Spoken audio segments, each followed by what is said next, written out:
about this for a second. How does your phone unlock just by looking at your face? Or how does YouTube line up videos that feel like they were made just for you? Or how does voice assistants like Alexa actually understand what you're saying? Well, that's the power of artificial intelligence. And the crazy part now, it's already all around us, shaping the way we live, work, shop, travel, and even how we make the decisions. But now, here's the real opportunity. Behind every AI system, there are people building it and working for it. And right now, the world needs more of them. And that's exactly why we have built this artificial intelligence full course by Intellipaat. And this isn't just about definitions and theory, but it's about learning the skills that companies actually hire you for. Inside this, we will explore the foundations of AI, machine learning, and deep learning. Also understand how AI is transforming industries like healthcare, finance, and entertainment, implement the practical projects with the help of Python, TensorFlow, and much more, and have a clear step-by-step path to launch your career in AI. So by the end of this course, you won't just understand how the AI works, but you will know how to build it and how to work with it. So if you have ever wondered how to go from being an AI user to becoming an AI creator, this is where your journey starts. So let's dive in.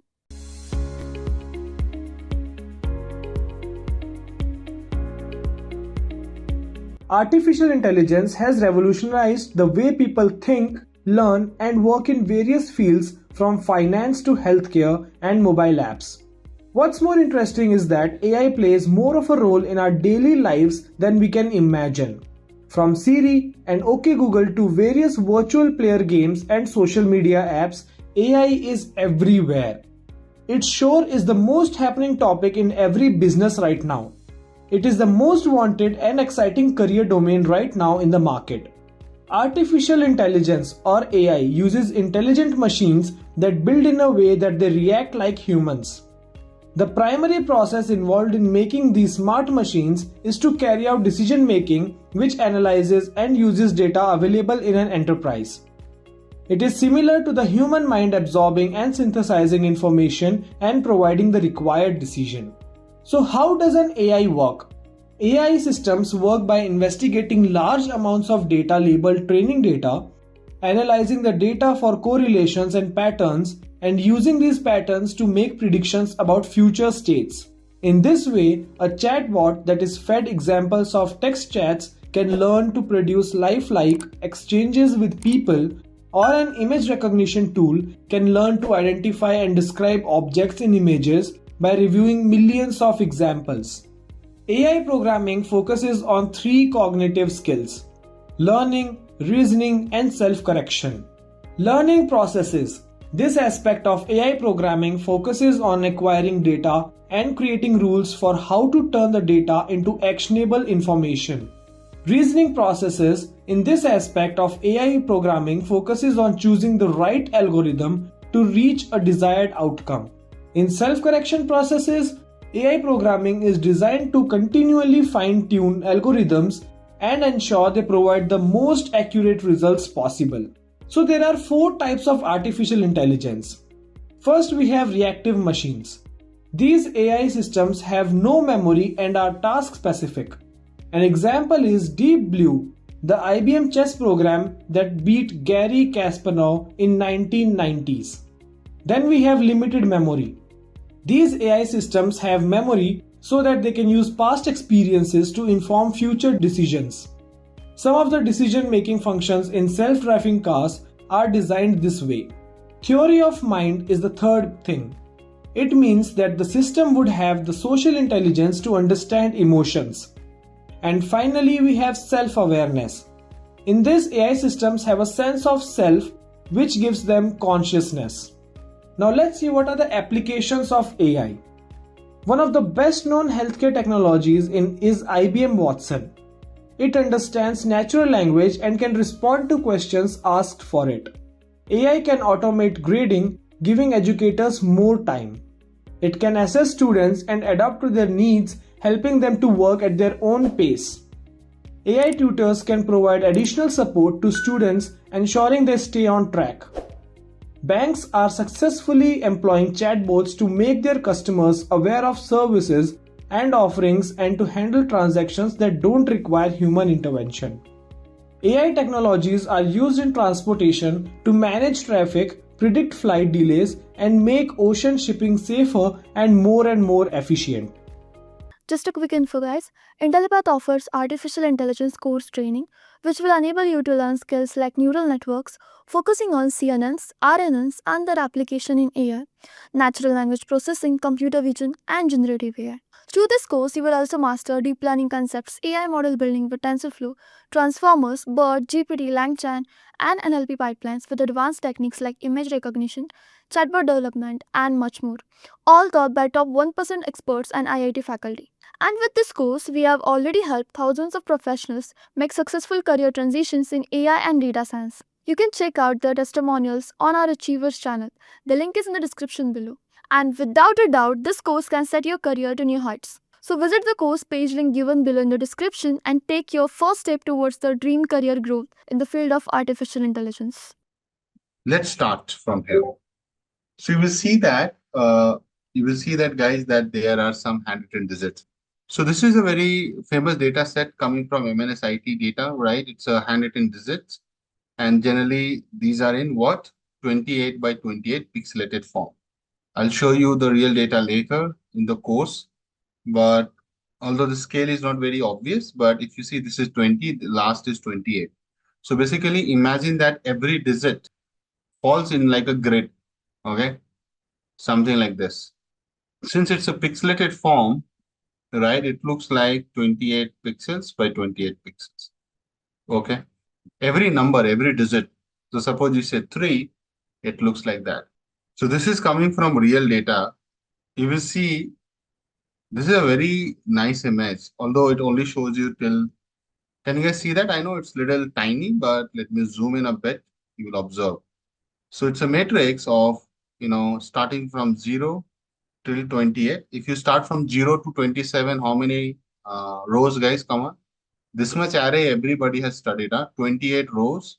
And similarly, guys, if you observe 28, although I'm not able to show the whole picture, right?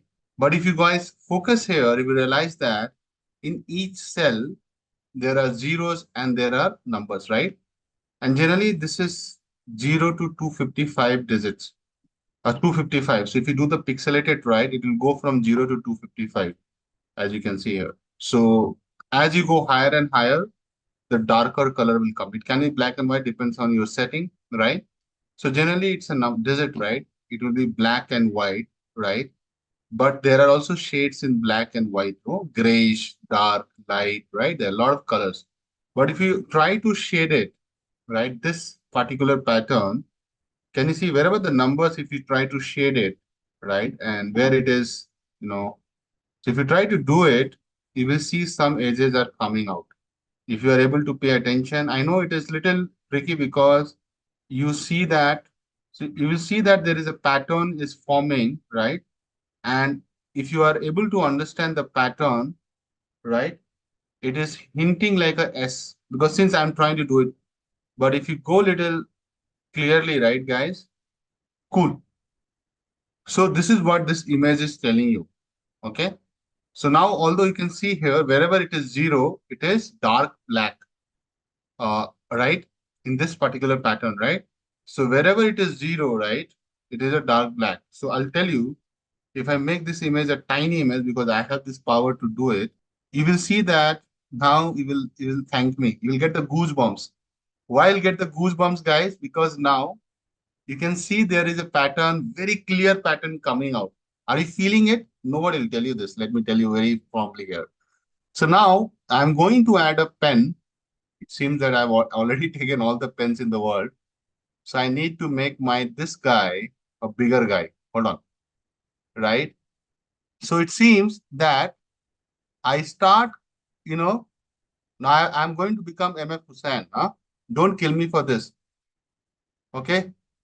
But you will realize, right? You'll realize that obviously the colors are not going to be all same. You know what I mean by that? So whenever the digits are like, 0 means black. Huh? This is very clear. 0 means black. So you don't need to hesitate. So all these zeros are there. I already know that. So I'll do it. Why I'm doing this much of effort? To make you feel something intuitively. Obviously, I'll code, I'll show in the hands-on, but feeling is very important, guys. Okay. which people don't do this, which I pity them. There are two different colors here. It seems so. I don't want to have different colors. You will start missing the pattern, right? You will realize that you have to be very careful to do this pattern thing.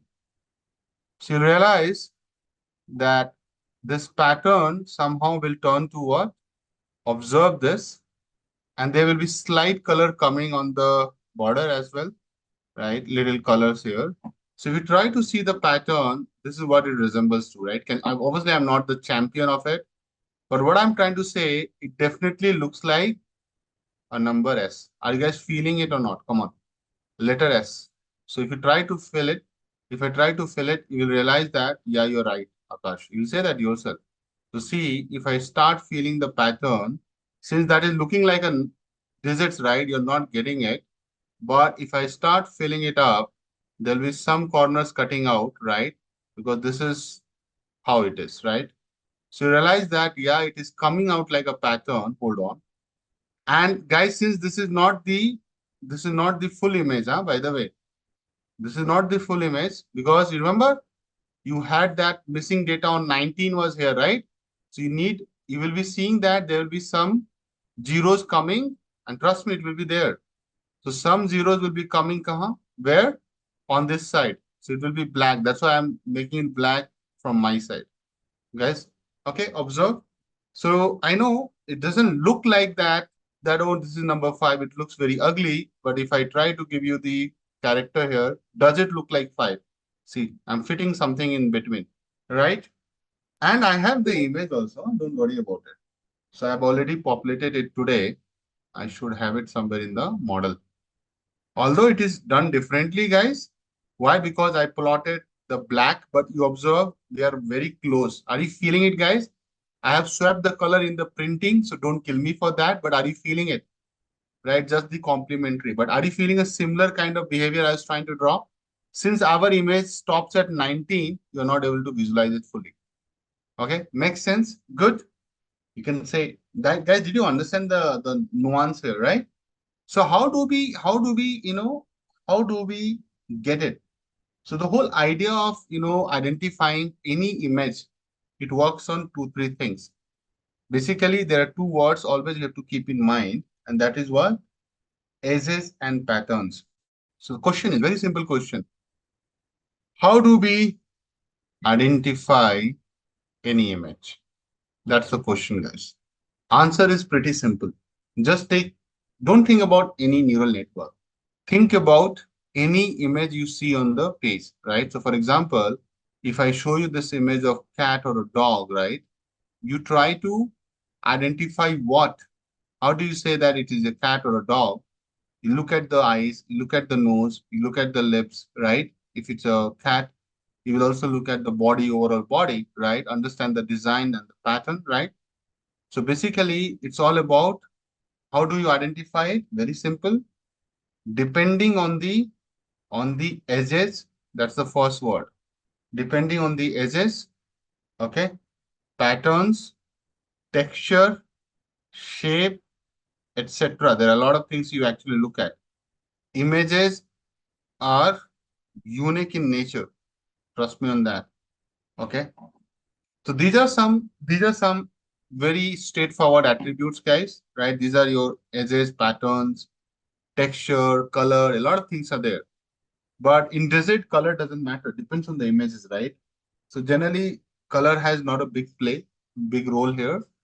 So if I am writing 9 with a black or with a blue, end of the day it is 9 only, no? It doesn't change. Okay. So colors don't play a big role. The kind of algorithm we are going to do, it's all same. That's right. But edges and pattern makes a lot of things. So you might be thinking, what do you mean by edges, right? So if you see, observe this image which I put here, right? Or maybe I'll show you my favorite image, which is sequence of threes, right? If you observe three, if you observe three, you will realize that it has a pattern, you like it or not. And it has also edges. So what are the edges? If I have to show you guys, it's very simple. If you want to see the edges, see, you know that in three, this is something you will always find. Doesn't matter how they have written. Guys, agree or no? So edges is like outer side, right? Pattern is like this. So if I show you the border is like edges, so this is an edge, right? But overall, when I combine things together, it becomes a pattern. Do you see the pattern in three, guys? So basically, I put it nicely. It will look like this, an opposite of sigma, right? So know that people will try to write three, and even kids learn to write three like this, right? So different people write threes differently, number three differently, but they follow a simple pattern. Nobody writes three like this, right? Come on, guys. Agree or not? Similarly, for nine, if I talk about nine, right, you will realize that nine also has a pattern. See, what is the pattern in nine? Basically, you see a loop without fail. You see a loop. So it can be like this, it can be like this. What rotation? Not a problem. But you see we loop like this and simple this, right? This is how our nine looks like. Okay. You do whatever you want to do. So there are patterns, right? If someone says eight, eight is having a pattern. So whenever there are two loops, it's an eight. It can be like this, it can be like this, it can be like this, it can be like this, but there is a pattern. Okay. So what just like our brain tries to process this information of edges, pattern, shape, sizes, texture, color, right? They recognize it, right? That's why you're able to quickly recognize. Look at that. If I ask you, even somebody has written one like this, but you know that what he has written, guys. Come on. You know that it's one. There's nothing else looks like similar to it, right? Guys, what is this digit? Come on, you tell me. One only, na? Although nobody writes one like this, huh? Very few people who do it.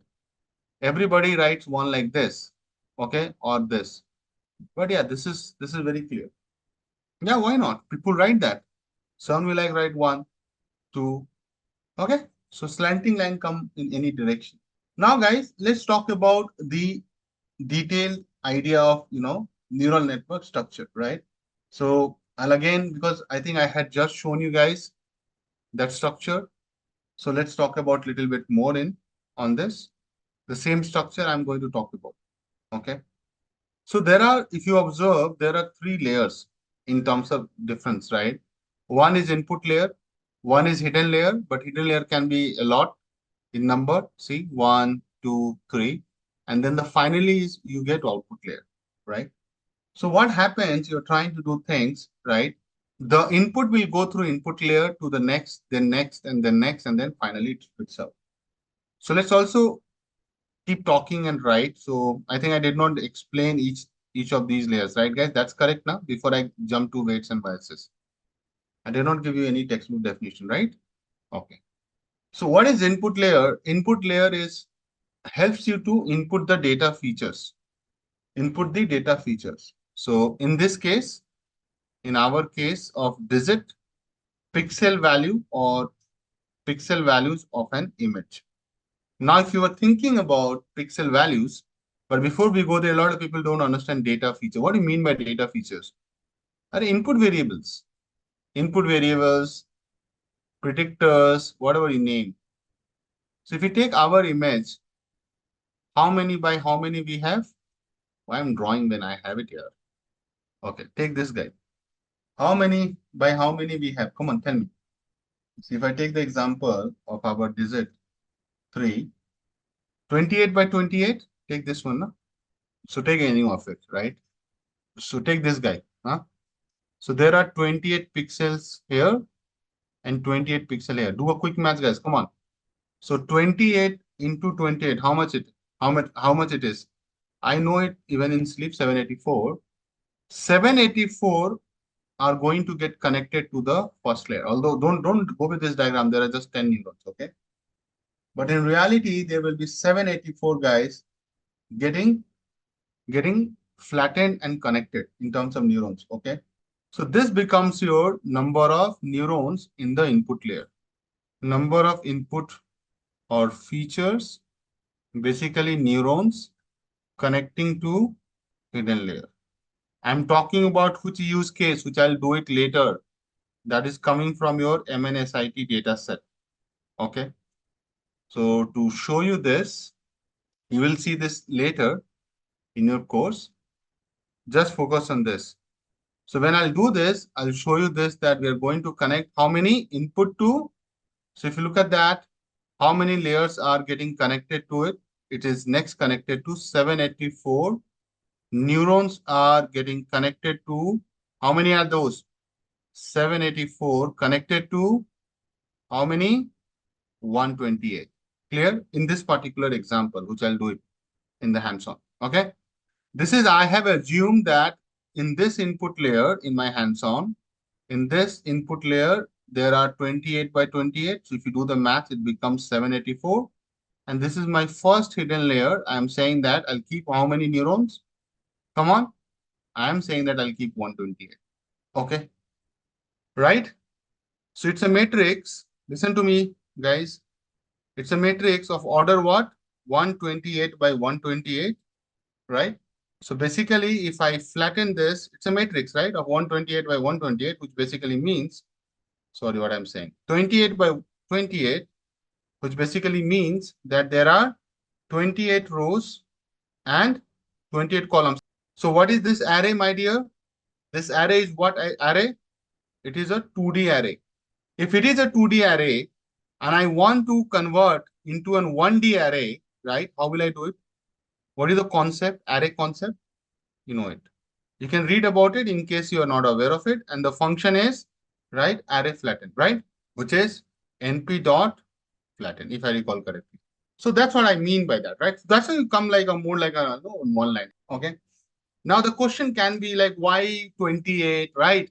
Why 128 in the next layer? Who is telling you this? These are all questions you should ask when you already know about what is the neural network and all, right? Understand now my feelings? It's like suddenly why sun is moving around, why we are flattening it. You should ask what is the meaning of flattening. But let me tell the structure. Let me tell the structure first. Because if I don't tell you, you'll always be confused, right? Perfect. Okay, input layer, I think I'm done. One thing you need to understand that once you have the, pixelated view of it, right, you will realize that images has a lot of things. So let's talk about pixels. What do you mean by pixel? Because this is something I'll keep using. What do you mean by pixel? Let me ask some baby question. Now, this is a question to debate. Huh? What do you mean by pixel? And how is it related to image? Related to camera and camera size. So camera to, right? It is resolution of your camera, right? How does it relate to your image size? Let's see how good are you. Everybody will open their computer. You know how to see the resolution of your computer? Because I don't know. What is the resolution of your computer? Yes. So my display is saying my resolution is this 1920 by 1080. What do you mean by that? So if you do a matrix formation, 1920 rows by 1080 columns. Okay.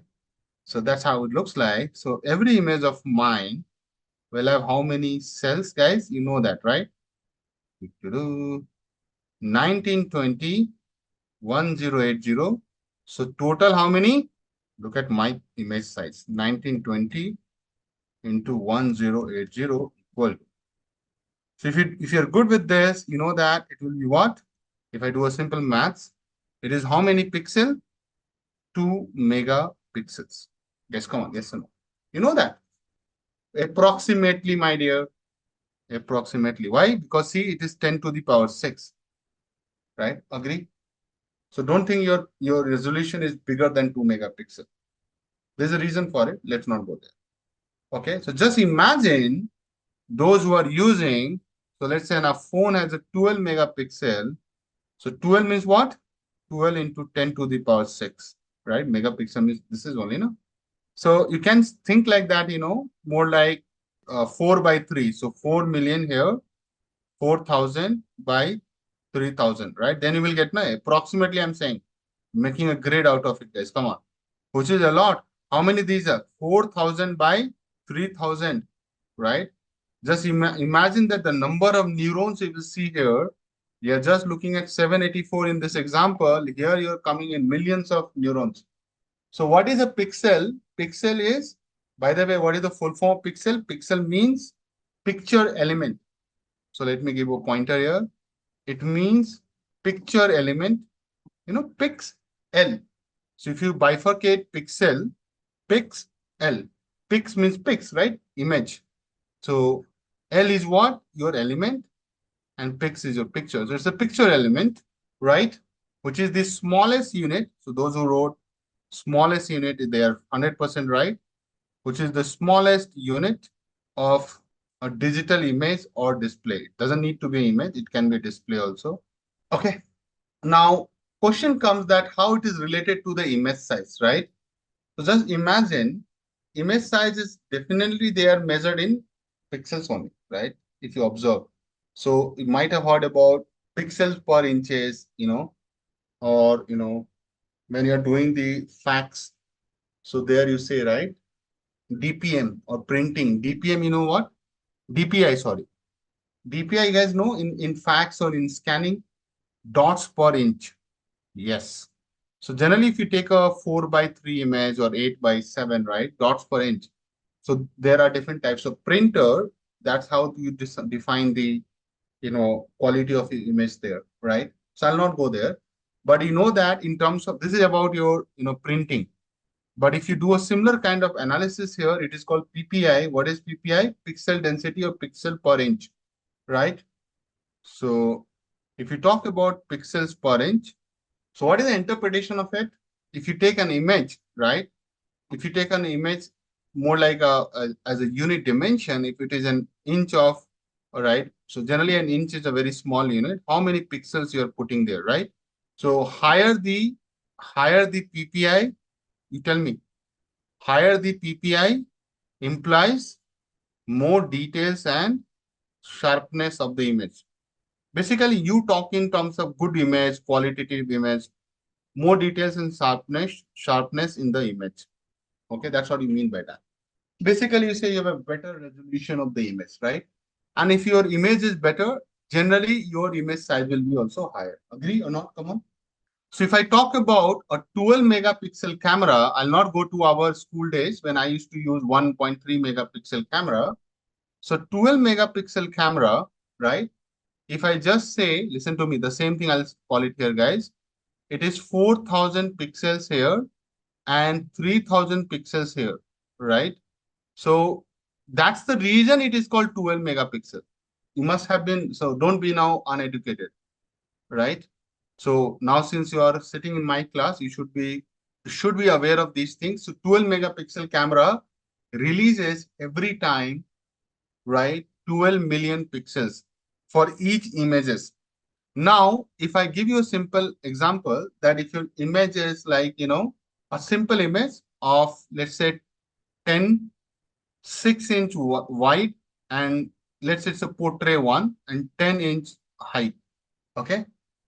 So generally, if you see these kind of standard photo size, right, how it is being framed, understand this. If I go with a standard 300 PPI, which basically means 300 pixels per inch. Remember that, guys? Come on. Listen to me, and this is very important. Doing chat GPT will not help, right? For a 12 megapixel, what is the image size in inches it will come? Let's say this is A and this is B. What is the length of A and what is the B? What is the image size you'll get it if I go with this assumption? Let us assume the pixels per inch is 300. If I say 400 pixel, sorry, 4,000 pixels and 1 inch, you're putting how many? 300 pixels, right? So basically, it's very easy. It's not a rocket science. So you can do this math 4,000 by 300. How much it is? 13.33. So this is your 13.33 and this will be what? 10. So it's not 14, it's 13.33. And this is going to be 10 inch, right?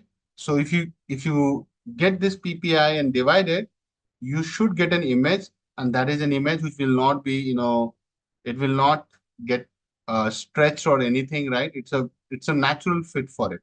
But you know that image can be scaled, it can be, stretched. Sometimes people say, right, image is looking all, blurred, or image is not looking as sharp as it should be. Okay. बोलते हैं ना अपन image फट गया है, right? That's the word. Image doesn't look nice because you have overstretched in a very bad manner, right? Image looks stretched. So this is the image size you should get. Make sense? Clear? Now, why I'm telling you this? Because we are going to discuss with image, right? So if you see, this is not a image is not something, you can escape. You have to be aware of pixel. You should be knowing about what you mean by a 12 megapixel camera will spit it out. And I'm just talking about a simple idea here. If you have an 12 megapixel camera and you know that the pixels are designed in this manner, 4,000 pixels on the rows and 3,000 in the columns, right? Now you know that every inch takes how much? So if you take, so see, it's a 2D image, right? So you have both the directions, right? A and B. Don't miss that. It's a 2D image. So you have to do it separately. So every inch takes 300 pixels. What do you mean by 300 ppi part? Tell me. Pixels per inch. So 1 inch will have how many pixels? Come on.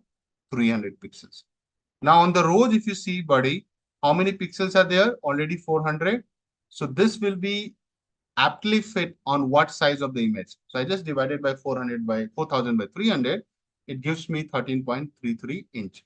So if you take an image and just go and put it on a this much of the image of paper size of the camera. Sorry, suppose you want to get the print out of this image, whatever you have clicked, and you do this paper size, your image will come 100% perfectly fit. No scaling is done, right? Correct. But if I take the same image and I put it on a big poster like this, what will happen? Come on. First of all, look at that. Our image is more like a portrait one, slightly. I'm putting into this format. What is this format? Landscape. Let's say I'm putting it into 24-inch by 20-inch. Now what will happen? So what will happen, since your pixels are not that rich, you need a better, bigger camera. That's why the DSLR comes into the picture again. Make sense? So it will look distorted, right? And let me show you. I'm trying to find the, not distorted is not the right word. I would say stretched. So I'm not able to find the right word for it, but you can do it. Okay. It's not going to be a fit, a proper fit. Okay. So for example, I have an image which I can show you, which looks like stretched. Okay. But you will realize what I mean by that. Or maybe I can take an image and make you show you here, guys. Okay. Why I'm thinking too much about it. Okay. So hold on. Let me take a kid image. Suppose I take this image. Guys, please pay attention. You will realize, right? This is a very simple image, guys. Come on. Now, if I start making stretching like this, can you see this? This is what I'm telling. So it's not blurry, to be honest. The right word is stretched, but you can find some technical word for it. But I know it's not blurry, it's stretched. But if you get a right fit for this image, the right fit was this one. Huh? Observe this. So this is the right fit. That's why people always tell you, right, in corporate, that always do in the aspect ratio, right? Don't try to stretch in the by one. Always do diagonally. Diagonally is still better. But if you keep increasing it, then the quality of image is gone. Can you see that? This is called pixelated, So when you print it, it will look like, image fat gaya. That's another word. So means it will be more pixelated. Your face will not look that better. So image size and image resolution they go in hand by they go in hand by in hands and right. They go in hands. You can't have different things for the same thing. Make sense? This is all about image, but there's beyond it. If I change the same question by giving RGB, right, then you have to do it differently, but I'll not go in. Okay. RGB is like red, green, blue. So these are your channels for color, but I'll come back on it. So this is all related to this neural network I started. I talked about input layer. Let's move to the next layer. What is the next layer? That is called hidden layer. Hidden layer, generally trainers say it's a black box. I'm not the guy. Generally, trainers say it's a black box because they don't want to get into. But I am going to do the postmortem. So hidden layer, it can be one and it can be multiple. Huh? So hidden layer, generally people say it's a black box. It is a black box. That's true. But at the same time, we will open it. It's going to be an overwhelming exercise, but I think if you ask me honestly, should I do it or not? We should do it. Yeah. Then what kind of deep learning scientist will become, right? We should do it. This is not that tough. Okay.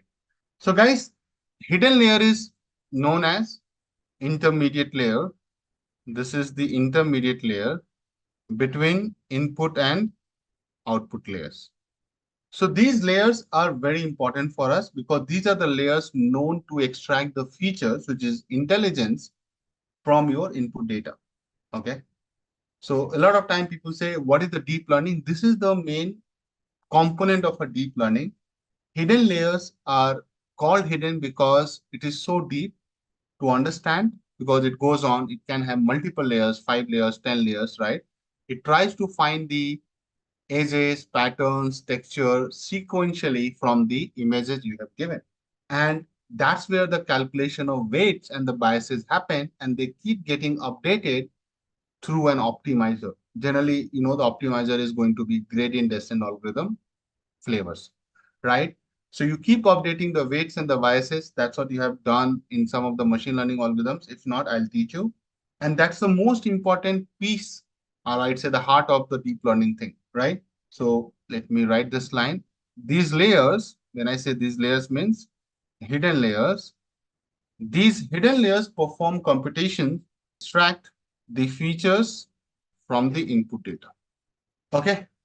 So these are the features which we are going to extract from the input data. And the deep learning term, let me write the deep learning term, if someone asks, what do you mean by deep learning? You can say deep learning term refers to the network with multiple hidden layers. So the whole point of deep learning is to have hidden layers. Trust me. Deep, right? You have to go and get the depth. I'll also show you one baby example where I'll take no hidden layers, and that is called single layer perceptron, right? So it will just this connecting to the output, right? With one hidden layer. But that is not hidden layer. If it is hidden, then you have multiple in between. Okay. That's what called depth. Tell me one thing. If I put two boxes, listen to me, and I want to give depth in between, then I need to increase the space, right? Think like that.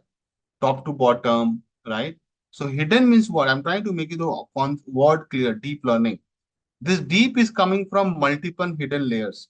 So you will put a lot of layers between. So you need some space, right? So you will make it bigger like this. And then you'll put a lot of layers. So that becomes deep if you observe. So you try to, jump from here, you jump, you will realize it is deep. Don't do this and blame on me. Huh? These guys, people are doing anything. Okay. It is just for understanding. Okay, clear? You got the concept of deep. The word deep, what do you mean by that? Pixel, you know, right today. Pixel means picture element. Two terms you have learned. That shows your, experience when you go into the interview. So pixel is an picture element a lot of time. Deep means what? If I just have one layer of input, maybe one layer of hidden, and then one layer of output, what is deep? What is the depth here? Nothing new. It just gets connected and finally spits out.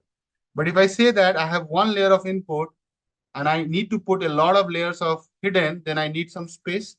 So can you see that the depth increases? Try to feel that in physical sense, right? So that's what you mean by deep. Basically, you're trying to say you're making it more complicated and complex, adding more hidden number of layers. Obviously, every layer has some job to perform. There are a lot of existing deep learning architectures. You might have heard about Yellow, Resonate, right? A lot of CNNs ones, right? I'm talking about that. VZZ. So all those will make it more complicated, but that's in the future. Coming future, you will learn from me. But for the font, for the time, just focus on this. Okay. Now the final layer is what? Output layer. So output layer is your final layer, right?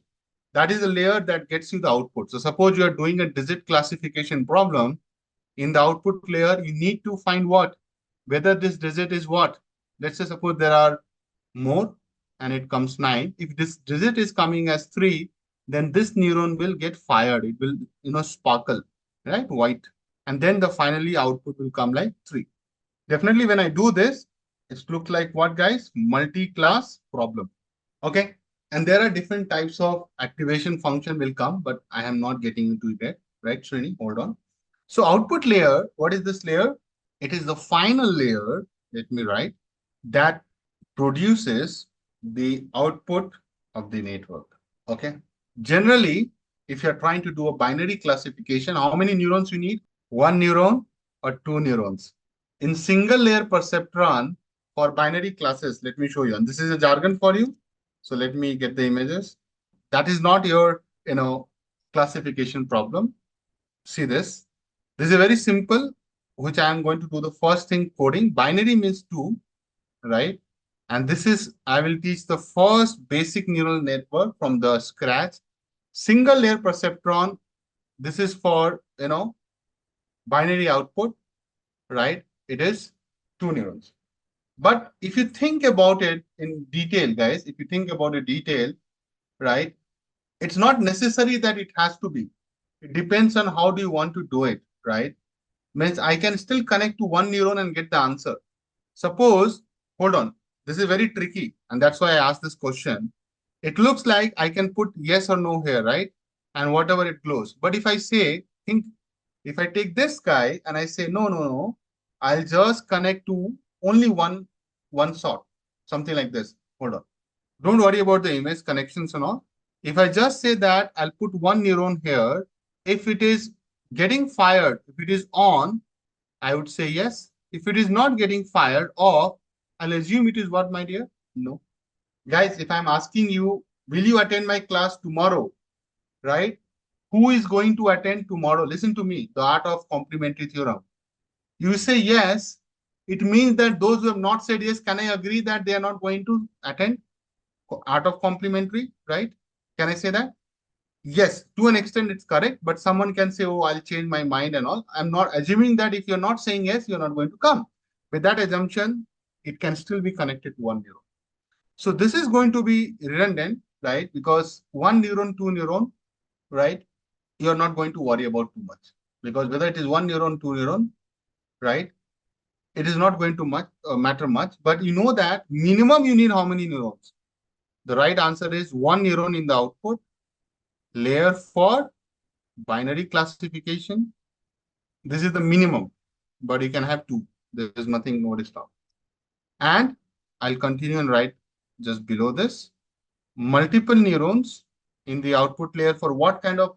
For multi-class classification. Here I'll use softmax, right? So these are some good jargons you might have been hearing about. Softmax, and I'll write here sigmoid. Sigmoid is used as an activation function for binary classification. Softmax is used for multi-class classification. Are we clear? So guys, neural network was developed by Mr. Warren McCulloch. So let me write. You should know the name. Warren, not Warren Buffett. Warren McCulloch. And there was one more guy, Walter Pitts. Walter Pitts. Correct the names if I do mistake. 1943, can you believe it? So a lot of people think neural network came in 2000. No, it came long back.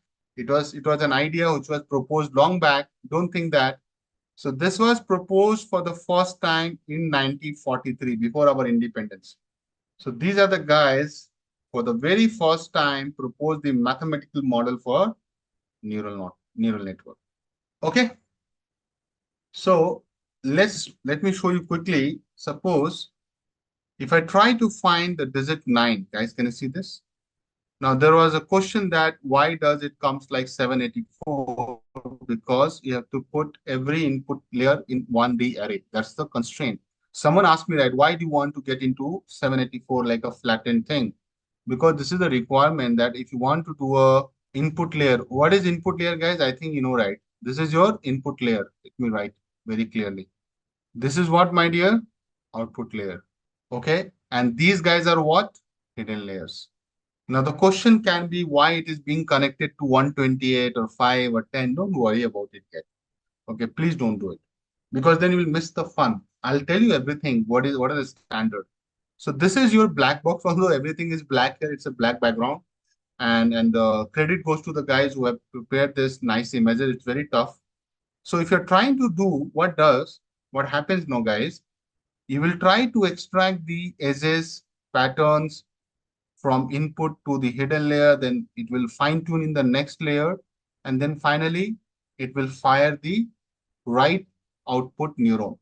So basically what I'm saying at a very high level, 10,000 feet, the moment you give the numbers, remember those numbers 0, 0, 2, 3, 250, right? Those numbers it will come, right? So basically higher the number, higher the neuron firing, right? So in this case, generally, when you say 0 to 225, what we do as the very first step, we normalize it. So what do you mean by normalization? So that we scale it properly. So you take each and every 784 values and divide by 255. It gets squeezed into 0 to 1. So basically, all these value will become 0 to 1. And if it is 0, it will be not firing, means it will look like black. And if it is 1, it will fire like as like angel white. So basically, if you take the input, it will get fired. And I'll show you in my nice images, it will be white. Some of these guys will be white. Not everything will be white. And then some of these guys will get white, depends on the pattern. Are you feeling, guys? Then finally it will be white. Not everything will be white. And there will be different shades of color, light white, more black, gray, dot black, dot white, right? And finally it will say, I am here, buddy. It that identifies the input image as what, my dear? As digit 9. So colors are going to be in the gradient, and there are only two colors, the shades of black to grayish. Hold on. So there will be grayish also, and then finally becomes white. So let me show you the patch. Because in PowerPoint we have it, the gradient image of black to white. So if you are trying to see this image, I know you're not able to see the white because white is white, but it is here. Huh? Let me show you. Can you see that? Let me write in English. This is white.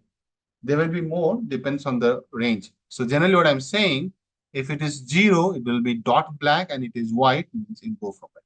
Since the image in wrong direction, I can't do it. Okay. This will be the heart of it. So nothing to worry about it. Even if you have missed it here. So this is how you put images in pixel forms, right? So generally when you do, shades, so it will come like this. 0 means black, 255 means white in our case, but it can be other way around also. So a lot of time people use 255 as the black and 0 as the white, depends on your setting. But this is how you get the different values to the different shades of the color. So basically 256 shades you are going to see, not only this much, by the way. So 256 shades, which will be very close. So basically 250 will be closer to 252 and 256. 0 will be closer to what? 25246, right? Guys, agree or not? In terms of color shading, just focus on this part. Okay. So this is related to pixel. So we saw those number, right? 0 to 255. Basically, that's a range in pixel. It's a range, right? 0 to 255. So basically, total how many it is? Total it is 256 values, isn't it? So generally, this is the most digital images will have this kind of format. So most digital images like what? JPEG, or you have heard PNG, right? Must have seen those image format, right? So JPEG, PNG, okay? So each pixel is going to have certain value to it, right? So if you saw that screenshot of mine, right? Listen to me. I was showing that, no? See. So this is like what? 256. In the values of 256, you find for each pixel. So if I pick any one number, my dear, please focus. Can you see there is a value we are tagging to it? 238. This is one pixel, huh, by the way. So total 28 by 28, how many pixels? 784 pixels. In that, there is a value associated with each pixel, which is coming from the image breakdown. Now, what is the meaning of this 250, 253, 256, 100, right? Blah, blah, blah. So the meaning is, I'm writing here, the meaning is very simple. If you take any pixel and you give a value, right? 0 represents, as per the notation, but sometimes people reverse it, but 0 represents black. That is as per the notation. You can't change it. And I think I mentioned it also. And 255 represents what? White. Now I'm telling you guys that black will not be just black, right? It will be black, then light black, then it will go to the different shades. So total, how many shades are there? 256 shades of what? Black to white. Agree? And later I'll show you a lot of images showing this one. Make sense? So in this, 127 value represents what? It's the middle value, guys. It represents medium gray, by the way. Just fun fact. And 256 represents already available. Sorry. Similarly, in the color images, you have a different set. But again, similar to this concept, but I'll not go there for now. Okay. So now I'm going to show you and you feel the beauty behind it because the kind of stuff I'm going to show you, you will love it. Okay. So I was showing you this, that how does it understands, right? So to understand anything, right, the network needs to find the three things. It start with an image, which is getting into pixelated form. Listen to me, guys. I'll also write. So the moment you give an input image to this network, when I say network means neural network, in the input you give the pixels. Pixels have values and values are acting as activation. Then activation goes on to the next layer and the next layer it activates just like neurons does. So just like neurons do, if you remember that example of pain, right? The moment someone is pinching on your arm or stabbing your arm with a knife, these days it's happening a lot. You have to be careful. So then your brain quickly understands that you are getting stabbed, isn't it, guys? But you know what? The masses, it's not like, your neurons start traveling like a blood. No, no, no. So if this is your neuron, right? It doesn't start, like a Ferrari race and move to your brain. No, it fires another, it transmits the signal, then it activates another set of neurons, right? And not every neuron gets right. Why might this? Okay, let me tell you a very simple thing. Take your right hand, right, and try to pinch, right? You will feel the pain in the right hand. Do you feel the pain in the right leg? I'm trying to make a very rational analogy here, right? There are so many neurons. Do you think everybody will get fired equally? Some of them will not even get fired. You agree or not? Come on. So even in your body, when you're trying to pinch, so similarity is there. Understand? If you try to pinch on your arm, does it pain or does the pain occur in your leg, right leg? No, only the right arm. Why? And even right arm, that special area, right? Suppose I pinch on my arm at a point, only that gets activated.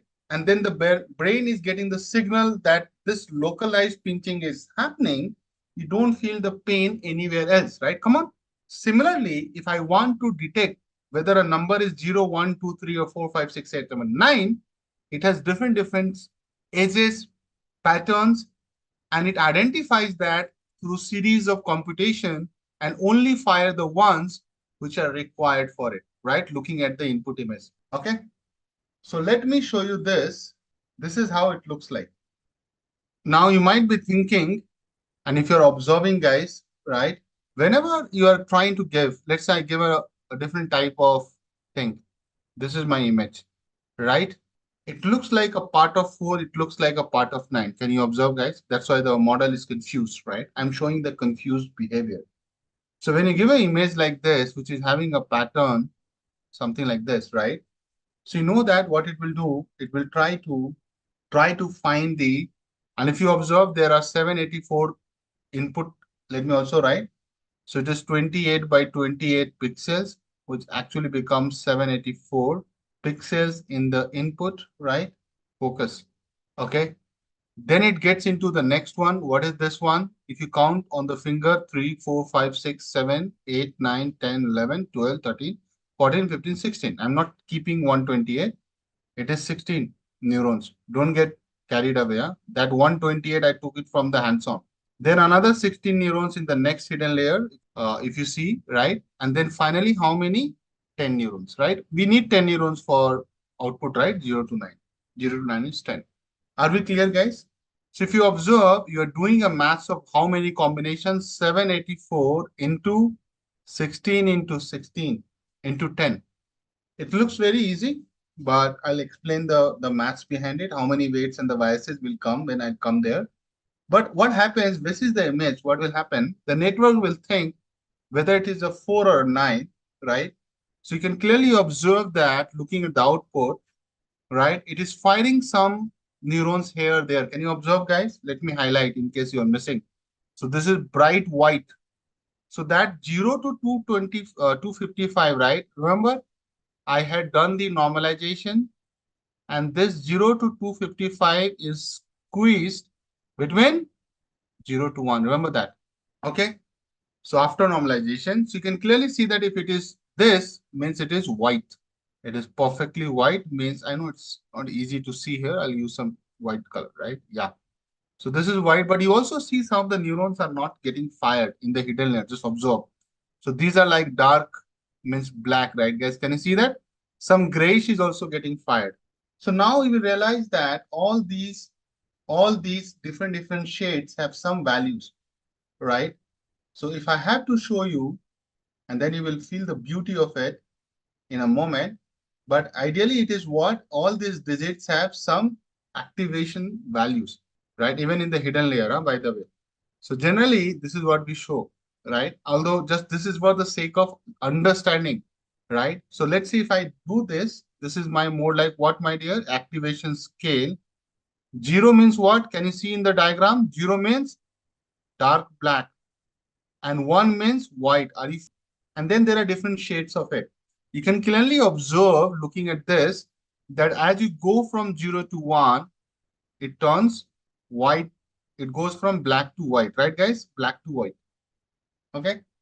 So some of the neurons will get fired, and that's what you're saying, right? Neurons are getting fired or neurons are getting activated. It's the same thing. Okay. Some of them will get. So, what do you mean by activated?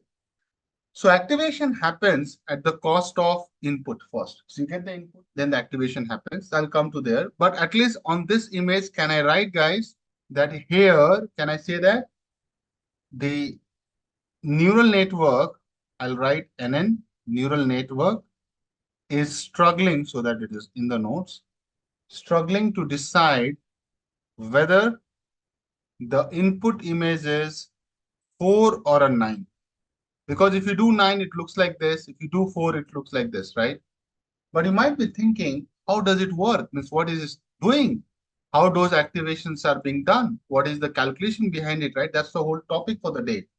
So to get you the intuitive understanding, I'm getting into the heart of it. So now I'm digging it further, guys, as promised. So more in intuitive understanding, going one layer deep. So now understand, guys, how does training happens? How does those calculation happen? So the subtopic within this is how does the training work in neural network? How do you understand what is the digit is going? How does learning happens? So if you observe this diagram, you will understand what I'm saying. There's some really nice diagram put by some really good guys. Okay. If you observe, my dear, here, you will see that for 3 digits, why I've taken 3 digits, there is a reason for it. Can you see that there are some commonalities? And if you're paying attention, you'll know. 0, can you see this? 9 has a loop here. Observe. 8 also has a loop here. Observe. But if you break 9, you have two things. This, and then you have a stick. Observe this. This stick can be also be here, right? Length, don't worry. Look at the edges. So you're picking the edges, right? These are all your edges. Let me write so that you don't miss. You're picking the edges, right? You're picking the edges. Edges make the pattern, and pattern makes the digit. So edges to pattern, and pattern gives you the digit.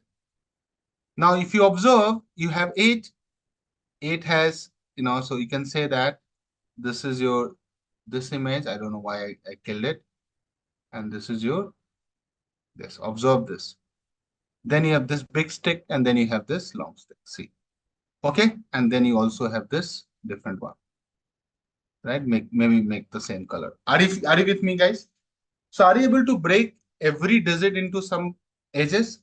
So what I'm telling you here, every digit has some edges, which neural network identify. I'm writing why, because so that you don't miss on it. Clear? Now, if you try to understand, let's go back to our thing, 9. Again, because 9 is something I want to make you understand. So you know that it will go in sequence, right?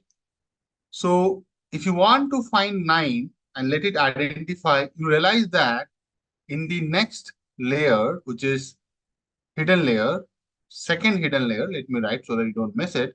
So this is hidden layer 1. This is hidden layer 2. Now there are 16 neurons here, 16 here, 10 here, and 784 here. Don't miss on that. Neurons are connected to some lines, right? Those are known as weights. I'll come to that. But understand that if you even focus on one of the neurons, right? It is being connected to 784 combination. That's why it's called fully connected layer, right? So you're connecting to everything, right? All the inputs. Basis that, what it does, it tries to give you those shades of different color, and it activates the neuron in the first hidden layer, which eventually activates some neurons in the next layer. So what it does, it sees that, hey, hello, there is a loop. Come on, focus on this, guys. So suddenly you know that this particular neuron tags to this loop. So it gets bright white. Come on, understand this. I'm making it very simplified for your understanding, but are you able to follow, guys? If you focus on the box, let me zoom in a bit so that you can see that. Okay, everyone, can you see that? So you know that 9 has a pattern. What is the pattern? This is the pattern. There is a loop. You know that loop is going to come here. So you see this neuron gets activated. Bingo. Are we clear? Then you also see that there is another pattern, and that comes the stick, right? The vertical stick. And you see the vertical stick is tagged to this particular guy. So it says, hey, hello, I'll glow now. Let me glow. So he says, okay, I'll glow. So this is getting activated. Are you feeling the beauty, guys, at a zoom level? Now, you know that if I'm going to do this, then output layer is going to get combined, right? So everything is connected to everybody, but you know that this will combinedly, right, go and form a pattern. And pattern forms a digit. So you will say, I'll take this, and then I'll take this. I'm just showing you the beauty here, guys. And then you know that if I combine these edges, it becomes a pattern, and pattern matches what digit? 9. So then, since it is all connected to everybody, is connected to everybody, but finally identifies it digit as 9, right?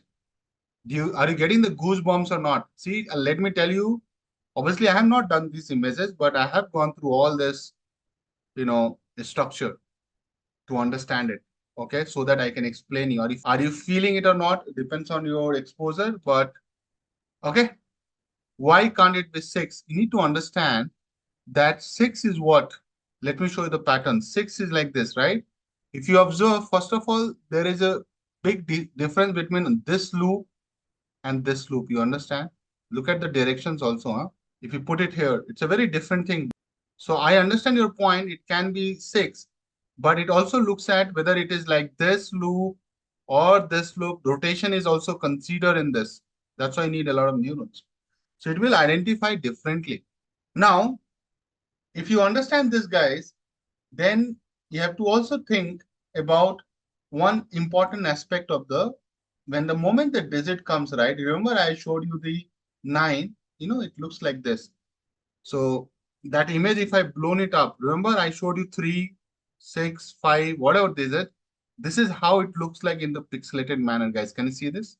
Now, in the grid of 28 by 28, if you observe this, right, there are 28 in the columns, 28 in the rows. You can clearly see wherever there is a matching edges and patterns to number 3, it gets white. I'm just trying to show you this part of the image. So what happens when you put it into an array of like 784 pixels, right? Most of them are black, means 0. Only few of them are like 1 and closer to 1. Like if I zoom in, you will see that 0.7, 0.9 depends on the color and the value, right? That's what in the zoom in version they are showing you. But you can clearly identify the edges. Like suppose someone says, this is the edge. If you observe, this is the edge, right? To get this edge, no, this is not the output of the ReLU. Okay. So if you observe, guys, this pattern is being captured very nicely here. Observe this. Sorry, not pattern, my bad. Edges. So in 3, you have edges. I'm trying to show you that how does it detect edges, because you can clearly see that you have one in this diagonal, guys. Can you see that? Right? So this will come as like a edge, right? Similarly, we'll see that there is like a edge like this. There is another edge like this. Can you see that? There is another like a loop like this. So it identifies the different into bits and pieces. And when you put those bits and pieces like this, you realize that, oh, it comes like a three. Are you getting or not? I'm just trying to show you this. Okay. If you observe this, isn't it? This is what I talked. I took I took a number nine. Observe this, guys. I took a number nine, which is basically I'm talking about this guy. Then pixel becomes edges. What are the edges you found, right? Now I was showing as like a one loop, huh? But it can be possible that they are dividing into small components. Can you observe this multicolor thing? So all these can be small edges. Observe this.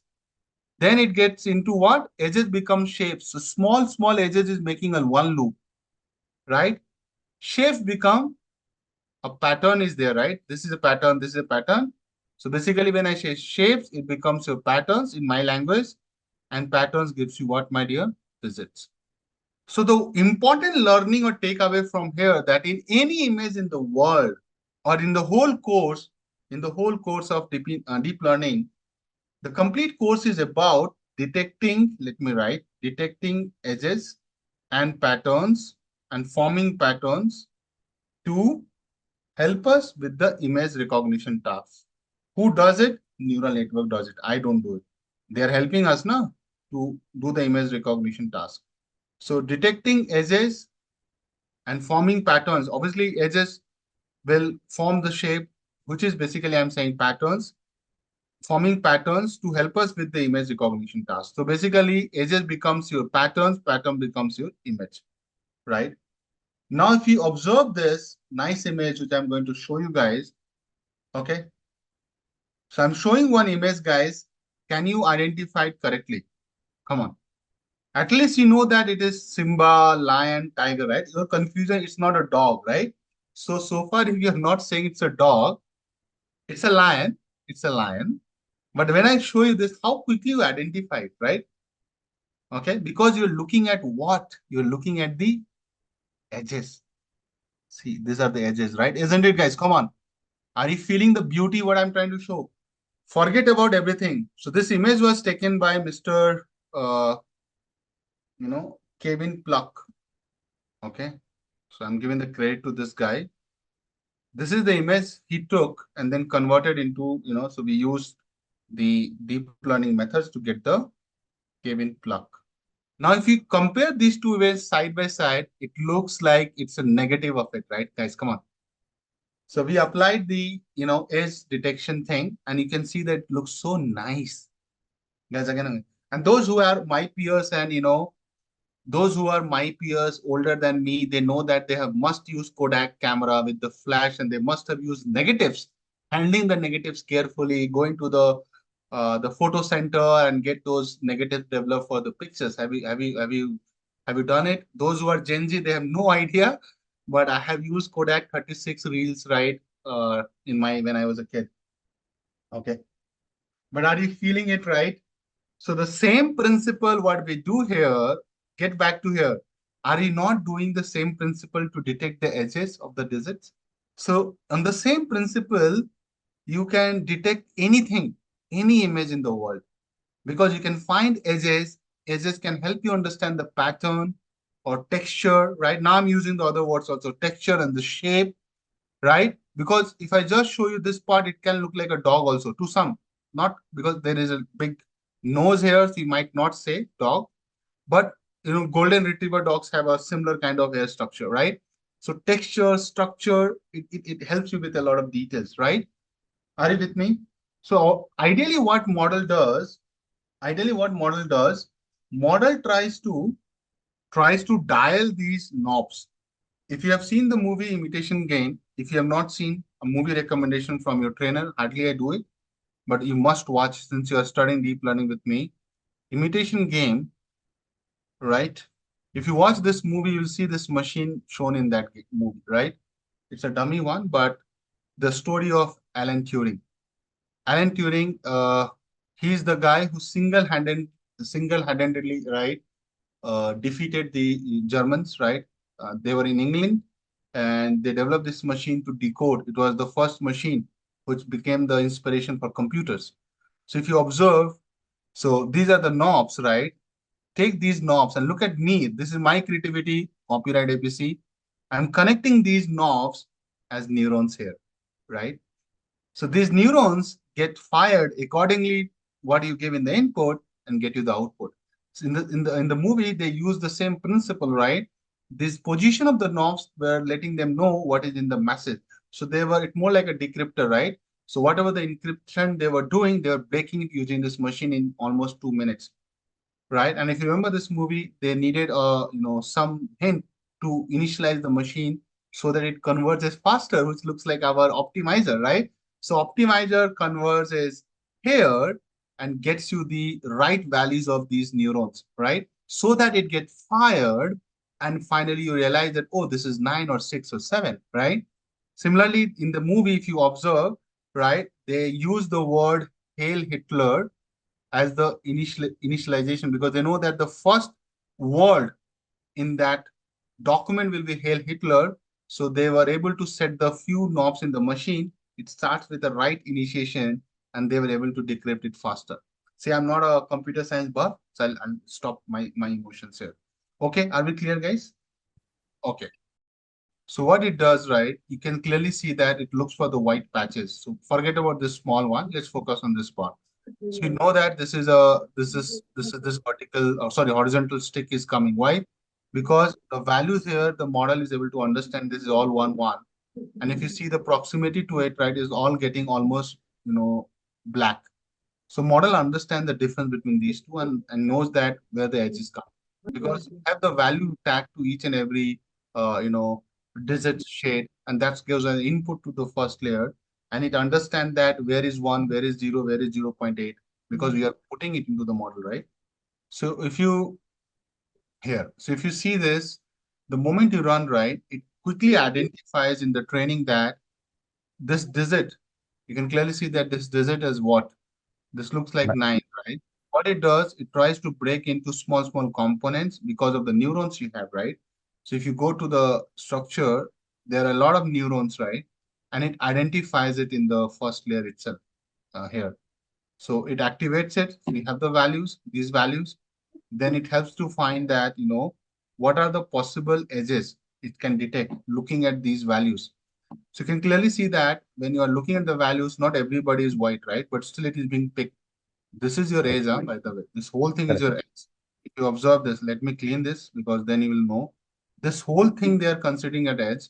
What is not going to be in the edge is this part of the chart, right? Because they know that it is 0, but they understand that this is 1. So they'll give more white color, less color, and they know that. Okay.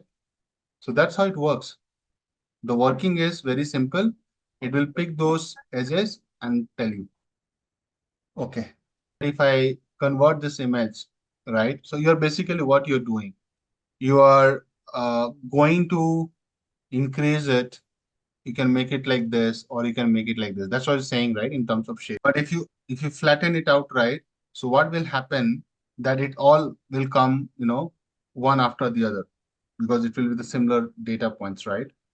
But you need to also understand the patterns will also change, and you have to take a simple example to show you. So let me show you since we are discussing. This is a very good question. So suppose, let's say this is my image, right? Which is, 4 by 4. Okay. The total is 16. So I put some pattern here, right? So I put a value 8, 0, 2, 6, 5, 3, 2, 1, 2, 5, 8, 0. I'm just randomly taking. Now I will reshape into, let's say, so you need 16, right? So you can do like 2 by 8, correct? By 2. Let's do something. So you can have now, if you follow the pattern, right? So it doesn't matter your image is getting like 2 is getting like this, or you stretch it like this. So there's a different concept. But I think as of now, if you do this, you fill it like sequentially, then there's no problem. You observe how I'm feeling it. I have to go a little more down. It's sequentially, right? So now if you flatten it, it will be same. But if you fill it differently, for example, if I fill it, so 8, 0, some randomly I do like 8, 5, 1, 0, 6, 2, like this. So the pattern will go and shift. But if you fill the sequence and the sequence is not disturbed, your pattern will not change. The moment your pattern change, let's say you have changed the pattern intentionally, but in training, you're not going to give only one tree now. You'll also have different trees, right? So it will quickly identify this is a different pattern, and the model might give you a wrong answer, or it will, if you have an option that not sure, it will go there because it will not find any matching there. So training, that's the reason training is not something you will do it. But if you keep training, let's say I say, and I'll make your problem more interesting. Suppose you do this a lot of, you have, 1,000 data points. For 1,000, you have like, it's not imbalance. You have 700, this pattern. Then, although you're trying to detect six, but this pattern will become more obvious if there is no neuron which you are matching to it. Still you will find that this neuron is getting fired and tagged to one of it because the model will decide on its own. Don't think we are going and telling that in neural network that you have to detect 0 to 9. It's not like that. We know Okay. the problem, right? But if you give a different pattern, right? So you saw in my example, this example, it was showing both 4 and 9, right? So it will show similar like that. It will show a wrong thing. But if you have more data points similar to this pattern, when I say the pattern, the shape and size, it will start showing that more profound, in a more profound manner. But it is just one or off business, or one of it, it will not be able to, because even the number of data points will have the weights on learning, right? It's not like just one example you give off, then the whole model is going to auto. It's not like that Lego game. You plug out one marble, the whole structure falls down. It doesn't work like this. It can tolerate one. It will take it as a noise to be precise in machine learning language. Okay. So if you observe, right? So if you take any color which is like shade of black and white, observe this, guys. It will go from 0 to 255. Since RGB has three channels, okay, like he's saying. So if you take any of the color, right? So you'll get a hex code and you will get a value, right, between 255 0 to 255 for all the three channels. So there are three channels, right? RGB. So you can make any color using RGB. I hope you understand that, right? So that's why these are the three channels. We can pick it up. But since we have not done any color images, you're not able to visualize that. But everything in color is always in the range of 0 to 255. Okay. How information passes between the layers. So, and this is something I'll show you with a lot of images so that you don't miss it. So on the similar structure, suppose I want to pass an edge. This is an edge, guys. It is trying to find edge. That edge is mostly showing your letter, digit 3, not letter. So your input is same, nothing changes. You have this pixelated image, 28 into 28. Let's say this is the 3, right? So you are going to have the flattened one. And if you observe, everything is connected to a lot of neurons, right? But if you try to understand every neuron functionality, it's similar to one neuron functionality. So that's the reason that I have taken only one neuron. So this is my first hidden layer, and this is only one neuron we are trying to understand. If you understand one neuron behavior, no, you can get any neuron and functioning. So this is my first hidden layer. Observe, guys. Tell me one thing, when you will get this number 3, you will get those values of activations. Hello, yes or no? These values will come in the array. Also the zeros, a lot of zeros, a lot of these values will be there in the array. Okay. So basically I'm saying the data will look like this. Okay. I showed you, one image where the data came. Like this. So imagine that my first digit is 3, right?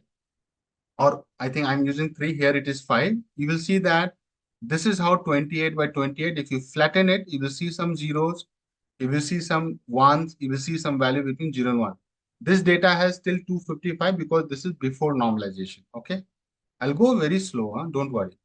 Now, if you observe, so if you observe this, these values are going to be there. So these are known as what? Activation values, right? What it is known as, guys? Activation values. Okay. Now, on one neuron will have all the activation values. So I'm going to call this, guys, as what? A1. Listen to me. A1, A2 up to A784. Listen to me. So these values are known as activation values. Did we created it? No.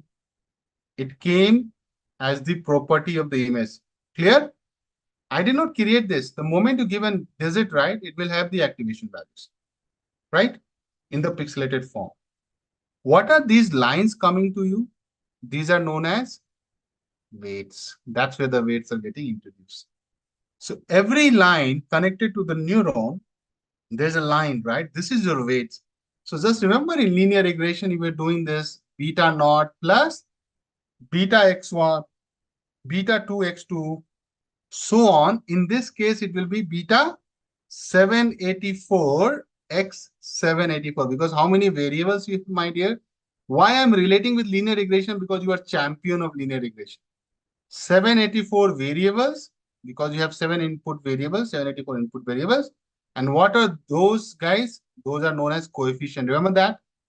You have a lot of it. Can you believe it? It's such a big model. Everybody, are you guys with me? Then you might be thinking, who is this guy? This is known as, in our language, so guys, all these are known as weights. In this case, also known as weights. Even in linear regression, your trainer must have taught you. And this is known as bias. If not, I can do it. So this is how I'm introducing the weights and the bias. Now you might be thinking, what is weight? What is bias? Right? Yes or no? Thinking about it?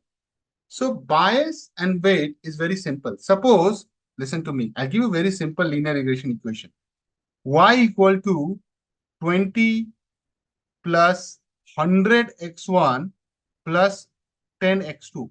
Now, which variable is going to have a lot of impact on the price of tomato, my favorite example? You will yourself say, Akash, it's x1. How did you say that, my dear? Because you looked at the weight, wasn't. In Hindi, we call this weight, right? So the weight is higher, the impact of this on y is higher. Agreed or not? Come on, guys. Even these variables are off, means zero, still you go and have a ready to set constant value that even nothing is there, though still I'll charge 20 rupees. Hello, listen to me. Guys, that's what we call bias, right? In linear regression, this concept is called intercept also, right? Yes or no? A line which has some. So intercept is what? Something like this. You start from somewhere, right? You don't start from zero. So bias is saying that even if you don't have any impact, this is like a very good world. Your tomatoes are not going to get free. If you think in mathematical form, it takes the form of y equal to mx plus c. I'm talking about c. Come on, guys, yes or no? So similarly, if you bring this concept and come to the neurons, right? Now, combinedly, these guys, A1 into W1, A2 into W2, will decide what is the going to be the value for this guy. Which guy? This neuron. Whether it will be a white neuron or it will be a gray neuron, God knows, right? Or it will be a black neuron, God knows. Are you getting my point? This will control. These are the knobs which will decide. And these will decide the next. And not again, not only one. All the guys will decide the next and the next. That's how it works. Are you feeling it? So if you are feeling it, let's not wait. The way I'm showing the images and to show you that how does this work, and thanks to the guys who have put together, but if you understand that these are the weights, guys, I mentioned just now, let me highlight it. The lines are the weights. You are seeing two colors here. If it is a blue color, it is going to be, if it is a blue color, and if it is a red color. If it is a blue color, guys, it will means positive. Red color will be what? Negative. Are you guys with me? Observe this, no? All the blues are the positive, all the less than is negative. So now the weights can be positive or negative. Now understand, if something is negative, the price will not increase, price will go down because of the impact is reverse. I'm again bringing the same example. Yes or no? Suddenly, if I make this negative, then the price will go down. Agree or not, guys? Come on, right? So similarly, these weights are going to be decided by the optimizer. I don't decide it. I'll just initialize the weight, but the optimizer in this case But the basic is what? Have you heard about this optimizer? So what it does, it takes the cost function or the loss function, gradient descent algorithm, GDA, a lot of versions of GDA, but the one which is very famous is known as ADAM. So this is a jargon for now, but don't worry. ADAM is one of the famous optimizer people use in deep learning. Gradient descent algorithm finally runs a lot of iteration to get you the final values of the weights. Isn't it linear regression also does the same thing? I showed you a very nice example where the weights are getting decided, and to show that, suppose this is my distribution. I'm taking some balls, they're infinite balls. Now tell me one thing, if I try to fit a line, this is my line, right? See, this is simple linear regression, guys. Suppose I try to get a line, right? So see, if I show the error, residuals is error, if you draw the perpendicular, if you draw the vertical lines to the line, this is the error. A lot of error is there. You might say that, Akash, and observe also this part of the chart. So if you observe this part of the chart, you will see that this value keeps changing. These are the coefficient. This is your weight and this is your bias. Let me also write bias and this is your weight in our example. Okay. If you observe, right, if I increase this, you have a lot of residuals and you will see the residuals coming like here. A lot of errors is there. Squared sum of residue. Remember that? A lot of look at the blue line. It is a huge line. If I try to go up slightly, see the line is getting shorter. Focus on the sum. Are you guys observing? So you're getting in the middle of the distribution. You're also changing this. Look at the weights and the bias. It's like dial is getting twisted and engine is trying to find it, which is the right fit, the best fit for this linear regression line. You are still having errors. You see that, is it the error I have to go ahead with because I can't do better than this? You're doing it intuitively, right? Guys, observe this. Let's say this is the best fit line. You get the weights as 0.56. You might have started like 0, right? Or -10, but sliced and diced this knob, right? And got the optimal one. Now, this is like intuitively you're doing, right? This is the best fit line, but this is what you have done intuitively. But what is the algorithm will give you? In one shot, it will give you the answer. See that. Now, if you see that residue, it is coming from this. Obviously, it is also having the residue, but if you observe closely, it is lower than what you are saying. But we also did a good job, right? Because it's a very simple one line 2D. But if it is like 784 dimension, can you handle it, guys? I don't think so. So the best fit line comes like the red line. Look at the coefficients, the weights and the bias. Here the weights and the bias is slightly closer to what you do, but optimizer will get you the best output here. Are you feeling it? Come on, right? Your residue is not that bad because we did it intuitively. But you understood the working of neural network. It works in the similar fashion, my dear. Trust me on that. So all these weights till 784 is going to be decided by whom? By the optimizer. Just like there's an optimizer working in here. So this best fit line is powered by what? An optimizer, which is doing the ordinary least square and it tries to minimize it, right? OLS, remember? Not ORS, OLS. Ordinary least square means least means minimize. Minimize what? Sum of squared residues.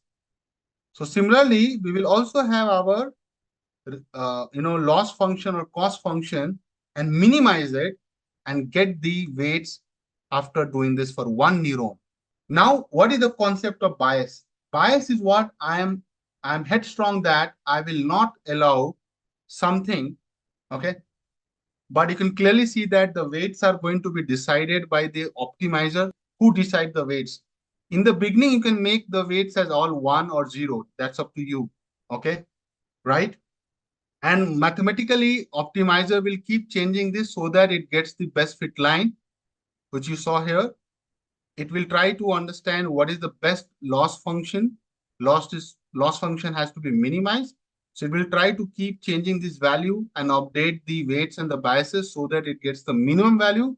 Once it converges to the minimum value, the weights are going to be fixed and then it will move to the next and then it will move to the next. There's a concept of back propagation also. So that is what going to drive the updation of the weights and the biases. Don't worry about it. Okay, but that's a big concept. It will come later. Okay. I hope you like this example because this animation helps you to understand how does the weights and bias change, right? If you keep trying to move the line to get the best fit line. Similarly, to get the minimize lowest value of loss function, the weights and the biases are going to get updated. That's the reality. Okay. So when you will see the mathematical function, right, which I don't want to teach you now, but actually it will be what? It will be what? You will take each activation function, right? And you will do the sum. That's how you do. You'll go till what? A784, W784 plus B. This is you have done for one neuron, first neuron. You'll do it for how many neurons? 784 neurons. It will become like a matrix calculation, guys. Can you see that? I hope you are able to feel. So this part is known as language dot product because dot product gives you the sum product and then you are adding a bias. Understand? So this is just a teaser, but I'll get into the true maths going slowly into it and gently into it. Okay. So you will do it for 784 neurons, right? Convolution. So guys, this is the new word in the market for you, and that's convolution. Convolution has been derived from the word convolve, right? So I'll show you something and then you realize what's happening, okay? There is a value which you are putting it here by sliding this 3 by 3 filter. Can you see this? It's a 3 by 3 filter because you have 3 rows and the 3 columns. It's a 3 by 3 matrix, right? Observe this. So you'll keep sliding and keep moving and you will start capturing the feature. So what is this you are doing with everything which you are moving around? The moment you are sliding something, you're trying to capture the complicated details of the image. Now, image can be colorful, image can be anything, to be honest. Means it doesn't mean to be like it has to be 2D image, it can be 3D, RGB channel, everything. Okay. Similar thing you are saying in a different way, and this is it. Let me show you. But observe this. So can you see that if you keep moving around, you will get the value, and also there's a multiplication happening to get the features of the images. That's the intuition behind convolution. So mathematically, those who are from electronics engineer and all, if you remember, and that's something I can show you here, powerful intuition portal. I'm putting here both the links. Guys, you have to see it for yourself, both the links. But if you see what I'm trying to say here, from the image by using a filter, this is your filter, okay? But this is very high level introduction. I don't want to get into the detail yet, but you got it, right? But how do you explain convolution to a kid? That question remains there, right? You can't say that, oh, you are taking a filter and all. How do you explain a kid? Okay. How do you explain convolution? Okay. So let me explain. Question is how to explain convolution to a kid. Let me help you. How to explain convolution to a kid. So let us break this. Suppose, so understand, we have a small image, right? So let us imagine checkerboard you have seen, right? Let us imagine, I'll write and talk through. Let us imagine we have a small image. We have a small image.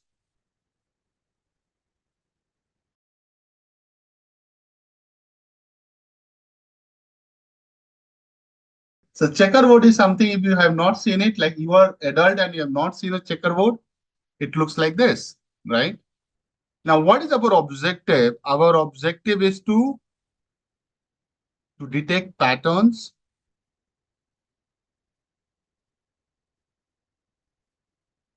in it using a filter.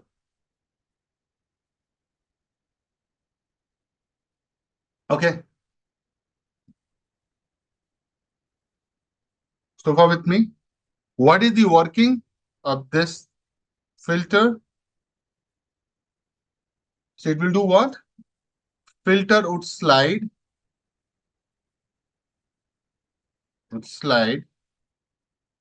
across the image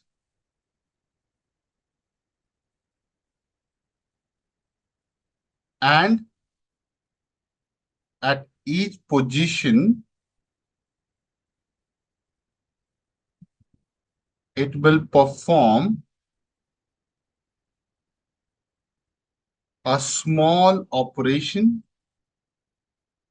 Now, this operation is up to us, right?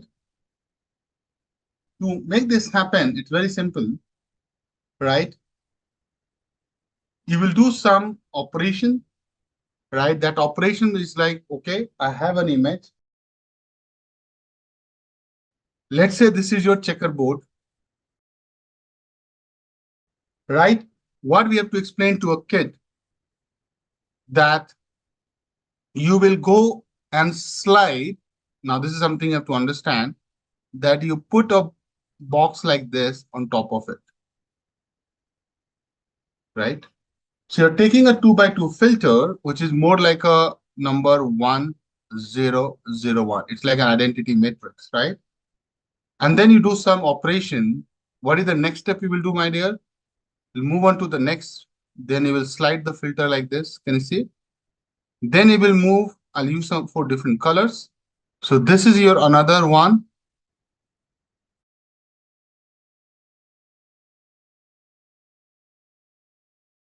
So that 2 by 2, how many slidings you have done? Starting from here, you moved from here to here, then you came down, and then you moved there. So total, how many calculation you will do? Overall, 4. 1, 2, 3, 4. I know this 4 is not visible, so I'll write 4. So this is your original image. This is your convolved image. Can you see that your convolved image is like having 2 by 2 matrix from 9 cell to 4 cell you have come, right? So you have captured the pattern, right, across the image and simplified it too. Now, how to explain this to a kid? Because if you explain this, you are removing a filter, the kid will say, go to hell, I don't understand anything. So what you have to say to a kid, I'll explain. You take a magnifying glass, right? And you zoom in using the magnifying glass, right? And try to match the pattern. You clearly know that the moment, suppose I make this like this.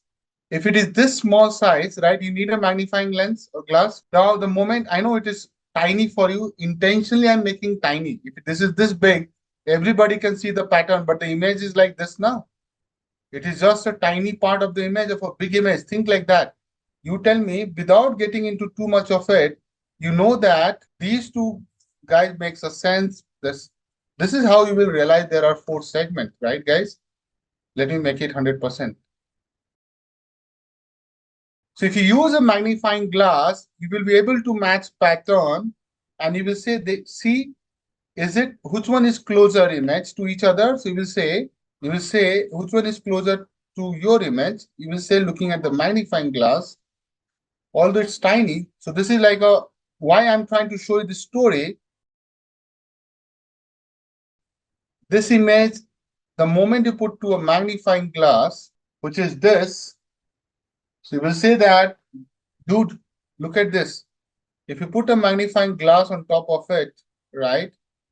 What I'm saying as a point, or what I'm making as a point, is that, so what I'm trying to say, guys, if you put a magnifying glass on top of it, your image will look like this, everybody.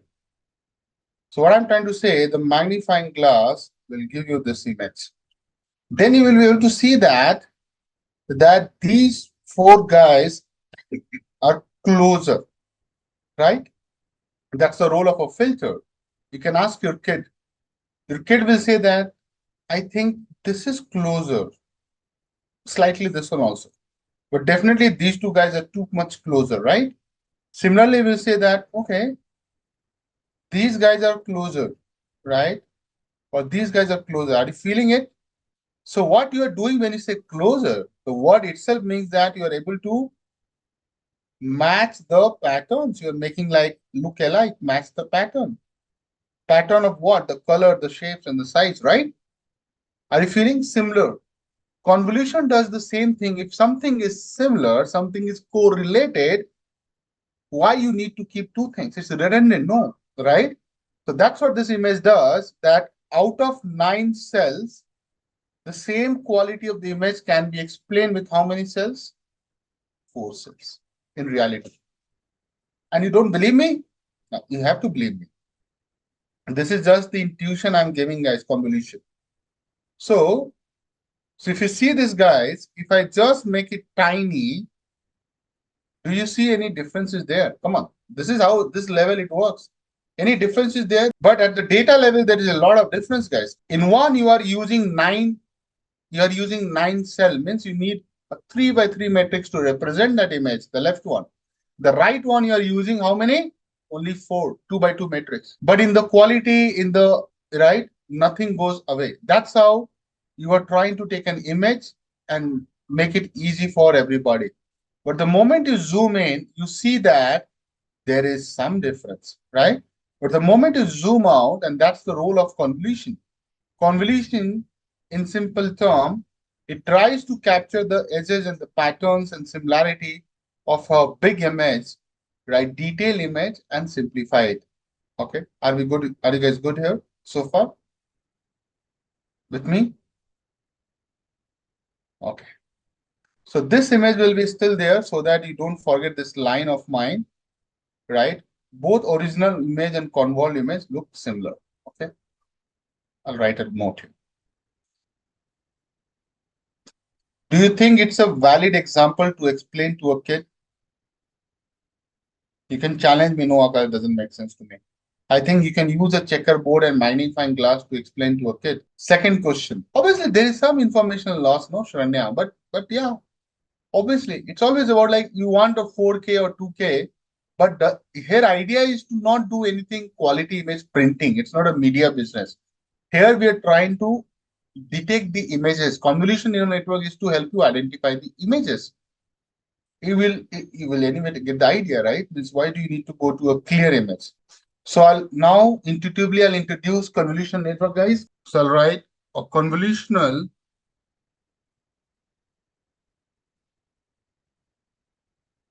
neural networks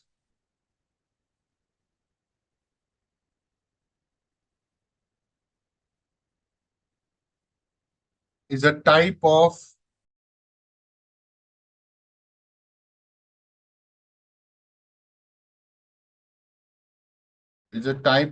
deep learning model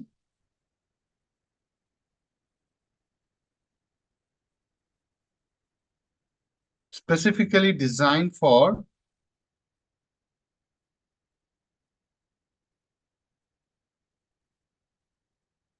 tasks like image recognition,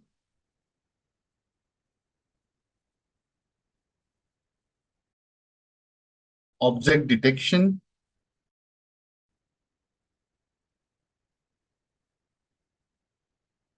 and other tasks involving spatial data.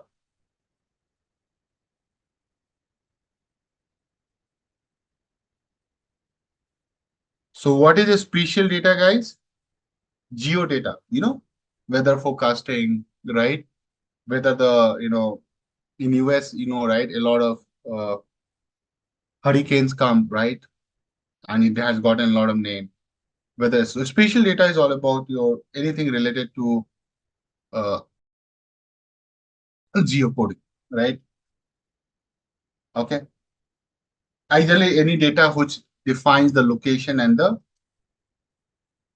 shape of objects. That's how it is. Okay. It's more related to geo. Okay. Now you might be thinking, you know, CNN is there. Before that neural network we are doing, right? Why do we need CNN? That can be a question. Before I go get anywhere, right? Means you already had the NN neural network, ANN, artificial neural network. Why do we need CNN instead of NN? Any idea, guys? See, image recognition can be also done, like digit recognition we did, right? There's a very big difference between CNN and NN, right? Let's understand. So, and that can be a question in the interview. So I'll put some star or something that, why do we need CNN over ANN? ANN. I hope you know, right? CNN is already, this is your simple artificial neural network, which have been studied so far, right? There are a lot of reasons, but the key reason is what? Where you should answer it. So guys, you need to understand the working of CNN and ANN, right? And remember, we were doing this, we did this task, na? MINST data, handwritten digit recognition, right? MNIST data set. I'm just going back. In this, we used to have a grid, remember? 28 by 28 pixelated form. So how many number of variables we have, input variables, guys? If I take this matrix, right, it will be 784. Remember that 784 input variables or features, you can say, or features. And if you recall also that in ANN,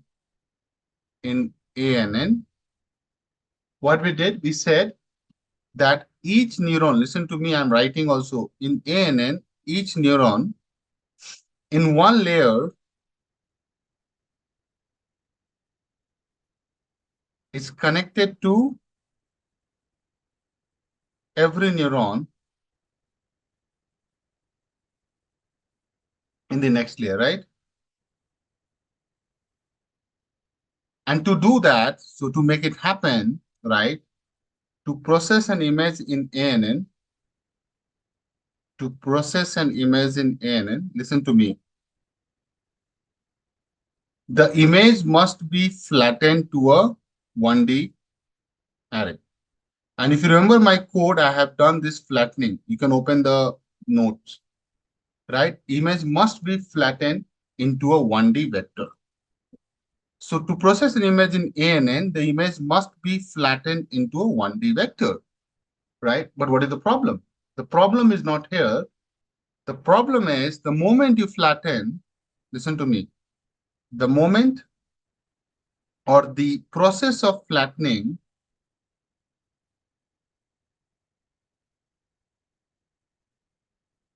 ignores the 2D spatial structure. Computation will come later, but understand that structure goes for a toss. 2D spatial structure of the image. Basically what that meaning the neural network does not understand or does not explicitly capture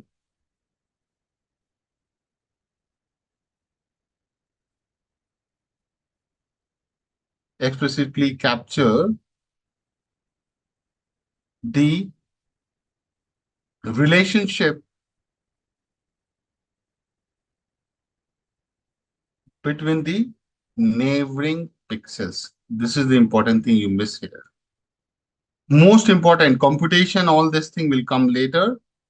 Simple, not simple, all those things can come later. But you understand what happens? The moment you just put it and flatten into array, are you going to understand the relationship between the neighboring pixels, just like in this image, which we are trying to do? The relationship between these two guys, you're missing it. Because there's no 2D, there's no 3D structure altogether. I'll take a pause. This is what you do in any. Okay, so far with me. This is your working of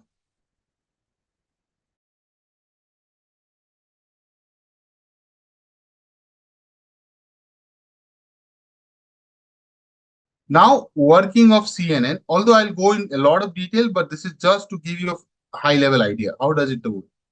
Because my working of CNN, I have to go into the heart and soul of this. In contrast, this is still part of introduction. I'm not teaching working of CNN yet. What CNNs are designed? CNNs are designed to handle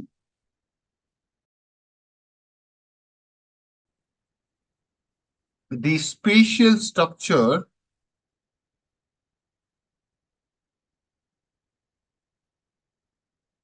of images. Okay. How do they do that? I have just shown you, in this, how you might have opened these links to see, right? How it is, sliding and, capturing the information. Or in this checkerboard example, right? This is what you say, right? Are you doing any flattening there? No. You are, without doing any flattening, you're moving a filter in that 2D frame only, right? With me? So CNN computational is a little tricky task, but it doesn't do any flattening of the array. It retains the structure of the image and do this scanning. So what I'm saying, high level, CNNs are designed to handle the spatial structure of the images, and they use convolutional layer, which is also called filters. They use convolutional layers to scan small patches, also called local regions, local regions, neighborhoods, right? Neighborhood of the image, and detect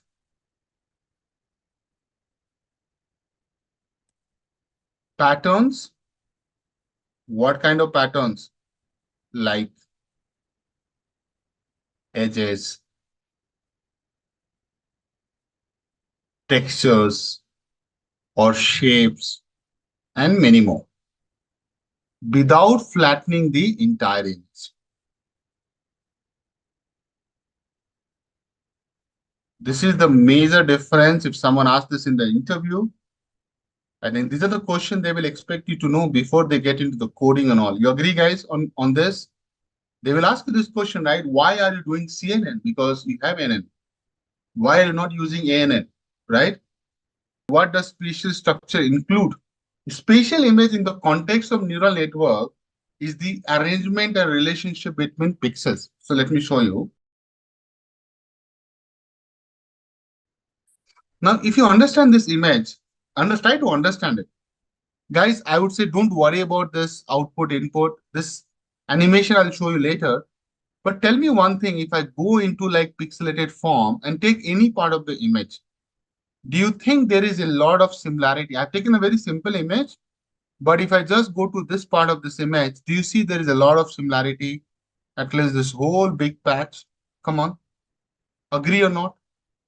So rather taking each and every pixel and convert into like a flattened array, just understand that you're complicating the whole things and missing the similar information, right? So that's where CNN says that, oh, don't worry about it. Don't go into the pixelated form without understanding the pattern. There are a lot of things being done here, right? For example, this image. See this image, guys. Don't get excited about seeing these images.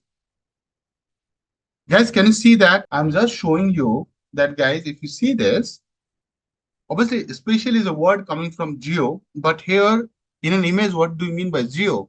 Geo is like location of this patch, this filter, observe this. So location of this filter on this image, right? And then relationship between that. The same thing you do on a global geo map. I don't know how many of you guys have seen this. Uh, Earth, Google, Google Earth. Guys, so look at this map. This is a Google. This is coming from Google.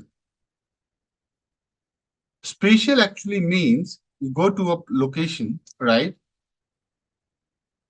So go and pin it. So you come here. Let's say we are, I think I'm sitting here somewhere, right? So I'll go and pin it here. So if I go here and pin it, right? And I come that, okay, go zoom in. So can you find that there is some similarity in the topography of this part of the, right? I don't know how many of you guys are aware that this part is known as Western Ghat. Why it is called Western Ghat? Because of some reason, right? But can you see that the green patches shows that there are a lot of trees here? Definitely Bengaluru used to have a lot of trees, but now not much.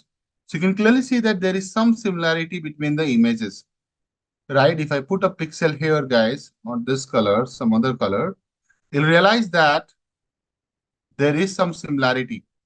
You can clearly say that this part is more closer to this part, and this part is more closer to this part. No, sorry, my bad. Uh, this part is also closer to this. Okay, agree? So why I'm saying this, whole idea of these things is that find the location in the image and find the relationship. Now look at this Python thing. It's so interesting, right? You are taking one patch. Can you see that?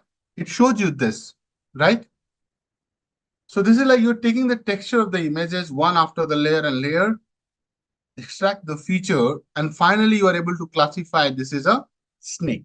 Don't worry about how is it done it, but you can clearly find that after the training, sorry, that it is the snake, right? How does it do it? Don't worry about it. But can you see that there are some patterns and there is a lot of similarity?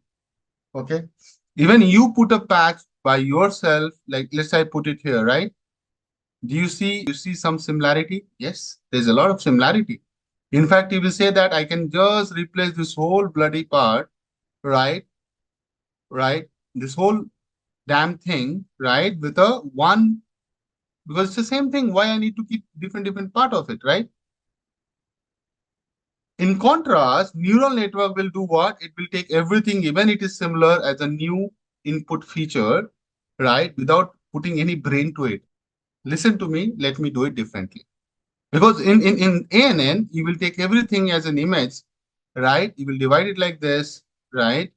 And you will say that everything is like a one input feature. Agree or not, guys? This is what I have taught you. You have to agree. But here you are not doing the same thing. You are going to do a lot of things different. I'll take a pause before I go anywhere. These examples are making sense? Yeah. And that's why CNN needs some power, some juice in the machine. So it can't be done on like a baby machine because it is computationally heavy, but makes your life easy. There are two things happening. Okay. So you realize that CNN is really a good architecture for identifying objects. Can you see this? Now, this image has a lot of details, right? It's not like it's a real image, to be honest. That is also a real image, but that email is most focused, right? For an algorithm, right, you can clearly see that it will go. Obviously, you have to take a filter. You can't take a filter which is bigger than this, right? Then the filter is going to confuse your output. But you can clearly see that it gives you a probability, and you will have seen a lot of guys doing this on YouTube that this is a car, this is a horse, this is a person, right? On YouTube or on LinkedIn, people just keep showing this live real time object detection, but that's not that great because they do it, right? They do it, they just copy paste the code, and latency is so high that till the time your camera is identifying what is what, you would have hit him. Okay. So it's good for lab or training project or small your college project, but I think I think that's what self-driving car they're thinking about, right? How to identify who is there in front of them. Right? Okay. So guys, what I'm saying, coming back to on the screen, observe, right? It is able to identify a car. Definitely, it has been trained on car, dog, horse, person, right? But it does a great job, Lakshmanan, right? And obviously, I'm showing an output rather than how does it do it, because that is something I'll cover in the course. But you understand that it is able to identify a real image and gives you a lot of details which are publicly available to the model. Make sense? Do you think this is an output of a CNN? On the right hand also, it does the same thing. It identifies a dog. It identifies a dog versus a cat. And look at the probability. The probability is like damn good. Hello, yes or no? See? So just imagine these images are like what? This the right hand image is such a dark image. Hello? Look at the image, it looks like a dark image, not like very bright, but still model doesn't care. It will identify. It has to have the edges and the patterns. So I'll get into the heart of it. Don't worry about it. But does it answer the question that it will take care of it? That's more like a teaser to show you that it will take care if there are multiple images or the transparency you're talking about. So let me talk about a real example some real use cases. See, I'm not very sure that what are they using, but one very cool example, and it is in my home also, and this is something everybody is saying. So you must have had a company. I'm not promoting the company, TP Link. So I have a camera, a house camera, Wi-Fi camera, and what does this camera do? Obviously, it does the recording and all. That's a normal thing, right? Monitor, but it has amazing feature. And what are the amazing feature? Person detection. Can you believe? So when I'm away from home, I set it to person detection, just thinking that if my door is locked, how can someone can barge in, right? So person detection, this is just for the safety. I don't know if some of the kids or movement detections, if someone is moving in front of the camera, it will, give you some notification and all. Or as a matter of fact, a lot of cameras are focused on the baby, and now you are sleeping and your baby starts crying in the, so let's say you're sleeping in another room and baby is another room, or it's in the same room, but you have a deep sleep, right? So baby cries, so your phone can ring or do some big alarm, right? It's more like a SOS alert. You know what? This is like life-saving feature. A lot of time baby gets intertwined, gets entangled in the blanket or something, and they start suffocating. You know that? Uh, right? I have read about it. I don't have a baby, so I know that as a matter of fact, as an information. Such an amazing thing, right? And can you think this thing comes in 1,500 rupees, 2,000 rupees? Okay, let me also say this is not a promo post. So this is a camera. I have it in my home. It's very cheap, not expensive. But they must have some technology. I'm saying that even they have a simple, not they are running AI or anything, but even if they have some simple program, but it does the job, the convolution neural network, right, will do much better than this. Makes sense, guys? With me? Another use case when I was in Amazon warehouse, right, so I saw in, is that now Amazon is testing humanoids doing their fulfillment. So what is a fulfillment in the sense what Amazon is doing, my dear? I'll show you. So what Amazon is doing, and you can watch this video later. I've given the link. So what Amazon is doing that they are testing the humanoid. Can you see that? So they have the camera here, right? This is the humanoid. And this guy is so trained that it can detect a barcode. Obviously, there will be a lot of technology. I'm just saying that obviously AI is making it happen, else it would not have been possible. Trust me on that, right? AI is making it happen. Okay. So now they understand that in a fulfillment center, this guy will go pick a bag, pick a parcel, package it, put it to the logistics on the conveyor belt, and it will come to your doorstep. I know, don't go there that, they will be they will be like, replacing human labors and all. Don't worry about it. That's not my job. I'm just trying to say that how Amazon is using human eye to pick a parcel, pack it, and ship it. In fulfillment, these are the three things people do, right? Pick, pack, and ship, right? Yes. And that's exactly they are testing, I think, in some Amazon warehouses, not in India. Amazon warehouses, they have this kind of testing going on. I don't know.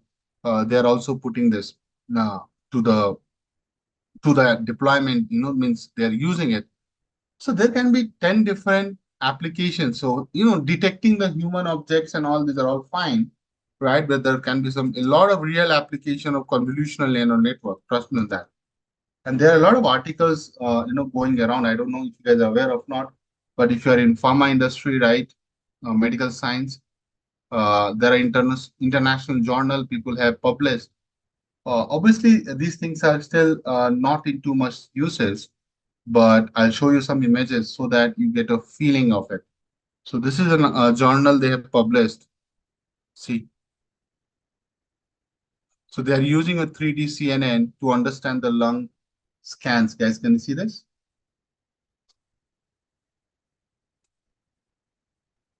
and here you get a bigger quality image. I think this guy they have provided.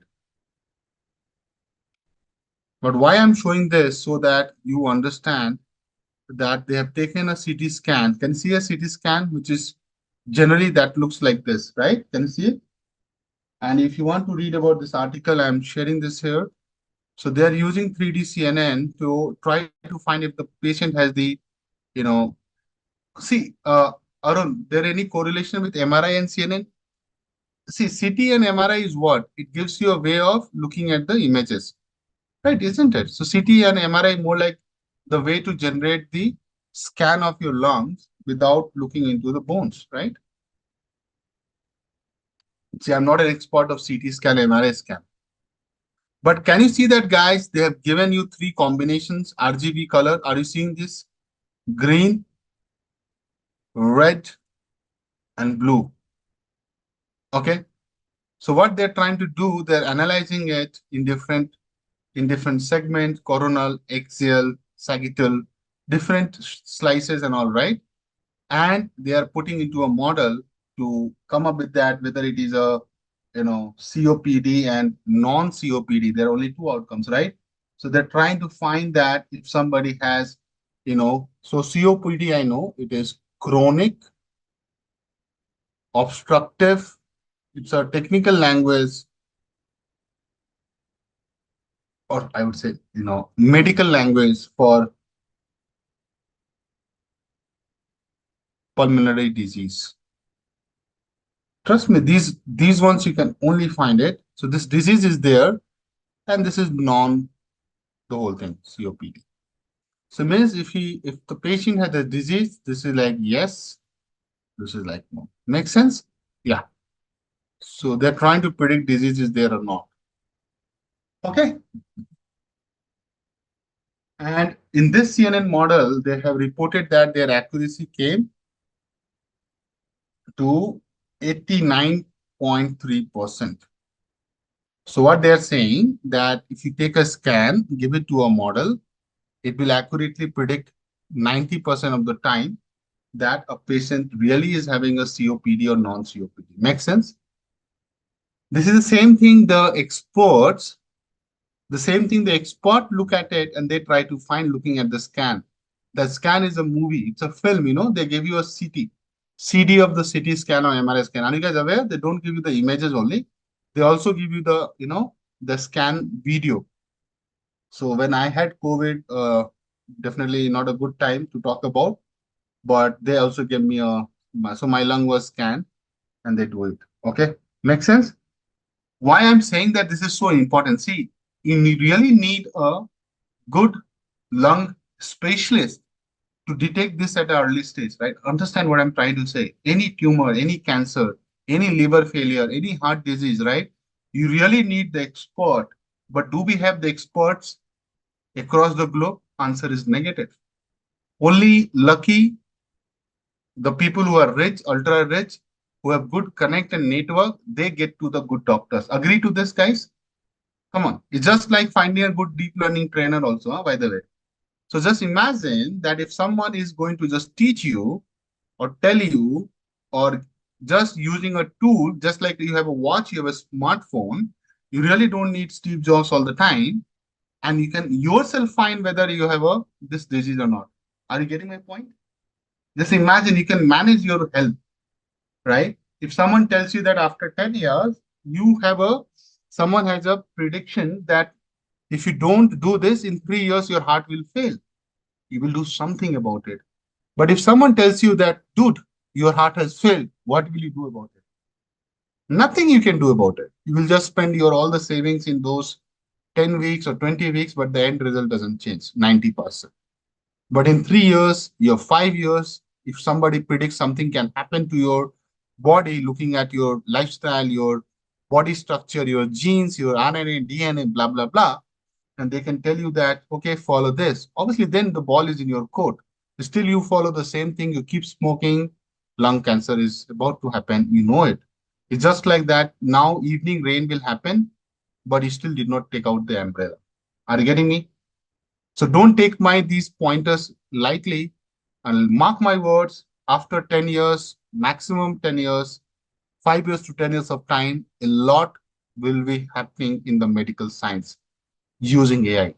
AI is going to be tapped like anything into medical, pharma, medical, life sciences. Be ready for that revolution. Make sense?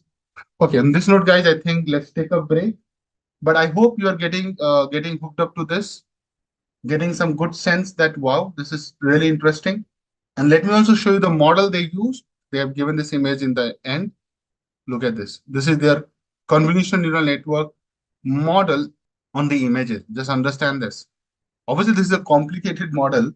I'm not going to teach you this. And please don't ask me to do this lung cancer prediction problem. I have some protocols to follow, so I can't teach you this.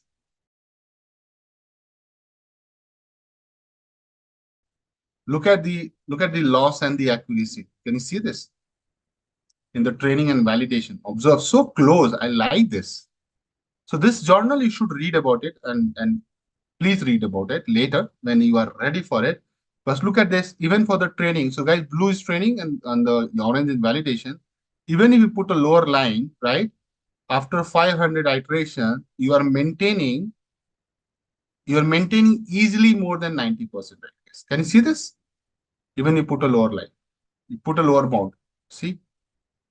So this will be 0.88.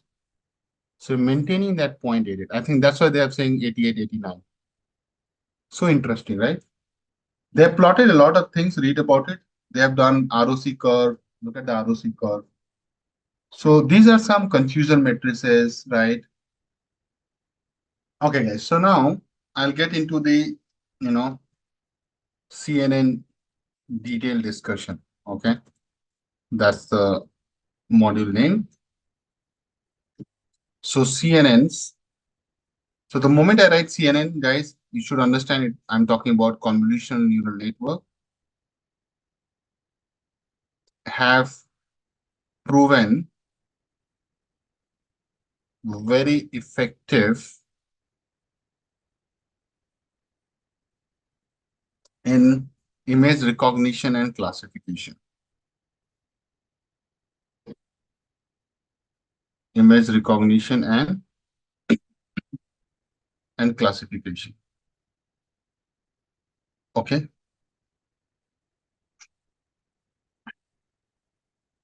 So what is the implication when I say this? So, it's a really successful in identifying faces,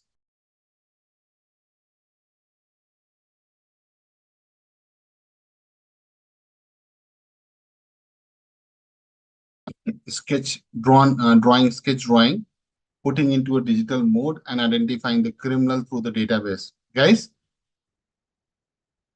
if you just send an image, no fingerprint, how will you identify a criminal? How will you find the social security number? Have you seen these movies? Don't think it is all fake. It's all real.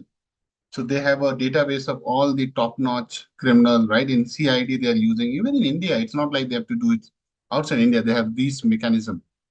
So identifying faces can be a real use case in these kind of world, right? Like somebody has a red corner notice, right? So let's say I'm the Vijay Malia or likes of them, right? And I am done some fraud and I can't travel outside, right? You have some restriction. So one way is that to stop it, right, or find that person is that capturing images from traffic signals, right? Because they will be traveling and process that in the database. Make sense? So objects, traffic signs, right? You know, apart from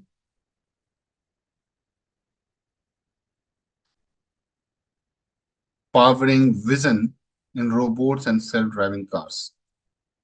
So just understand the length of the use case, length and the breadth of the applications and the use case, right? And these are some well-known, example I'm looking at it. So if I show you these few images from the screenshot, guys, I have, just observe this. So, CNN can read and generate this, okay, for you that what is happening there. So soccer player is kicking a soccer ball, right? Likewise. Make sense? Before I get into the detail of it, right, I'll show you the journey of, CNN. Okay. This is the timestamp CNN is having. Can you see this? So the first convolution neural network was introduced in the year, right, 1989. I think some of the guys were not even there. I'm talking about the college guys, right? Isn't it?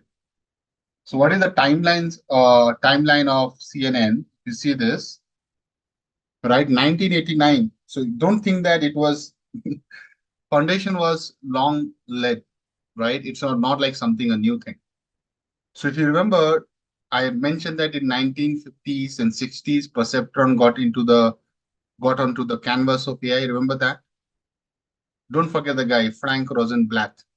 He's the guy who introduced perceptron in 1958. Do you remember that? I had mentioned that, right? 1958 perceptron came. Okay, maybe I'll revise for you guys. This is very important. You have to understand the history. So perceptron could classify binary patterns, right? It has limited abilities. 1980 time, right? New cognitron came into the picture, and that was done by Kunihiko Fukushima, right? It is coming from Japan. So it was more, you can say that the early version of neural network, convolutional neural network, right? 1989 convolutional neural network came, and Lennet, right? So Lennet is an architecture name. So this is the early stage, but 1998 time, right? Lennet 5 got published. So they have missed this. But definitely they're doing research for the longest time. It's not like that they came in. So 1998, Lennet 5 published, and Lennet architecture, also known as Lee Kuhn. Okay. So the guy was Jan Lee Kuhn. He developed the first convolutional neural network. I'll write a pointer. First convolutional neural network to do handwritten digit recognition, which we did with, ANN. So they tried it with existing use case, right? That's what you will do, right, guys? Come on, Eson. So they did it for doing the handwritten digit recognition, right? That's the first practical application of Mr. Jan LeCun neural network. Okay. So far with me? Good. Then 2012 time, AlexNet. So AlexNet, this was a competition, and AlexNet was, I think I would say, like, it was developed to do a large scale visual recognition challenge. So there was a challenge going on, which is called ImageNet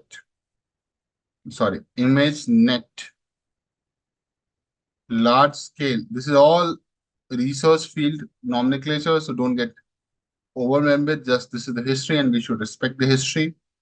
Visual recognition challenge. Just like Kaggle does it in a simplest way of saying it. ILSVRC. It's a big challenge. You can Google about it later. So, in this, and I'll talk about it, AlexNet, they used ReLU. Can you believe it? The first time they used ReLU as the activation function, which I was teaching you guys, right? And that guy also used the concept of dropout. You might have heard dropout, but I'll teach you. And leverage the GPU acceleration. A lot of people don't even know what they mean by GPU acceleration. Using all these things, guys, he was able to do a great job. What was the job? The job was to predict or to make deep CNNs, deep is like deep learning, feasible for large scale image classification task. Just imagine that. Okay. So this architecture was able to do quite a lot of, impossible tasks. So you can give hundreds of thousands of images. It can do a right classification with a very good accuracy. Okay. So far with me, this is what happened in 2012, guys. Okay. In 2014, right, you might have heard about VGG. So the guys, Karen and Andrew, introduced VGG Net. So VGG Net, these all are architectures, guys. I'm not going to teach everything, right? Because architectures are not in the core, because it's not the like a in-depth, but VGG 16, 19, Google Net, RCNN, they all came in 2014. 2014 time, right? They were able to use a lot of more filters, layers, make it more complicated and getting some better result than the AlexNet. If I have to keep it very simple. So they were using convolutional filters of different sizes, right? To do a lot of more detailing there. 2015, ResNet came into the picture, which is also known as fast RCNN. So ResNet was, mind blowing, Miss guys. So RCNN, right? It was doing training up to very deep. How deep? The 152 layers. Guys, you understand what is the meaning of 152 layers? Let me show you one image which I have given you guys. So suppose these are like 5, 10 layers, right? Or you see it here, some layers. Okay. So how does a CNN look like? CNN layers, you realize. So let's say this is a CNN layer and you are just seeing 4, 5, 10. They are telling that I can go as deep as 152 layers. So let's say this is your CNN layer, guys. And then you realize that when I make this word or statement 152 layers, you should be like your eyes should be open. So this is a very simple CNN, guys. So I know it's not very visible, but let me show you there. This image is bullshit. Let me delete it, guys. See. So guys, can you see this? You are not going so many layers, right? Right? You have starting from the one layer, 4 feature maps, 8 feature maps, 4 class units. So layer wise, if you see, there is like 1, 2, 3, 4, 5, right? And you are stopping there. But what I'm trying to say that in ResNet, they are telling that they could go up to 152 layers. Okay, just imagine one behind the other, one behind the other in the sequential. Okay, makes sense? This is what ResNet gave it to. So see, the structure remains the same. Only thing they were trying to do some more layers, get better results. That's how any development happens, okay, to be honest. Now, in 2016 onwards, right, they are starting with the object detection by using yellow. I think yellow is something you might have heard about it. It's a very famous thing. You only live once. It's not that yellow. It's a different architecture. You only look once. It's not you only live once, okay? So yellow architecture is you only look once. This is the name of the architecture.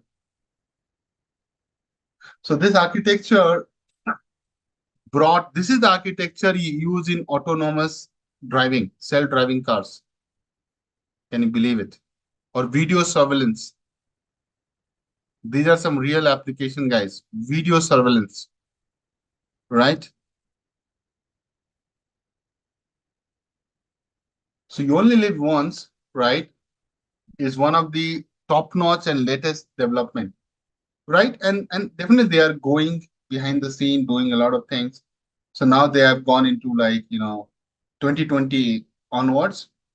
They have started testing the vision transformers. I don't know how many of you guys know, but YOLO is known for doing the object detection in real time. You know that self-driving cars do it, right? It's the same thing which I have been talking about. Makes sense? But fast forward to 2020, which is not here, 2020 onwards, they are now testing not CNN, they are using vision transformers. You can read about it when you are there, also known as VITs. So to be honest, AI has seen a lot of traction in last few years. I would say last decade, to be honest. So they're using a lot of information. What is the beauty of vision transformer is that they use limited training data and can give you accurate result, which is really effective, right? So for NLP kind of task, it can be done very fast. Okay. Transfer learning is being done 2014 onwards. There are a lot of things which we need to discuss. Okay. But guys, in CNN, these are the keywords, and that is something I'm writing here so that someone should always come to me and ask that Akash, you did not teach this. Okay, so this is just for you to track in last few decades. These are the things have been done. I think relu activation you already do, right? You already know, guys. I have taught then the concept of dropout has come. So these are some advanced things being done in CNN. Batch normalization. I don't know how many of you guys are aware of this term. Priyank, have you heard batch normalization dropout? And the last thing is what? Transfer learning. It's all in the syllabus, and I am supposed to teach you guys. This is just to track. This is all part of what, my dear?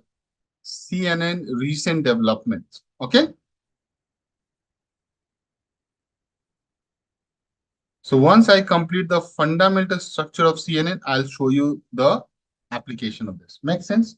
So far with me, guys? Come on. These are just here for you to note it down. Funny, I'm going there. What does uh, what does it do in each layer? So that's my job. I'll tell you. We have not gone there, so don't worry too much on that yet. But I'll go there. Okay. This is it. Now let's talk about a fundamental architecture overview.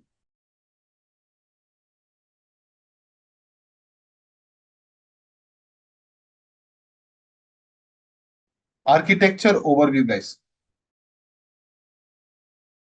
A typical, I'll start with the typical CNN architecture.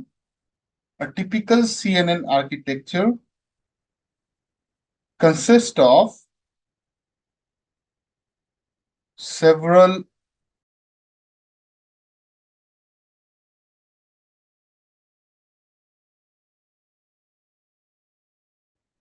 Okay. So guys, CNN layers, typical architecture. So number one is input layer because this is nothing can change there, right? Number one is input layer. So let's start with input layer. Although you know it, but I'll make sure that you know it in detail. So number one is your input layer.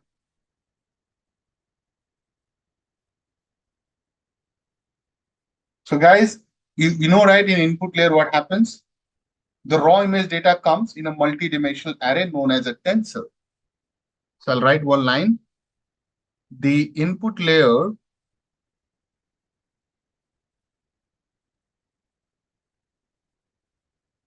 of a CNN receives the raw image data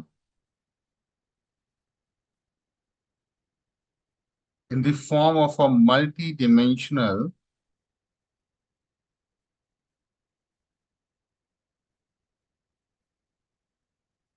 array, also known as tensor.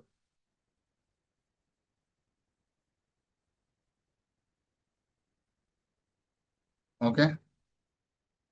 So for grayscale image, I think I spent some good amount of time on that. So for grayscale images, the input tensor will only have a height and the width, remember? So basically the input tensor is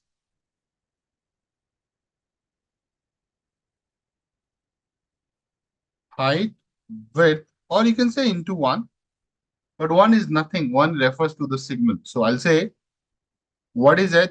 H is the height of the image. And see, height of the image can be decided in pixels, centimeter, inches, whatever. Generally, we take number of pixels. Okay.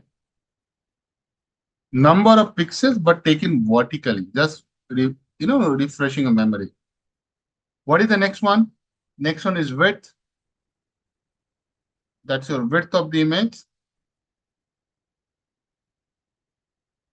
And what's that? That's number of pixels horizontally.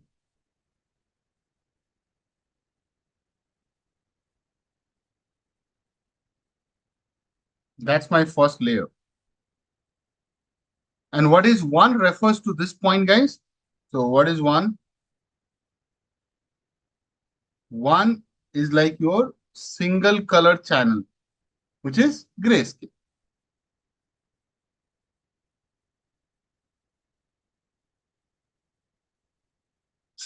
Color channel grayscale. This is for grayscale images. For RGB images, guys, colorful images,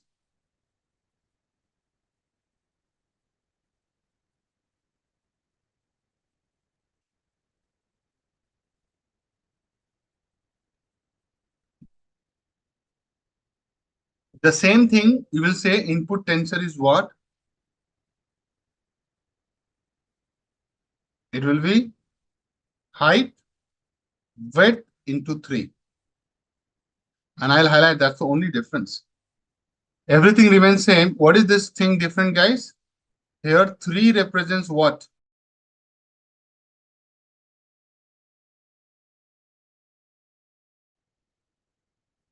What are they? It is red, blue, green. Red, blue, green. Very good. So this is your input layer done. You don't need to do anything. This is the layer. Moving on, guys, quickly. Second is what? Convolutional layer. That's a new layer, right? This is the core building block of your CNN.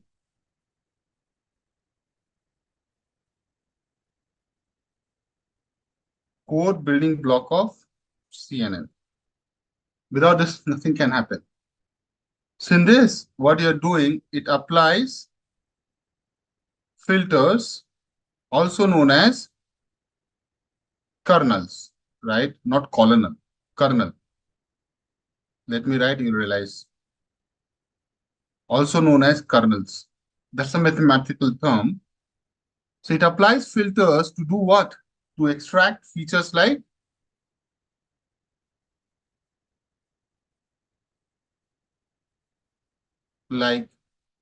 edges, corners,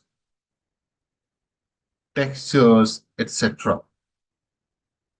So what I'm trying to say, guys, convolutional layer has the filters which extracts these things, okay, like edges, corners, texture, etc.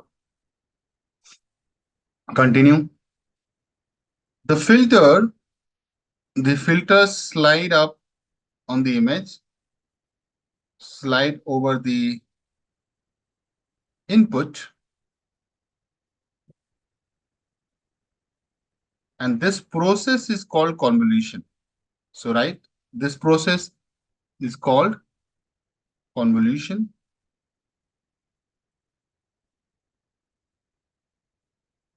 Why I'm doing this? This process is called convolution, and the filter slide over the input, and this process is called convolution, and it generates a feature map as the output. And I'll show you by taking some examples, so don't worry about it at all, okay? So how do you do it? Understand the steps first. So guys, it's more like you are sliding a filter over the input to get what? The feature map. Just focus on the highlighter, right? I'm going to show you some real fun thing for the day so that you go like with a lot of ideas, right? So have you seen the tic-tac-toe game? I think everybody has seen tic-tac-toe. Every bacha has seen. Can I say that? Tic-tac-toe. Those who are struggling to understand what is this is it. Guys, you can't say no, right? So what I'm trying to say that, guys, I have image, right? Two images. If you look at the pixelated form of X, no, sorry, O. So guys, I'll keep it like in my layman terms. So this is like your letter X and letter O or 0, whatever you want to say, right? Let's not fight over this. Can you guys see that? It's a very, if I just make it tiny, you will see that it is, we're putting the O, right? If I make it tiny, it looks like you're putting an X. Guys, with me? Guys, say something. I need now frequent good to go on this. Okay. So if you see this, it's a very simple image. How many pixels you have? You have 6 by 6. See, 1, 2, 3, 4, 5, 6. So it's a 6 here on the width and 6 here on the height. It's a very tiny image, to be honest. It's a 6 cross 6 pixels for both the images. Agree? So total how many pixels? 36 pixels. Okay. Now if I have to use this in my normal neural network, what I have to do?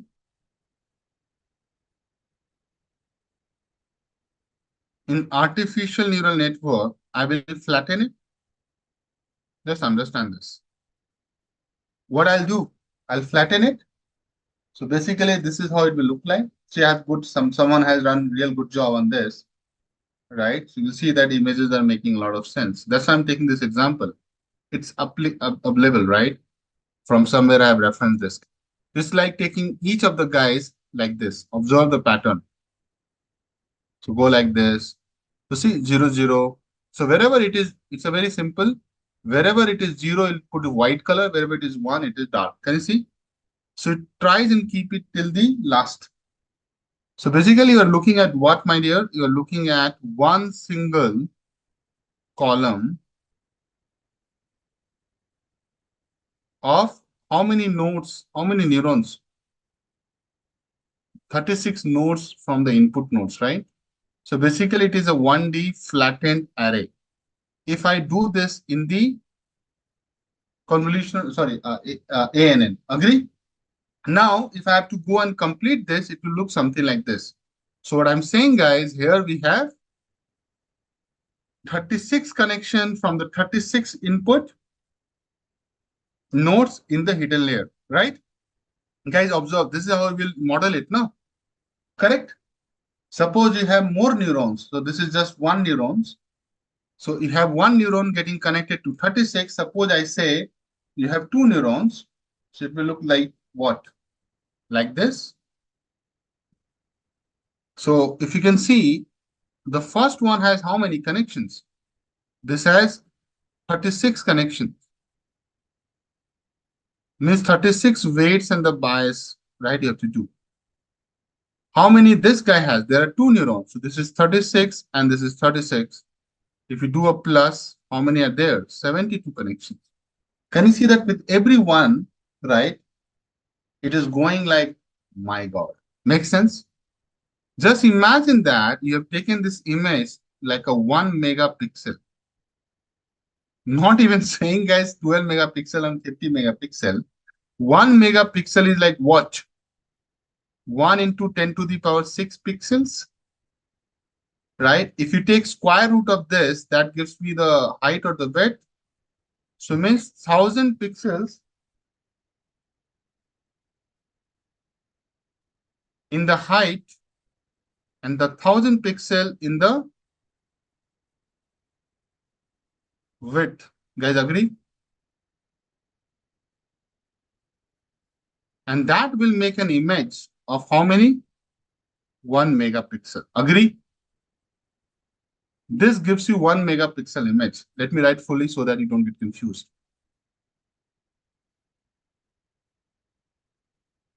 So can you see that? So for one neuron will have how many connection, guys, in CNN for this kind of input? It will have 10 to the power 6 connections. Means 10 to the power 6 weights. Are you feeling the complexity, guys? So what I'm trying to make a point that for a neural network, I'll write also, for a neural network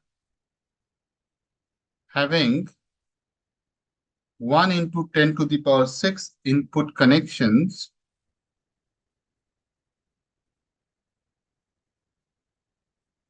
for a standard size image. Yeah, 1 megapixel image is a standard size image.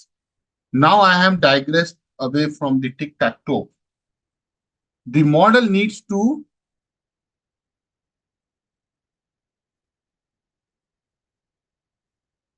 estimate 1 million. I have only taken a 1 megapixel. So the model needs to, it's a standard size. The model needs to estimate 1 million weights for each neuron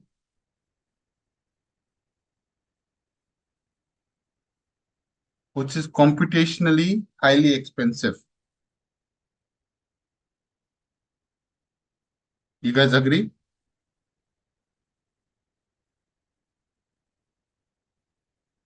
I think you have to. So do you think this is the effective way of doing this is the effective of doing this thing, guys? Which is computationally highly expensive. I changed the color because I did not like it, guys. I have this power, which is a big turnoff, right? So it's not effective at all. This is what scaling we are talking about. This is what they were telling. No, Lennart, AlexNet, they were talking about the scale. This is called scale. So what we are trying to say as a conclusion, and this is something, if someone is really testing your knowledge, they'll ask this question. Applying neural networks, the basic one, the basic version, right, the vanilla version, right, is not the right approach. Agree? I just showcased you the problem. Millions of weights, how will you estimate, right? Just for an image classification problem, right? The reason is that as it does not scale, and it does not scale well. Make sense? Where CNN comes and help you, CNN says, hold on, let me come and simplify it. So CNN comes and simplify it. I know you might be thinking, how does it do it? That I'll explain in a moment. And make it computationally less heavy.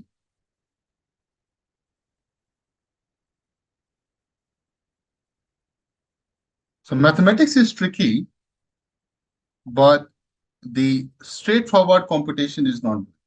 So what CNN does, CNN does, the first thing is to reduce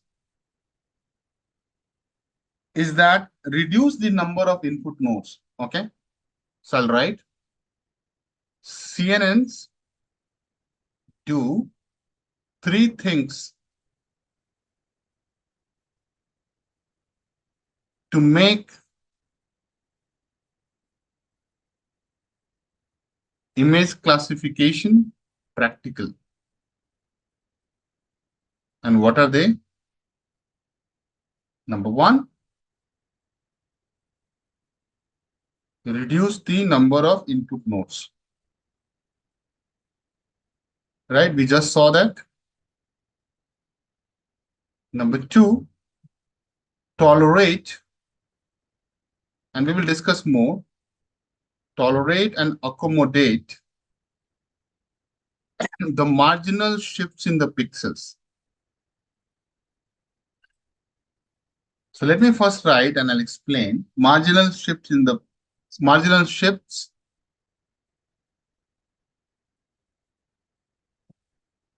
tolerate and accommodate the marginal shifts in where the pixels are in image. In the pixels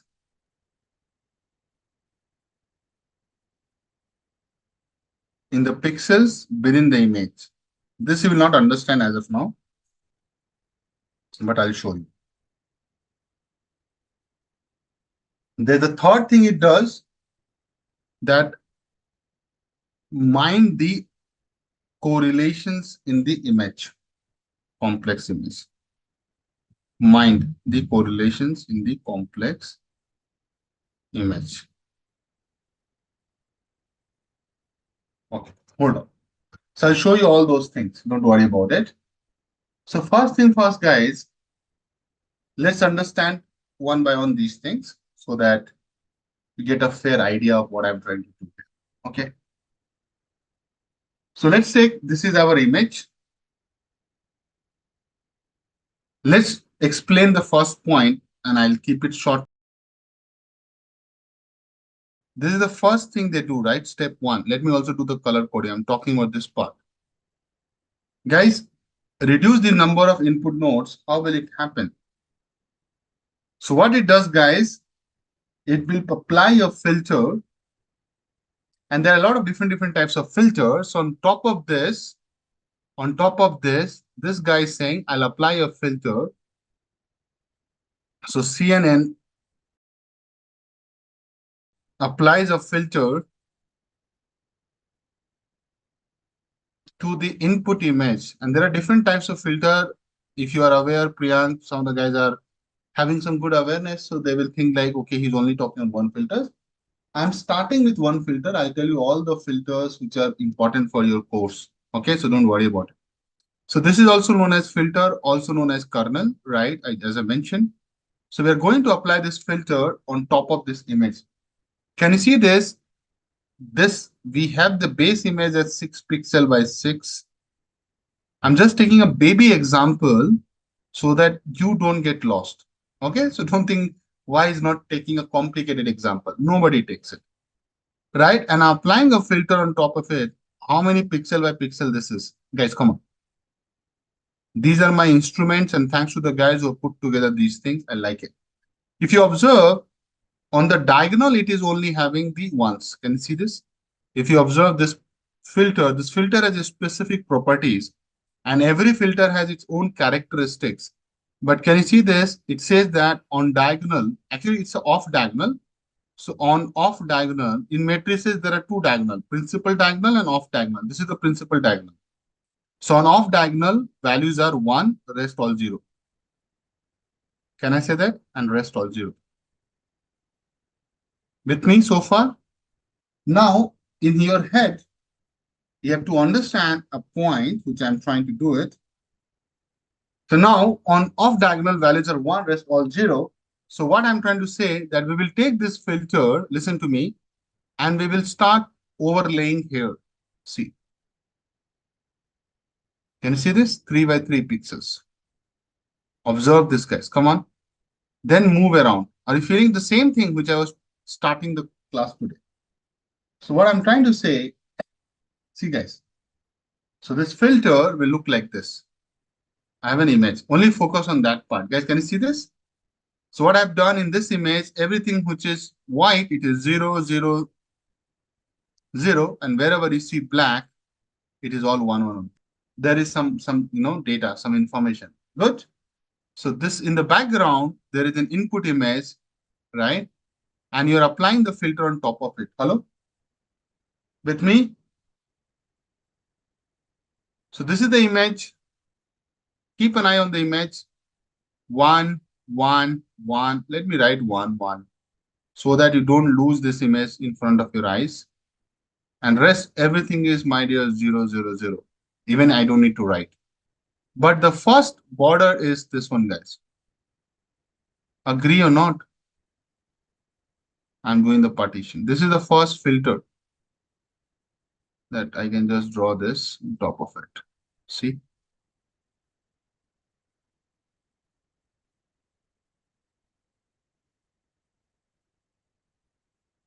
Right?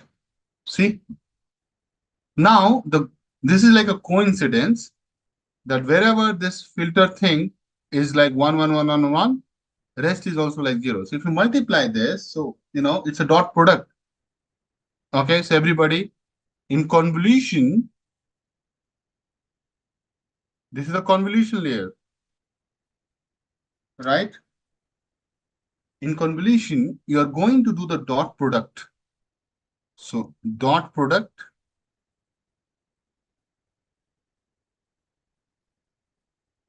between the input and the filter, input and the filter in the overlap area, right? Overlap area, only in the overlap area. And hence, we can say that the filter is convolved with the input.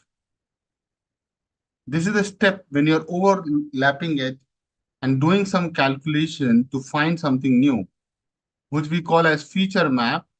It's a fancy word, but the fundamental principle is that finding the overlap. So guys, if you overlap and multiply, what you will see, 0 into 0, cell by cell you do it, right? Then plus 0 into 0, don't miss it. Then 1 into 1, observe this, my cursor. 1 into 1, then go on. Plus 0 into 0, or maybe I'll write it below. 0 into 0, right? 0 into 0, plus 1 into 1, plus again 0 into 0, plus 1 into 1, plus 0 into 0. I think you can already see that the number would come out to be what? 3. Very good. This is the dot product. So remember when I was teaching you basics, gradient descent and all, in dot product is basically what? Dot product in algebra is equal to sum of products. Dot product basically gives you what? Sum of products, na? Isn't it? We have done sum products. Observe this, na? So dot products always give you this sum of product. Okay, makes sense with me? Just keep this in your head, right? So you got the first layer value, you know. So what I'm saying that you will have a feature map shape only, and you will come here and say, okay, I got this value as 3. Makes sense? But that is up to us because we can also put a bias to it. That's where the bias also comes into the picture. So I said, okay, if it is 3, no, I'll give it, pass it to a bias term. And the bias I'm setting to this model, and this is ultimately it will, the algorithm will do. Whatever the number will come, I'll subtract -2. Guys, can you see this? There's a concept of bias also, right? Isn't it the same thing we're doing in the neural network also, right? Some product of the weights and the input feature and then a bias. Tell me if a 3 goes and -2 happens, what is the final outcome you'll get here? 1. So you say not 3, it's 1. And there's a reason here. Okay? You're using this bias for the reason. So guys, now let's move on. Let's move on to the next part of the story. But I also give you the image, which I think important for us to show you that how it has been done.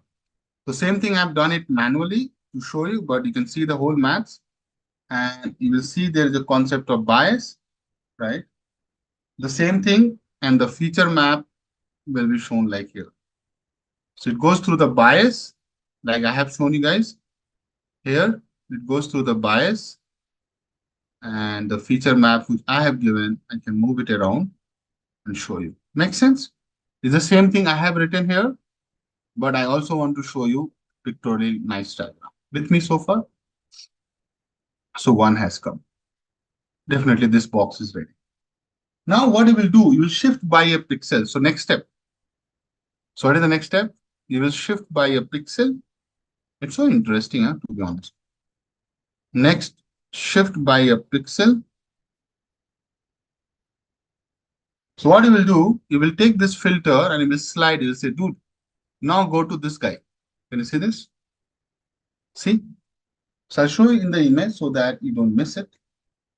Good images always help. So I'm showing you here. See? So you shift by a pixel, again do the maths, right? I'll do it for one more so that you get the confidence. So 0 into 0 plus 1 into 0. See, now things will start changing. 1 into 1 plus 1 into 0. Keep an eye on the calculation, guys. 0 into 1 plus 0 into 0 plus 0 into 1 plus 0 into 0 plus 0 into 0. Guys, just focus. I think here I get something. The rest, everything is gone, right, guys? Come on. So I just get the value equal to what, my dear? Come on, 1. Then it will go to a bias of -2, right? So finally you'll get what? -1. So the feature map will get updated to -1, and here also -1. With me? So far with me? So guys, if you do this, so you know, right? You'll keep doing this. So it will come here, it will come here, and then. So actually we'll get a 4x4 matrix, and later you can go home and do it. So obviously you're at home, most of the guys. So the final feature map looks like this. At least this is the output. So final feature map is this. After this final feature map. This is what you call convolution. This is the output of convolution. So guys, you started with 6 into 6, 36. You are seeing 16. So definitely have reduced it, isn't it, guys? Come on. When you apply ReLU function to this guy, you also know what will happen. So ReLU will make it what? Anything which is positive, anything negative is 0, right? Remember that? Right? Anything positive is positive. So this is 1, 1, 1. Right? And we can set that, but this is 1, 1, 1. Why this is 1, right? Rest everything will be 0, right? 0, 0, 0, 0, 0, 0, 0, 0, 0, 0. Okay, good. So far with me. You're trying to reduce the image size, right, guys? Come on. I'm writing concept of padding in convolutional layer, guys. So padding is a concept in CNN, okay? And that's something you should have a good idea and understanding why we need padding. We'll try to answer those questions. Okay.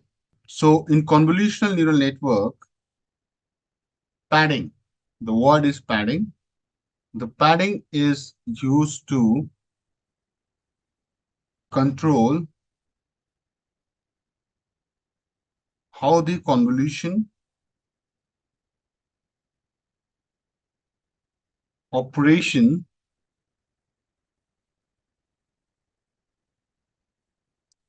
handles the boundaries of an image. You know that any image will have a 4-wall boundary. Agree or not? Come on, look at this dog image only, right? There are 4 walls, right? So boundaries. This is boundaries. See, correct? Any image if you take.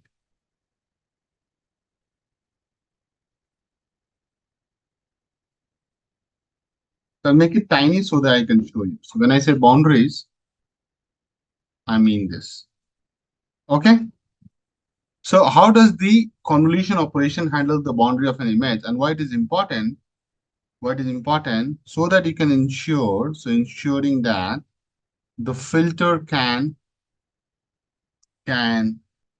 process every part of the image, including the borders. Okay. So you understand, right? This padding concept is more, focus on the boundaries, right? Boundaries. At least we know this now. But someone can ask you that, why do you need to protect the boundaries? You can just let it go, right? Isn't it? Why? Question can be, why do we need padding? Definitely, it's like with respect to that, you don't want to miss anything in the image, even if it's a boundary, right? I think that's a very simple answer. But is that enough? Exactly my point, right? Why the emphasis on this? Now understand. No, it's the same image. Let's take this image, right? When you are scaling it, right? Isn't it? When you try to move a filter, the filter will go like this, guys. This is a filter. Suppose it is a 3x3 filter. You'll keep moving like this, guys. Agree? Right? But the moment the filter is like this.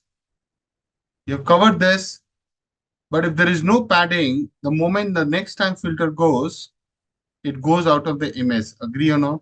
You understand? The moment I'll draw now, you will understand.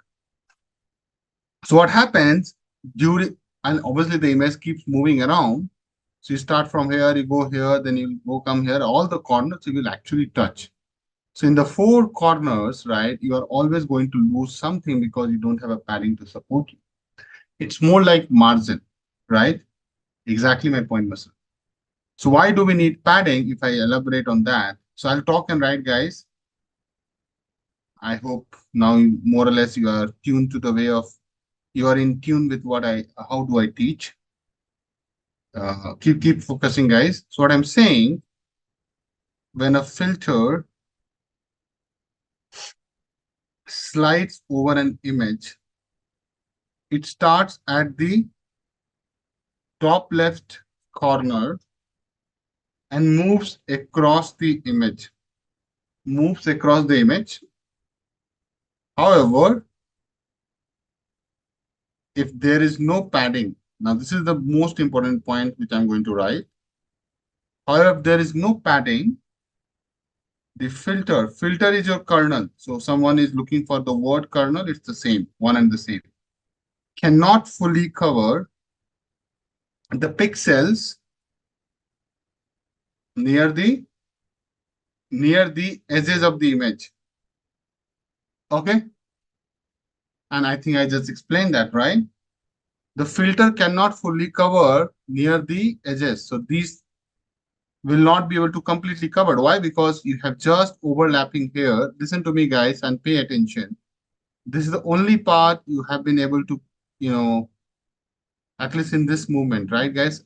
See, so you're only able to have this. What about this part?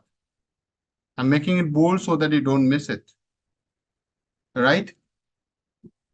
So you definitely, right? Because there's nothing, right? This is the end of the image. It's a boundary. So filter cannot fully cover the pixels near the edges of the image. That's a very important point I'm making you show. And because of this, due to this, it results in convolution output being smaller than the original input image. Right? You're missing something, you lose something, right? So this is the biggest problem, right? Because your final output is not appropriate. So what we say, that's why we need padding. So I'll write with a different color altogether so that you can see. So we are saying that padding is used to address this. And Srini, hold on to your question. Let me complete the concept and then you can shoot me with all the question. And this is true for everybody. So just wait. Let me show you with examples. Padding is used to address this, not image. That's where I see you pinged me, then I lost the chain of thoughts. Padding is used to address this by adding, what do you add? Extra pixels at the border. Extra pixels, excuse me, usually zeros. So zero means it's just the empty part, but it is there around the borders of the image. So this is more like, way of handling your image. It's image processing only, deep learning is all about image processing, right? So if I have to summarize what I've just mentioned, guys, what are the key reasons to use padding? I'll just write 2 bullet points because see, this is all theory, but in the interview, you can't go and, blabber this much. You will not get time. So you need some bullet point from me as a trainer because deep learning is something you have to be very objective. So number one reason, I would say preserve information at the edges. Agree? That's the whole job of padding. One bullet point. So basically, we are saying that the moment you add, so now you will have something to slide over. So you preserve the information at that edges. Second thing is more on the structure of your output size. So now control the output size. And I think I need to expand a little bit on this. So what I'm trying to say here that I've already written on the top, it's just a reiteration. Padding allows you to control whether the output feature map has the same size as the input or if it shrinks.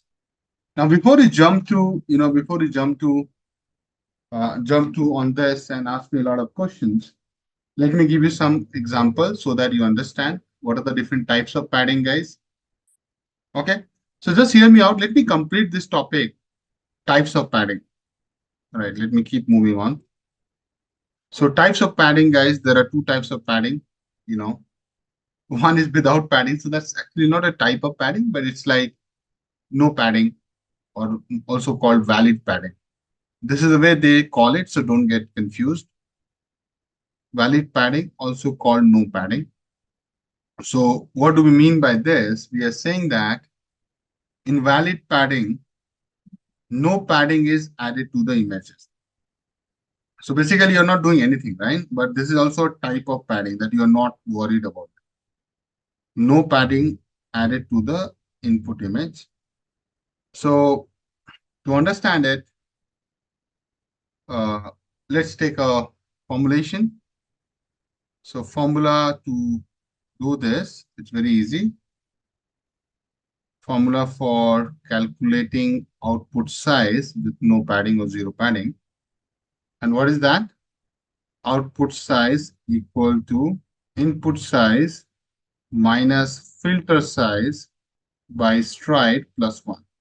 I think this font is not good, so I'll change the color and make it dark. Okay, clear, guys? So this is how you have to read this. I think you already know what I mean by input size. So input size is what? So I'll write where. See, I keep writing this because I know people misses it all the time. People miss it all the time. So I'm just trying to be more vocal about it. Keep telling the same thing so that you start getting hang of it. But very good, Usha ma'am, you're right. Size of the input image, height or the width, right? Filter size is size of the filter or kernel. Stride is step size of the filter, step size of the filter. I'm just revisiting this topic because I need it in the padding. Okay. So if I take an example, I have detailed it, Raj, a lot. So your question is already the heading in this. I don't know you are there or not, but impact of input size on kernel or filter selection, right? So how do we decide the size of the image? Sorry, size of the stride and size of the filter. So it's all covered there. So example is very simple, guys. I'll take an input image 5 by 5. So it's a square, 5 pixel height, 5 pixel width. I'll take a filter size. So filter image is default one, 3 by 3. And I'll take stride equal to 1. Makes sense, guys? I think easy. So what is the valid, sorry, what is the output size with valid padding, guys? Since you're not doing any padding and you're asking this question. So it is 5 input size minus filter size, 5 minus 3 by 1 plus 1. So I think it comes to 3 by 3. Because see, guys, feature map will be also square matrix. So it will be 3. Actually, it is, if you do the math, 3, which basically means size of the output is what? 3 by 3. Right? So always a square matrix. Now, can you observe, we started with what input image size? 5 by 5. That's the standard thing. And can you see here? So what is the observation? You tell me. So with valid padding, basically no padding. With valid padding, basically no padding. You're not doing any padding. The output feature map will be smaller. The output feature map will be smaller. God, sometimes my English. Output feature map is smaller than the input image. Those who are wondering what he has said, output feature map is 3 by 3. I'm writing here bold and clear. And input image is how much, guys? 5 into 5. Any confusion? So I'm writing with this highlighter because definitely you can see that. Now the question is that why the hell we are even studying that? So you have to tell us why. So yeah, I have a reason to that. So write a big note. Valid padding, which is basically no padding, when the primary goal is to reduce the size of the feature map. You want to do the downsampling for the big images, right? The whole idea is to reduce the size of the feature map. That can be reason, right? So then you have to be ready. If you're trying to reduce the complexity and the computational power you want to use effectively, then you have to go ahead with the assumption that, dude, I will be losing some information on the border, but I am fine with it. Depends on the project, depends on the requirement. Agree? If you're not too much concerned about the borders of the images, why the hell you care about it, right? Yeah, it can be a use case. Agree or not, guys? Come on.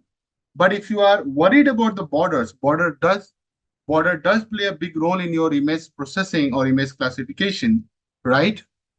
Now, so look at this, na, Srini, I answered that, right? So if you keep striding, where you will struggle? In the middle or in the end?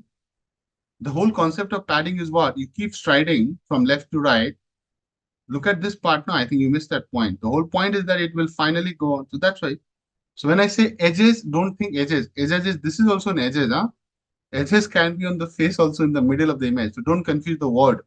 Edges can be even here, right? Eye edges, nose, right? So don't worry about edges. I'm talking about boundaries. So don't say the word edges, right? It affects at the corner. Did I write anywhere edges? If I've written, then I have to change it. Hold on. Let me just go through. Boundary I have used everywhere. Did I use anywhere edges? I'm just being careful. Yeah, cover the pixels near the edges of the image. So look at the word. So it has a lot of meaning when I write, you know, right? Edges of the image. I'm not saying edges in the image. So let me also write when I say edges, I want to super clear on this boundaries of the image. So even the right image also has edges, right? You can see this. So everybody just wait. I'll do this hands-on like I did it here, right? So we'll see that impact. Okay, don't worry. Shall we wait for that moment, guys? But I just explained valid. I've just done the without padding. Let me do the with padding. Same padding, also called zero padding. Please keep your terminologies clear, guys, as you move ahead. One padding I explained, valid padding. One is called same padding or zero padding. So what is it? I think you know the drill. So in same padding, can you see the word zero? It has some meaning, right? In same padding, the input image focus. So the input image is padded with zero around the border so that output feature map has the same spatial dimensions. I've already explained the word spatials. And that's in simple English, same height and width, same height and width as the input image. That's what we are saying. No shrinking. It's violet. Okay. I think one note is purple, right? Or that is also valid. Same spatial dimensions, right, as the input image. Clear? So there's a formula as well. Guys, come back on this. So there's a formula as well. Output size equal to input size by stride. Okay. You know that if you look at this formula in above formula, for what stride, it will be same input and output. That's right. It's a no-brainer. So I can write the output size is equal to input size, but there is a big condition here, but only for stride equal to 1. Those who are not able to understand what we are discussing here, put stride here 1, it will be same. But the moment you change the stride more than 1, 2 or 3 or 4, you are not going to get the same size. Agree or not? So then we need to calculate the padding.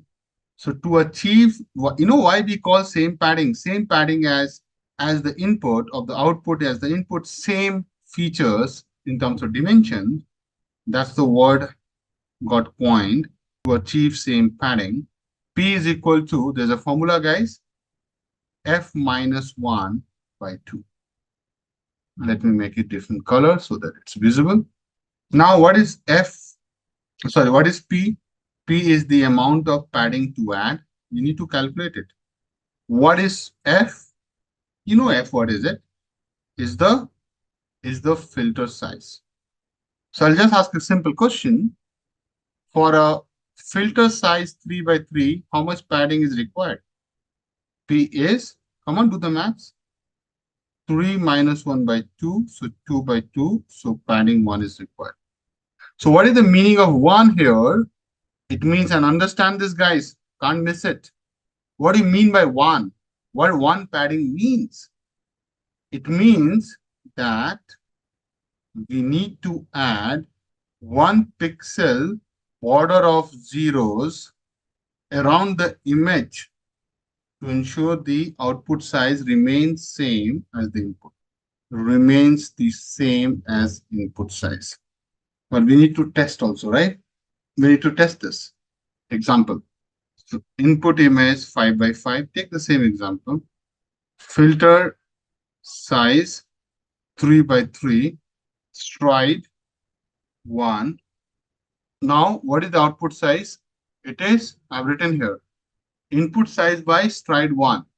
So 5 by 1. So by 5 by 5. And you know that you need to do padding here. So basically, what is the top thing you have seen here? That you need to maintain the same size, right? So there are two things.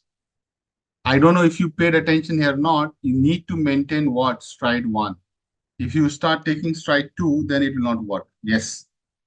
So you understand? So you're not able to downsample your image, also thinking about maintaining the input size. It's like you also want this or you also want that. You understand what I say? Okay. Now let me, I am going to show you two images with and without padding. Hold on, guys. I'm just opening my image repository. So how it will impact your image understanding, guys, that I can only tell you later, right? But let me show you a nice image and you will love it. Can you guys see this image? I think it should be up on the screen anytime. So firstly, I'll give credit to the guys who put together this. Definitely, they have done some analysis on top. Observe this. So I'm doing two things here. If you do, so obviously you don't need to see this part. Okay, maybe I don't want to show you the full image. So I'll just do undo, right? I want to show you with zero padding, okay? Because scaling is something I have not talked about it yet. But can you see when you do zero padding, what happens? Yeah, be with padding. Do you get some real good insights? So you observe, right? You see a side border which is black. Zero is what? Black in our language, in our terminology, guys. Isn't it? Zero is what? Zero means what? Zero is black. Do you see a border of black? So when I'll go ahead, I'll also do some coding to show you the impact, and a lot of things will come, right? So I want to show you the whole funda of lost pixel, right? The heading itself is the lost pixels. And this happens without padding, okay? The heading is lost pixels. So I have a nice image to show you this. So why pixels are getting lost? Because of so whenever you are convolving an image with a filter is going to be applied upon sequential patches, right? Correct? Guys, yes or no? Hold on. So those who are struggling, right? Let me show you this. That's the only problem here. If you see this image, guys, right? Can you see this image? Everybody? Yeah, I think you can see. So this gray box is what? This gray box is your filter, right? So you are moving around on this image like what? In what sequence? You go like this. I've done this a lot of time, guys, so I'm not going to repeat multiple times, but I'm just making a point. Isn't it? That's how we'll go. Observe this, no, guys, come on. With me so far on this, are you able to feel that how it will move on? Right? I have also given the animation videos as well, right? Now, why pixels are lost? So to see this, right, you have to come to this image. Now observe this. This is the same thing I was explaining earlier, but it is such a nicely done. So you will see it. So what you're doing here, A convolution filter falls out of the bounds when scanning over an image. So here you have an image of 6 by 6. Can you see that? 1, 2, 3, 4, 5, 6. 1, 2, 3, 4, 5, 6. So image is of what size? 6 by 6. What is the filter size? I think you can see in this box. I'm highlighting so that you can count. It is 3 by 3, guys. Now see, if I move from here to here, when you come here, you have to stop here, right? So obviously you just have one. So see, if you follow me what I'm saying, guys, then you have taken this guy here. See, now see the beauty of if you don't do the full task, understand me. See this particular dot, just focus on this dot. Are you taking it three times? The first you took it here, the second you took it here. Can you observe it, guys? At least you're taking two times this dot in your correlation, in your snapshot. Are you able to see this? Can you observe this? Here you have taken this guy. Here you also have taken this guy, right? Are you with me? The moment you move out of here, you are not taking this anymore, right? True. Just focus on the corner. Just focus on this corner. Please observe. I want you to observe.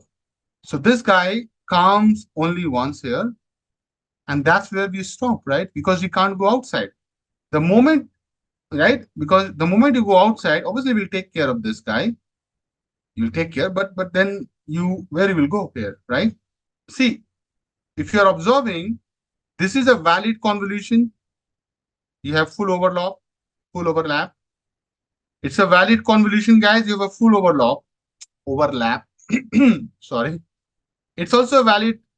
You have a full overlap. It's also valid. You have a full overlap. It's also valid. But the moment you go to the fifth and the sixth, it's invalid. Hello? Mathematically, I'm saying you don't have the same range. It will give throw an error in your algorithm. Understand, you need the proper matrices to be multiplied. Are you feeling it, guys? So you stop here. You stop here. Suppose you don't go beyond this. You said, Akash, I understand what you're saying, buddy. I'll not go beyond this. I'll just be here. Right? So how many times you have taken this particular dot on the border? Only once. Now, this is what you say you are losing some information, some complexity you're not able to understand fully if it's on the border. So what we have learned here, guys, let me write. So to illustrate, do you like this image, guys? And thanks to the people who have put together, I have not done it, but already I explained the concept. So I just keep using somebody else's diagram because I save time and my energy. So to illustrate, but you can give me credit to find it. Consider a 6 by 6 pixel image. So I'm just making that comment, the commentary here written upon by a 3 by 3 filter. As you can see above, the first four convolution fall within the image to produce 4 pixels for the first row. Are you able to get it? So for the first row, see, if you do a maths, understand. For the first row, this will give you 1 pixel.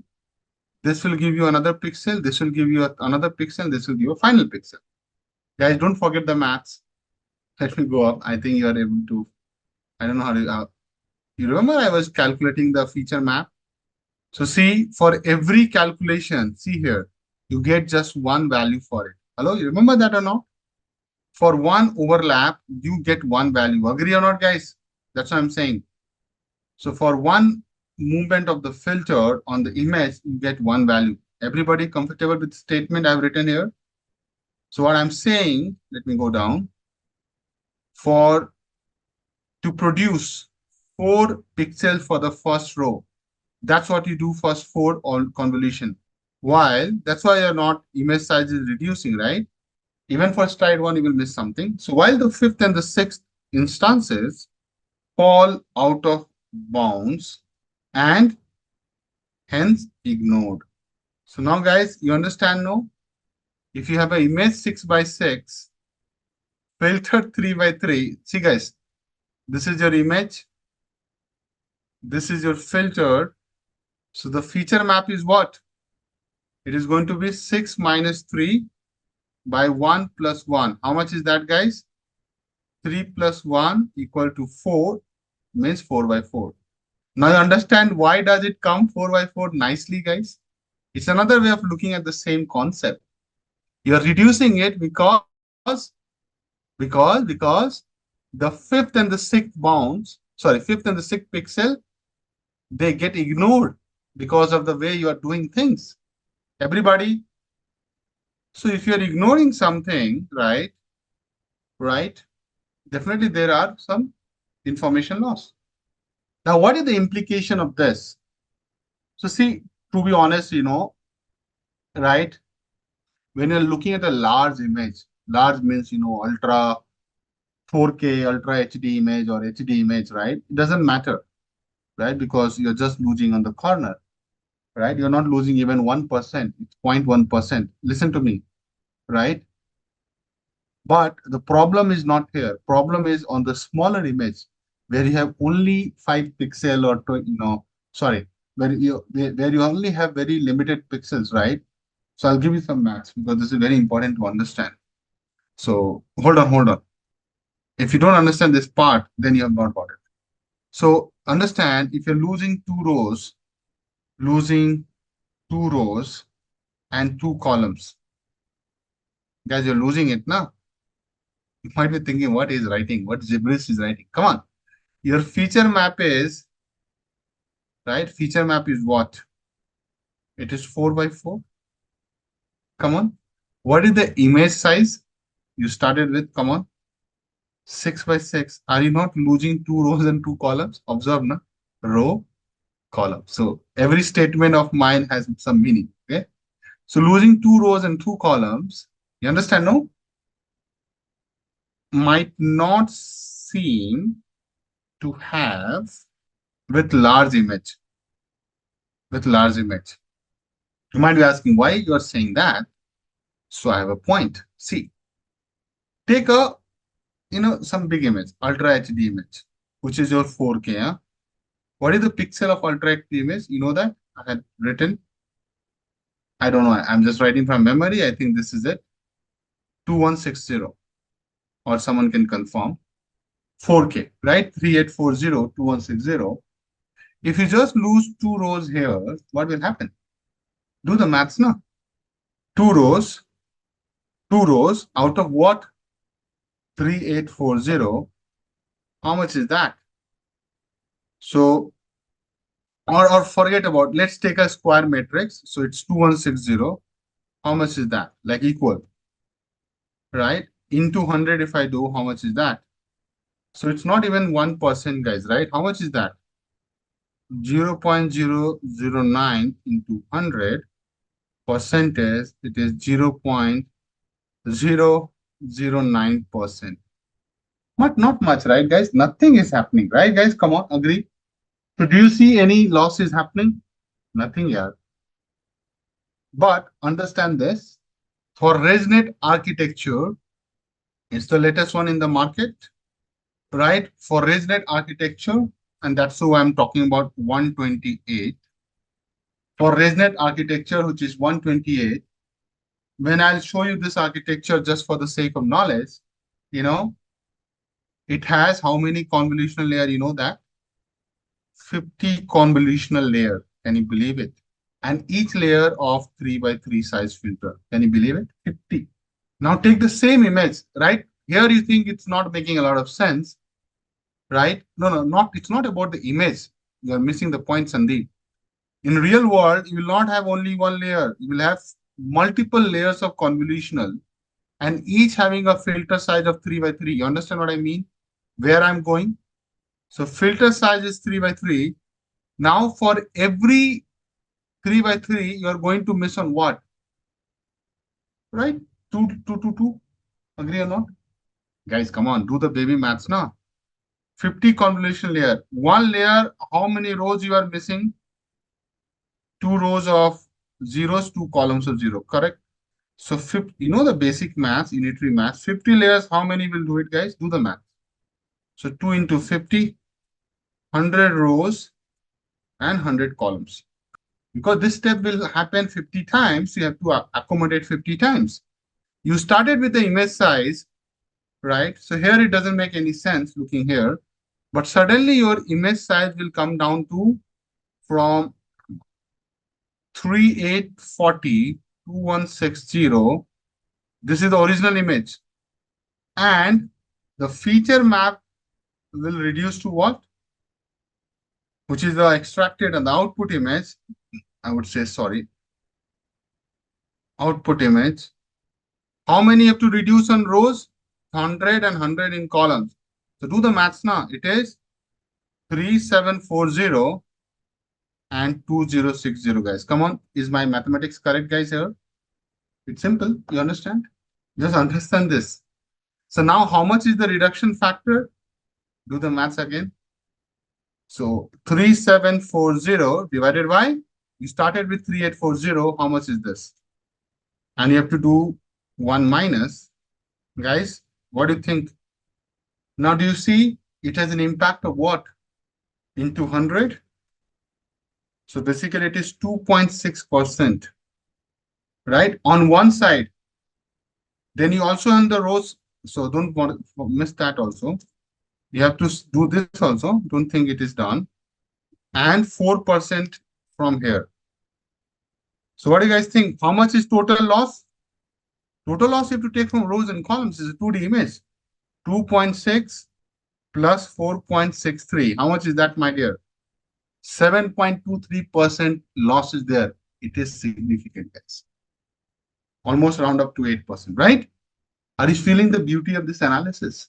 You were asking me, right? So 7% loss is good enough for a movie, for like a lossless information if we need. So definitely pixels are getting lost and I have quantified the loss. Are you seeing this analysis, guys? Someone can ask you this question in the interview that how much loss you will see. You understand the power of this analysis. Someone can ask for a resonate architecture 128, right? How much is the loss if you do this? I hope you are able to understand the impact of this discussion. Now you might be thinking, Akash, this is okay. Why are you so worried? So I'm not done. You remember, guys, I did the MNIST database. I hope you remember that. I did the digit hands-on recognition, right? So in that, what was the image size? So journey is not complete. What is the image size? Come on. 28 by 28. Very good. MNIST database, remember? How many pixels? Okay. So 784 pixels, you know what? Even with a simple architecture, a very shallow architecture, I'm taking a CNN with just 4 convolutional layers. It's a very baby CNN. Agree? Guys, come on. 4 convolutional layer is okay now. I'm not saying 50, just 4 convolutional layer. Okay. So tell me one thing. With 4 convolutional layer, how many rows we will lose and how many columns we will lose? Do the maths quickly, guys. 4 into 2, 8. And columns, come on, guys. 8. Agree? So if you reduce this, this is the reduction. This is the lost pixels. Lost pixels. I'm using the same approach. So now your image size will come from where to where? Come on, do the maths. So it will come from 28 into 28, which was 784 pixels. And image size will reduce to what? 8 will reduce. 20 into 20. How many is this? 400 pixels, right? Do you see the impact, body? Now you will thank me. Because now you make a lot of sense suddenly. See, these things you should be able to think on your own. That is my expectation. You should be able to quickly think into this. So look at this. How much you have reduced? So if you do the percentage, how much is the loss? So you have reduced from 784 to 400. And if I do into 100, how much is that? Almost 49%. Do you understand that 50% losing the information in an image which is just 28 by 28 is a big blow? Now you understand the importance of doing padding in that exercise. I rest my case here. Do you think losing pixel on the border? Because when I started, A lot of people were saying, just you're losing on the border, right? Why is having so much fuss about it? But this is where the discussion ends, right? That's why I say keep faith in me, keep supporting me. And so I started like a simple thing, but you might be thinking, what is writing, writing, writing? But suddenly you see that, oh, magic has happened. So magic is already no, it will happen, but you guys just lose the patience. And that is a common behavior because this behavior is important also. So don't think uh, I'm saying something wrong, but you also have to have faith when I say something. Good, but this discussion is yet to be over. Okay, you know me. So this discussion has yet a lot to be done.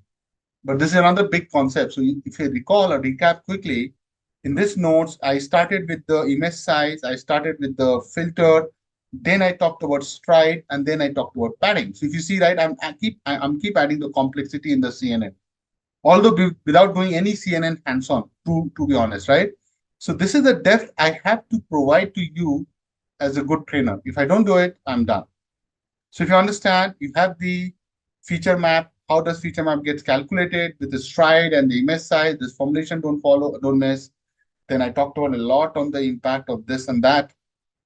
Then I brought padding. Make sense?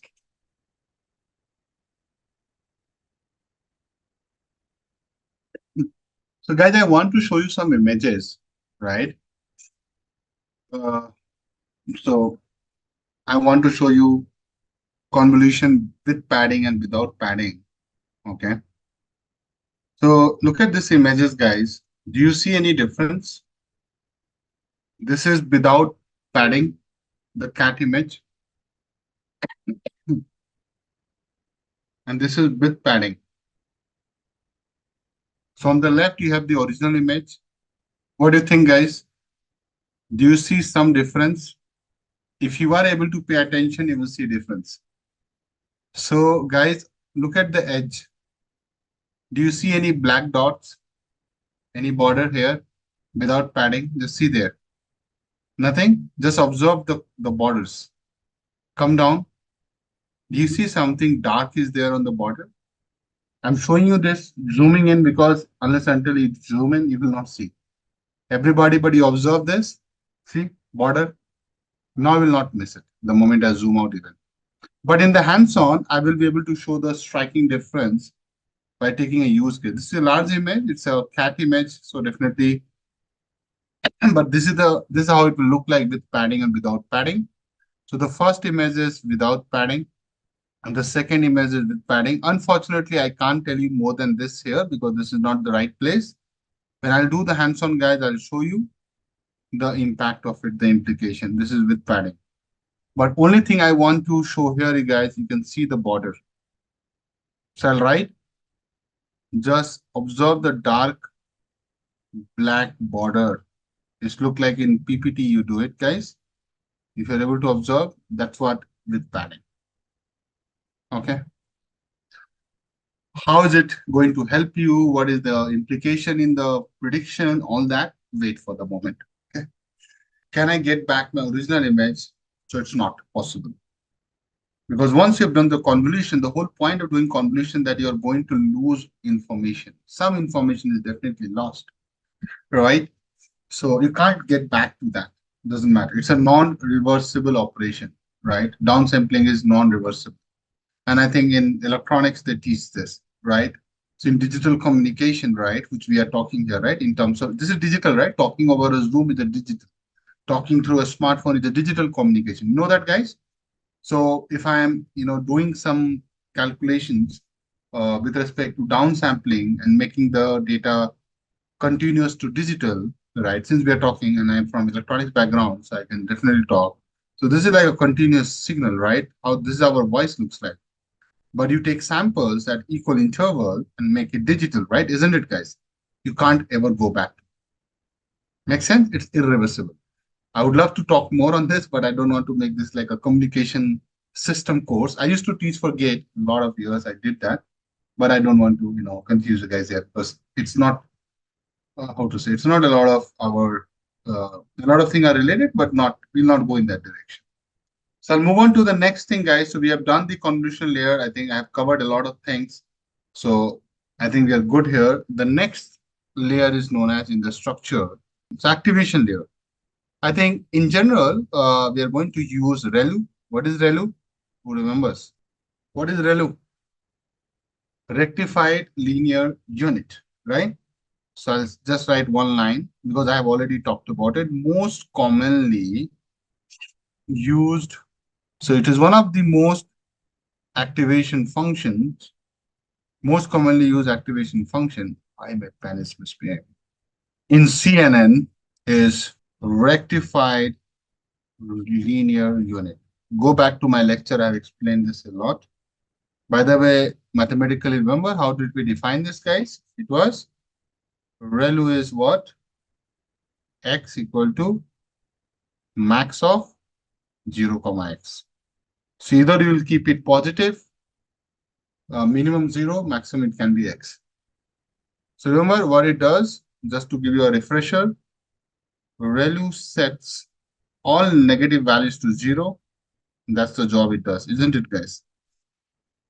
Sets all negative values to 0 and keeps positive values unchanged. And it helps us helping to prevent issues like vanishing gradient. I have also talked about it. So if you're trying to recall, remember that all the negative pixel values were set to 0 and while positive value remained the same. Remember that? That's your activation layer. The next layer is also important, and that is called pooling layer, also known as subsampling. This is something we'll detail out. Subsampling. What is pooling layer? So pooling layer is used to reduce the spatial dimension. So if someone is writing, you want to reduce it further, so you're right about it. Anything reducing the spatial dimension, if you're writing, it is correct. So height and the width of the feature maps. So this is like the next step. Why you do it? Because it helps you to control computational cost because you're reducing the pixels, prevents overfitting. So pooling is like a small window which operates on the feature map and aggregates the information.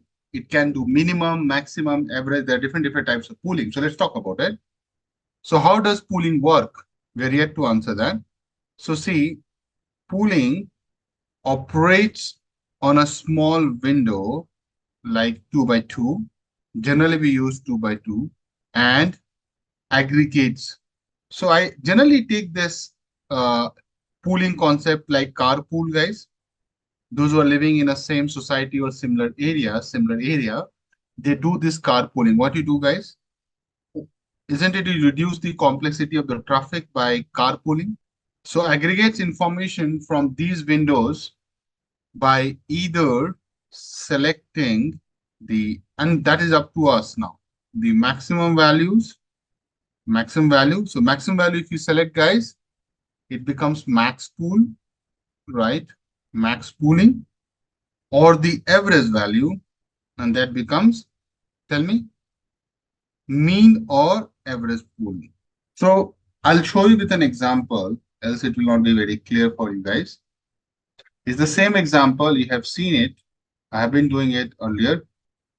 See this image? This is something you are aware of it, so don't say no. Oh, sorry. So guys, this is the image. And in this image, I'm going to apply a filter which looks like this. Correct? This is my filter.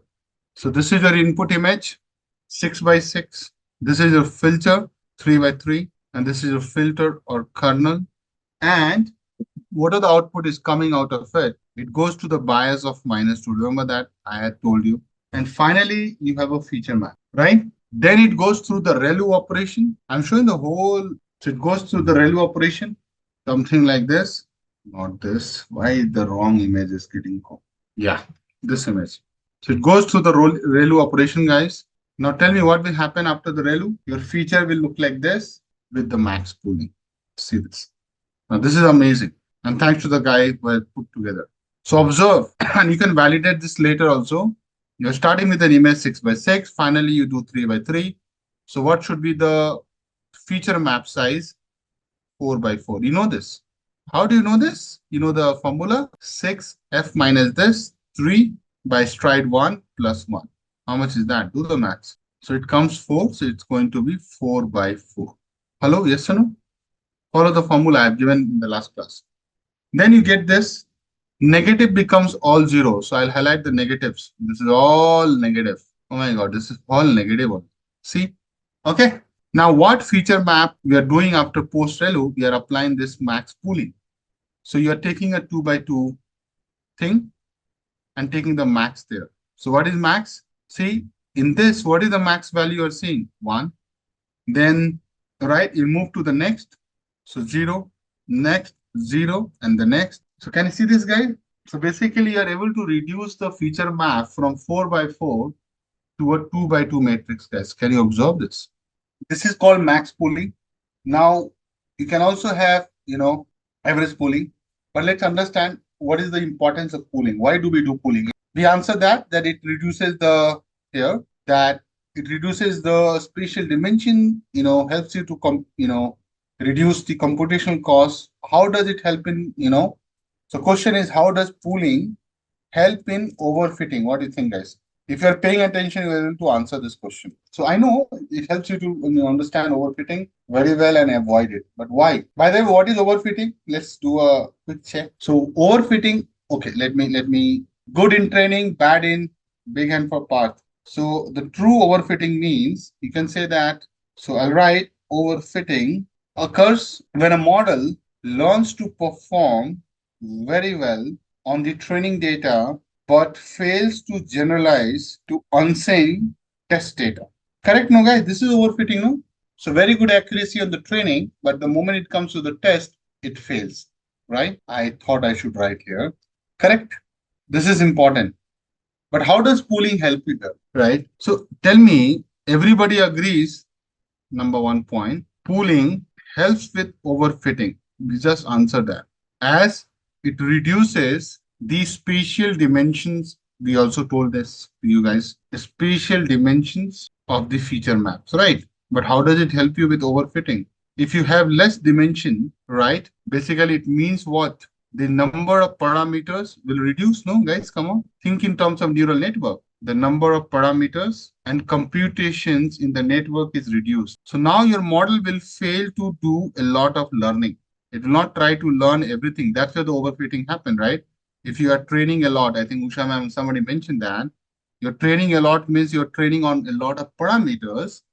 It means that you are not going to get a very good result because you're over training, you're over memorizing over memorizing this whole thing. So what I'm trying to say, just try to connect the dots and listen to me. Fewer parameters mean the model is less likely to memorize the training data. Memorize nahi karna hai, right? You can't remember everything. That's the reason that people are not able to. I'll take a very simple example. If you're that's where if you're trying to learn science, right, if you're memorizing things, it will still work to an extent. Science as in like biology and all. Idea is not to memorize anything, but if you memorize mathematics and the new question comes but the concept remains the same, are you able to go and solve it successfully? Think like a kid. That's the issue when the learning is wrong, right? That's what I'm trying to avoid here. If I keep telling all those bullet points on any topic, you memorize, you don't understand. So when the next time someone is asking you, you're not able to apply the knowledge you are acquiring in this class. Agree? Same is with the modeling, right? See, what we are learning here is as good as what we are trying to do in the model also.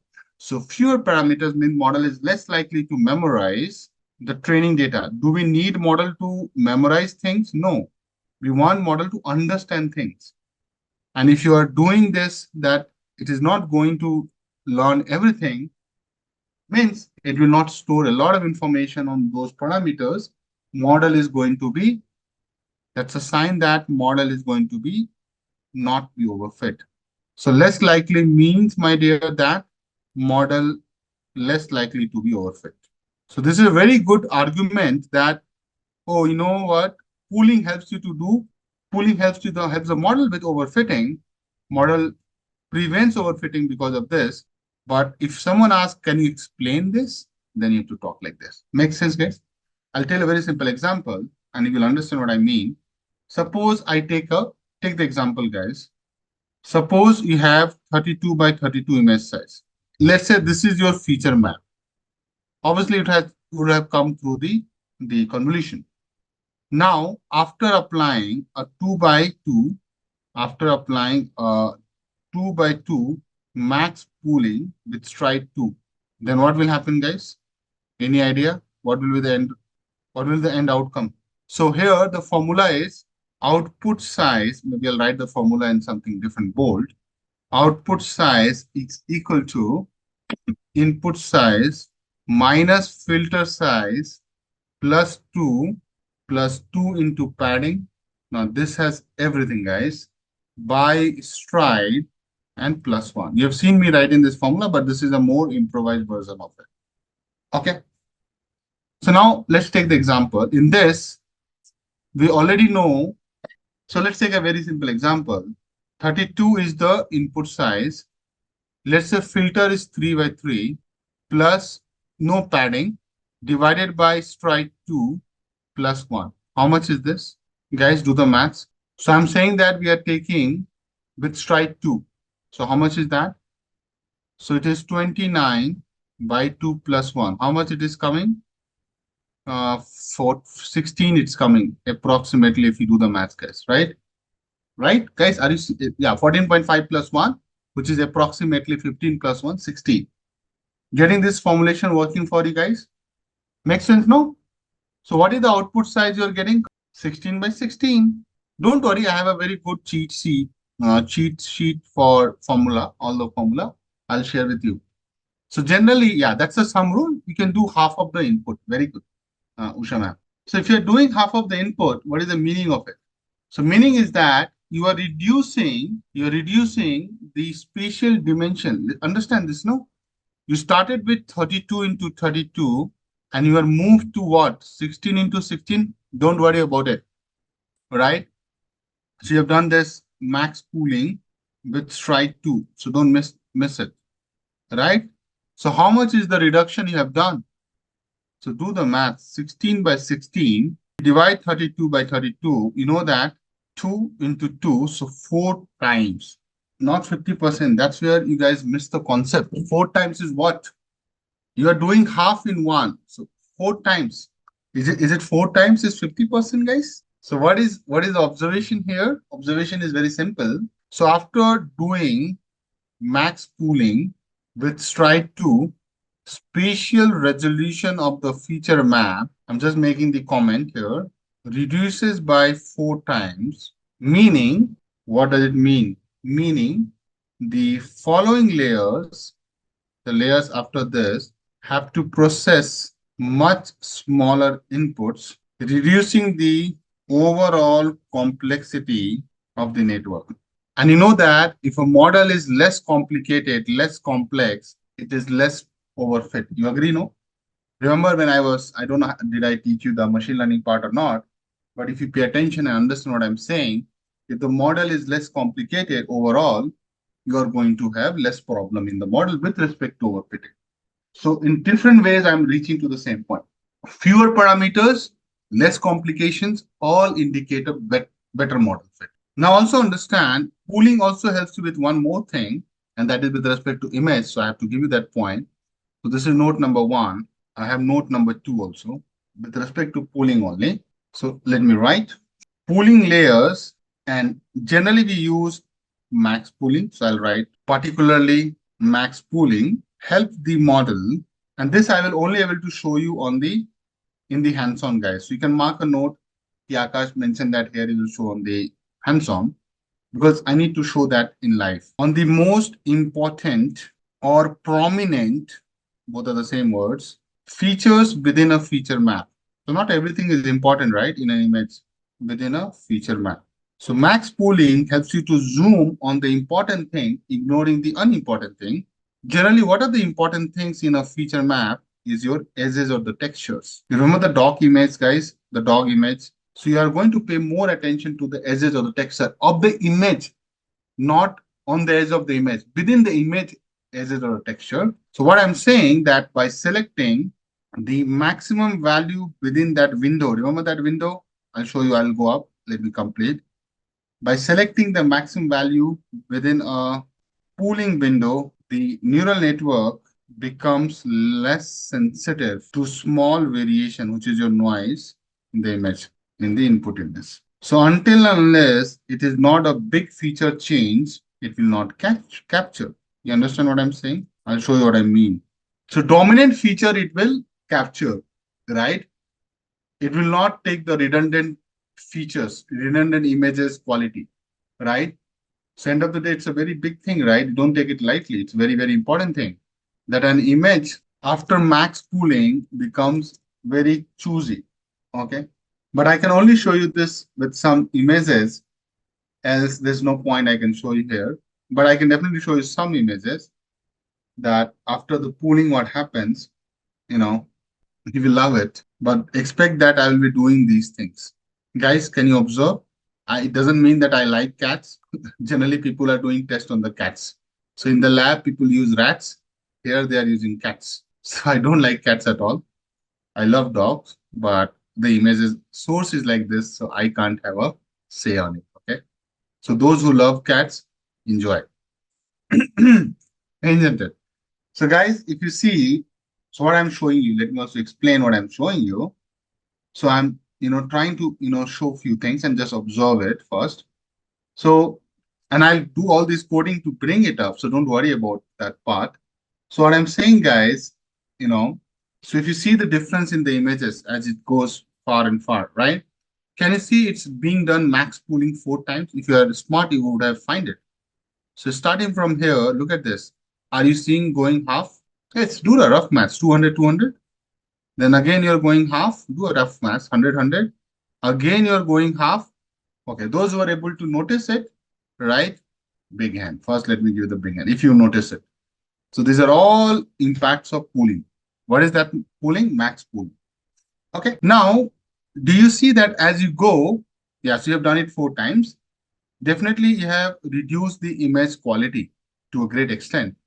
But are you able to see that it focuses more on the edges? I'll show you how. For that, I have to go bigger. So after the first pooling, right, if you pay attention and I need your full attention, edges are not getting lost. So I'll show you how. So if you focus on this part, I'll delete it. Focus on this part of the ear lobes, right? Even with this, you are there, right? You're capturing it when you've done the first time pooling, come down. Even here, you're able to capture this, that it looks like the ear. Yes, come on. Can you also see that, right? That this part is also intact. See this.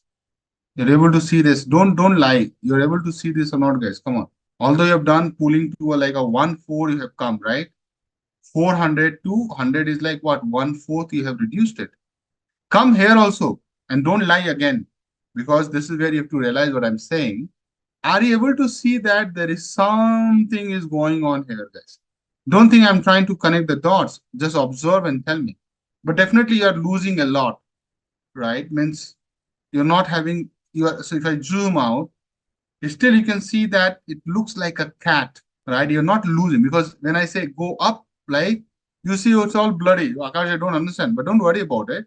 If you go out of the zoom, you can clearly see, and don't lie again, that this part of the eyes are still able to capture it, which I highlighted. Yeah, it's not clear, but look at the kind of max pooling has done. It's not clear, but at least it's not like that you don't understand where are the ears. Forget about this. Just see this image. Just see this image. You can't tell that is it a cat, or forget about it's a cat or not. Can you see that? At least you have an idea that at this size that these are the ears.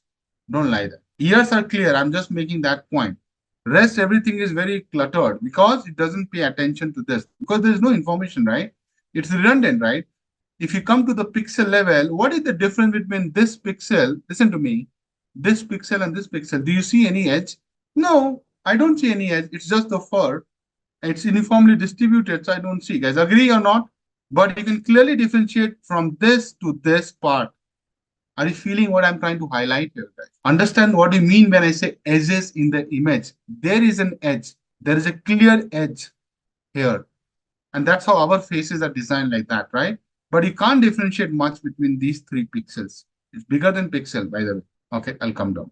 Now, I'll also show you an image which is now making more grayscale and only focusing on the edges. Look at this beauty. It's the same image, slightly done differently. But can you see edges are coming so nice?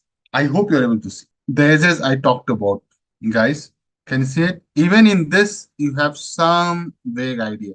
So now if you pay attention that finally, right, finally you are seeing only the edges. It keeps removing the extra information. Like in this image, sorry guys, in this image, if you see, it's also giving you these edges. See there. In later, still it is preserving this, right? This part of it. In the third one, it is still there. This part is there. In the fourth one, it's almost gone. See, almost gone. That clarity is gone. Just it's focusing more. It's just focusing more on the edges. But yeah, don't worry. I'll come back on this again at the right time. But you got the idea or not? That's the whole point I'm making. I'm not teaching you the padding and the importance. Not everything hands-on here. This is not the hands-on. This is the hands-on output. Hands-on will be done in front of you guys live. Make sense? This is what we call pooling. Everybody's clear with pooling? Okay, so I talked about max pooling, but there is also called average pooling. So where are the use cases? So I'll just write one. Average pooling use cases. See, max pooling. So max pooling definitely picks in that range the max value, but when used, so I'm going to write that. It is often used application area because it tends to, so this is more popular, by the way. It tends to retain the most important features. That's the reason. So whenever you want to just focus on retaining the most important feature and remove the redundant features in the image, you go for a max pooling. Okay. While average pooling, which is like taking in the window the average of the values in the feature map, it is used in the cases where smoothness or overall representation is more important than retaining high intensity features. So I'll also show you that in the hands-on, both the pooling, so that you know the difference. Hold on, guys. I'm showing one image and you will like it. It's a colorful image. You will love it. Not only like it. Guys, can you see this image? Maybe I'll show a bigger image. So I'll do a lot of detailing out later. This is perfect. Okay. In this, the bonus is that I'm also showing you the min pooling. Now, the moment you see this image, you'll understand what I'm saying. Can you see, and you have to go closer. Can you forget about anything else? The moment I zoom in, you'll say, Akash, I got it. Can you see it focuses more on the edges? This max pooling, max pooling, right? So focus on the edges. See this. Observe this, no? Edges it picks. See? Okay, I'll come to the average pooling. This is like applying a filter on your face, right? Instagram filter. It smoothens out. It doesn't give you a lot of, see, it doesn't pick the edges. Look at the colorful. See, there are a lot of edges are there, right? A lot of edges are there, showing the beauty of the flower. This guy is trying to pick it. Can you see these white dots, my dear? This is trying to picking it up. But the moment you go to the, why I'm showing you the zoom in, so that you can understand the difference. The moment I go into the average, it's like a paintbrush job. Like I'll make it everything uniform. It's like a plain face. Hello, making sense? Okay. So this is what my point. But are you getting the hang of these details, my dear? So funny what I'm saying, right? Average is making your image much more smoothing effect, right? That's the word I've written now. If I go back to my OneNote, am I not saying that it is going to smoothen the overall image? It doesn't pick the edges. There's, I know you might be thinking, Akash, there is an edge now. Why you are saying there's no edge? You're thinking about this as the edge? No, this is just the pattern of the petals. Edge is like this. Observe the difference. See, it's showing those rig images, right? That zigzag thing. It is trying to pick that zigzag thing, guys. Observe this, right? It's trying to pick that zigzag thing, right? It doesn't smoothen out. Here, it gives a very nice shape going like this. You understand, funny? So what I'm saying, average pooling is going to, average is like average only, na? And look at the statement also, right? If you want to find the topper in the class, isn't it not you're like going to highlight it?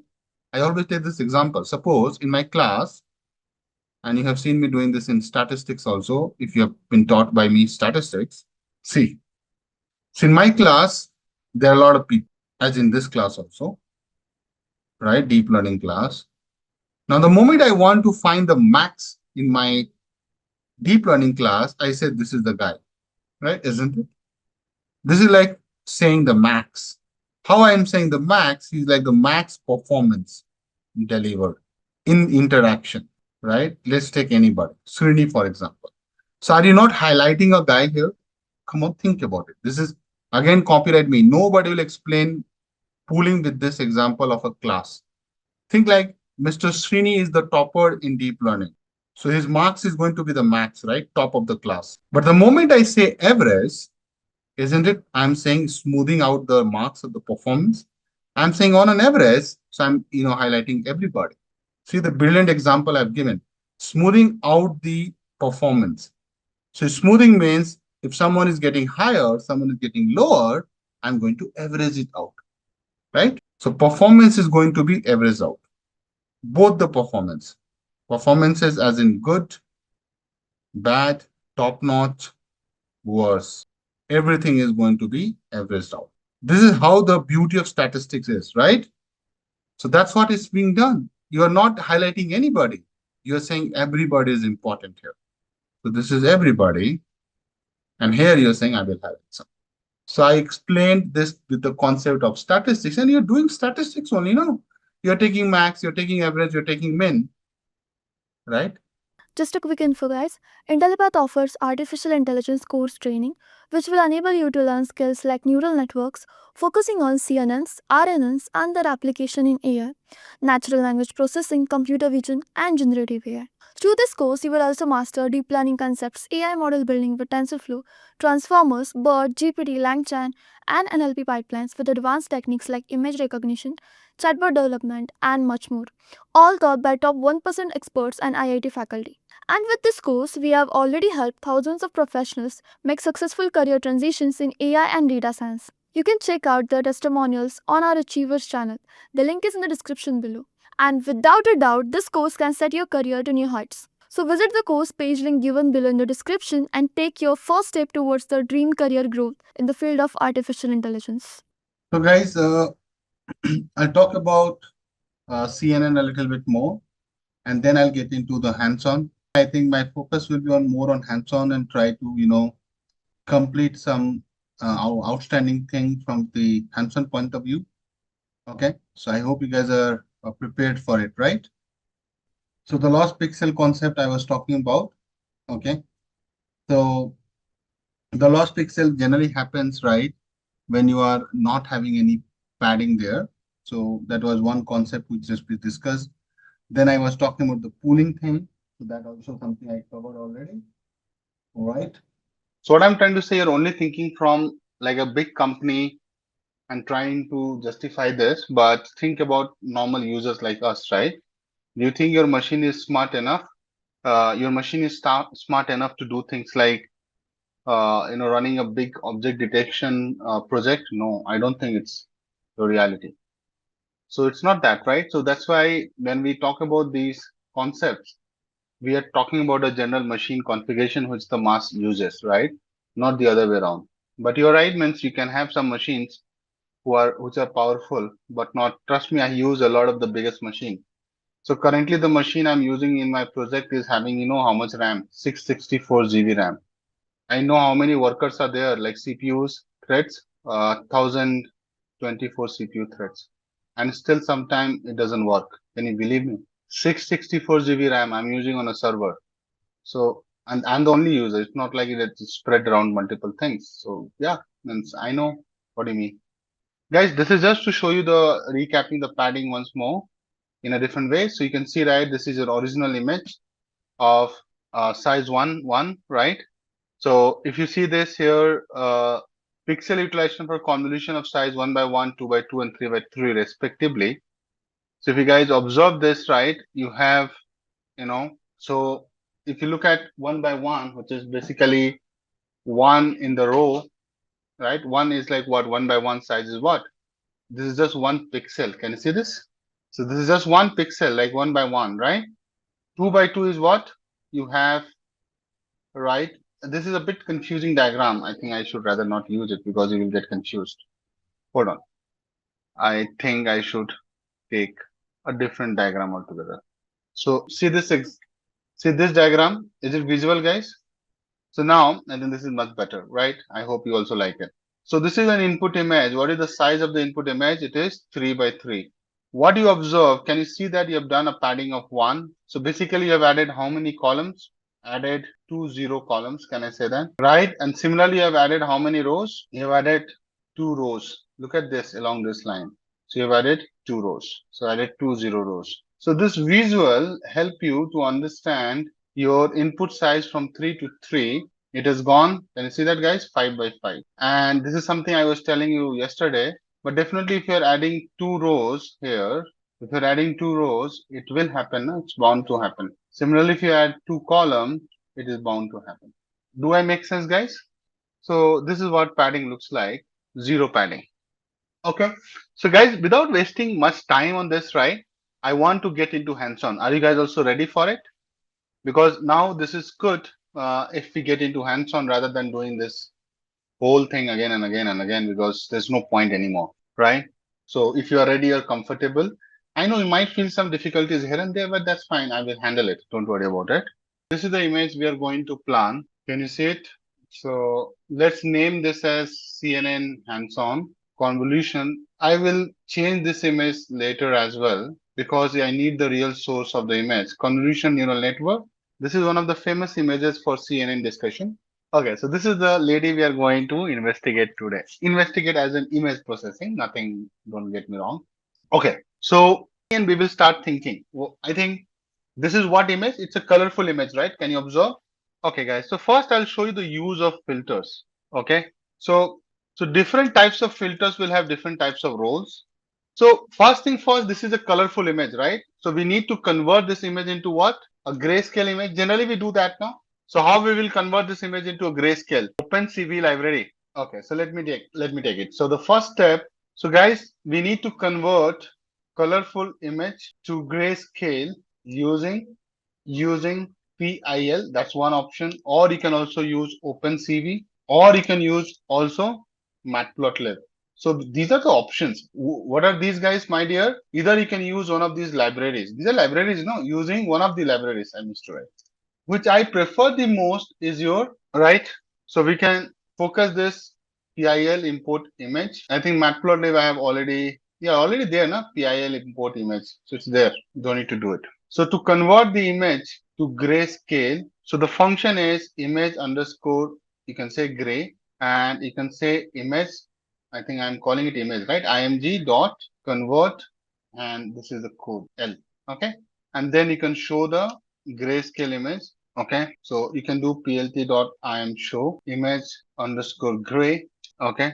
C map equal to, that's your color map. Remember, I had done this earlier also. And plt dot axis, we can switch off the axis up to us and plt dot show. I hope it works. See, it's the same image.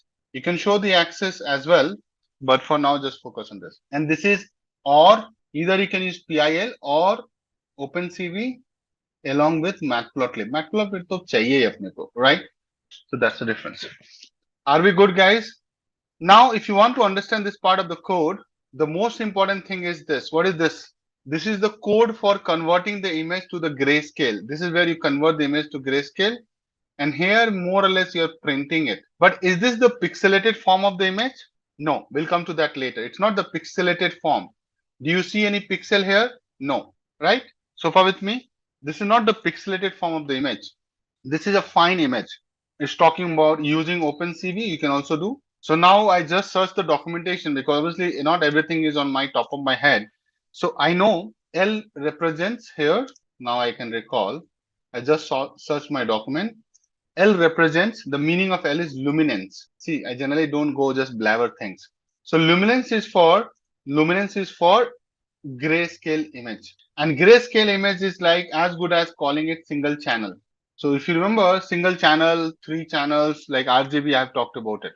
I also mentioned earlier that each pixel, just refreshing your memory, guys, If you recall, each pixel can take the value is a shade of gray ranging from 0, which is black. Remember that I have taught you in very detailed manner, 255, which is white.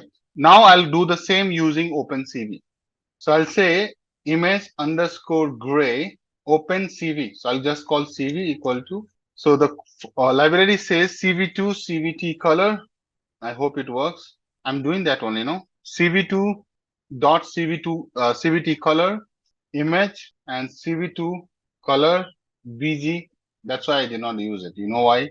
Look at the syntax complexity. Even if you try to remember, you can't remember this. Then take this part of the whole thing. I think we have to import CV2. I have not done it. That's why it's showing all. So import CV2. I hope I don't need to install image gray underscore CV, CV2, CVT color, IMG. That's the name of the image, right? CV2 dot color. I'm just thinking BGR to gray. Let me try this. Import CVT works, right? There's no problem. So what is this error? Source is not a numpy array. Is it expecting a numpy array? Interesting. Yeah, image is not my numpy array, guys. So need to convert this to a numpy array. I understand now what's happening. So guys, what's happening now? You understand what's happening, guys? This image is not a numpy array, no? So what is the type of the image?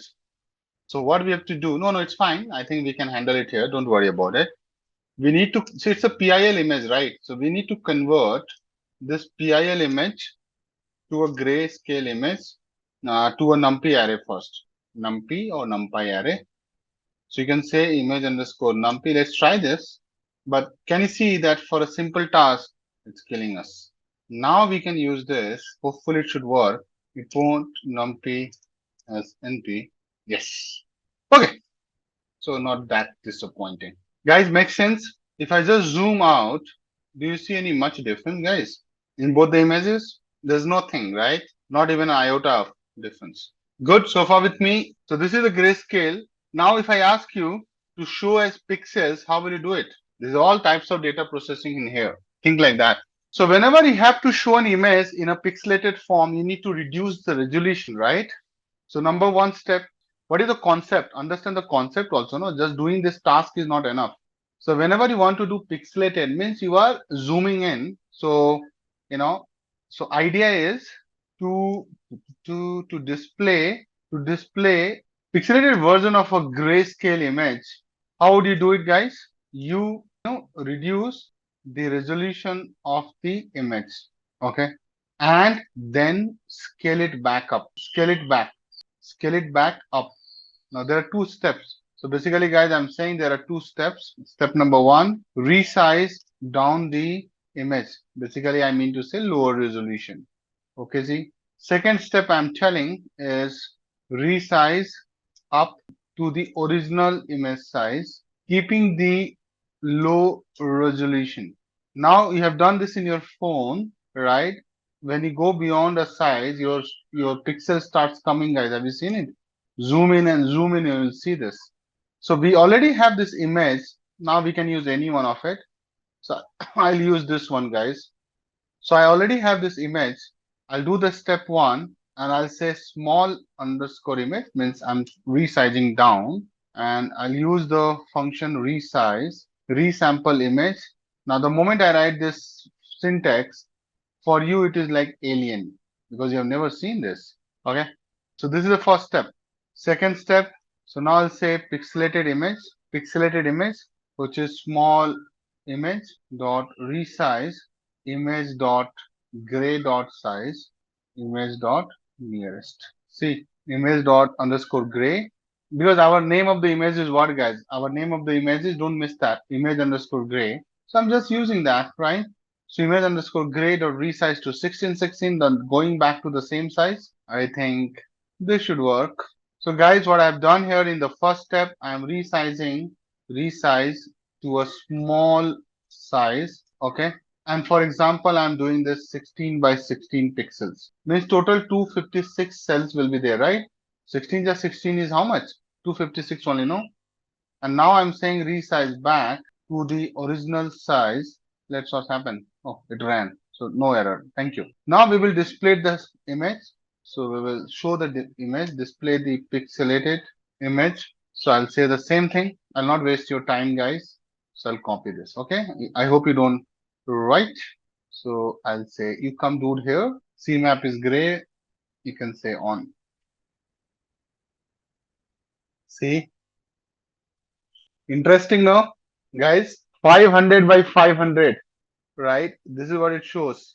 But so I'll also show you both the images so that you don't get confused, right? First, I'll show you the small image and then the resize image so that you understand what's happening, right?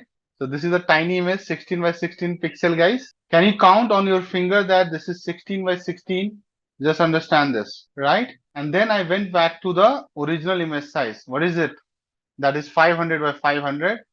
You are not able to see what is the original image size because I had hidden the axis. Let me show you. You can see, right? Is it 500 by 500 original image size? Just understand the flow. I'll explain everything, right? So guys, when you look at this, I know to you it doesn't seem anything. So let's play with this, right? At least do 32 by 32. Let's see what's the difference. It is going to be interesting. Just observe. Now you feel something is happening nice. Now close your eyes, Priyank. You will see it. Now you will see Miss. Who is this person? Sorry, Len, right? Who is this person?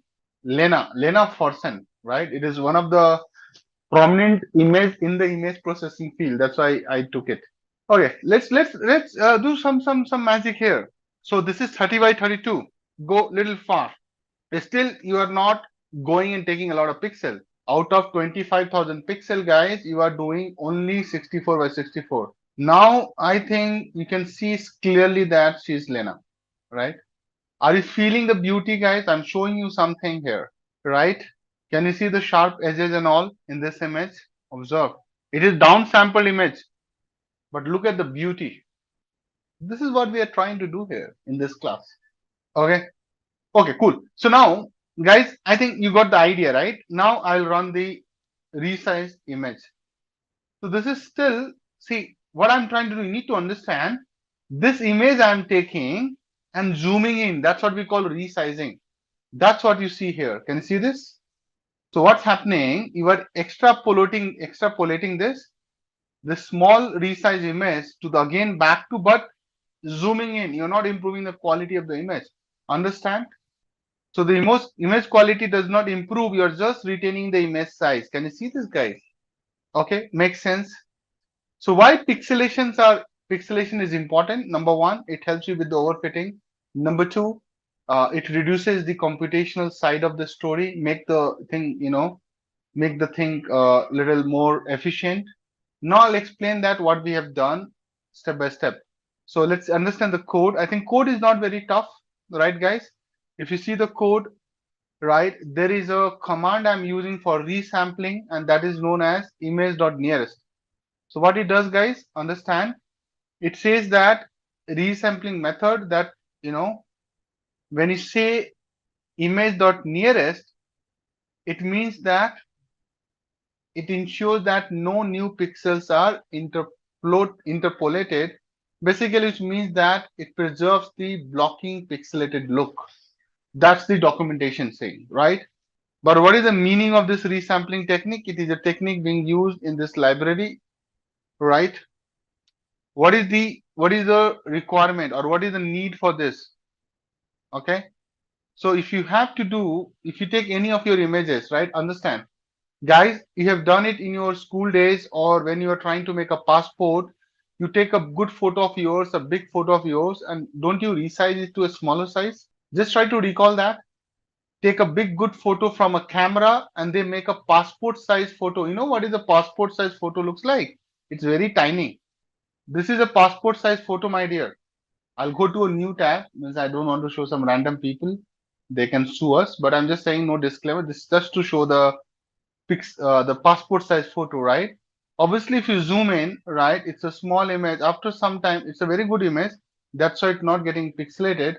But if you go and take any image which is small in size, and if you increase the zooming in, it start showing the pixelated thing. Have you seen it or not, guys? Okay, so that's how the pixelated thing is coming. Now understand this, guys, this part of the code. So this is the most important thing you see here, right? Resample image.nearest. What is the meaning of this? So it is one of the sampling technique, I would say sampling, simplest resampling method, which stands for nearest neighbor interpolation.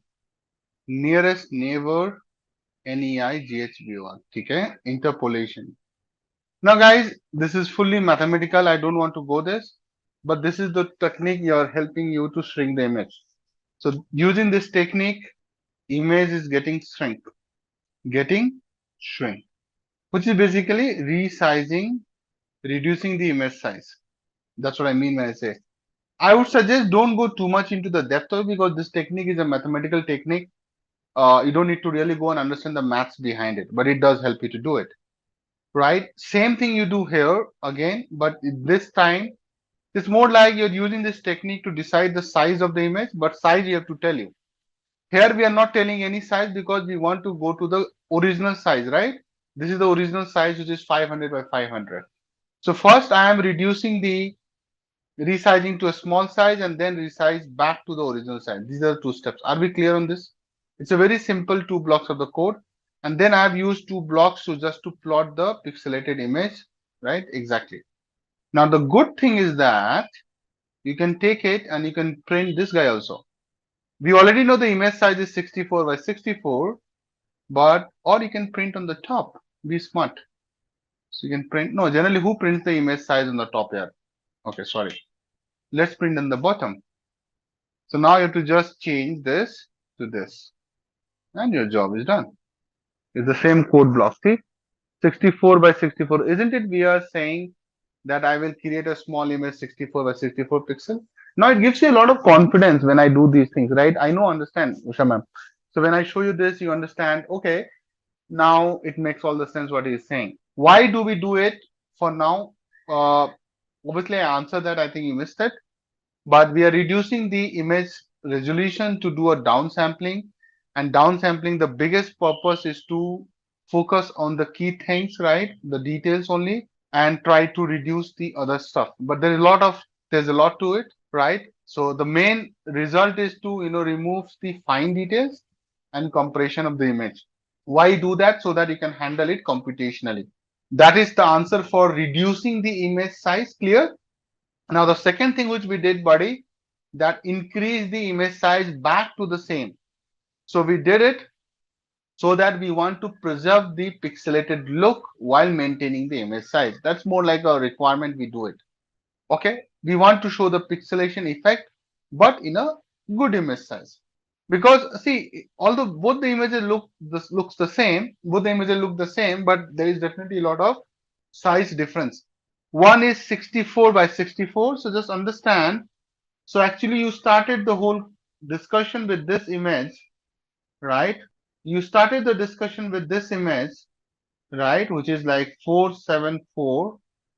And while talking to me, you reduced it to like what, 64 by 64? So let's say this is 200, this is 100. So you are like, you know what? You are looking at just this part of the image. Trust me, this is the image. Here you are not able to make out because it is showing the same big size. But reality is not this, na? If you see the big canvas, right, you are somewhere here only, na? So like this is 60 because this is 200 because this is 100. Agree with me, guys? This is the only image you are seeing. So to show the pixelation, you need to zoom in. To show the pixelation, you need to zoom in this image. Zoom in means bada karna, not zoom out. So please pay attention. So I want to zoom in this image so that it becomes bigger of the same size. Automatically, we see a lot of pixels now. Come on, understand or not? Agree? So this whole step we do to bring the pixelation effect, right? So I can write it here. This is your pixelated image. I think I have written also, no? Oh, I have not given any title. You will kill me later. Okay, hold on. PLT.title, reduced low resolution image. That's the right word. Low resolution image. Guys, are you able to see this? Suppose I have written something. By the way, let's see your basics are strong or not. So if you see this is coming nice, this pixelated image coming nice. But what is happening on the top? Why it's coming low resolution like a blank? Let's see your basic matplotlib how it is. It's a question for everybody. I can show you the code. What's wrong there? I made a mistake. I'm telling myself. It is outside the plt.show. Now guys, to show you this, right, you saw, right? So guys, it was nothing. If you write it after plt.show, no, so it will already has printed the image. Now just to show you this happening, I'm thinking if I can plot it one more time. So what I want to write a code quickly, just give me seconds. I should be able to do it fast because I know what I'm trying to do. I want to show both the image together to make my point. So 474 pixel, I want to do it like this, 47 by 47 inches. By the guys, you know, right? The relationship is that you want to show 474 pixels, but you want to give it like inches to divide by 100. So it becomes your 4.74 inches. So basically, I'm saying that 474 pixel by 100 is 4.74 inches. That's the relationship. Now I'm creating a multi-image within the same canvas. So I want to show display the low resolution image. So generally, I don't use this to plot because this is to show you multi-plots. So I am show small image and CMAP equal to gray. Don't worry, I have to just write code for one part of the thing, and then I'll copy paste it. Trust me, I'm a big copy paster. You should be also. Be smart about your time. Set title. You know, right, guys? This is something done now.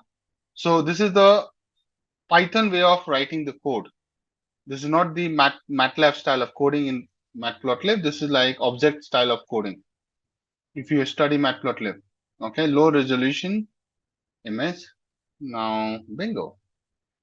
Now what I have to do, I have to just copy paste this whole block. I made a small typo. And guys, I'll say one, display the pixelated image. Two. This is the name of the variable, na, guys. Be careful with the why to put a lot of efforts. Guys, I thought I should have done it in the first only, but I also improvise as I talk. Now adjust the layout to prevent overlap. plt.tight underscore layout. That's how you pack it up. And then plt.show. I hope it solves the purpose I'm expecting. Let's see the magic is happening or not. What's happening? Okay, I realized what I missed. plt.subplots. I did now, but I'm assigning the position, isn't it? Very good. Look at my spelling. But it did not do what I wanted to do, yeah. It was nothing to do with the assigning the plot position, right? It was gray, right? So sometime errors will be different. But what happens, right? What happens that we think that error is there. I was damn sure that my code is correct, but nobody was paying attention to this, right? Okay. So it's okay. Guys, we need to just think that we need to set it something here. I think this part might help us. Hold on. I'm just trying to set the figure size 4.74. So guys, I know what I was expecting. I don't know how to do it because that's something should work here. I was thinking to do that. It will be, you understood what I was trying to do, guys? I was trying, and I'm trying live, so obviously it's taking time. But I thought that it will be a small image, right? 60 by 60, something like this. And this will be a full image. You understand what I mean? So there used to be a way to do it. I don't know what's going on. Maybe the positioning of this line is not right. Okay, let me take some, let me give me some thoughts here. Okay, guys, I will look into this. You know, must be something I'm missing here. I'm trying to, so guys, what I was trying to do, I want to fix the scale, right? So guys, I want to fix the scale. Just let me plug in this in my side of the code. Hold on. There's a reason I'm doing this exercise because I'm doing on the spot. So I'm missing some parameters 100%. So we have to do it carefully. It's not that easy. Yeah, I thought so. I know that this is the function to do it, but why it is misbehaving like this? Fix.set size is inches 4.74 by 4.74. This is idiotic. Okay, anyways, guys, it doesn't work. Okay, I'll come back on this. That I want to show both the ladies in the same canvas. One lady should take the full image, right? Like it is doing. The other lady should do this. If someone can give me a working code, nothing like it. So what you can do, guys, try to show the first image as a tiny one in the same canvas size. That's what I'm trying to achieve, which I'm not able to do. And I'm feeling so disappointed because I knew how to do it. Now, guys, important thing we need to understand is that I want to detect some edges in this, right? Right. So in this image, in this code, I want to detect some edges, right? And I want to do this in 64 by 64 image, which is a pixelated image. How will you do it, guys? I'm not saying to do prediction. I'm saying that I want to understand the texture and the pattern in the pixelated image. How will you do it? Applying the filters. So while you're leaned out to detect edges and all, you need the filters, right? So there are different ways to do this, right? And there are different filters to do this. So guys, I'll just take from SciPy. I'm not using some, big library yet. I'll go there eventually, but I'm just warming up the discussion. Convolve. So you are using convolution. I'll take some sample edge detection. Kernels. Kernels is like filters, okay? But the same thing I'll do it. Lakshmanan is saying remove tight layout, it will work. Are you saying this? Is it really because of this? That will be a nobody. It's okay. Let's not try something. I know what tight layout does it, right? Anyways, kernels is filters, guys. Let's come out of it. It's okay. It's okay. So I'll take the first filter. It's called Sobel X. Okay. And this filter I'll hard code with my hands, which is np.array.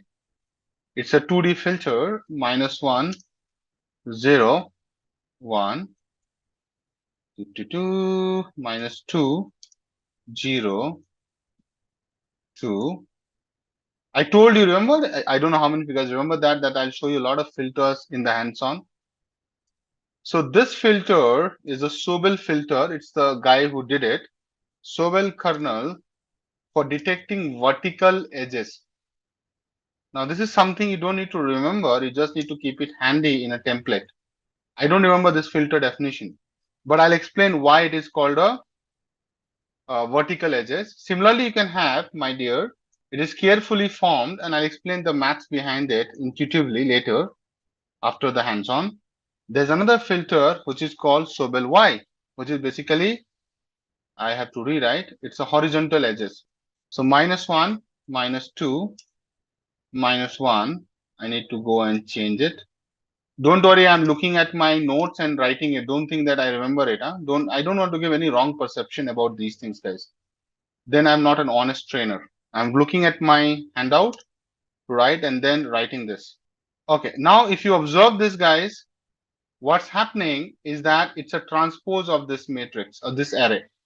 Can you see it, my dear? So this is like for detecting horizontal edges. Let's understand. Let's see this filter. Okay. So this is like edges. Oh, not images. Come on, Akash. What are you doing? Okay, edges. Okay. Now I'll also tell you about the textured, So to detect texture, in the image, we have another kernel, and that is called Laplacian. Laplacian is a big guy, and that is NP. Read about it, Mr. D. Laplace. Those who study signal system, Laplace transform, remember that using e to the power st, which is j omega t, right? Laplace transform, converting a differential equation into an algebraic equation, right? So 1 comma -4, I can talk on Laplace for hours. Just see that my array construction is good. 0 and 0, 1 -4, 1, 0 and 0. So this is your Laplacian, not Sobel. This is another guy. Laplacian, very famous. D. Laplace. Let me show you the face. This is important that you should know about these guys. D. Laplace. See, Pierre Simon Marcus D. Laplace is a very famous guy. Fourier transform. I don't know. You don't need to be like an engineer to understand about Fourier. Mr. Fourier, I'll tell you about Joseph Fourier one day. This guy, life was really bad. Yeah, I mean, so when I used to teach Fourier transform, this is the guy is the reason that you're using internet. You are talking in frequency, right? Wi-Fi, bandwidth, megahertz, right? This is all because of Mr. Fourier. He was the guy who created the bridge between time and frequency. And everybody knows that time is 1 by f or f is 1 by t. So Fourier was his idea was rejected by so many people, including Mr. Laplace. So when he used to present his paper to these guys, right? Fourier used to present his paper. So these are like mathematicians and the physicists, right? So Laplace was always in the panel to reject his idea. So Fourier wrote a book and he died. But later people started recognizing him. So he did not get his due recognition while he was alive. That's the sad story here. Okay, don't worry about it. Let's move on. But yeah, you should read about these guys. If you are aware, I don't know how many of you guys are aware of this story, but it's okay. So now apply convolution. Convolution is like apply this filter to detect edges and textures in the pixelated image. You can change the image. It's up to you. Just change the code. Your image will change, and you can do it. You can take a lion. You can take any object. So I'll write a quick function to apply filter so that I have a lot of filters, right? So I want to use it again and again. So I just need two things, right? In this function, image and the kernel. So image is what? Pixelated image. You don't really need to use pixelated image. Let's start with without pixelated. So generally, let's use the grayscale image to get the filter applied on, and kernel is your filter, right? Choose the filter of your choice, right? Isn't it, guys? So this is the docstring. Docstring is like your definition of your function. Return convol. The parameters are image and kernel. So this is our own function which we have written. Let's do it. Okay. So I'll apply the first filter to detect the vertical and horizontal edges using Sobel filters. So I'll say edges along X. So we'll apply the filter. Guys, take the image gray only and apply the Sobel. Aja. Okay, guys, this is done. You are in synchro. Similarly, you can detect edges Y. So guys, this is your vertical edges, but I'm writing like X. Okay, so I'm following the convention. So you will just do this and you have to just change it here. So but you should know, right? Okay. Now this is done. Detect the texture also, no? Texture before we go on a break. Detect this texture using Laplacian, right? What was the guy? Laplacian. Laplacian filter. And I think I don't need 2 lines of code. See, I'm just being smart using one block. You can say texture. Don't worry, I'll explain the code if you're struggling, but there's nothing to struggle in this, to be honest. And you can say, what is that? Texture. Yeah, sorry, what I've written. No, not texture, Laplacian. Okay, I'm famished, guys. But yeah, run this also. Now I don't need to do anything. I need to just use this code block and get the job done. So see, I'm being smart. So now I need to plot 4 images in one row. Why? Original image, 2 edges and 1 texture, right? So we need this. No, guys, come on, say something. Now fixed size will be what? 16, 6.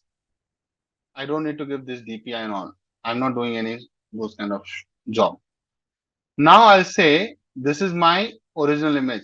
So I'll say EMG underscore gray.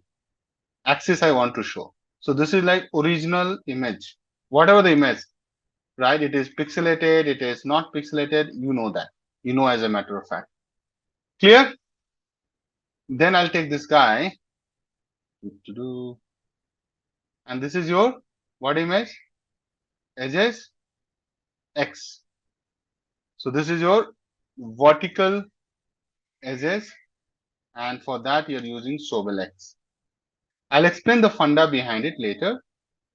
But you got the idea, right, guys? Come on with me so far. And this is your horizontal edges. So you'll do here 0, sorry, 2, 2, right? Underscore y, Sobel y. And the last bit is, my dear, is the texture, right? Texture detection using Laplace. So guys, you can clearly see that using Laplacian, I give you a lot of detailing so that my code looks complete, guys, as you can see here. It's very easy, huh, by the way. Okay, time has come. Show time. Anything I'm missing? Do you think it will run? Yes, I'm missing 3. Come on, no error, yaar. Wow. Okay, not bad. What do you think, guys? Does it work? I know a lot of people think, what is this? This looks very ugly, but it's not ugly for CNN. Have you seen the lungs images I showed you earlier? Can you see the vertical edges are being picked up? Let me show you, then you will understand. And we'll discuss more. See, this is the vertical line. It is like very clearly picked up. Observe this. There's no vertical here being picked up. Can you observe this? Then you will thank me later, right, Agas? You are doing some real job here, right? Look at for any horizontal thing, anything which you think horizontal. Let's think about this one. See, it's coming, right? Right? See this. Are you feeling it, guys, or not? And texture is texture. So texture, if you go and zoom in, hey, mister, you get lost. You will see that it shows you the whole texture, right? It shows you everything. But obviously, this image is like, you know what? This is the original image. Okay. Make sense? Now, if I just copy this, hold on. Do the same thing on the pixelated image. What is that image? Come on, pick. But we like it or not? And this code block is so nice that you can practice a lot of things. You have seen it, right? You must have seen on the portal or some Google link, right? But this is what we have done in our own way. So what is our task after this, right?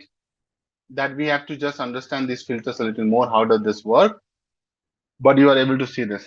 So don't apply those things. We have not done any of those things. This is just general thing we are warming up. So we have not done any, convolution like that. Like using those pooling and all. But yeah, it is going through this 3 by 3 array, and it is running through the whole image. So you're right about it.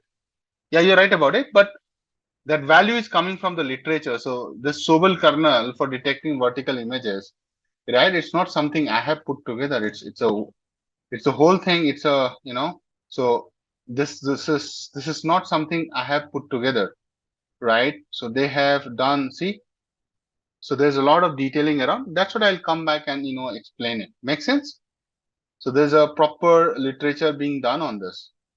So it's always through the science is what? Iteration.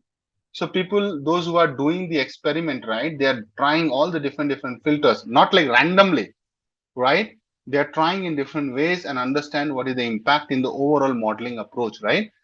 We are going to be consumer of this, right? So I'm not going to suggest here, like you are from academia, so I know, I forgot, I think you are a professor, right? If I recall correctly. I think I had 2 professors in my batch. I forgot one name, but I think you're in academia, right? So those who are trying to be in the academia, they have to think and understand that how they came up to this Sobel X, Sobel Y, and finally understand and make something better than that. But you can clearly see that the vertical edges, it does pick, right? It does pick. You can clearly see that all the vertical edges, it is picking very nicely, guys. Understand this. In this, it is picking all the horizontal edges wherever it is possible, right? And texture is to anyway texture. It's nothing to do with vertical. This looks good. This is what I wanted to show. So guys, can you see that this image looks in the small size? This image, if you see, right, it looks neat and clean. But the moment you zoom in, right, the moment you zoom in, it starts showing pixelated, which is on the right hand side. This is exactly the reason. So now, Usha ma'am, you understand, right, why I'm doing it. So once you reduce the size, your image does not distort a lot, right? Because you're reducing the image size. It's a very tiny thumbnail. But the moment you zoom in, it will look like this. Understand? You're asking, right, what is the whole point here? The moment you zoom in on a small image, it starts, बोलते हैं ना, it starts blurring out. Not blurring out, it starts spreading out like pixels, like this. And if you remember, everybody, I told you that in a pixel, you can only have one color gradient from 0 to 255. So you pick any pixel, you will only see only one color in the whole pixel. So guys, this is one pixel. Observe, only one color. Observe this pixel, only one color, only one color, only one color. Take any pixel in the whole damn thing, right? This pixel, if it comes on the phone, people get heart attacks, especially if it's an iPhone. Just kidding. I'm being sadistic here. Okay, everybody. So I'll create a block called code discussion. CNN, hands-on, or code explanation. So this doesn't only mean that I'll explain the code, I'll also explain the concept behind these things. Okay. So how to set the values is something you don't set the values. You're talking about the filter values. So the filter values is not something you set. There are default filters which we use, and I'll talk about it. Right. So I showed you some. I have shown you guys some filters, right? So let's talk about these filters. Okay. So first filter which I use today, let's talk about a bit. So I'm putting the heading, guys. Several filters for edge detection. So it is one of the most commonly used filters, guys. Okay. So how does it work? I'll talk about it, but I'll just give one liner for it. It is most commonly used filters for edge detection. So don't take it lightly. Means it is one of the most commonly used filters. The moment I say this means it is being used. Okay. Guys, if you look at the intuition behind its working, it uses the gradient. So I'll say it works by calculating the gradient, which is rate of change. You know, right? Gradient is like slope of the image intensity in a specific direction. Now that's where the direction comes to the play. Now direction, you remember I was doing two, either horizontal, and guys, I'll keep it little light here because I can't go too much in the depth because I'm not trying to do the research here. So there are two directions where the slope can work, which is horizontal, vertical as per Sobel, right? And wherever the frequency is higher, right, it finds the edges, higher spatial frequency. So I'll try to explain it. I think if you recall, this is a little tricky, guys. So just have patience, and look at it. Sobel X. This is your vertical edge detection. Sobel X is your vertical edge detection. And just to show you the filter, it was this filter, guys. You can go back to the code and check and validate. It's the same one I have written, guys. So it's a 3 by 3, but -2, -1, 0, 0, 1 to 1. Okay, now if you look at this filter detects the vertical edges. Yeah, it's written. Nothing rocket science about it. It detects the vertical edge. That's fine. Very nice. But if you observe this, then you realize that, and that's where the intuition. I am not going into the detailed math behind it because then it will be super problematic for us. I don't intend to teach this much of math. It's not in the syllabus also. But guys, can you observe that the first column or the leftmost column is what? All negative. Did you observe, guys? I think most of you guys have done this. So this is negative values. Negative values in the first column. Okay, very good. So then you are also able to observe there is positive values in the positive values in the last column or the right column, rightmost column, right? Not right column. The right English will be rightmost column, and here the right English will be leftmost column. But since there are only three columns in our scope because we are looking at max 3 by 3 here. Okay, perfect. Now what to do with this observation? right? So we are saying that pixel values on the left side of the filter are negative. Those on the right side are positive. Means what's the whole point? The whole point is if you go from left to right, right, there is a high chance in intensity. Means you will be able to capture if you go from left to right. Okay, but I know this is not very clear what I mean to say. I'm thinking how to explain this. Just thinking, guys. So I know what I mean to say. You are able to detect the vertical edges, right? So I'm just thinking. So I'm going from negative to positive, right? I'm going from negative to positive. So we are going to allocate more weights. We are going to allocate more weights around the edges, and that too on the vertical edges. Okay. So if you observe, and I think guys, that's why we have to take an image to show it. But this whole, I think this is the right statement that if you compare an image with the vertical, so well, vertical edge detection, right? You are going to do an overlap of this. So suppose you have an image here, and you're going to take this guy and keep multiplying, right? The way we move the filter. So every time if you're going from left to right, okay, you're going to allocate some higher weights. That's how it works. Because see, I don't want to. I'm just why I'm thinking. I don't want to go into the math, the whole mathematics, because then there's no point. So you're trying to just understand that if you put this vertical thing, the vertical values, right? So moving from left to right, it will keep detecting and allocating the vertical edges high intensity.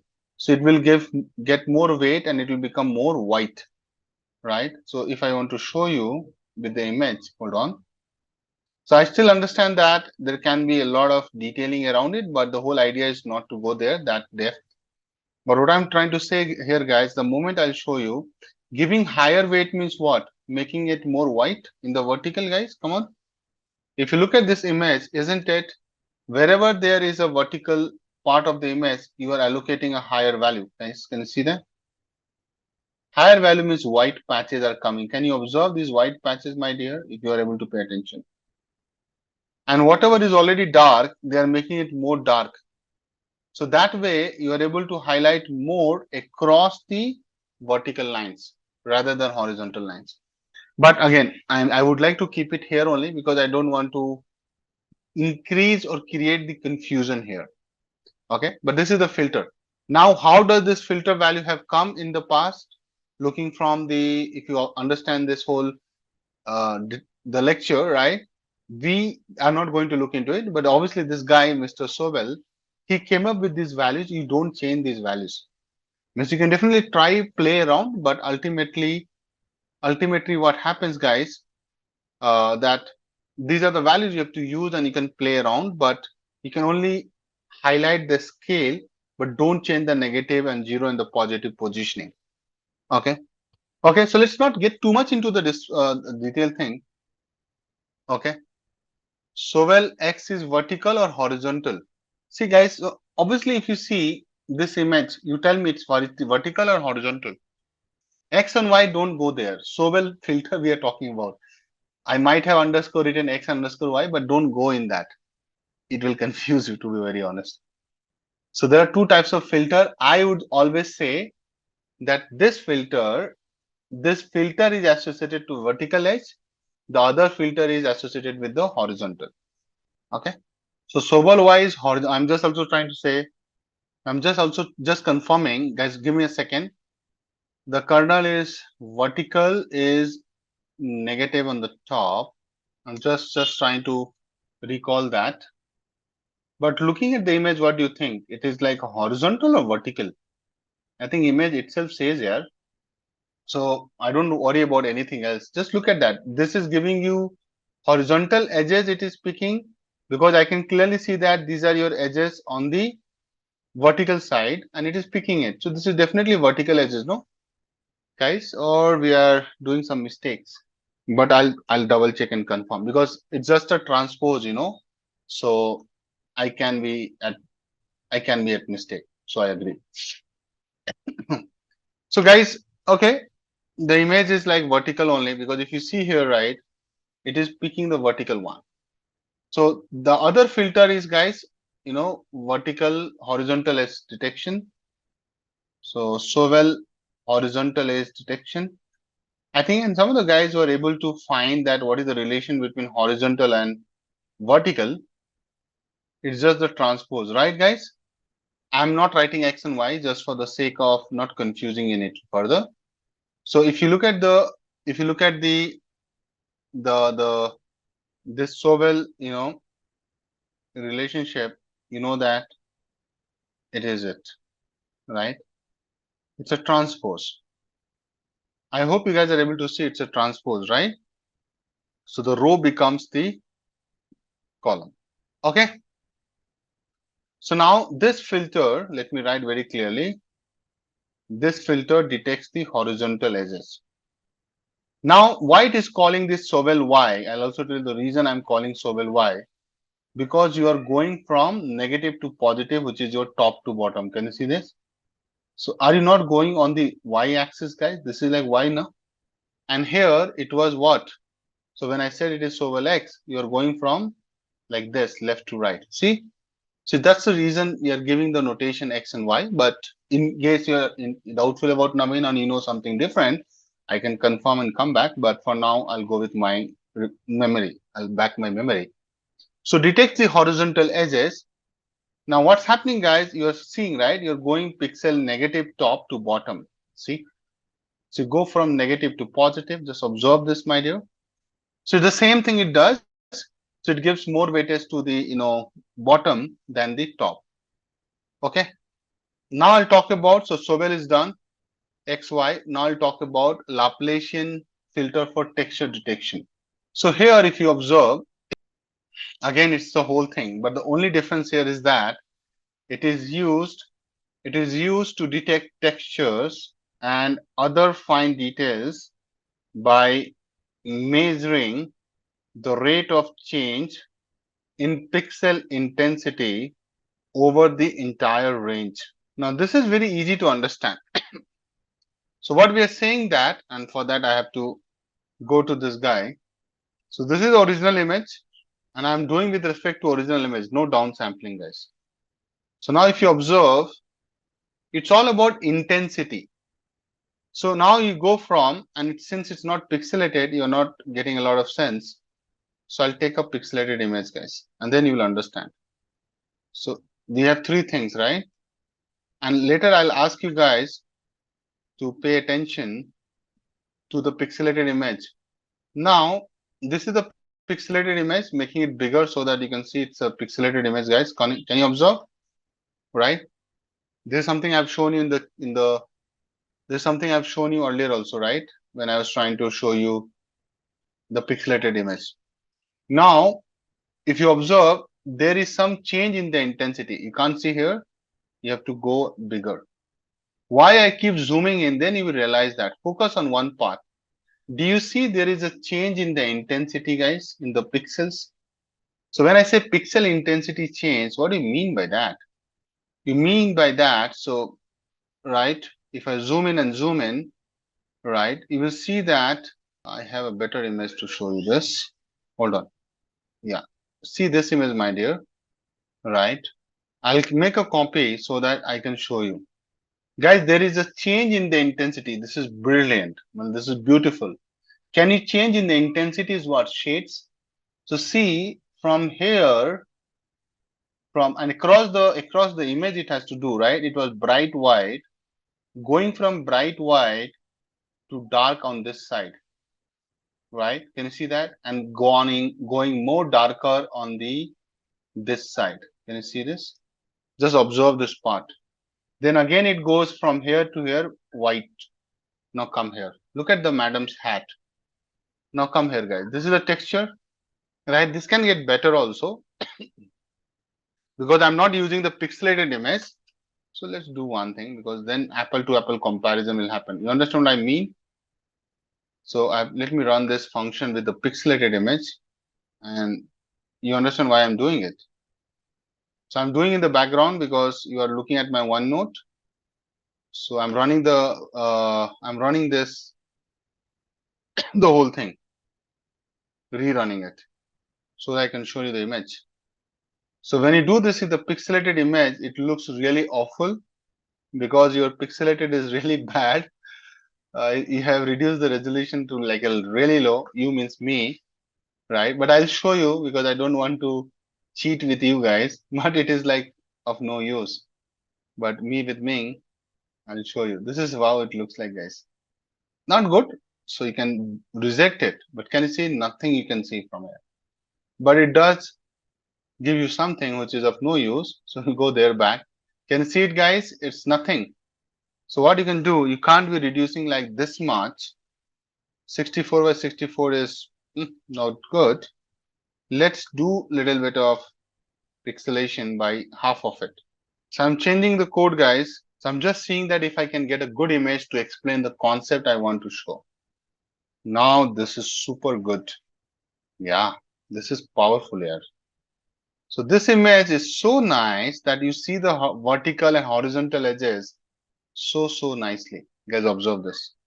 So this is of no use to us. I'm just deleting it. But look at this one. At least look at the vertical lines and horizontal lines you're detecting, man. See, it's not about you to decide and make a. So again, a lot of people think, Akash, this picture is not making any sense. Baba, this picture is not for you to make a printout. Always remember my word here. But look at the clarity it gives you, right? Are you able to see all the vertical lines nicely, guys?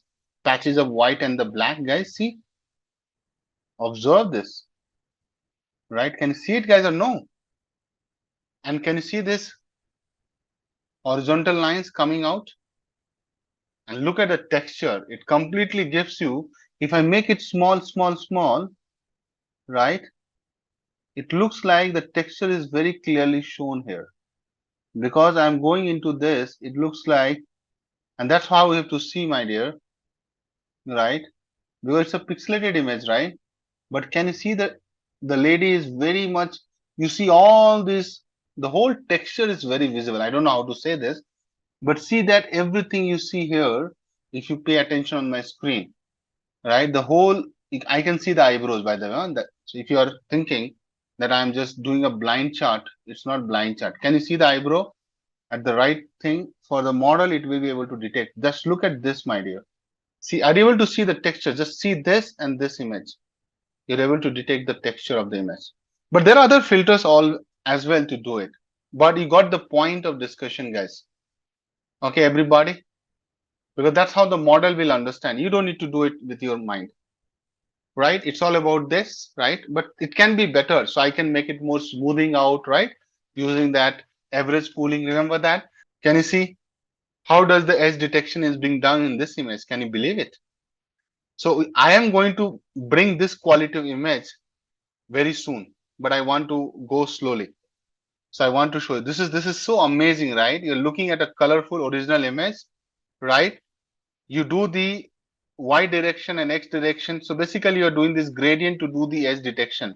Are you able to detect the edges nicely in this image? So everybody understand the what is the whole point of edges. This is just for edges, huh? This is just for edges. It's not showing you the, this is not showing you the anything else. This is just the edges. Clear? So it will come. There can be a lot of different types of edges. And I don't want to go into the mathematics behind it because then it will become complicated for us as a learner. And I'll also show you for the same image, Laplacian detection. See this. Isn't it better, guys, for the texture? The moment what happens, right, I take an image, it doesn't look nice because texture is not coming nicely here because some issue with the screenshot. I don't know what is happening. Well, I don't know how to show you. Can you see this image, guys? If I give you the address at your end, I don't know what's happening. This is so bad here. Means if I take the screenshot and when I paste it, it doesn't look nice to me. Are you seeing the texture looks nice? Anybody is able to see this? See the texture. You're not able to see it. I'll show you. I'll zoom in. Can you see the texture is coming so nice? Now you will see that. So this texture I'll show you with the filter, with the some also there will be some fine tuning steps, right? So why you are not able to see in my image? Because I've done nothing. I've just blindly applied the Laplace. So you will understand from me that, okay, this doesn't work that way, but the moment I show you this, your level is getting up, right? See the texture, guys, on this. See this. I can't show you here. I'll use some. Just observe this part of the image, guys. Are you seeing this? So when I'll come back to the this madam, what was her name? Lena, right? So then you will realize that I can generate the similar texture for her. And then you will say, wow, we have come a long way from here, but this is the ground. This is the reality behind the scene. And then we will do some fine tuning and the images will get better. And why we are doing all these steps, my dear? Because the moment we have to go from here to do the detection, we will use these steps in the model building, in the architecture. Okay. Recurrent neural network, RNN. RNNs, you can say recurrent neural networks, are a class of artificial neural network. So you can clearly see that it is also a branch of this guy, designed specifically for sequential or time series data. And this you have to keep in your head. Sequential or time series data. Continuing and writing, RNNs are widely used in applications that involve a sequence or order, such as language modeling, speech recognition, machine translation, like Google translation, Hindi to English, English to Kannada, right? Kannada to Tamil. So I can talk to Srini in Tamil.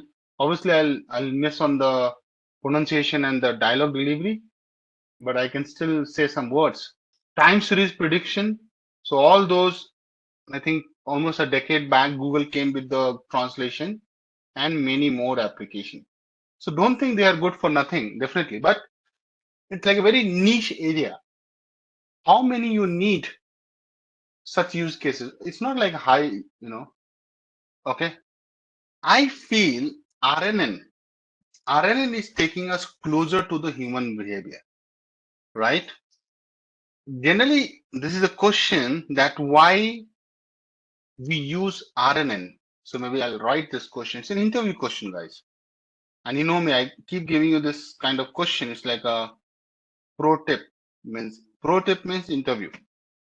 So why use, before I get into the depth of RNN, my question is to you, why use RNNs when we already have CNN?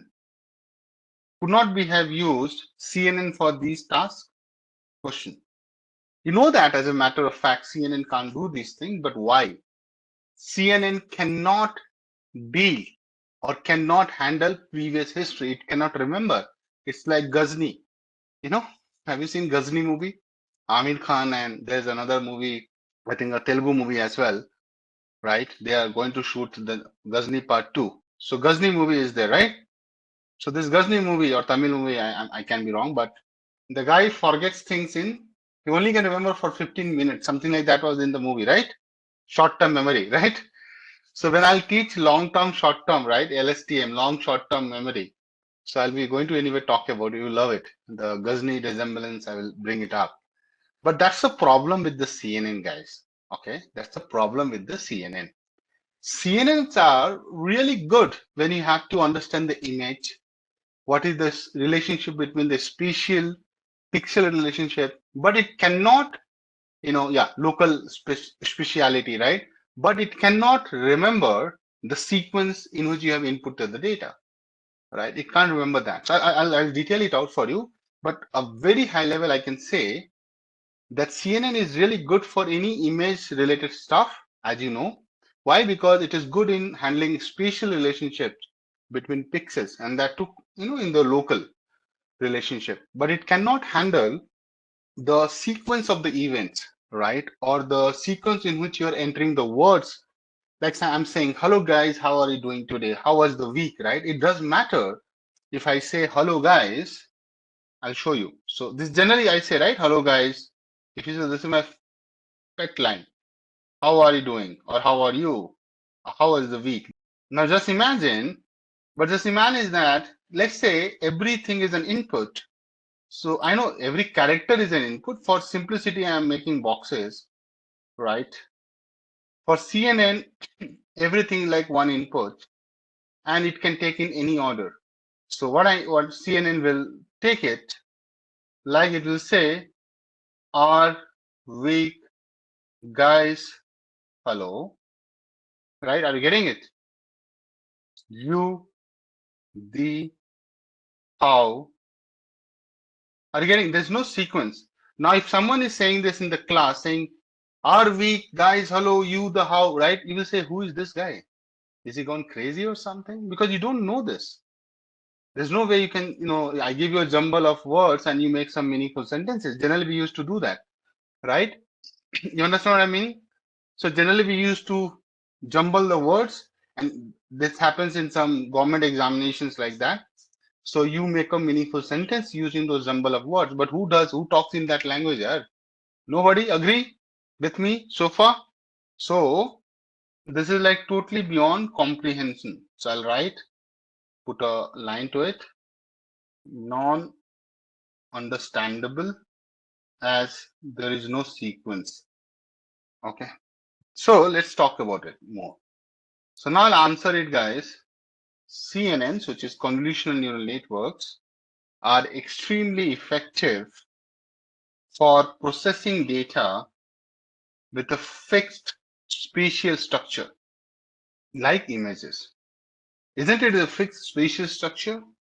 You say that you have an image of 32 by 32 pixel, right? And there is nothing changing in this, right? There's no dynamic sequences coming up.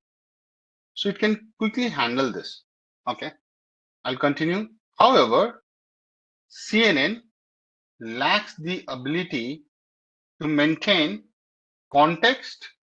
Guys, in natural language, context is very important, or process sequential data effectively, right? We know as a matter of fact. So what I'm saying that CNNs excel in tasks wherever or where the spatial relationship between pixels matter. And when I write this now, you know what I mean by that. But they're not designed, so I'll also tell you that, but they're not designed to capture relationship in the sequences. Just like I have shown ever, right? That how do you guys, if I'm saying differently, you'll not understand it. Okay, this is very high level. I maintain that whenever you have an image and you want to find spatial relationship between pixels, it will work for you. Who will work for you? CNN. Can CNN use to process video? The answer is yes, but not the natural or the inherent CNN can do it. They need, some more advanced version of it, which is obviously we are not capturing here. So you might have heard about 3D convolutional neural network. So you'll go, so right? CNN is for images mostly, but CNN in combination with some other architecture, it can do it. Okay. So there's something called convolutional LSTM. There is 3D networks, 3D CNN, two-stream networks. So I'm just giving jargons here, but CNN can be. So what CNN does, right? If you take pictures, they're all images, right? And if you just play 32 pictures or 32 frames in a second, it becomes a movie. You know that? It becomes a video. I think this is something a basic GK. Okay, now though it's going more than 32 frames. So if you just start showing images 32 frames per second, to human eyes, it looks like a movie. That's what I'm saying, guys. Okay, at least this is a basic definition of a video. So now since CNN can only look, right, one image at a time, right? That is CNN. But you also need to capture the sequence of it. That's where you have to either apply CNN with LSTM or CNN with RNN, or there are some more architecture, etc., to analyze a video. There are architectures. Okay.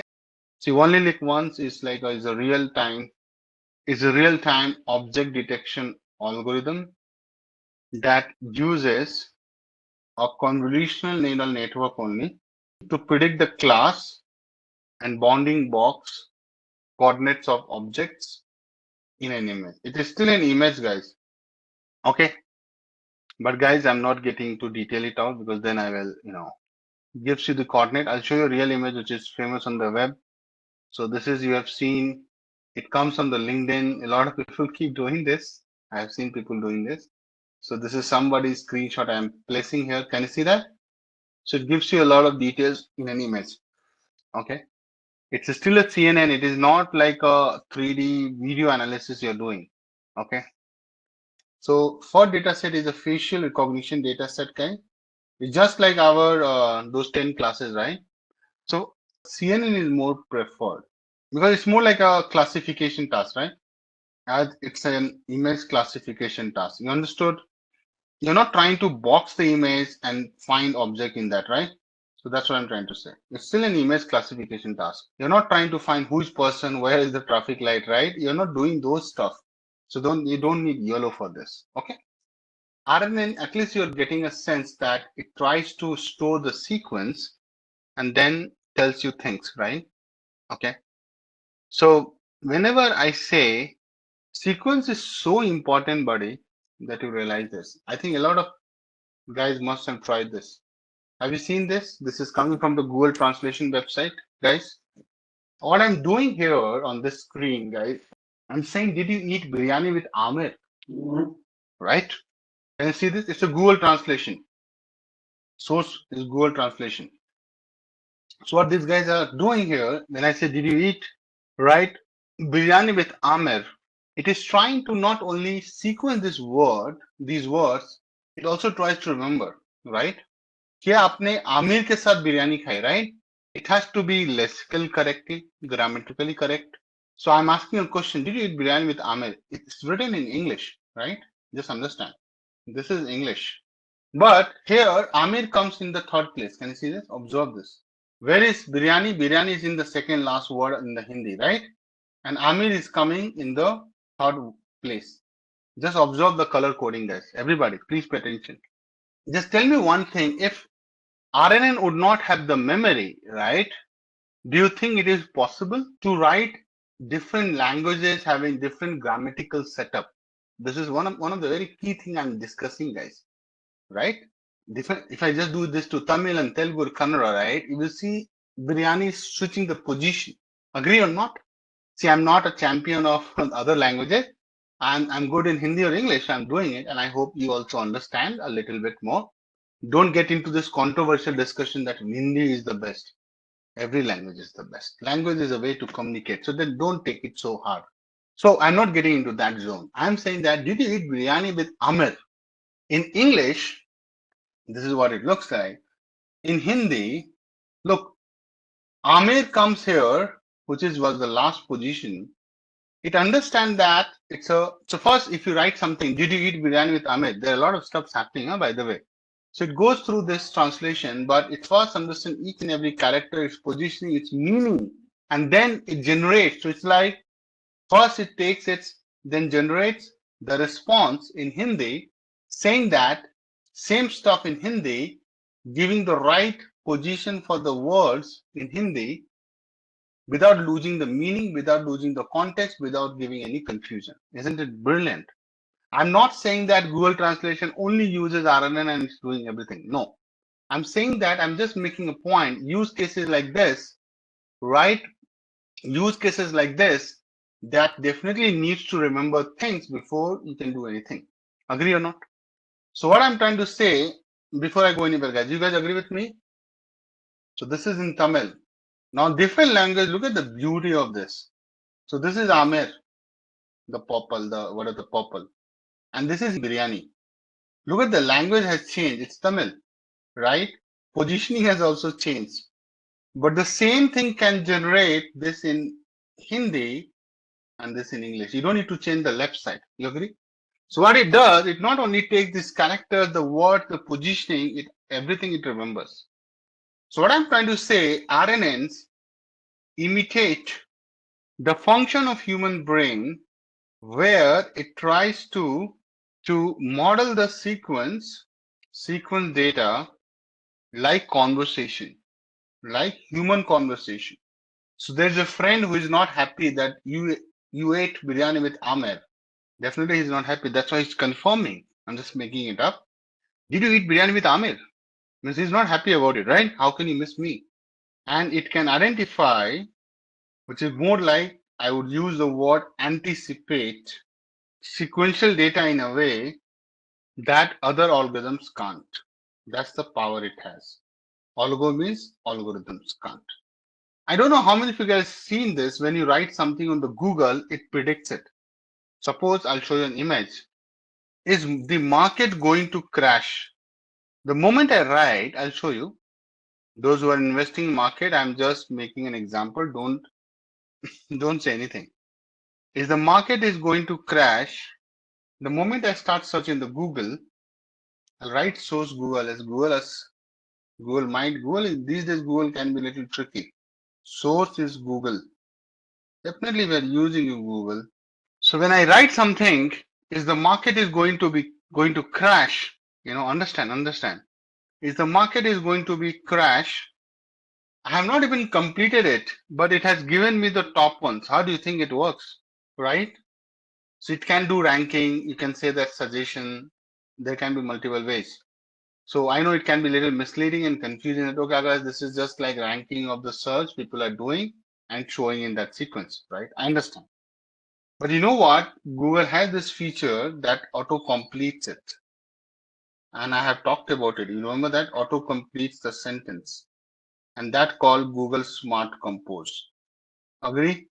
But it can only be possible when it remembers things, right? Google Smart Compose is one of the very good use case. Google Smart Compose is one of the very good use case for your RNN. I'm telling you. So why this is the hot topic? Because if you see now, a lot of people are searching this. Generally, people are always going to search this. I think Google Smart Compose, I'll jump to this. I realize that this is not a very direct example. So I'll talk about Google Smart Compose. There's something called Google Smart Compose. Okay. So when you write anything on the Gmail, right, it tries to predict what you're going to write and gives you some suggestion. Okay. Agree or not? This is called Smart Compose. So what is with the Smart Compose, right? Google's Smart Compose feature suggests, or you can also say anticipates the words or phrases to complete the sentences while typing. Okay. You know what? As a matter of fact, it's in the data, it's in the web that it was originally Google Smart Compose has definitely come a longer way now. But the first time they built it, my dear, you'll be amazed to know it was originally built using a form of RNN. So guys, these guys are like legends, right? Using a form of RNNs. Obviously, it was also having, that's why I'm saying none of the Google application just one algorithm with long short-term memory, LSTM. So you know why I'm not able to go and build you for like a smart compose? There's a reason behind it. It's not a joke. But why I'm taking this example, then the cross question will be like, Akash, then why the hell you're taking this example? To show you that if you are an expert of this or you want to pursue something, there are some real life application which everybody is using. Like it's a real life use case. Guys, can I say that? Everybody is using it. So whenever you combine this deadly guys, RNN and LSTM, you can do n number of things. Trust me. So that's why I'm saying, this is the topic of advanced deep learning. Now you're getting deeper in deep learning. So just to give you some evolution or Smart Compose thing when it started. So Google first launched Smart Compose. They were leveraging RNN with LSTM, right? LSTM is known to track the sequence of the words to a great level. Means it can remember what you wrote maybe 100 words before. And that was helping them to predict. But once Transformer came, not that movie Transformers. So when the Transformer based model came like BERT or GPT is a Transformer based model, right? They showed right significant improvements of over RNN and LSTM. So what Google and other tech companies did to do some text prediction tasks, they moved from here to there. So what I'm trying to say, transformers outperform RNNs because of attention mechanism. There's a concept of attention mechanism, and that helps them to beat RNLSTM. Okay, are you feeling it what I'm saying? Maybe I'll also write quickly so that you don't miss on this. So this is the, so I was talking about how does Google Smart Compose evolve. God knows what they are using now. Google doesn't tell you these things, right? Obviously, these are their IP, intellectual property. They'll protect it at any cost. So what I'm saying, guys, obviously, Google first launched Smart Compose leveraging RNN plus LSTM to handle long-term dependencies. Okay.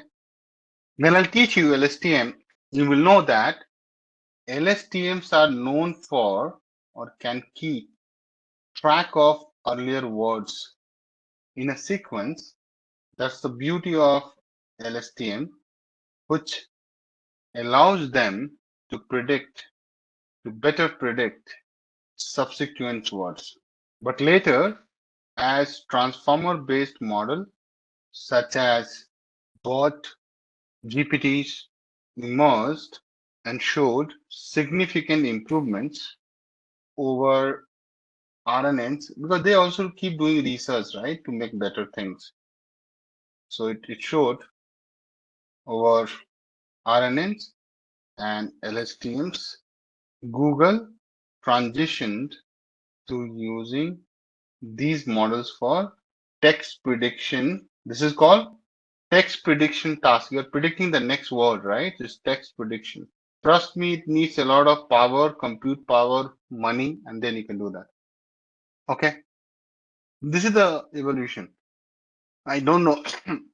Transformer based model is the latest I've heard, but why don't know? God knows, are they doing some more testing on some new world of the models?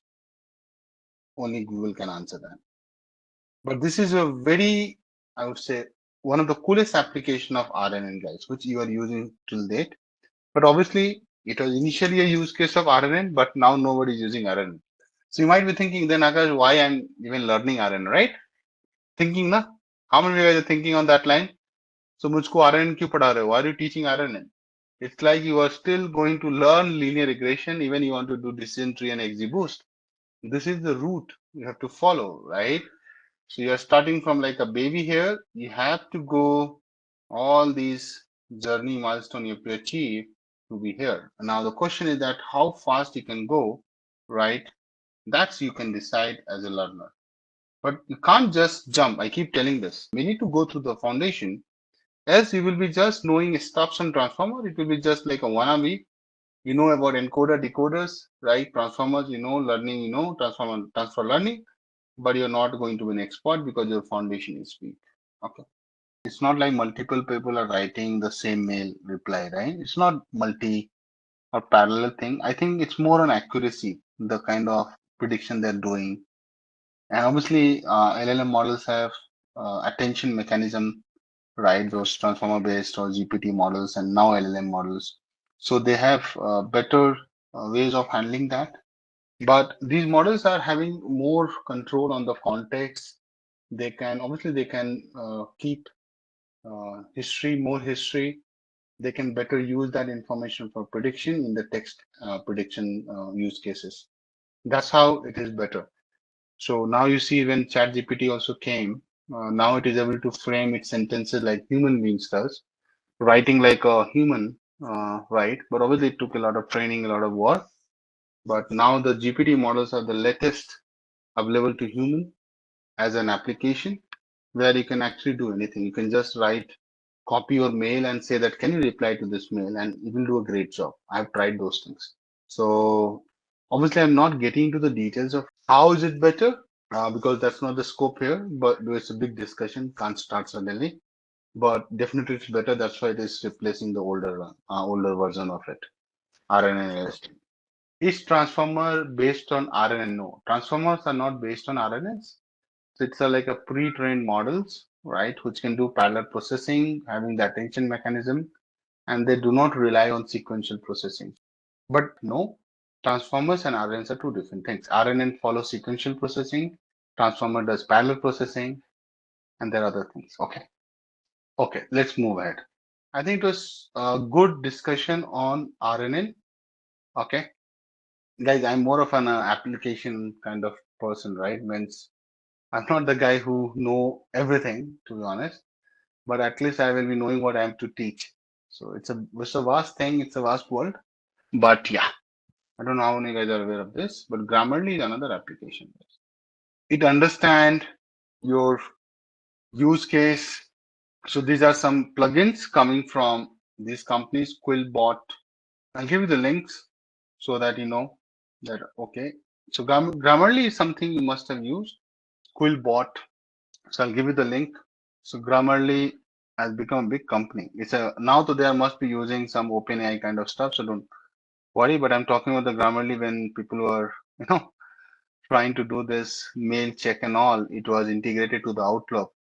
So now they're they're publishing their website like this. That dude, we are doing a lot of stuff. What do you know?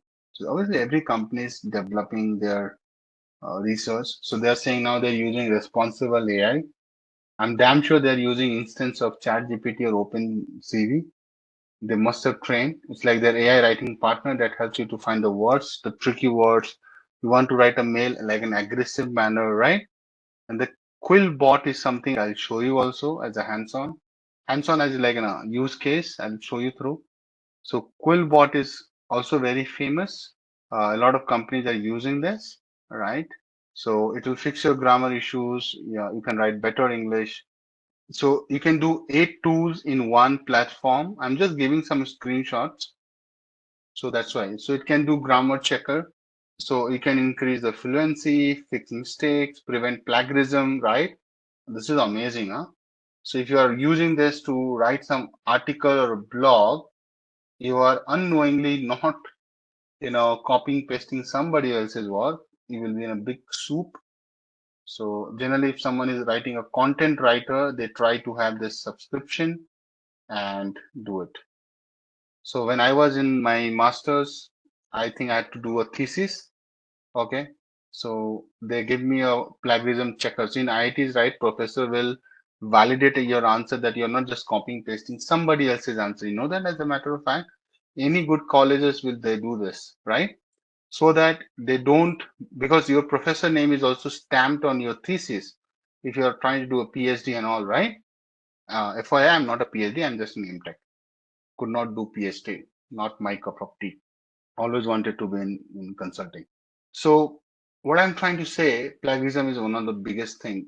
If you can just go through your article or your research paper, your journals, and you just get to know your similarity index is less than 30%, they will accept your work. Analyze text, summarize text, citation, translator, flow, right with AI. So I'm damn sure this is a new addition. But yeah, I also wrote them an article saying that, or like a mail that, can you give me a free version of this? They're like, sorry, Akash, who are you? So I'm damn sure when I become famous, little more famous, then they might come to me and say, please use our services. Okay. So the startups are reaching out to me saying, can you use our services, promote it, talk about it. But the big companies, for them, I don't exist anymore. Still not there. I think I have to do a little more hard work to reach that level. Okay. But I think good, interesting discussion. This is the introduction, guys, right? I have not talked about how does this work? What is the hands-on for this? Nothing has been done yet. So this is just the introduction bit. I would still say this is the introduction. Let me write introduction to RNN. So let's say I do some mistakes in grammar, right? So let's say Rahul do not like to reading a book. Obviously, it has some grammatical mistake. So you can clearly see that it has so quickly identified that Rahul, those who know a little bit of English, right? They know that Rahul with the name, you have to use, V5 form. So Rahul should be here. Rahul does not like to read a book, right? So if I just take a screenshot just for the reference, and I'm putting in OneNote. So the corrected is, suppose I click here. So it will correct this. See, Rahul does not. So I'll just take the corrected version. I'm putting in the OneNote. So when I'll publish this, you will see it, my dear. Okay. Then if I click here, look at this. So far we have come. Isn't it? It is. Is it like your English teacher highlighting with a red pen, saying it's all wrong, what you have done, right? So generally teacher, what they do, right? They say that this is wrong, and they'll write here, Rahul does not like to read a book. Isn't it? That's how the paper or exam paper or practice paper checking is done still today, guys. Just imagine down the line, AI is being your, grader for your grading. Make sense? Cool. So now I'm also showing you plagiarism checker. So the article is coming through this. I don't know how much credit they are giving. Yeah, upgrade to start. They're not giving me. But I'll show you some online free plagiarism checker. I hope free is like free. Yeah. So guys, this is an article I'm taking from this website, which is about the lung cancer journal. If I say scan for plagiarism, right? Grammarly is looking for, see, it's saying no plagiarism found. First of all, it's fully plagiarized. I don't know what this idiot is doing. Sorry about it, but I don't like this. But not every tool is good, yeah, for plagiarism. So this is completely coming from this website, guys. Let me show you. So how can not be plagiarized, right? Someone who is like R. Pandian has written this article. The whole thing I copied pasted. Okay, let me try this. So that's how you cannot just go blindly and take any of those application and trust it fully, right? So let me take it again. So this is another one. Everybody needs money. I know nothing is free in this world. There are no free lunches. Check 500 words for free. So let me check till here. It's okay. Yeah, it is doing something. But right, even in this application, you need your tool to understand things, right? Or at least able to compare text on the web through this, right? Agree? See, and this is so nice. At least better than Grammarly, right? It's 100% match. Why? Because it has to be, no. I just copied and pasted it. Just see, it's 100% match. And if I click here, it will give me the link to this article. So let's say go there. I say, okay, this is the same guy written this. Although I took it from sciencedirect.com, it is telling that it is coming from some Harvard, right? A very good paper. Very good paper. Did you like this use case? So it helps you to unknowingly, obviously nobody is able to mimic everything, but even if the percentage match is 50%, you will be in trouble. Okay. Text summarizer. So you can take this, the whole thing. I think now you are using Chat GPT, so you know that whole text can be summarized. But here, this you can also do it. You can say that summarize this.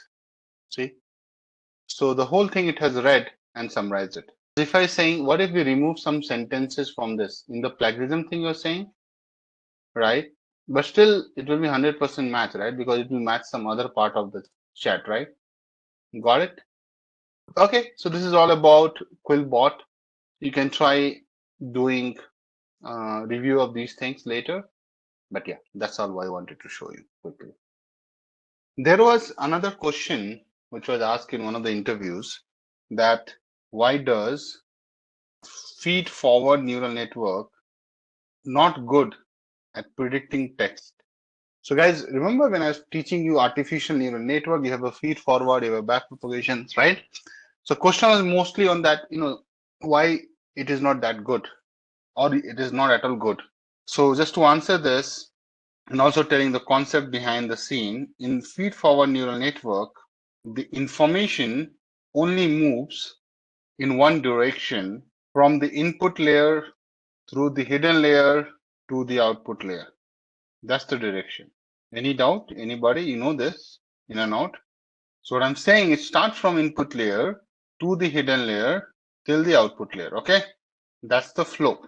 But this flow has its own problem. And what is that problem is that feed forward neural networks has no memory of the input or the order of the input they receive. And that's the reason order is also important. Let me highlight this. Order of the input means what? Remember in our use case, right?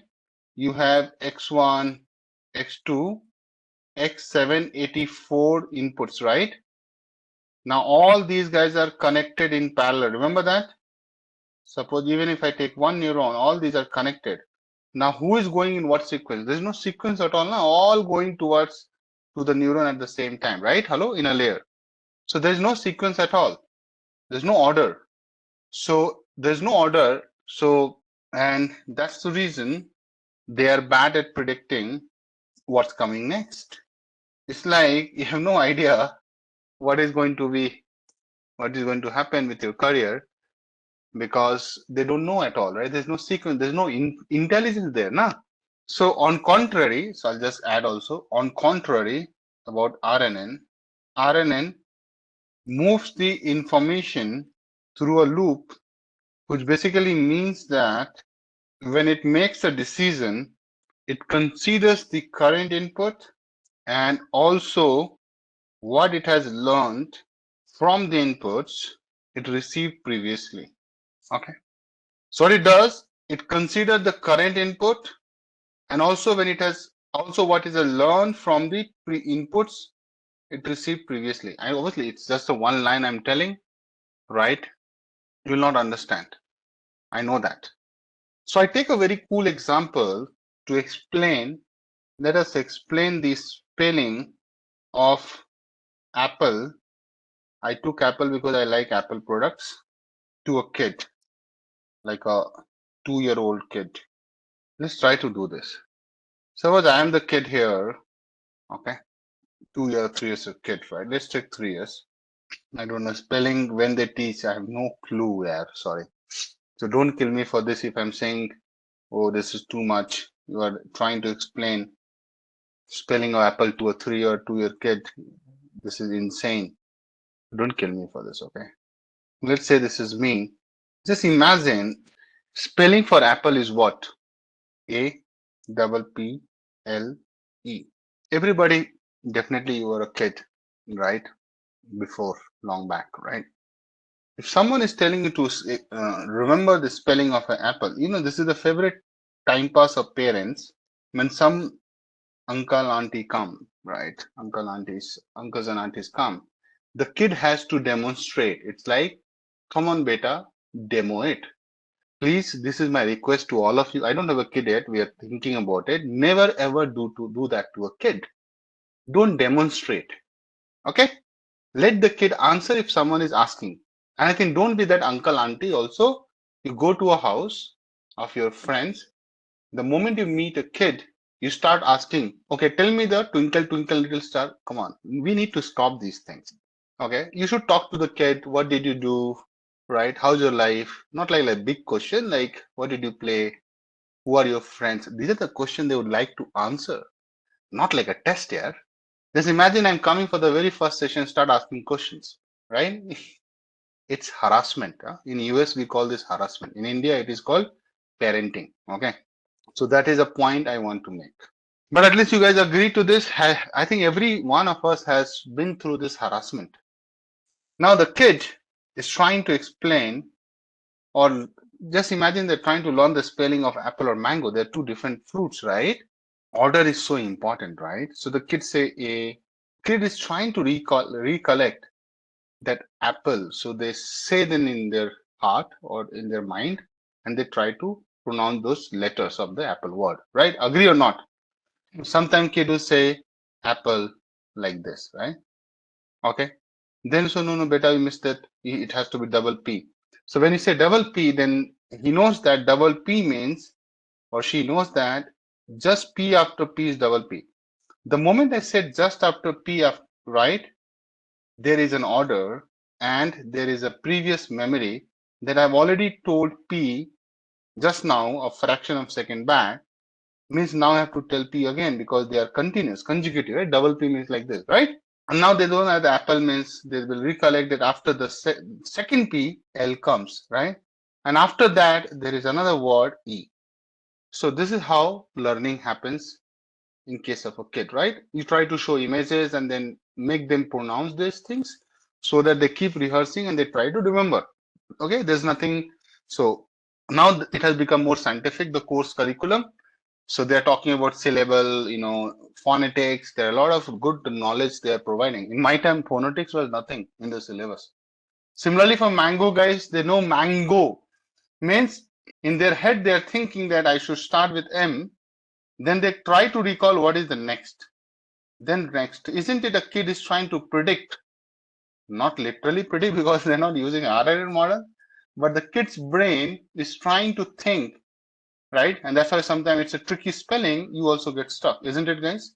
So if I ask what is the spelling of a champagne, how many of you guys write it correctly without doing any cheating? So kid is thinking about these orders. You know what is the spelling of champagne? So this is the spelling of champagne, right? If I can be wrong, but I think I know it's a tricky spelling. I think I missed a A, right?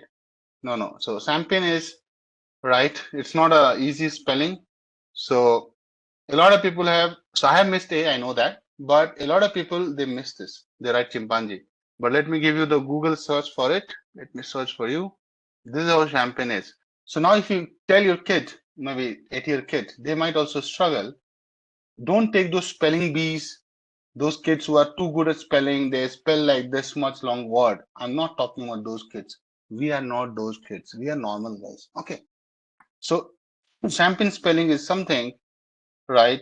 A tricky one. First of all, champagne word, it looks like I'll start with S, but that's wrong.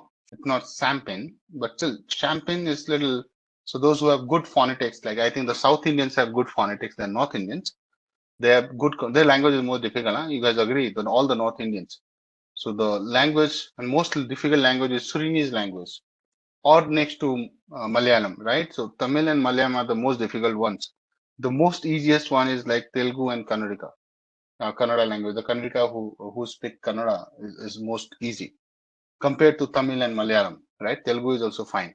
Okay, but trust me, the most easy language to learn is Hindi because I don't know what is the reason. It's because of the movies. What is the right reason to say that?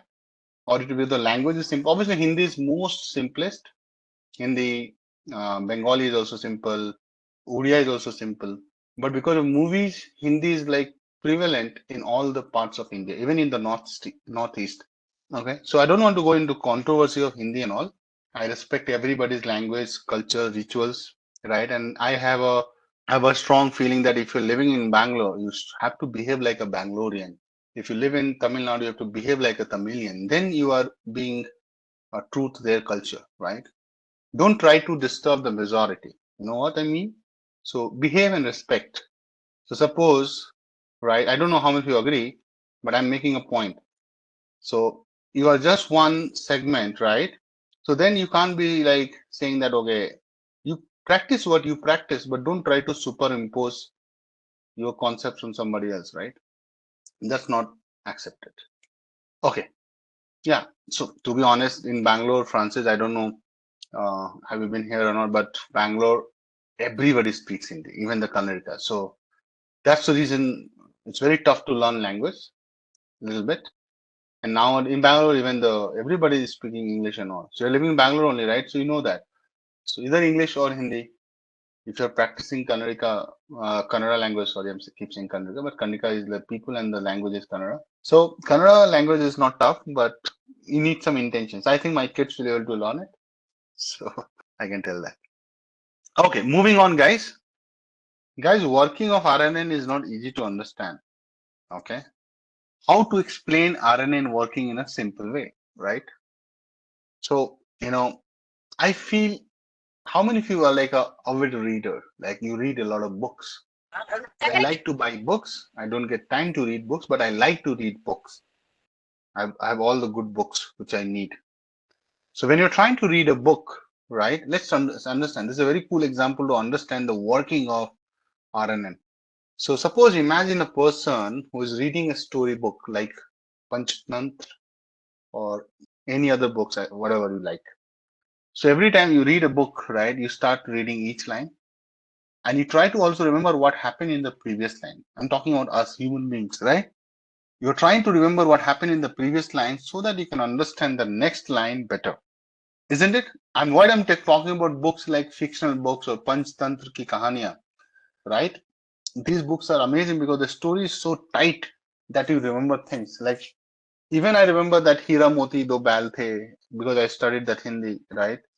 Uh, I only read once Chitrakatha, Chimte. There was a movie. There's not a movie.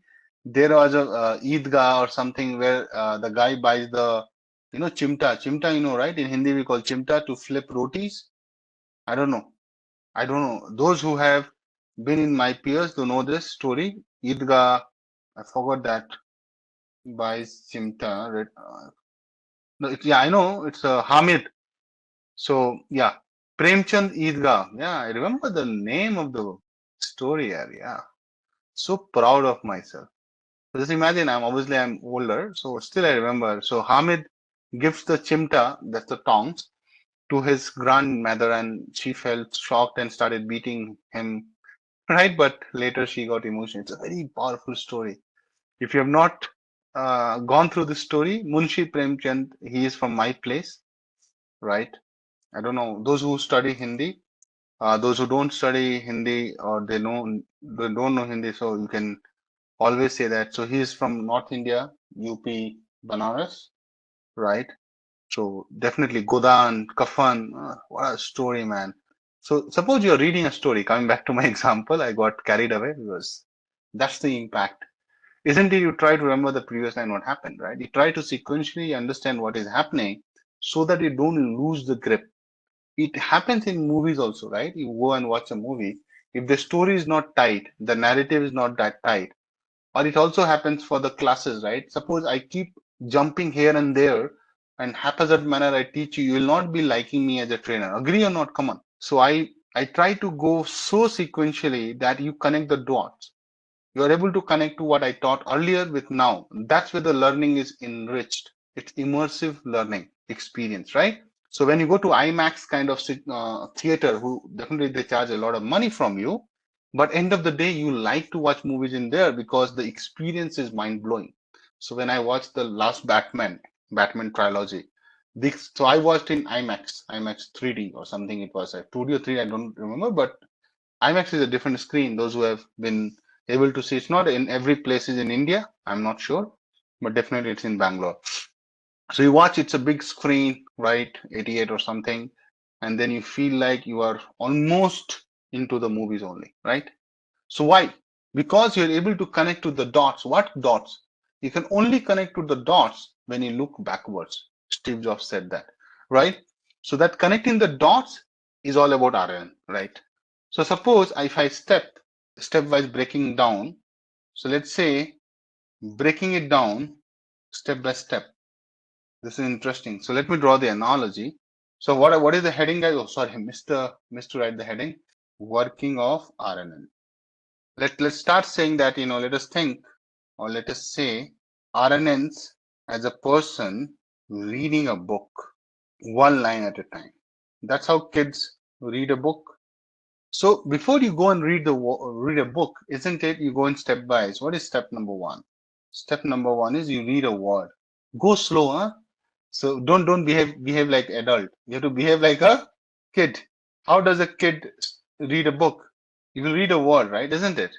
So what I'm saying, when RNN reads the first word in a sentence, it processes the word and stores some information. Like suppose a kid and even adult, suppose you see the word gaslight, and I know you guys are too intelligent, too smart, but anybody who doesn't know what is the meaning of gaslight, don't Google. I know this guys just can Google it in a fraction of a second. That's the power technology has given to you. But trust me, when I was a kid, to know a meaning of a word, it was a tough time. Gaslight. Gaslight is too famous word in the corporate culture. Obviously, what you're saying is like, yes, it's like a gaslight, gas flame, 100% correct. But have you heard the word gaslighting? But there's another meaning to it, which is more important for us, and that's what I'm manipulating. So gaslighting is a verb, right? And generally people do this in corporate culture, psychologically, psychologically manipulate a person over the extended period of time. Manipulate. Where does it happen? Everywhere. Okay, anyways, I don't want to go into the emotional nerve point, right? But someone can also say that in your class, sir, right? You are manipulating us for the extended period of time, right? I know, I'm just kidding. You don't have those kind of ill thoughts about me. I know that as a matter of fact. But you are also gaslighting, huh? The only thing which I don't do is gaslighting, I never say that you can be the biggest data scientist or deep learning guys after I teach you. The only thing I say that what I'm giving you is not easily available. It's tough. Not everybody is doing that stuff. That's truth. Okay, so when RNN reads the first word in a sentence, it processes the word and stores some information. Suppose you see this word in a novel or a fiction book, right? Isn't it you'll try to remember this word? Think like that. Come back to the real thing which I'm explaining, right? So it's like generally people what do, they used to write in a diary. So Rini, have you tried this? So people used to write. So I used to write in a small diary, pocket diary, right? Come on. Pocket diary, everybody. So I used to read the Times of India, the Hindu, and used to write. So that's how. So see, I come from village, right? So I come from like not. So I have a very humble beginning, right? So my career is like, I would say I've come a long way. Trust me on that. When I say that, it was not easy for me to be where I wanted to be. Okay. So I used to have a pocket diary and I used to have a dictionary called Bhargav Dictionary. It was very famous in North India. I don't know, it's still there, Bhargava Dictionary. Not like those Oxford and all. It was more like English to Hindi dictionary for me. So I was like, trying to learn English without knowing how to learn English. I spent my teenage in my village, right? So definitely, and I know it's not uniqueness about my story. A lot of people have been, or they're still doing that. Trust me. The only turning point for my career was that I went to Kota. That's the only turning point.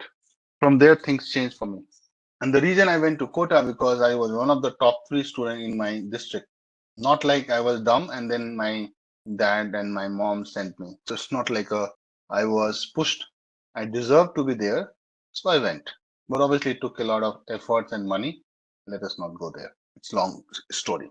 Okay, so you will note it down, right? You will say, oh, gaslight, I learned. I'll write it. So I'll say gaslight. So I used to do it. Why I'm taking this example? That's how RNN is doing it. Now it has to do digital. So this is something it has to do digital. So digitally, they will put it into the sticky notes Microsoft provides. For an RNN model, it will put in the hidden state. Can you see this? So for RNN, this is as good as saying the hidden state. Interesting, no? So in the hidden state, they store the information. What is the meaning of gaslight? Are you feeling it, guys? So the pocket diary has been replaced by sticky notes and notes in your phone or Google Keep, right? But still the functionality is same, right? You find a word, although everybody reads a word and they try to understand it, interpret it. So to understand it and store the information in the hidden state, I missed to write hidden state. Thank God I saw this of the model. So I'm taking an example. You read a word. Obviously, we are putting in our brain also, but we are trying to take it for sure, right? Brain can make you miss. Model can't miss, right? You understand? So that's why I'm taking this example of pocket diary. So this pocket diary used to write. I'm damn sure some of the guys are still using this pocket diary. Still, we are living in the digital world. I said that in digital world, now this has become your smartphone as a sticky notes on your laptop, right? Guys, everybody notes down, right? Some task to-do list, which I'm saying that in RNN sense, it is going to be in hidden state, right? That is, so I'll write a note. That is your way of storing information. So I'll say hidden state is the RNN's way of remembering what it has seen so far. And don't worry that it will only store one word at a time. No, it's not like that. It stores a lot. What is the next step there in the or working? Step 2 is after reading a word, I would say reading the next word. That's how you read. Just imagine you are like a 5-year-old kid, you're reading a big newspaper. You'll go word by word. Try to close your eyes and resonate with what I'm saying. You will say, Akash, you're making a lot of sense. Because I'm trying to jot it down the feelings of what you have already done. Then what happens in terms of RNN? Then RNN. So I'm drawing a parallel universe or two worlds together, that you're reading a book and you're imagining, and I'm trying to use RNN to explain. Can you see the brilliant way of explaining RNN? I don't know if you appreciate or not, but I'm trying to explain RNN while making you recall what you were doing, like a reading a book. You know what I mean? Okay. So then the RNN moves to the next word. That's how you will do. And it updates. This is interesting. Its memory now by combining what it remembers in the hidden state with the new word it just read. You know what I mean? This combination helps the RNN understand the current word better. You know what I mean? Step 3. So what I'm saying, guys, RNN continues to read. Now, obviously, the kid will not keep doing like one word at a time, right? RNN continues this process. The kid will continue to read the book word by word, understanding it, and updating its hidden state each time. So it's like a loop. Every time I read a word, I understand it and update my hidden state each time without fail. Agree? So this way it keeps carrying forward and updating this hidden state to capture the context. That's where funny you get. I know it's a one-liner. Updating this hidden state to capture the context of the entire sequence. The problem is that how long it will go, right? Will it remember everything starting from the beginning of my life? Answer is no. So capture the context of the entire sequence. There are limitations. That's why LSTM is there, right? So don't worry about it. You are in the right direction. But I'll come to that later, right? Before I can demonstrate RNN, how can I say limitations here, right? Right now, I can't say limitations. Hold on. Now, I'll talk about making prediction. That's the last step in the whole thing. Now, your brain is so good. Does it ever occur to you guys? You start making prediction in the next line in the movie dialogue. You start making prediction in the next line in the novel, right? Obviously, the language will be different, but you understand what is they're going to say, right? It has ever occurred to you? We also try to do it. Like you must be thinking what Akash is telling or what you are telling, and I'm reading it.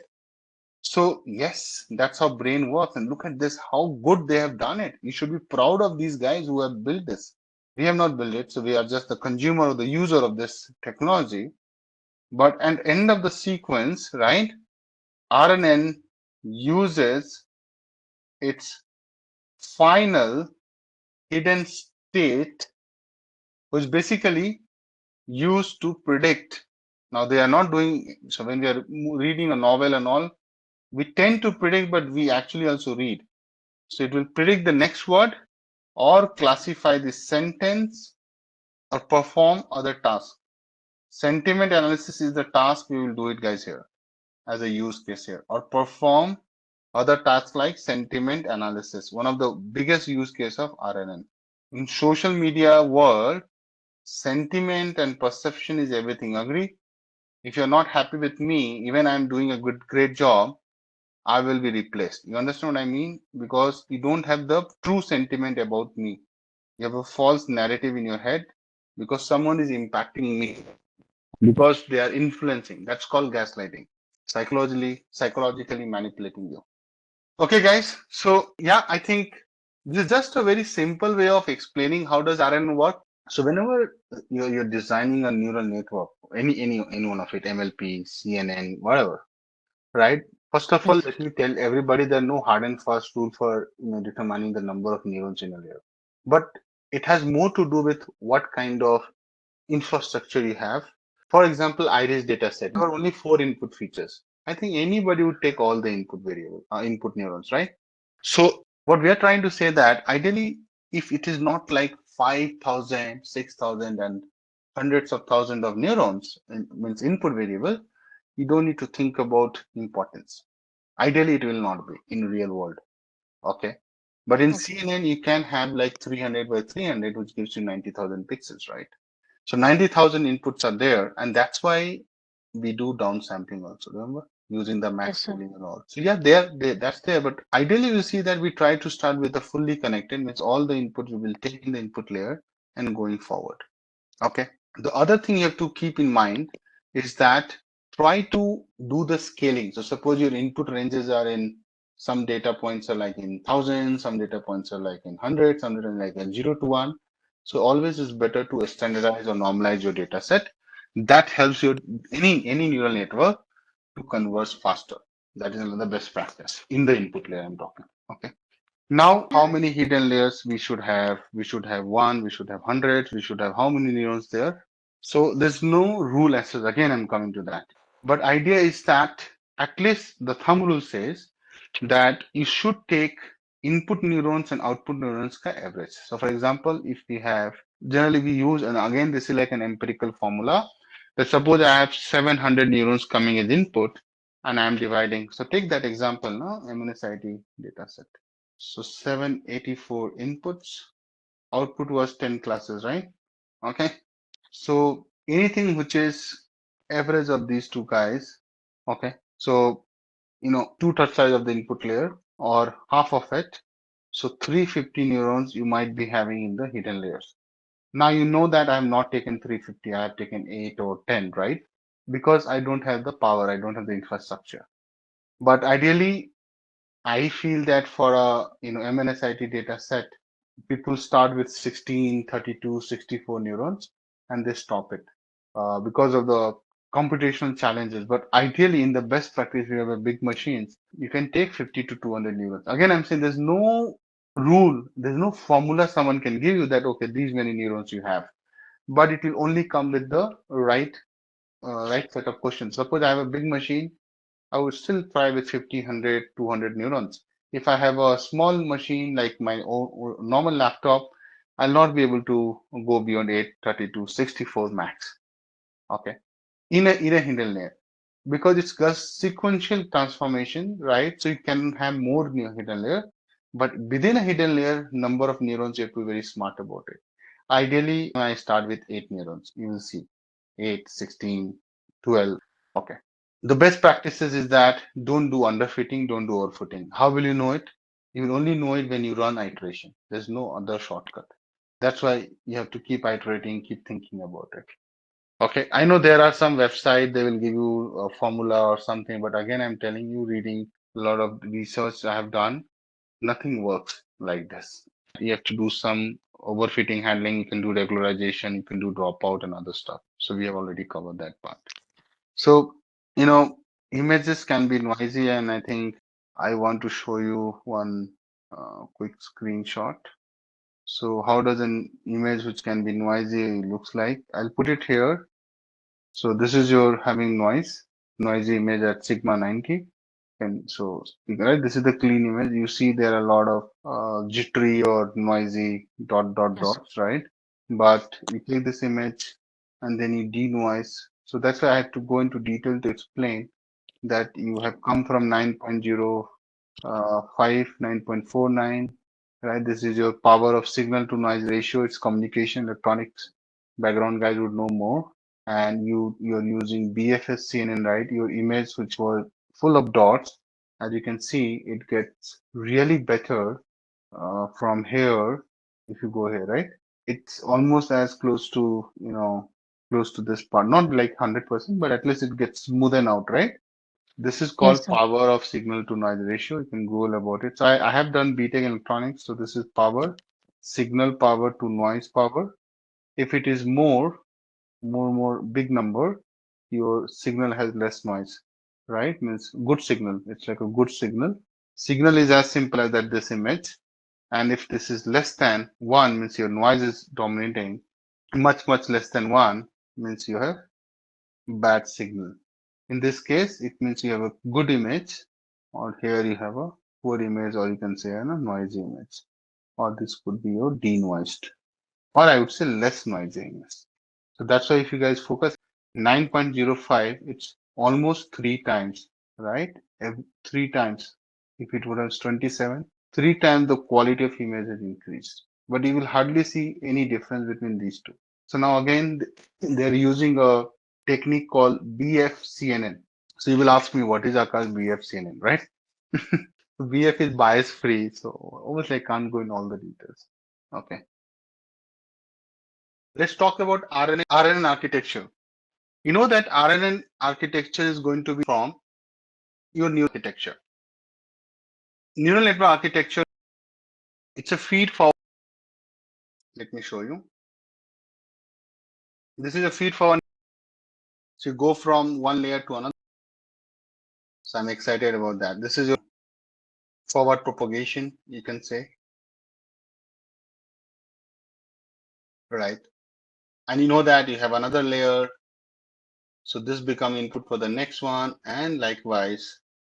And finally, you have an output layer. You know what I mean? If you go back, it called backward propagation. You have seen this in neural network, CNN.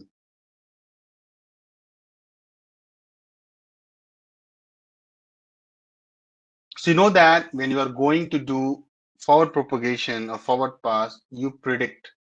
This is your prediction phase, right?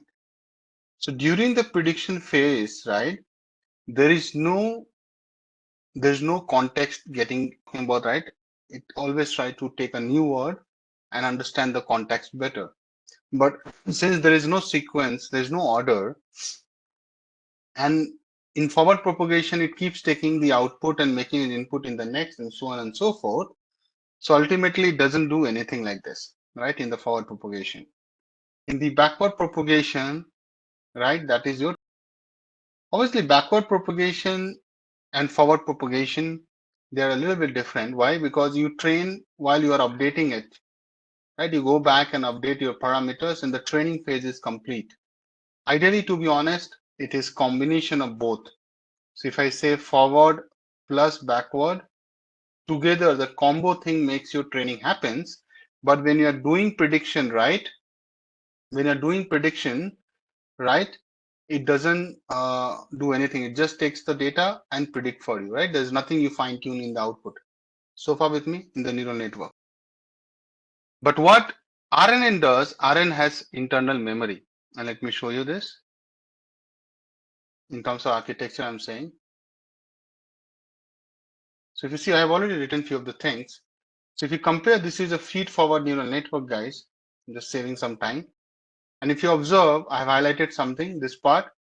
Can you see there is a circular loop on this node itself? I think someone also wrote that. So this is what helps you to do. It helps you to store in the internal memory. Internal memory. Do you see that? You can't do this here, anything like this, right? There's nothing like this. So I can say that no. I can say that there is no internal memory.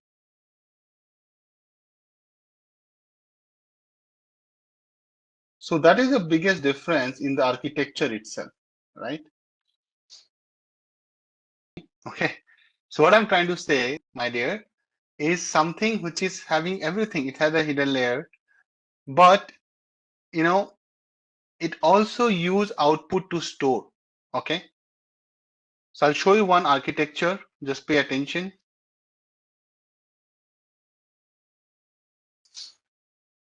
I'll explain everything here.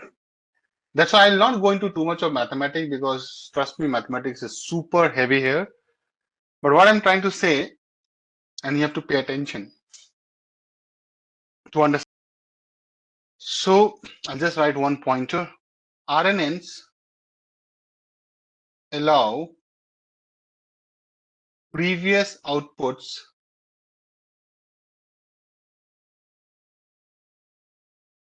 to be used as inputs while having hidden states. Now this line has a lot of depth. How we will see. I'll try to show you. It's not easy to show you within the box. Here, understand here. So here XT represents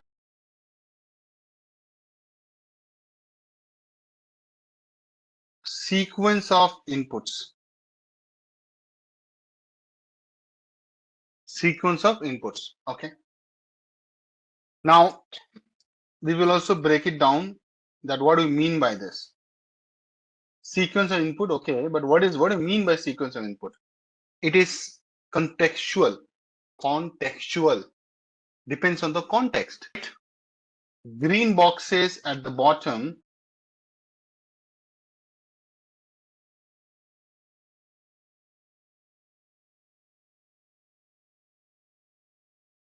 denote the input sequence. About yesterday. Now we are labeling as what? So this T is like what? X1, X2, so on.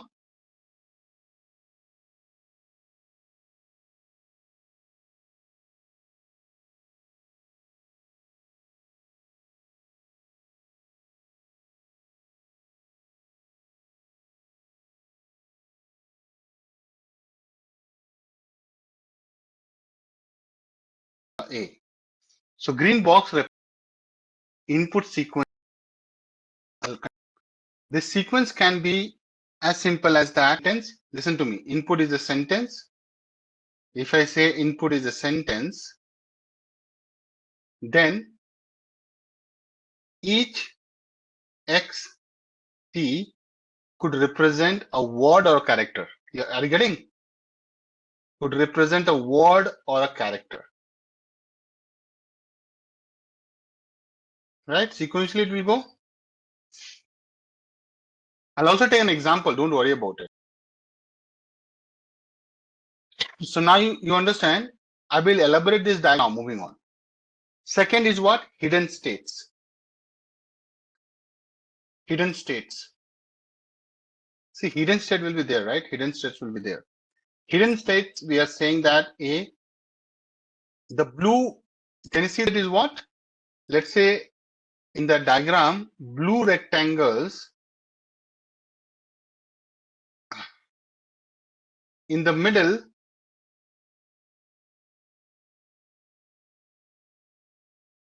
represent the hidden states. So let's understand the game of the land, right? So at least you know that this is the place where they will store the memory. So think like this. These are all your X's, right? So this guy is going to store the memory. I meant to write here, this side. So this part is going to store the memory in this diagram, which is in terms of this architecture is the same thing. So what I'm saying, these hidden states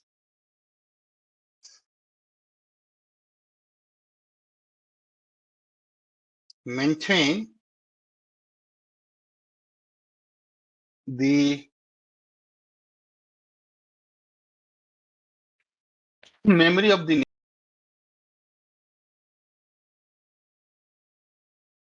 So let's understand the first. What I'm saying that each hidden state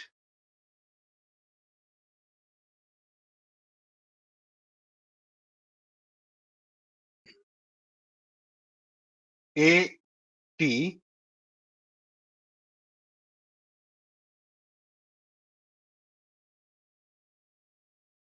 carries the information from the past.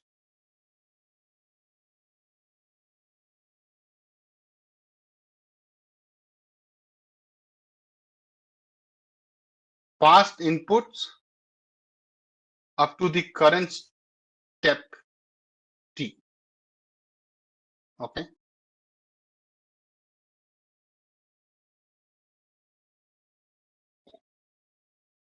So what I'm saying is that in a basic RNN setup,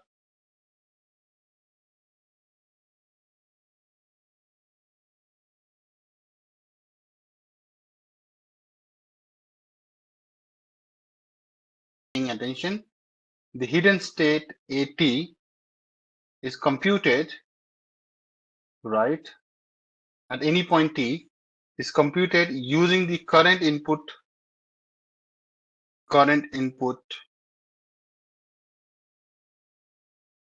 X of T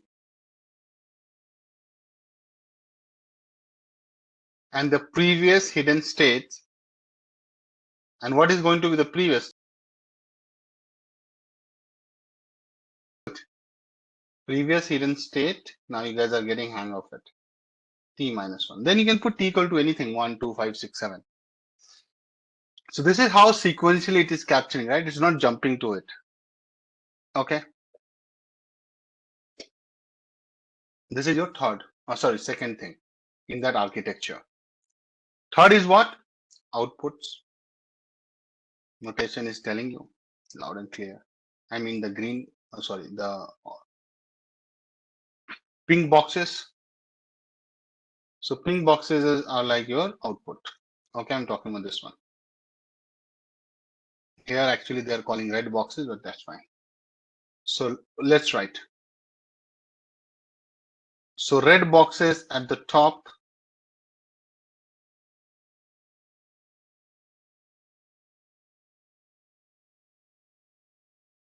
denote the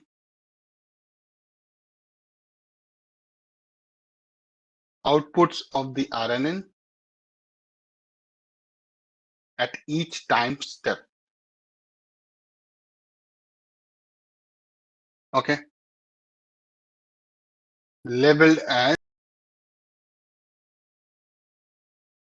Y1, Y2, Y3, and so on. So I'll show you again. Look at this architecture. Now it makes sense. So what you're doing, guys, apply your AT-wala method. So Y1 is going to be what? Taking the current input and the previous hidden state, right? So it will be what? X1, taking the previous 1 minus 1, A0, getting the Y1. Okay.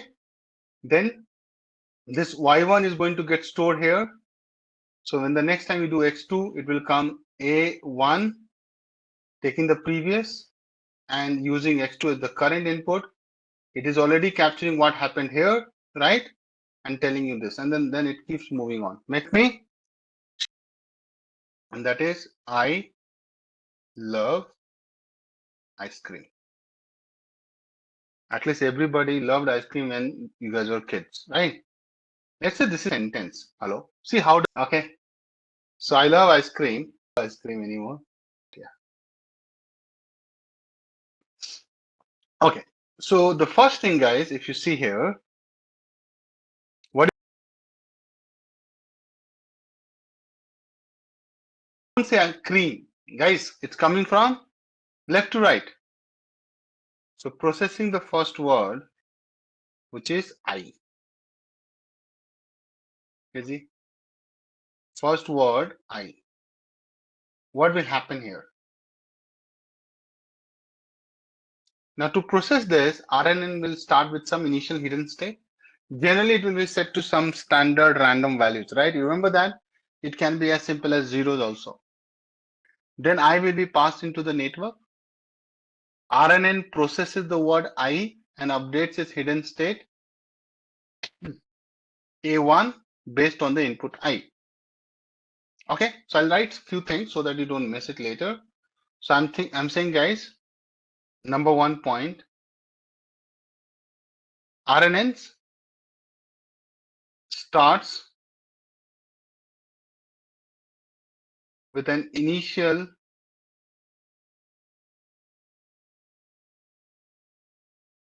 hidden state, usually initialized to zeros. In the coding, you will see that, or random values. Guys, you really need a hidden state, right? So you need A0, okay, for the first input. Don't worry. The first input I, it will go to the network. First input word. What is that word? I know it's one character, but you are going to pass into the network.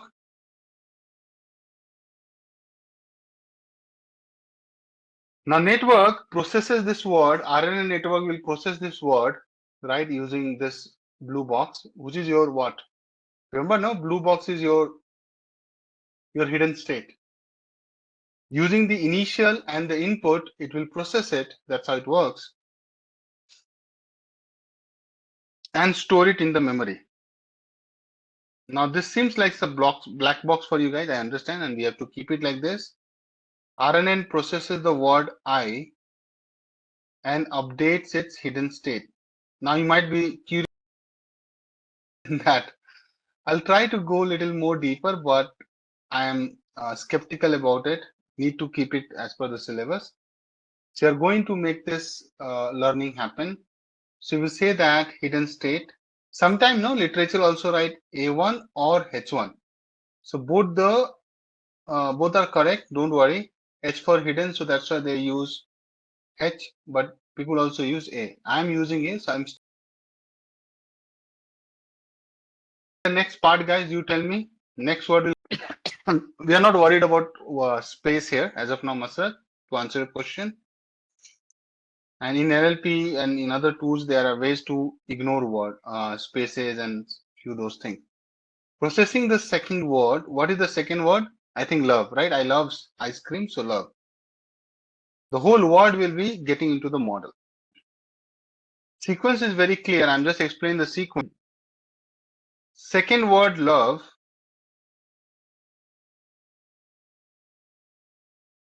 is passed into the network, which is your RNN network,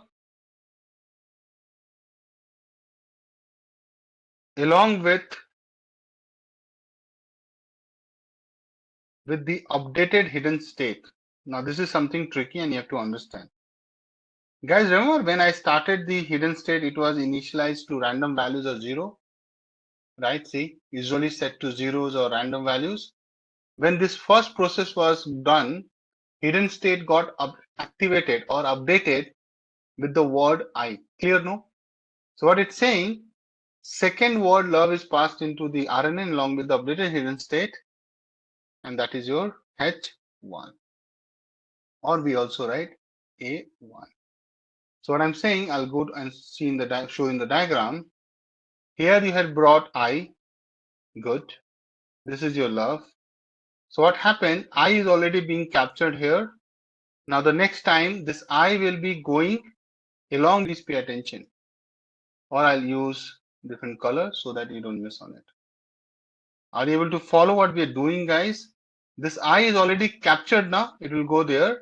So next time when you go here, it is already having what with it. What is already updated in there? I love, right? So then the next time you will see, it will see ice. So I love ice. When you go next, it will become I love ice cream. Clear?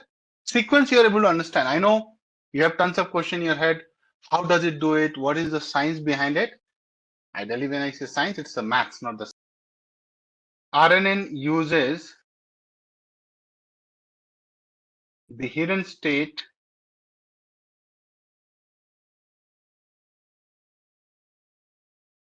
H1 or A1 along with new word. And what is the new word we had, guys? Love. And this to produce, alter the hidden state, right? So to produce a new hidden state called H2 or A2. Cool, no, guys? Thing you can say processing the second word, moving on to the third word. But this is how the model updates. I told you. And the next will be processing the final word or the fourth word, 3. S2. S2 has is I love as the word. When you go to this, you will get S3 or A3, right? And you will get I love ice. When you move to the fourth one or A4, you will get I love ice cream. So the whole context is getting captured. Now the question is that how does RNN hidden state understand I love or I love ice cream? That is something we are trying to understand a little more in detail.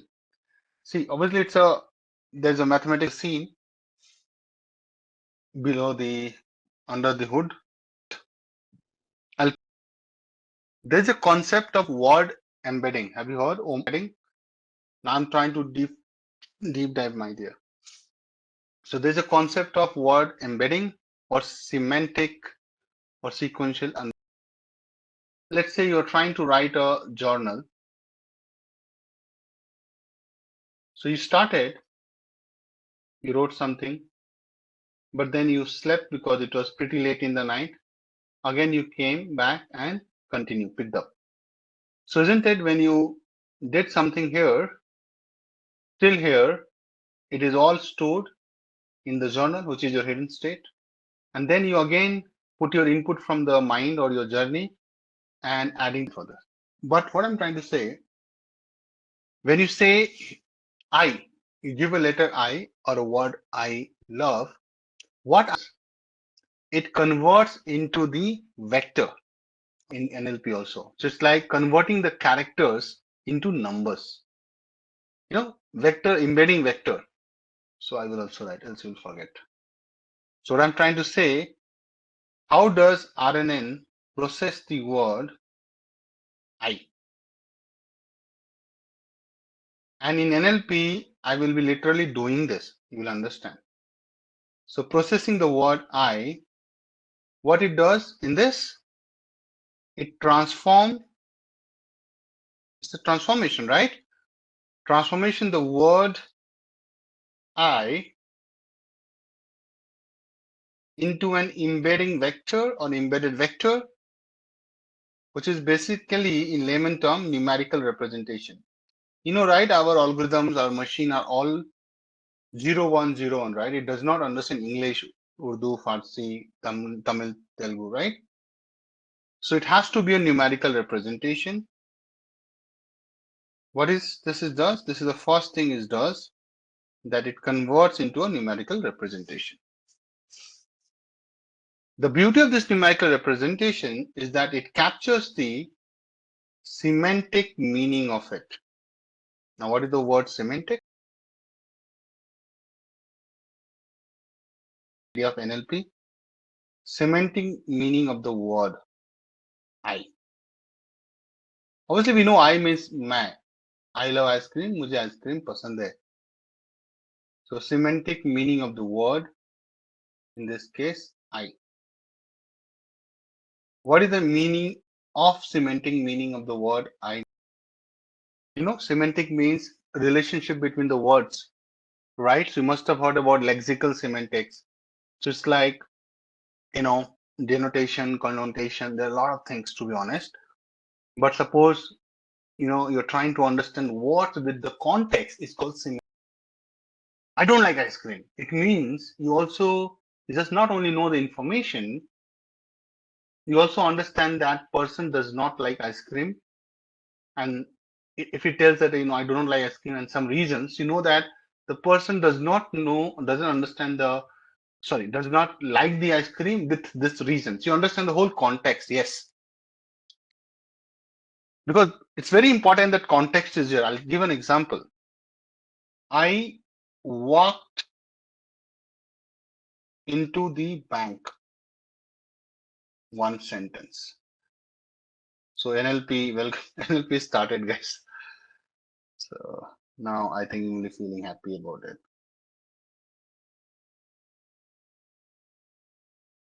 Sentence 2, I walked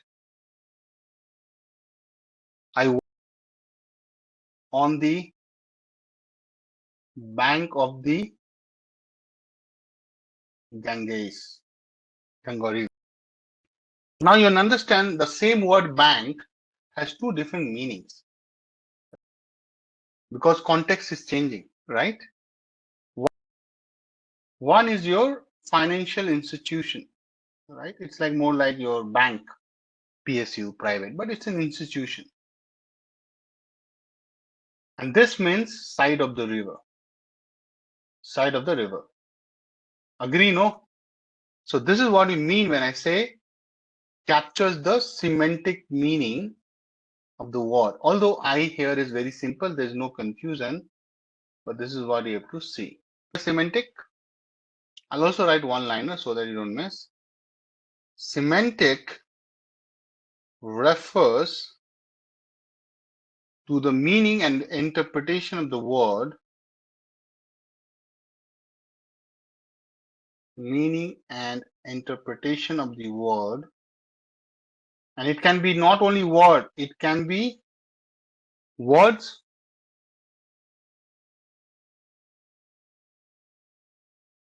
phrases, sentences, and symbols too. All right. I'll tell you another example. Right? Brick in the wall has one meaning. Brick in the wall. It's like we are talking about there's a wall and right, and there is a brick. So brick in the wall. Right? You understand what I mean? A bricks in the wall. But if someone like one sentence, we are just brick in the wall. You know what is the meaning of this? Now the two things have different meaning altogether. Trust me on that if you're not believing. Very good, Francis. So we are like one brick in the wall. We are insignificant. We are like one drop in the ocean. You know what I mean? One brick in the wall. So now this becomes like an idiom. Very good. This is just like a phrase. Meanings are too different, right? This is actually meaning brick in the wall. Right? This is actually meaning brick in the wall. But here things have changed. Why? Because it has different semantic meanings. So we're saying that semantic refers to the meaning interpretation of the word, sentence, and symbols. The context. Okay. I'll highlight this. Good. So I'm saying that processing the word I'm saying that processing the word converting it into so model tries to understand the semantic meaning by converting this into a numerical one, and there is a lot of going behind the scenes, so we can't go into all the detail, but are you getting the functional understanding of it? That's my max. Once they're processed, they know that the model knows that I is like a pronoun. Hello? What is I in English grammar? Pronoun. So model knows that. So I'll just also write that. So once hidden state. So now once the processing is complete, once processing the word I is complete,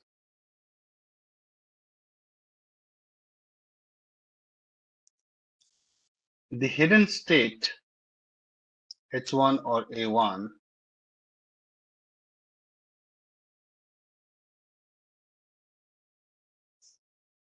now holds the information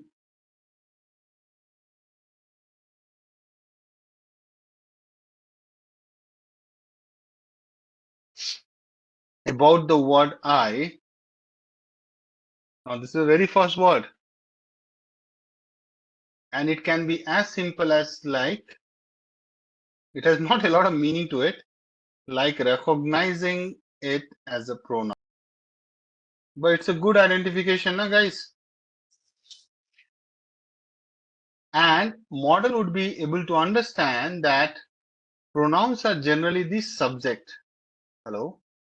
Pronouns are generally the subject of a sentence. Come on. He, she, I, right? These are all pronouns. You know, he, him, her, his, her, right? He, she, his, her, and him. Okay. Subject of a sentence. Now, guys, those know grammar, they know there is subject. I don't want to teach grammar. You can refer to Wren and Martin. So what we are saying that now model also understand, my dear, that this sentence which I'm going to look at in some time is going to have a sentence. So in essence, I'm saying in essence, now your H1 or A1 is now aware of the fact, see this is how the model is learning, is now aware that the sentence has a subject. This is a big learning for the model. Now again you can question me, but how is it learning? That's what I'm trying to not go into, and it's a little difficult. Now once you do this, now I will process the next. Yeah, how is the mathematics? That's right, and that's what I'm trying to avoid, because see, I have some, see, to be honest, I know exactly what happens, and trust me, I know, because it's all my interest. To be honest, I was not taught.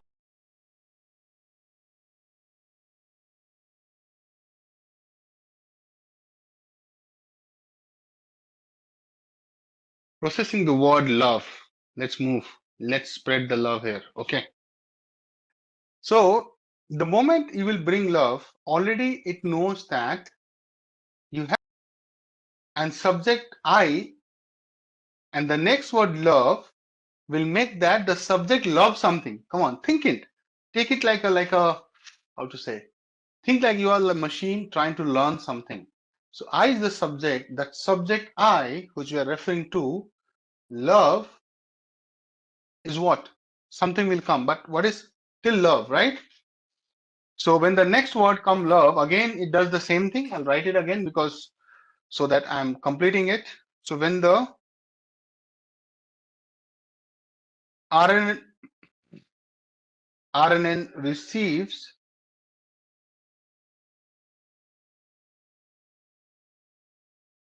the second word love,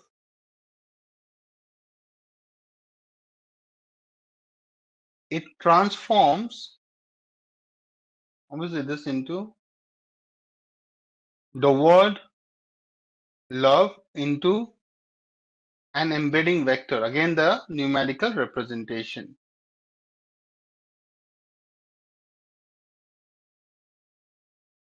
which is your x2, right? Which captures the meaning of love.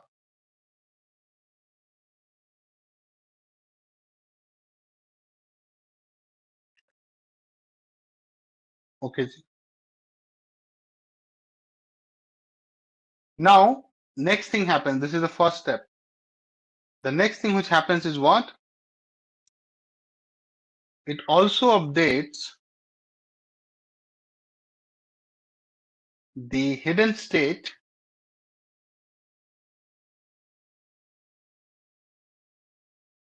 by combining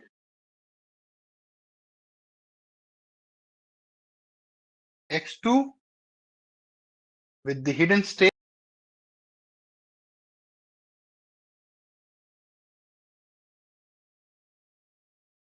h1, or I have been also writing a1 with the hidden state, and this is your previous hidden state. I'll write in bracket,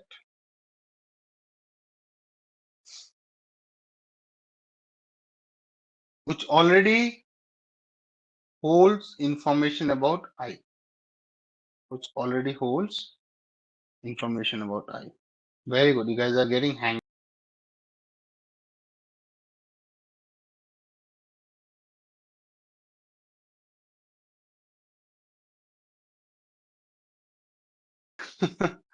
I know, at least I can give you what is the maths looks like, so that you don't say that Akash did not tell any maths, but I'll tell you the maths. How does it look like?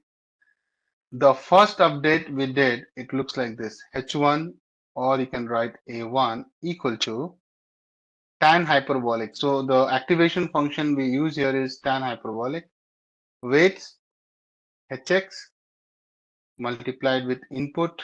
This is what we do, weighted sum, weights into the input plus WHS, HH or HS, how do you pronounce? H0 plus BH. Don't worry, I'll explain the terminologies. That is what? So here WHX is the weight matrix. But guys, I'm just telling you for your curiosity. I was trying to avoid this. That connects the input to the hidden state.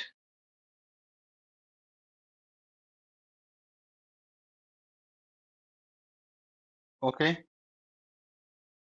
And you can clearly see, right? H in hidden state and X is what? Your input, right? Observe this, guys. Cool. What is your WHH? This is like weight matrix connecting one hidden state with the other, right? So weight matrix that connects. Both are H means hidden state, which means connecting the previous hidden state with the current.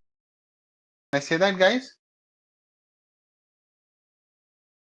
And it's important now that you have access to current as well as the older.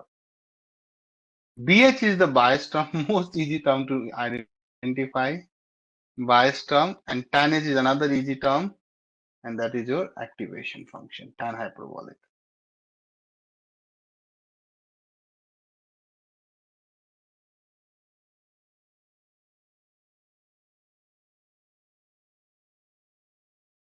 Right. So this vector, this mathematics will handle everything for you guys. Understand? Let me write here only. Tan is your hyperbolic activation function, tan hyperbolic activation. Now, for the second layer, it's the same thing. Now look at the beauty. You will understand very fast. So this is going to be a hidden state, H2, come on, H2 or A2 equal to, so tan H, again hyperbolic, WHX input, right? Second input plus, what is your second input? The word love, the embedded vector love, WHS dot H1 plus BH. See guys? So if you remember, here I had written this H0 if you're paying attention, my dear. See this. So you're updating the activation function, sorry, hidden state, and you keep adding this. Now, can you see that? Take a pause and very good, right? So does neural network gives you this functionality of embedding one input to the other? No, right? There's no way you can. Now, question from Francis: why tan H is used as activation function? Because you need to understand. Number one, the range. The range is from -1 to 1. Okay, so it can take both negative and positive values. And you know that text can be also positive and negative sentiments, right? So definitely it helps you to handle the zero center data very well, because I don't like ice cream can be another word, right? Sorry, another sentence. I do not like ice cream can't be on the same side as the I like ice cream. It's opposite, no? It's like positive sentiment and the negative sentiment both are there. If you take sigmoid or some other activation function like that, then it will only be focusing on the positive side. Oh, you don't like ice cream. Oh, you like ice cream. So even someone is saying, I do not like ice cream, you will make it positive and understand that, oh, he loves ice cream. You understand what I mean? So it is important that tan H is there to handle the positive and negative values. That is the biggest reason. Your question, Francis, why do we use, writing proper English, tan H as the activation? So now answer is, I'll just write the answer. So tan H function ranges from -1 to 1. I hope you know the graph. I'll show you in a moment, from -1 to 1. Okay. Which means that which means it produces both negative and positive values, which is advantageous, which is an advantage, or which is advantageous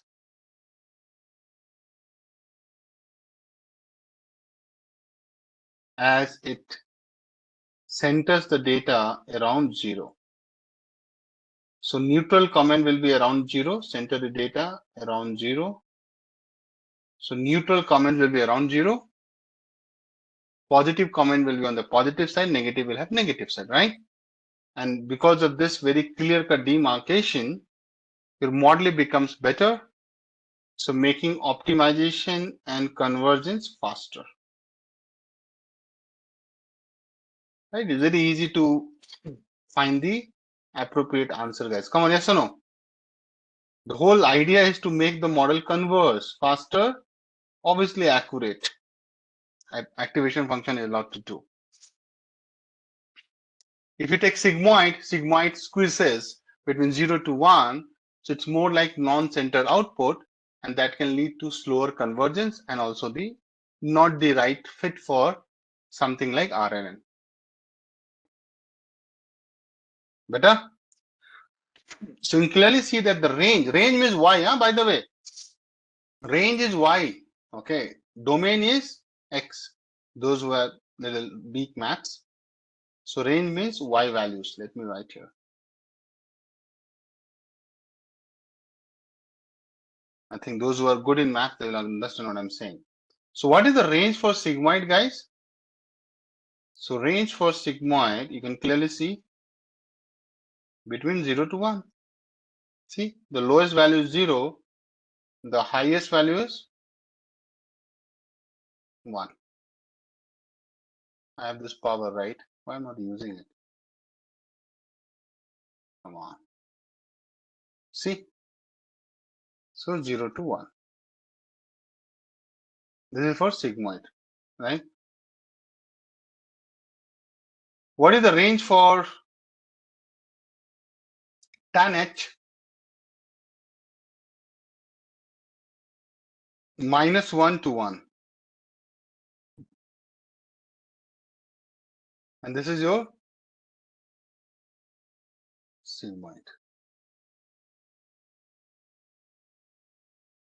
So why I keep showing this nice charts and all, my dear, because you can see the beauty in the concepts. So obviously it is a better data, right? So now what I'm saying, guys, because of this, what I'm saying now, guys, because of this,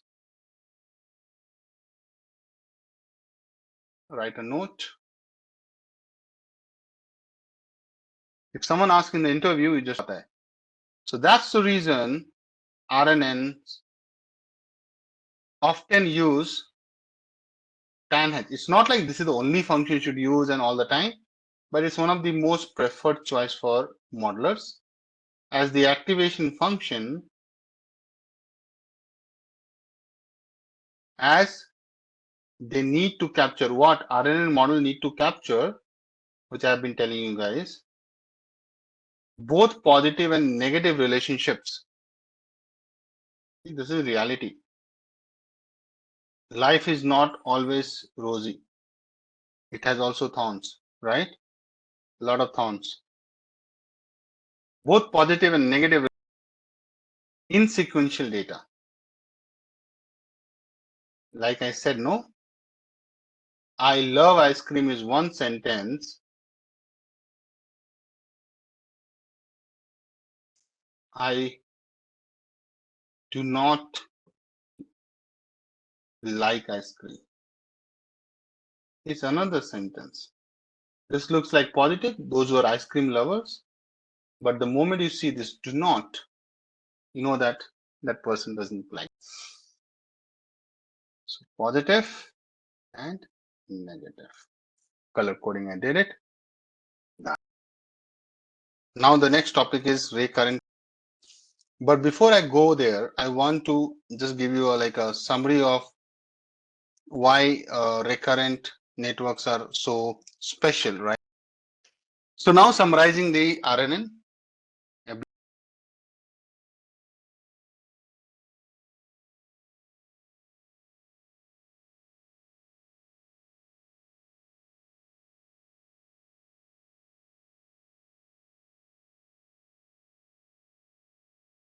Okay, coming on. Internal memory. So this is important. This is the key features, right? And key features in contrast with what? How is it different from neural network? Because this is also neural network, right? Recurrent neural network. But how is it different? Someone can ask this question like one guy can ask in the interview. So I'm summarizing this because I have taught or talked more from neural network. And when I say neural network, like all of it, ANN, CNN, so I should rather write for other neural network. Obviously, it has its own swag.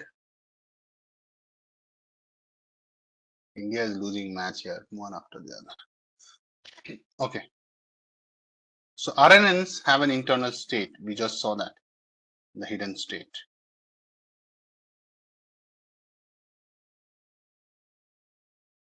That allows them to retain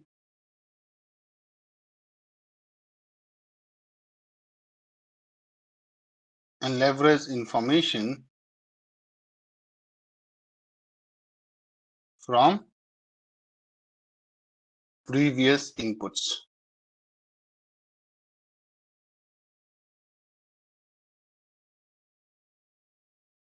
which is crucial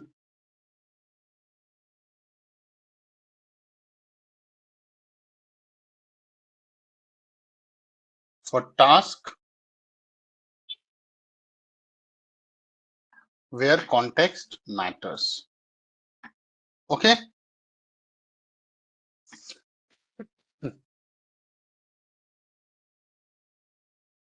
That is why internal memory is one of the coolest feature it has. What is it? Sequential data handling. It doesn't handle data at once.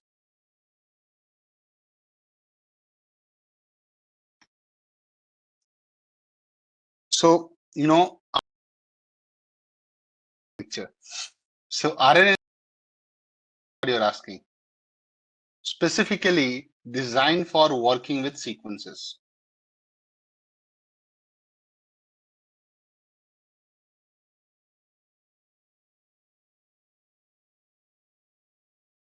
Okay. Making them ideal for applications like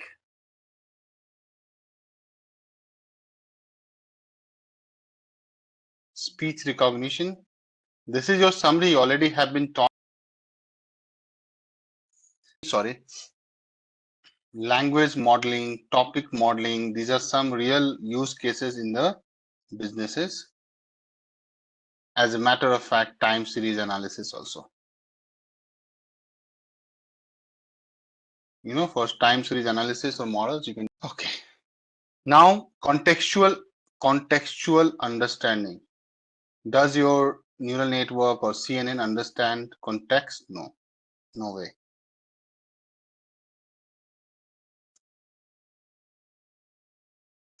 So RNNs can interpret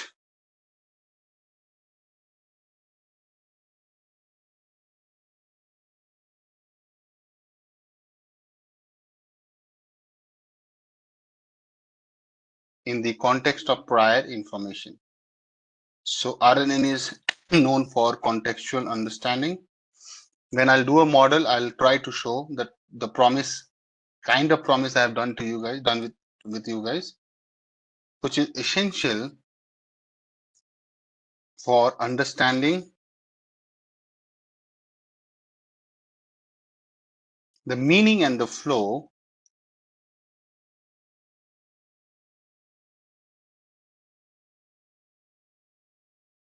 in natural language tasks.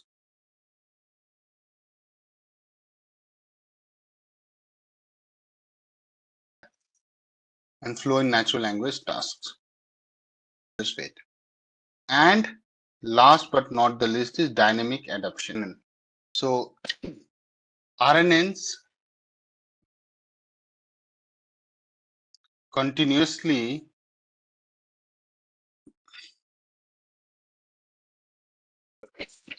updates internal states.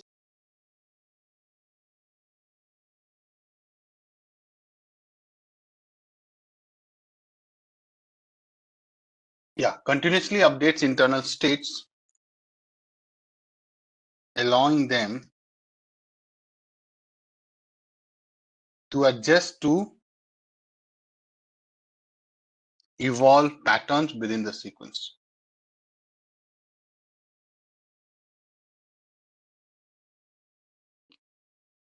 There are different versions of RNN architectures and there are different types of RNN, guys. So let me show you one by one. Can you see it? What I showed you at the first thing is your one-to-one. You see their pace here. See, it's one-to-one. So this is your traditional, neural network for the RNN. I did write recurrent neural network. As you start thinking, oh my God, this is a neural network. No. Okay, one to many, right? One to many. So one to many is used when you give one input, right? You give a single input and network result in numerous output, right? So generally this is being used in the music with me. So more. So you can clearly see that I'm giving just one input. See, this is the input. Let me highlight. This is the input and output is getting as an input. See, so that's why you're getting only one input and many can generate, many output can be generated. Okay, that's the point. Now, let us think of why. So this is very simple. This is something I've already seen. Any idea, any thoughts around one to many? So this is the new. So how does it help? Sa is a sur, right? But that can to make multiple music, right? Musical notes, different. So what it can do is just give input and it can create a whole sequence or patterns basis that one input, leveraging the training. So what I'm saying, a musical note, trust me, I can't show you as like a demo, but a neural network in here, a RNN is given an initial note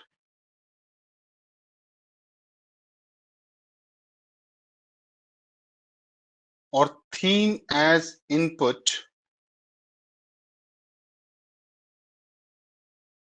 and then it generates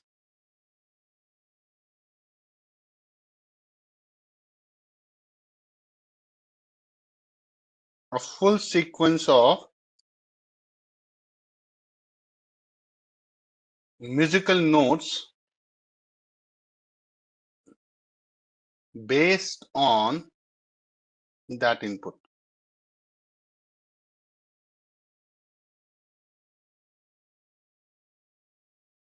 Someone can ask me, Akash, any Google Magenta is an, so you can give a short and then right can create the beats class. So I give you the example, you can go through it later in your own time. And if I find time, I can show you that. So there is something called MuseNet. And there's another one, Magenta. It's not the color. Magenta use neural networks. Mostly we are talking about bunch of neural networks. That's why I'm writing neural network to expand on a small piece of input node.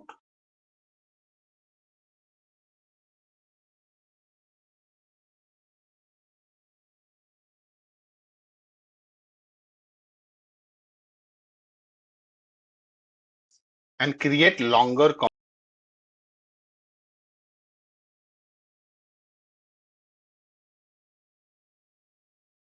Moving on to many to one and so another two architecture, guys. See, so many to one is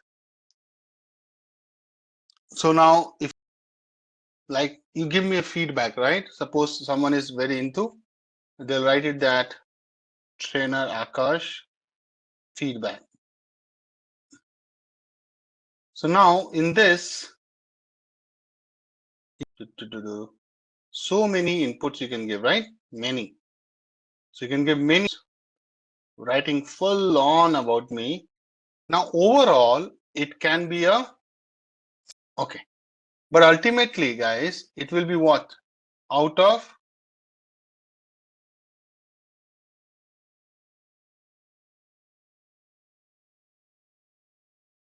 out of 5-star, either you will give me 3, so you'll say 3-star. Are you getting what I'm saying? Or 4-star if I'm lucky. Okay. So what I'm saying that ultimately it will come as a score out of 5. Let's say it is 4. So isn't it not? Are you giving a lot of inputs, so many inputs, finally translating into that he is good or he is very good, right? He is bad or he is very bad. Agree?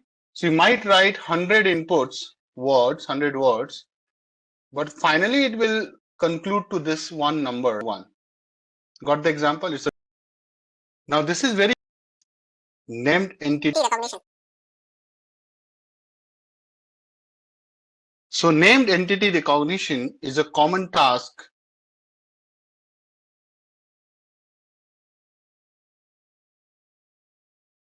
in natural language processing. What is natural language? The language we speak is natural language processing. It's a big area. So this named entity thing that involves identifying and classifying and in text. So entities are all in text into predefined categories. And I'll show this in NLP, such as names of person, organization, location, dates, many more.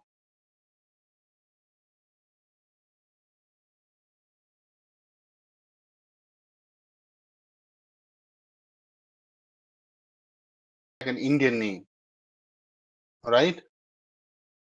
Organizations, locations, dates, and many more. It has a huge list, by the way. So I'll give an input to the model.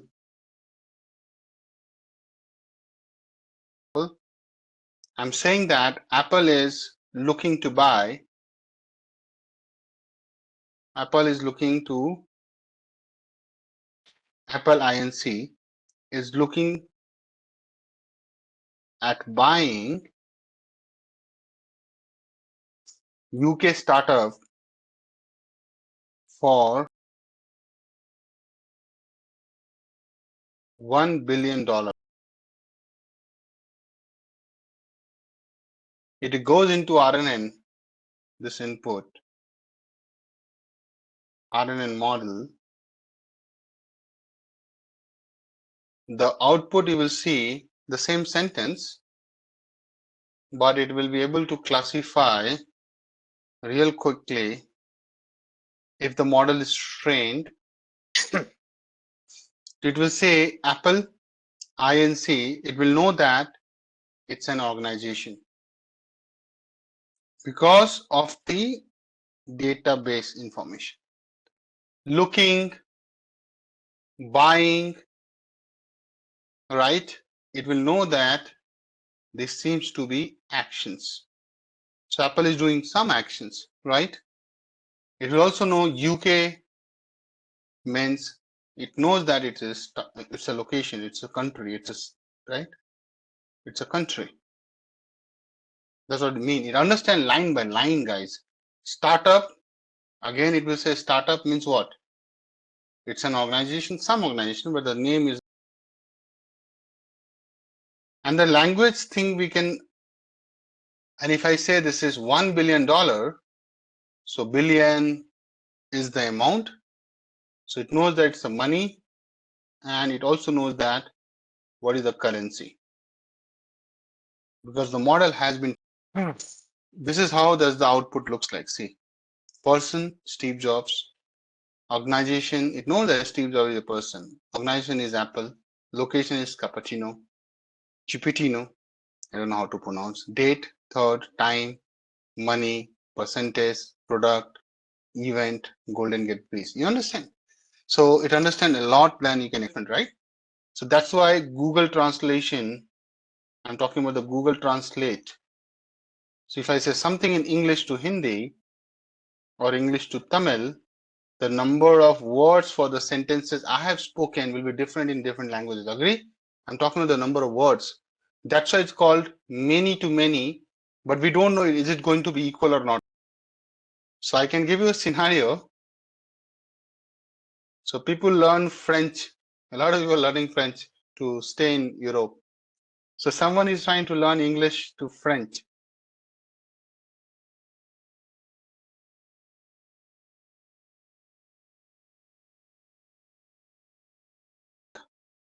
Okay.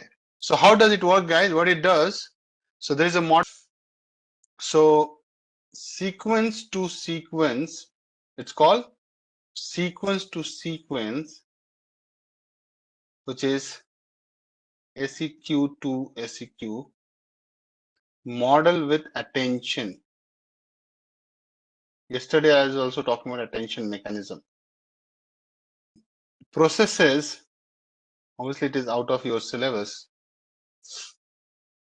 And input sentence in English,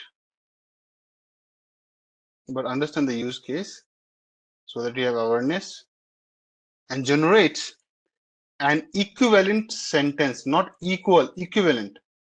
Why I'm saying equivalent sentence in French, the meaning and the context will be same, but it will be slightly different, right? It's not going to be exactly same. The same feelings you can't get. So if I try to speak Kannada in Bangalore, I can never be like Kannadika because they feel the language. I will be just speaking it.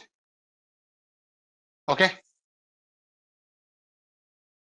That's what I'm saying, no, Srini, you have to understand the feel, and that's where the machine will not feel.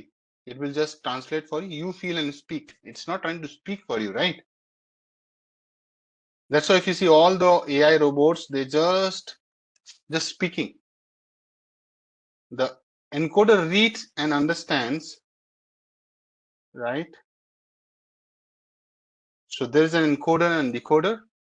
So encoder reads and understands the input sequence, and decoder generates the corresponding translation.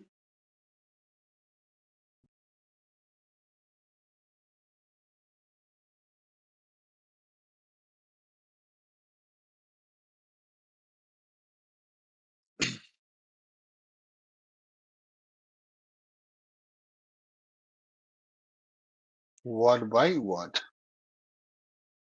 Here in this particular use case, tone is not a thing. That's like Google transformation, right? Sorry, Google translation. It just generates the word, right? So if I say, can you try the same thing here? See, I can't show you this or can't make you listen, but if you try this, it will just read. There's no feeling. I love watching, right? You will see that it does the same thing without any, it's just a translation, my dear, okay? It doesn't give you a feel or vibe. Agree or not? Just do it and tell me. Now tone is coming with AI and all. Google Translation is like one of the best use cases in the world. Yeah. Advantage I've already talked. Let's talk about limitations of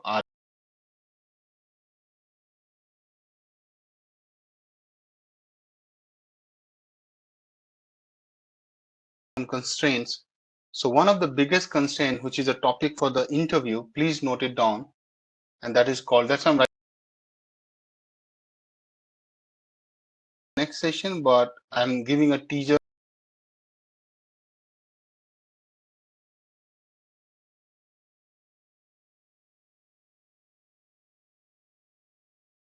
Explain. But this is one of the biggest interview, one of the top-notch interview question. If you can Google it, you will find vanishing and exploding gradient problems, right? It is really an issue. So what is the issue you will see in this model during back propagation? It's like, okay, the gradients of loss function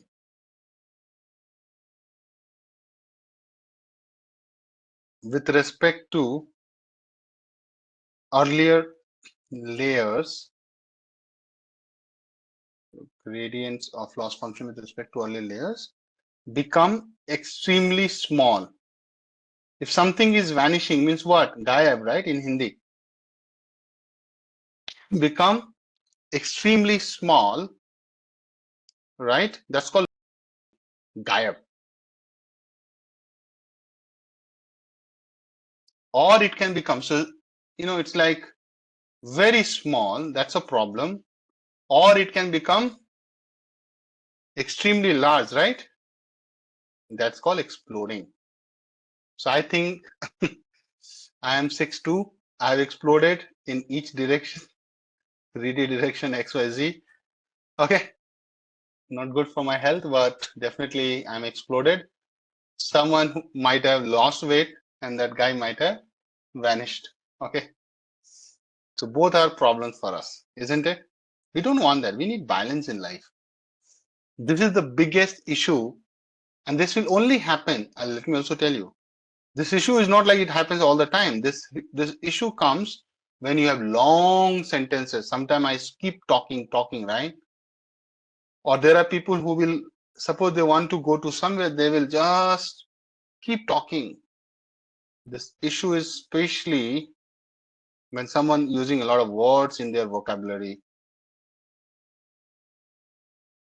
right? And there are people who will just say something in, right? They'll just give some signal and they will understand. Guys and the girls, they communicate differently. So this issue is mostly with the girls' conversation and with the guys' conversation, or bhai bata kya, that's it. You know what I mean?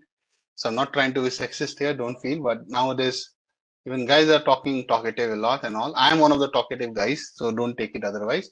But I'm just trying to make you remember or give you a mnemonic to remember this. Now, what happens if you keep giving long sequences, is right? The model needs to. So this is the issue. But this is the issue. What is the impact?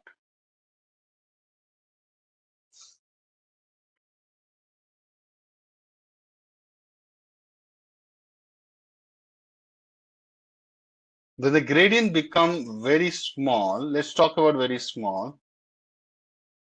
Is there any intelligence added in the next layer? So earlier layers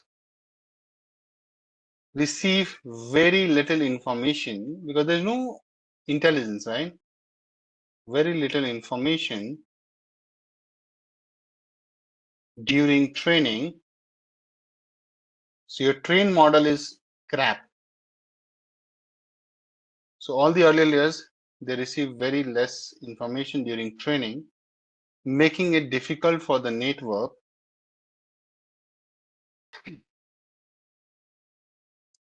to learn dependencies from earlier steps.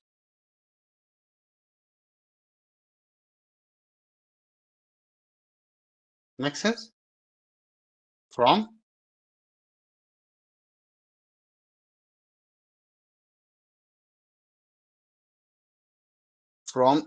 earlier time steps.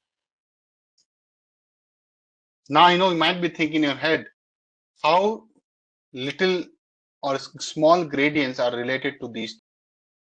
Now, second point, which you guys were telling, maybe might have done some Google or might have known from your earlier or prior information, RNN has inherently difficulty with the long-term dependency.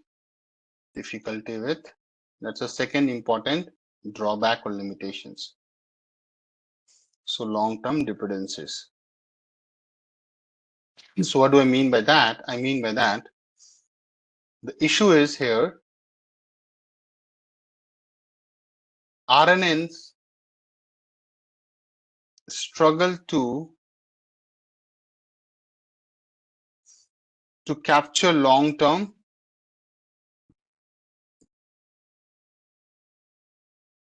dependencies in data. So what we are trying to say, as the length of the input sequence increases, suppose you are giving 100 words, or even I would say here in this case 50 words, model is totally gonna screw up. And what is the reason for it? Because RNNs tend to forget. It's like Ghazni. It has some limitation, na? Ghazni has limitation of how much time? 15 minutes, right? So it has limitation in terms of short-term memory. So RNN tends to forget the earlier information due to their short-term memory capacity. This is the model drawback. Now you can always question me, prove that it has short-term memory like 1 MB. I can't prove that, guys.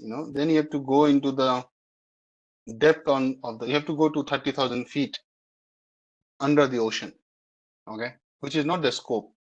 If you want, obviously I can also get crazy when I have to explain this, because that is not something so easy to explain. It has a short-term memory capacity. So what I'm trying to say, and that's the reason remedy is what? Who is going to save you? So the remedy is LSTM. Okay, that's where the topic.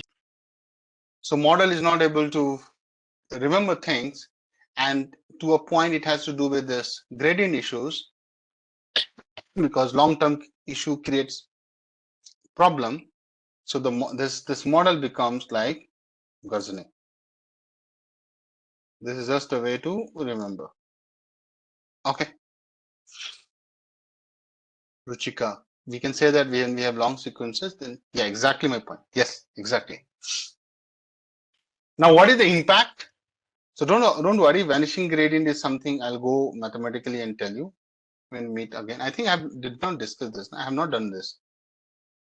So impact on what kind of tasks? So tasks like language modeling, right? So language modeling means what? You have to actually read paragraphs, or topic modeling, right? Or understanding contextual meaning of a para, right? Suppose someone has given an abstract and they are saying, do you understand what is the gist of this? So suppose I give you an article of 200 words from a newspaper and I ask you that give me a headline for this news, right? Then this model would fail. Agree? Suppose you're working in a news agency and you're looking for some catchy headline. You need to understand the news, right? So generally people write the news and then they look for heading. You know that in journalism. So news headline has to be catchy, still capturing the essence of the article. So in this kind of work, these kind of models won't be able to useful. Won't be. The sequential nature is going to create issue, and that is something called lack of parallelization.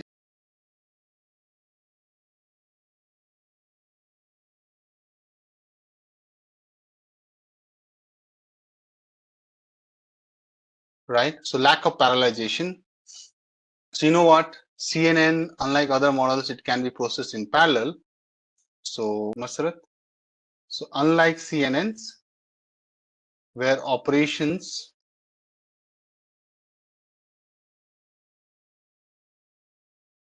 are on different pixels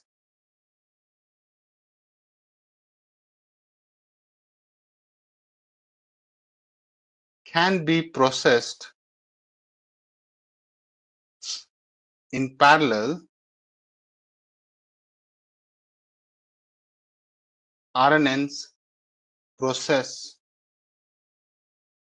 one time step at a time, right? Isn't it? X of t, 0, 1, 2, right?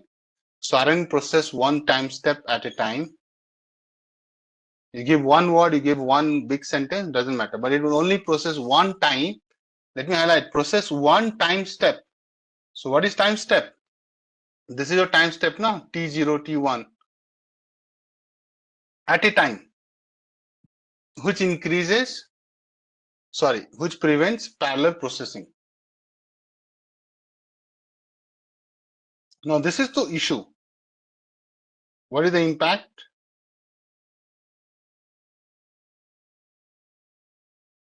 Impact is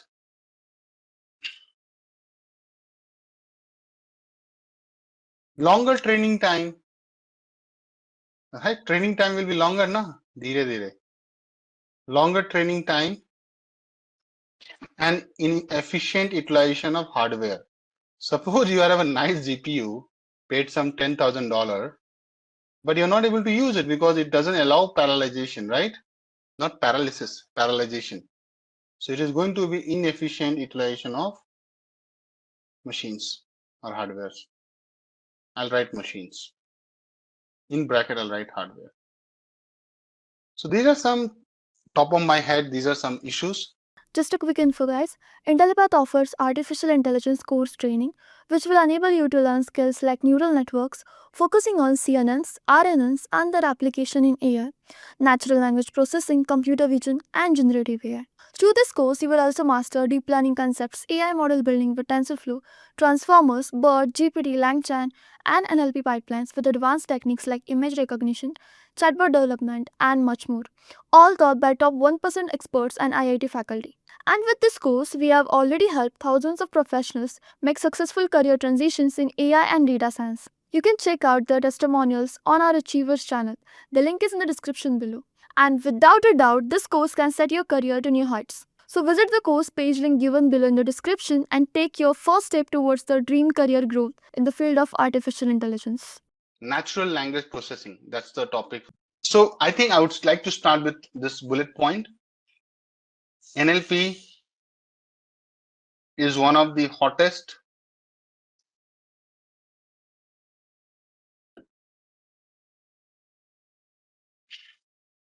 areas in AI.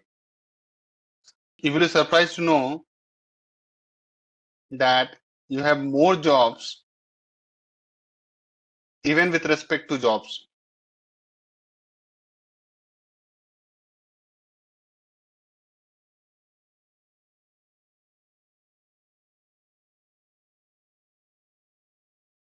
Number of job openings.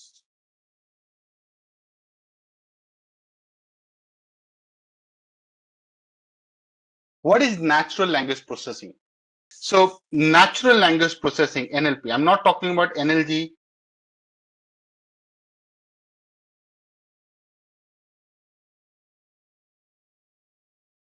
So natural language processing is a branch of AI. AI is artificial intelligence focused on enabling computers to understand, which I saw some of the guys have, few of the guys have written, understand, not only understand, we have to also ask them to interpret and respond to human language in a way that is both meaningful and useful. Now, this is very important line, meaningful and useful. See, meaningful is one thing. So if I'm asking something, but you're saying something that has some meaning, but is it relevant for me, right? Suppose you ask Alexa or anything like that, right? Tell me something about air quality index. Air quality index, if I'm asking, right? What is the air quality in my area, for example, and I say in Bangalore. So let's say Alexa replies, air quality index for Delhi is 300, right? Is it useful for me? It's meaningful, right? Obviously, Delhi air quality index is telling me it has some meaning to it. But is it useful for me? No. Relevance is the key, right? I want to know the cricket score for India team. They are telling out it's telling something else. So that's why it's very important that machine needs to understand. See, first thing is that understand. Then machine can interpret what I'm asking so that it can respond, right? See, it's all in like sequence. If machine cannot interpret, can it respond to it? No, there's no way. Understand, respond. So this is step 1, followed by step 2, and this is step 3, right? So any time when you're explaining NLP to anybody in this world, you have to come to this part of the definition. Understand, interpret, and respond, right? Now you might be thinking, Akash, what about NLG? Obviously, when the machine responds, it does the NLG. So it's like implicit definition of NLG is already being captured here. Suppose if I am talking to Alexa, correct? Yeah, it's ML. So guys, again, no marketing intended.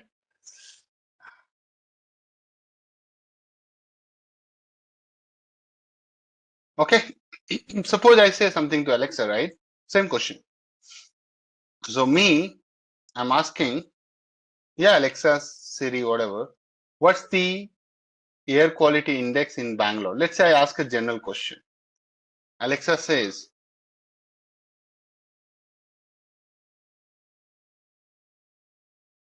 air quality index for Delhi is 380, whatever. So definitely this is not relevant for me, right? Why I'm putting a cross? Because it's not relevant. But it is meaningful. It has the correctness to it. It has some meaning.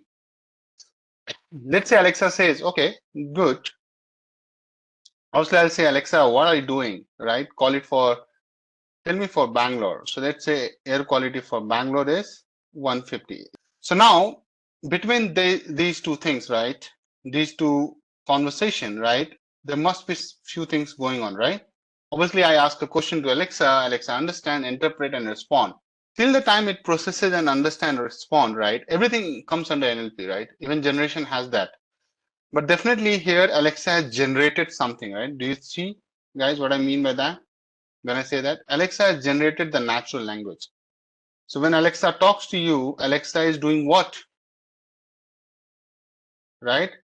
Alexa is doing NLG. NLG is another terminology.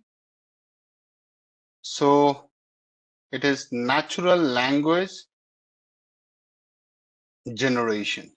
This is NLG definition.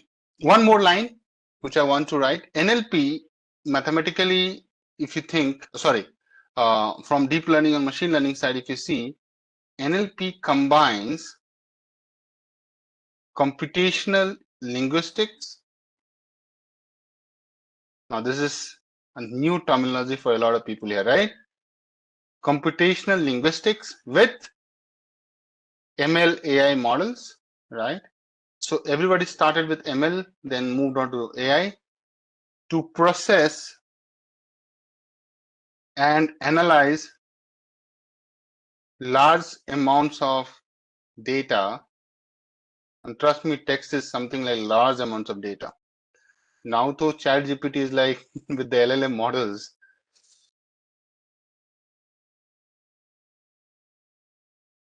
Okay, let me talk about it, guys. Shall I talk about computational linguistics?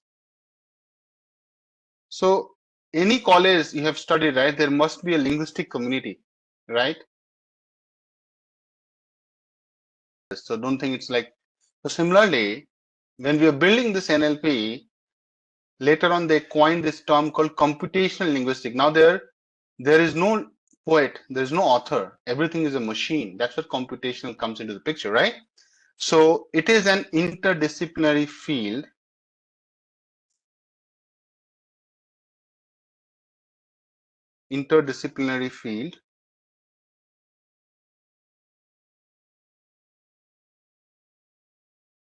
that combines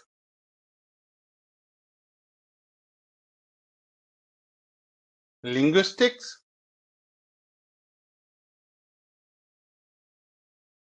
and computer science. So these are two things that combine, linguistic and computer science, to model and analyze human language.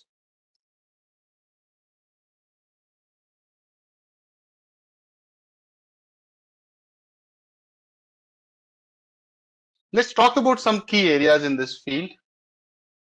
So what could be the key areas? I think one which I feel is very much in demand is language modeling. Topic modeling is one of the key areas within this language modeling. So let's understand what is language modeling. What is the objective of language modeling area? So those who are working in this field, their objective is to predict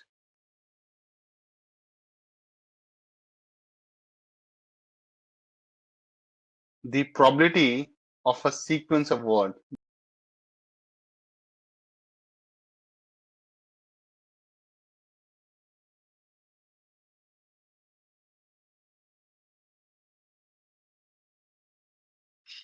Predict the probability of a sequence of words. So I think smart compose is a little far-fetched here, but examples like, speech recognition.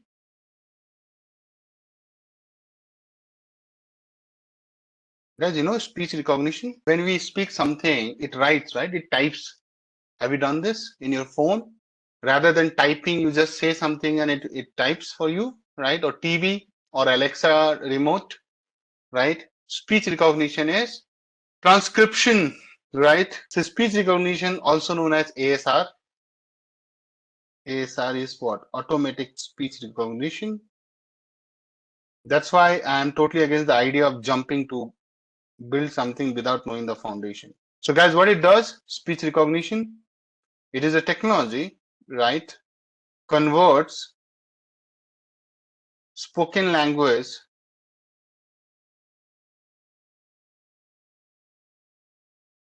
into written text. That's it, nothing else. I don't know how many of you guys have done this. So when I have to do something, I have to write a lot of content, right? I don't type. So those who are having a Microsoft PowerPoint, so in consulting, we have to make a lot of slides. So we think a lot. So whatever we think, we talk. So what we do, either we use PowerPoint to capture it. PowerPoint has a dictation, you know that? So I've used this service a lot. I'm a big fan of it. It does a good job, by the way. So if you want to increase your productivity, you have to go to the PowerPoint, just take a text box and do it. I'll make it a little more bigger. Can you see a mic button there? Dictate, it says, come on. So this dictate thing is it will dictate. So you have to just talk through any of your mics. And trust me, it's really good. I have tried it and tested it for a few years.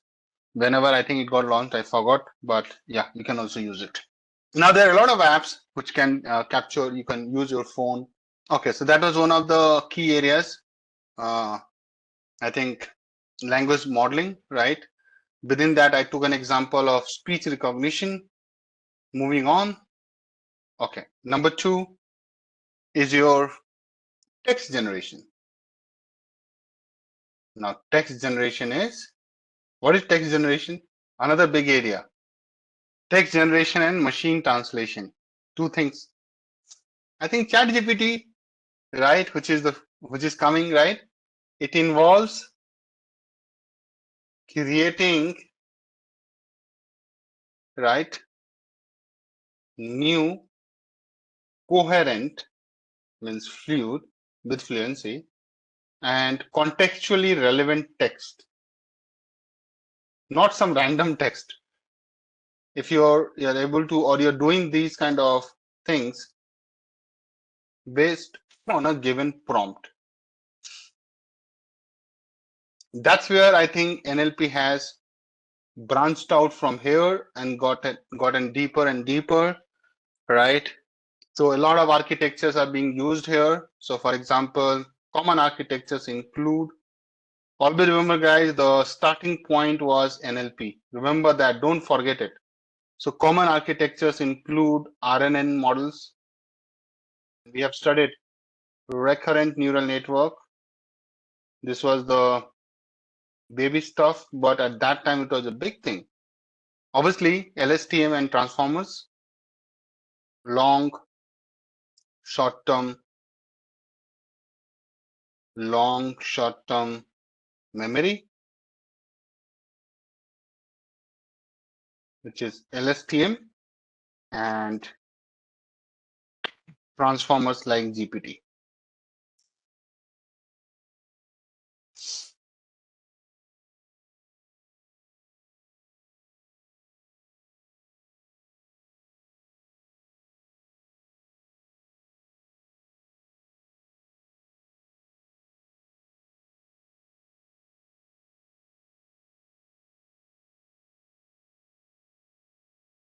Now, another big area is what? Machine translation.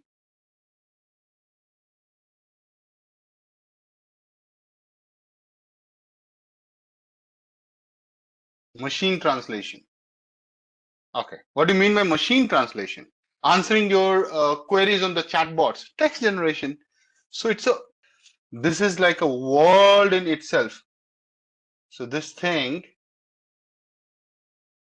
so obviously it's a world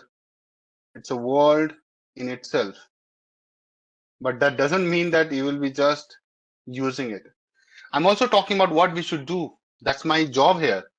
Okay. How many of you guys remember more than 10 mobile numbers?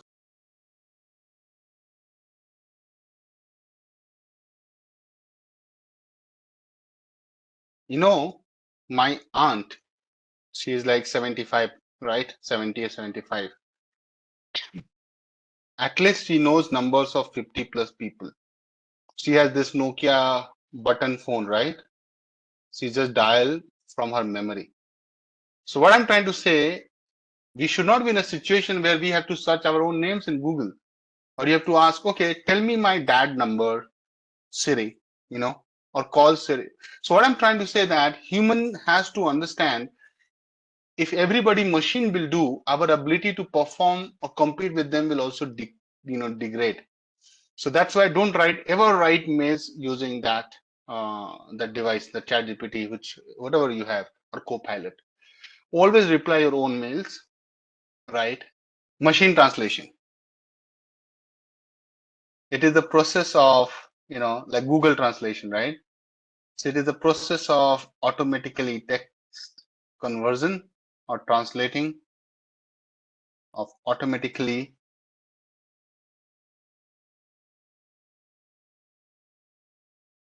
translating text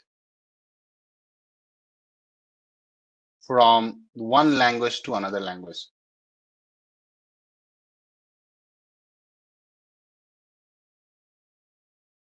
Obviously, it's not that simple. It requires quite a few things, right?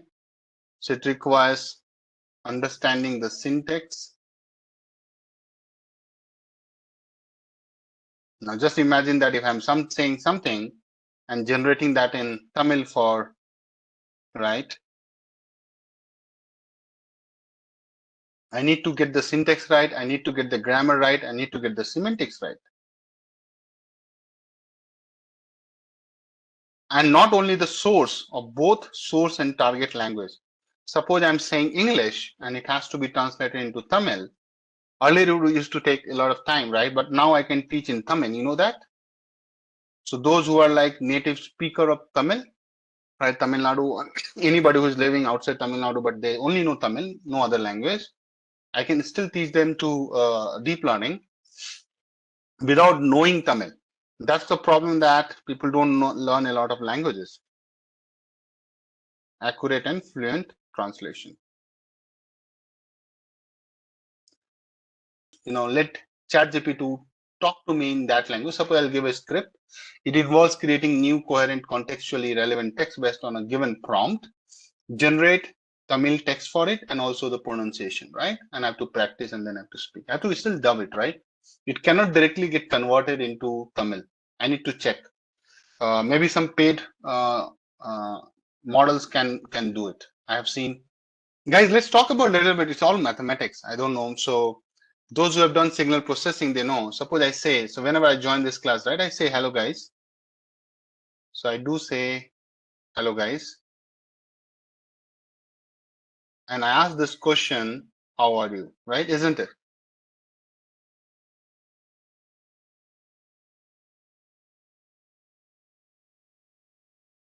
So when the moment you say the word hello, right, every letter has its own way of sounding, right? Hello, right? Hello. It's a speech. But if you try to show this, right? So when I say hello, it's an analog signal. It's a continuous signal in time. So this is my, let's hypothetically, I'm saying, I'm not teaching you like signal system and signal processing here. So let's say this is your hello, and this is your analog signal, XT. Analog is like remember that analog, digital, they were used to like, different types of devices, analog transmission, digital transmission. So it's an analog signal. When I say hello, obviously hello is like a speech, human speech, right? It's my voice. Hello is my voice, right? Machine cannot understand voice. That's why it has to get converted into a audio signal. So what you're seeing here, guys, is your audio signal is an analog signal. And to convert this into speech to audio, there's a device called transducer.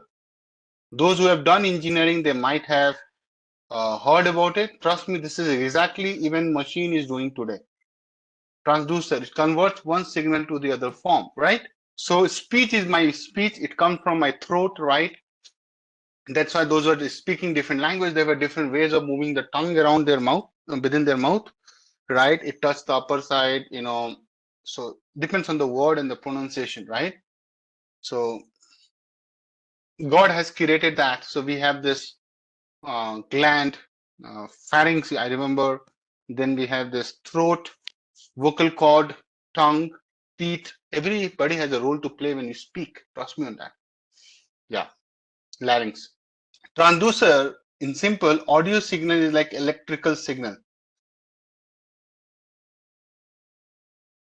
So guys, what I'm saying here is that, have you seen a loudspeaker? Like I know a lot of people have seen a PA system. What is PA system? Everybody has seen in the college.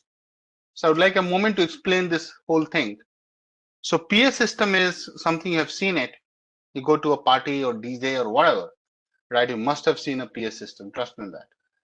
Not obviously like a big PA system or DJ system, but at least everybody has this. So if you see here, there is a microphone, right? So let's say I am trying to talk to you guys. Obviously, I can't sing. I'm a terrible singer. I'm a terrible comedian. Means my lame joke, nobody. But let's say only I could give some gyan, right? That's my forte. That's my skill. So suppose there is a mic, and this guy is trying to do something, right? The moment we say something, let's say here I said here, hello. I just say hello very quietly, not loud, not shouting. Hello. This hello goes where? This hello goes into this microphone first. Microphone, it's a short for microphone. Microphone is a transducer. Let's talk a little bit of engineering here, and you will love. So guys, I've done electronics, right? You remember this? So when I teach communication system, right?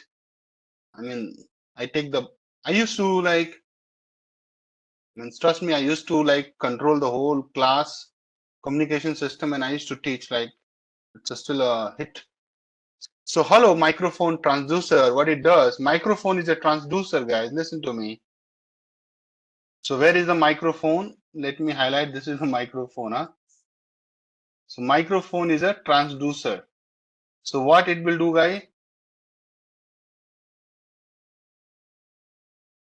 It will convert, this microphone will convert speech into electrical signal. So you can say that speech or voice to audio, which is your electrical signal. So let's call this audio. Audio is your electrical signal, Shania, not the other way around. Audio and electrical is same, right? Now, once you're done, then you have seen it, right? This microphone will be connecting to either wirelessly or whatever, but will be connecting to this part. What is this box? This is a very famous box, amplifier, right? And then you see this is your loudspeaker. Guys, loudspeaker is also a transducer. This is also a transducer. So now what machine does now, and you will love it. So what it does, if I say a hello, let's say this is the voice for hello. This is the waveform it has created for hello. But when I say hello to a room full of 400 people, I say hello, but you will hear or you will listen hello, right? You understand the difference? I say hello and you hear like hello. So, you know, this power has come to my voice because of the amplifier. See, so it becomes bigger and waveform is same. So when it goes to the mic, who is making this magic happening here, guys? So this hello becomes in waveform, you will see a big hello is coming to you. But who is making this happen, my dear? Amplifier, X. So it is called transmitter, receiver. Now when I say hello, then loudspeaker, you think loudspeaker is doing this. No, loudspeaker is doing nothing. Loudspeaker is not making this hello bigger, right? Amplifier is doing it. What loudspeaker is doing it, loudspeaker is being connected to these two guys, it just transmits, but again convert back into your voice. That's the power it has. So guys, you cannot understand electrical signal. If I say hello and then it gets converted into electrical signal, which is this, you will say zzz, some electrical vibration will be there, but it has to get converted back to hello, but amplified hello. So this is another transducer, my dear. It converts the amplified audio signal into, again, come on, into speech signal, which is another amplified. Moving it hollow, and you understand that hollow is going to come out of the loudspeaker. Now understand, obviously machine is taking care of this part, but what I was trying to make a point here is that you should understand the science behind it. So when you're writing something or talking to Alexa, Alexa is doing all those things, my dear, on top of machine learning. So that's what I'm saying now. So it is combining what? It is combining linguistic, computer science, but generally people say computer science is everything, but nobody. Electrical and electronics engineering is also happening. So those who are electrical and electronics engineer in this session, they should be proud about it that computer science is nothing without us. You guys agree? As a matter of fact, when you go to MIT, there's no such different departments. In MIT, they call it computer and electrical science engineering. You know that? In India, it has different streams, right? But MIT, if you see, right, MIT says electrical and computer. So computer came later. It's electrical and computer science engineering. I don't know how many of you guys are aware of it, but there used to be like this. So MIT is all about this. Let me show you this so that you don't take me for lightly. So this is and those who want to study, obviously you will have kids, I'll have kids whenever God knows. But, right. So down the line, you should know that all these things are related. Guys, can you see this? So this is like some awareness. I mean, electrical engineering, computer science, AI, decision making, all three, they have combined into one department. Obviously, it's one of the top-notch colleges across the globe. So yes. So I told you NLP, NLG all are related. So NLP has this big segment, which is your natural language processing, and this has two branches to it.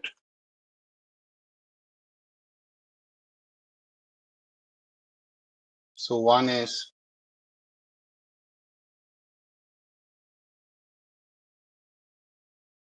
there's no video, so we're not worried about it.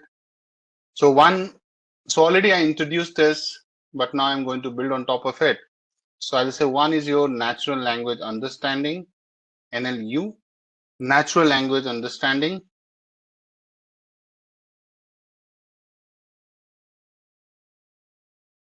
Which is NLU.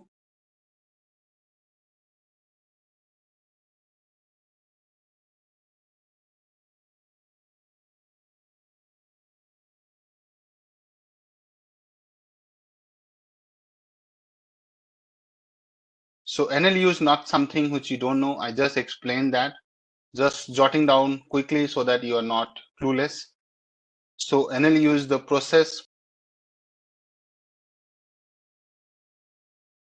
It's not in the scope altogether. So it is the process of which you have already seen, right? Me doing analyzing and understanding. I'll just keep it short.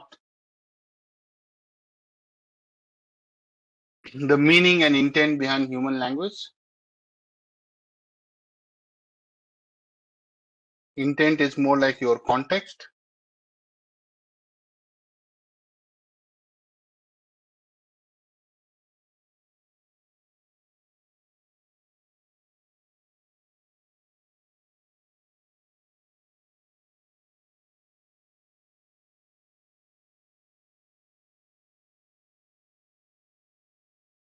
It focuses on comprehension,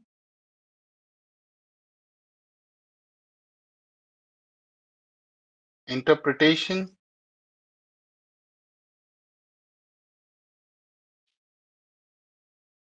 and extracting meaning from the text or speech.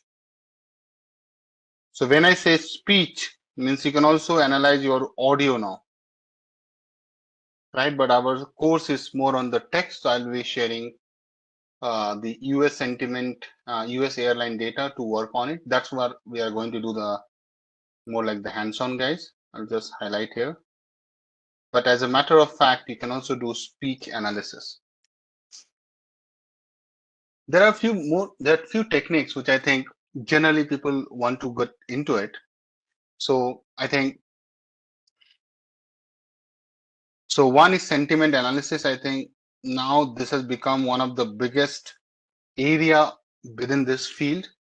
Trust me, sentiment is everything, right? So if you're able to crawl data from web and read sentiments of your consumer, that can be like amazing tool in sales and marketing. Agree? I'm not able to write techniques. Even you generate feedback for me, isn't it, guys? You give me feedbacks, right? So feedbacks are so important. Feedbacks are so important that if taken in a constructive manner and given in a constructive manner and taken seriously, it can definitely change the way we work.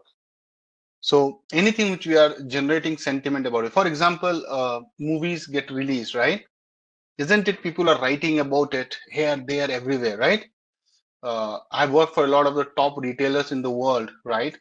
Consumers, grasping consumer sentiment is like everything. And I'm not exaggerating with my voice modulation. It's every damn thing. You can get a product fully wrong if you're not able to read your consumer mind. How will you read our consumer mind? There's nothing like you're connecting a SIM or Neuralink chip to everybody, right? So how can you do it? You have to grasp, you have to capture their sentiments across the social media platforms. As a matter of fact, now comment, feedbacks, share your thoughts is like a common feature in all the websites in the world. Trust me. So if you're able to do some real nice work on that, and that's where your data is so important, right? one way is to capture the sentiment if they are sharing, right? But before that, people used to capture the consumer behavior by looking at their buying pattern. So you remember, Srini, when I was teaching the clustering, right? I don't know, did I teach you clustering or not? Because I came somewhere in the middle. So market basket segmentation, or finding the customer behavior, looking at the demographic data, what they are buying. There, I also talked about the Walmart beer use case, right? So the segmentation, basketing or grouping the customers on their interest, buying pattern, what they're doing within your store tells more than you know. It's just that you need a real guy who can analyze the data and make some real insights, take some real insights from there. Now there are two things. One is that buying pattern is historical, sentiment is in real time, right? And looking at the way consumer behaves today, trust me, and I'm also a consumer, I'm also a customer. I'm planning to go to Kurg, and suddenly I'll go to Munnar. Who can predict this? You understand what I'm saying? It's impossible, right? So it depends on 10 different things, and it's not all everything can be programmed and put into a model. So that's why someone will do in real time, and cookies is more to blame for, right? So these guys who are running this company like Make My Trip, Go Ibibo, Clear Trip, and likes of those, right? They so much play with your money with respect to the flight pricing. Trust me. But if you're not careful, right, you will always end up paying more. Trust me on that. You have seen that, guys. Suddenly your flight price increases, and you are like, "What?" By 800 rupees, by 1,000 rupees per passenger, and you're like, "What?" Because they are tapping you. They know that you are looking for a flight. They also know that, right? You really need a flight. Okay. So I don't know, means tech has come so far. If I don't complete a process on one app, they will start messaging me on WhatsApp. Oh, you have left your flight, complete it. Please come complete it, right? They will even call you. So the new companies will call you and say, Akash, I think you left in the middle. I said, yes, you're charging me more, right? So, so the point is that now customers also know I think forget about these things. Let's talk about Rapido, Uber, Ola, right? Come on, guys. Everybody using cab. Let's not take some hi-fi example. So every day we do this where we are getting a cheaper cab. Hello, yes or no? You also book three, they also accept three, and then they will decide where to go, right? This is how it's working. At least in Bangalore, this is how it's working. So Rapido is like a betting system, right? So you have to bidding system, sorry, wrong word, bidding system. So if you are bidding more, they'll give you, you will get a car faster than anybody else. So suppose a normal route cost you from origin to destination 400 rupees, and you say, I'll give 500, dude, come please sit. You know, so if you're busy, you don't care for 100 extra bucks, you're not worried about it, pay and go. I've done it multiple times. What to do, right? Obviously, not something I would like to do, but what to do. So, guys, just understand that how they're tapping the customer sentiment. So, those who want to make a career in this field, they can study sales and marketing. And there's a very nice book on the marketing research, right? I'm forgetting the author name, but in case you need to know and you're interested in that, please, this is like a very fulfilling career. But join a very good company, because sales and marketing can be very toxic job to be in. Trust me on that. Especially the sales, not the marketing. Marketing is like, okay, you can do any ad, you can do anything, but targets and all you have to meet, so it's very tricky, competitive. Okay. But by that, everything is competitive in this world. So that is something and watch out for you. And there you can use a lot of, so Salesforce is uh, one of the one of the biggest tool in this world, right? So I feel, if you're aware or not, Salesforce is one of the biggest platform for this. Uh, and I feel that this is the way you can learn these techniques. So coming back to our topic of interest, which is your sentiment analysis. I'll talk about in this detail what is sentiment analysis, but I give an one-liner for it. So you go to a movie, you watch a movie, and you share your sentiment on Book My Show or IMDb, right? So generally you write some review and then you give a rating, right? Out of 5, out of 10. So basically, this analysis, this technique is all about determining the sentiment. Now, sentiment can be positive. Positive also has a lot of levels, negative and neutral.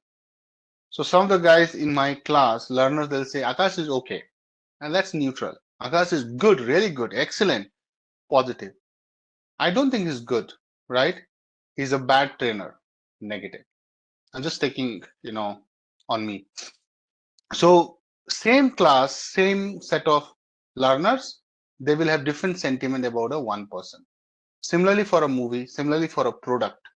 Like a lot of people will be iPhone lovers, right? A lot of people will be like Samsung lovers. And that's why there is a page on Instagram where Samsung guys keep trolling iPhone guys. And trust me, even my workplace people are sharing me the links of the Instagram because I use iPhone and and they keep sharing that see this, right? Means it's okay. But you understand it's like a war out there.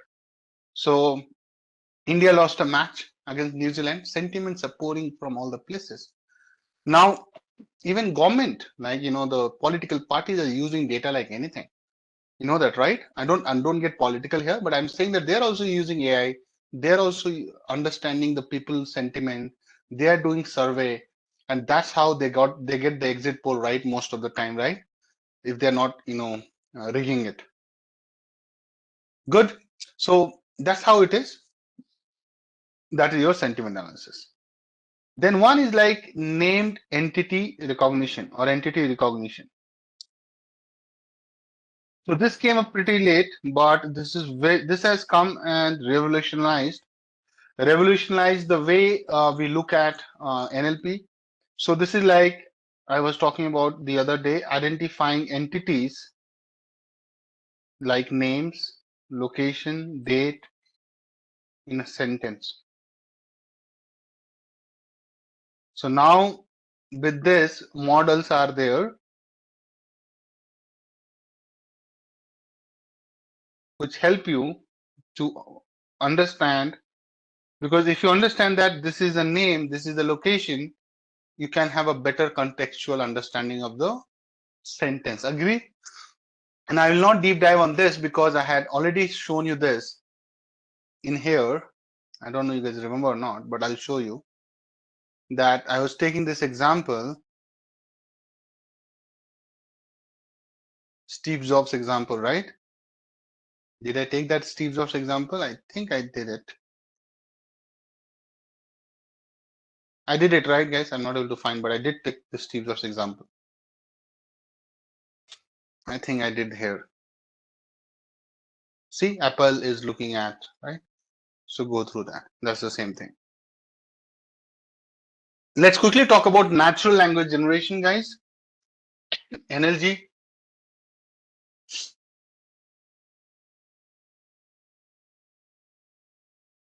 What if you want to pursue your career in this field? But without knowing NLP, NLU, so you need to know NLU, then only you can be better in NLG, right? So there's no shortcut. But right, it is the process of generating, let me write quickly.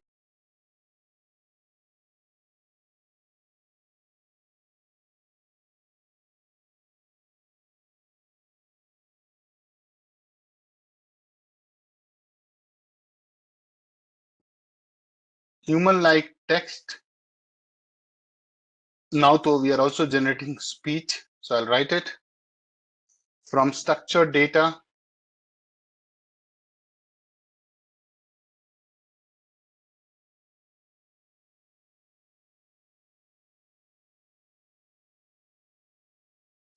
It focuses on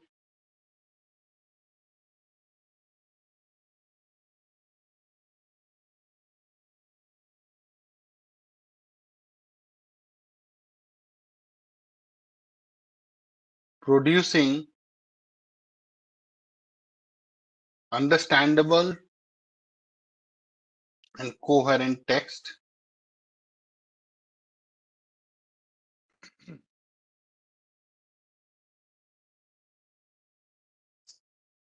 that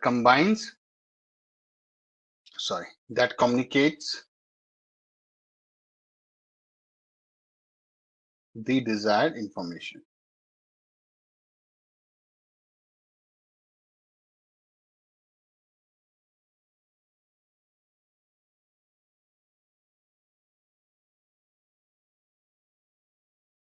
So there's a very good company called Automated Insights. I don't know how many of you are aware. So I applied this plugin in Tableau in one of the projects. So what it does, guys, it reads the data behind the chart and give you summary. So generally we look at the chart, take a screenshot and write the summary, isn't it, guys? Come on, right? What it does, right? It will give you a summary of the same chart for different department heads. So if there is a sales representative, it will generate chat like a summary or generate text, right? More for this guy who is viewing this chart, right? So in Tableau, you can have the role-based access, even in Power BI. So for Mr. Mitchell, Donald Mitchell, right? Donald Mitchell, you can clearly see that he's getting 61%, right? Missing on target, whatever. So it will give you the full summary of what you're doing, right? Then head of sales will see more like a summary across the different sales representative, and sales manager will be like having a different view to it. So this is interesting, guys. Do you like it? I don't know. You are also going to be taught Power BI, or you must have been taught Power BI, but I don't know if your trainer did touch upon this topic that even Power BI can do things. It can find some good, nice summary of the charts like this. So there is something called serve insights, right? Insight service. So generate insights for the chart. Can you see I have put a red box here? Get insight. So it says that there's a correlation between vendor and total defect reports for this category, right? So you have a filter there. So you put a filter for the category. So it's saying there's a strong correlation. I would rather say it's not that smart than this, but just just keep an eye on these things. A lot of things will come in some time. Okay. You agree with me? There are a lot of things coming down the line. So SEO is like, search engine optimization. So NLP plays a big role, a crucial role for that thing. So, you put hashtags, right? Your page has to rank to show on the top, isn't it? That's the whole point of doing SEO. Suppose I want to search data science or deep learning program. Intellipaat name has to come on the one of the top 5, right?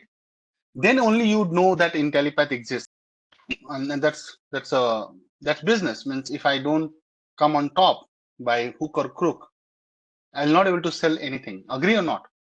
So be it any company, let's take Accenture.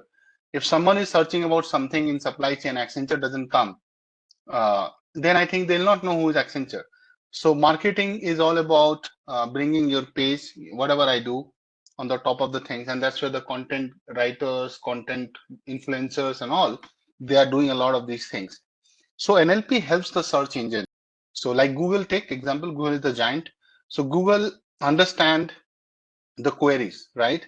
And then it matches with the hashtag and what you have written in your blog or in your video hashtag or description of the video, right? And it tries to, see that what is the overlap. So suppose I say best smartphones for photography. There are a lot of phones coming only for photography. So NLP helps the search engine understand that user is interested in phone, right? With excellent camera, not just any smartphone. Agree or not? Come on. So if I write best smartphones for photography, so Google is going to do the intent of the search. That's number one. Number two is that that's where the semantic search, the contextual thing comes into the picture, right? So search engine use NLP to connect relative topics, right? So in this case, it will be like wide angle camera, some hashtag will be there, right? Or what kind of photo you want to do, like wildlife photography or like a movie photography or cinematic photography, right? Or video making.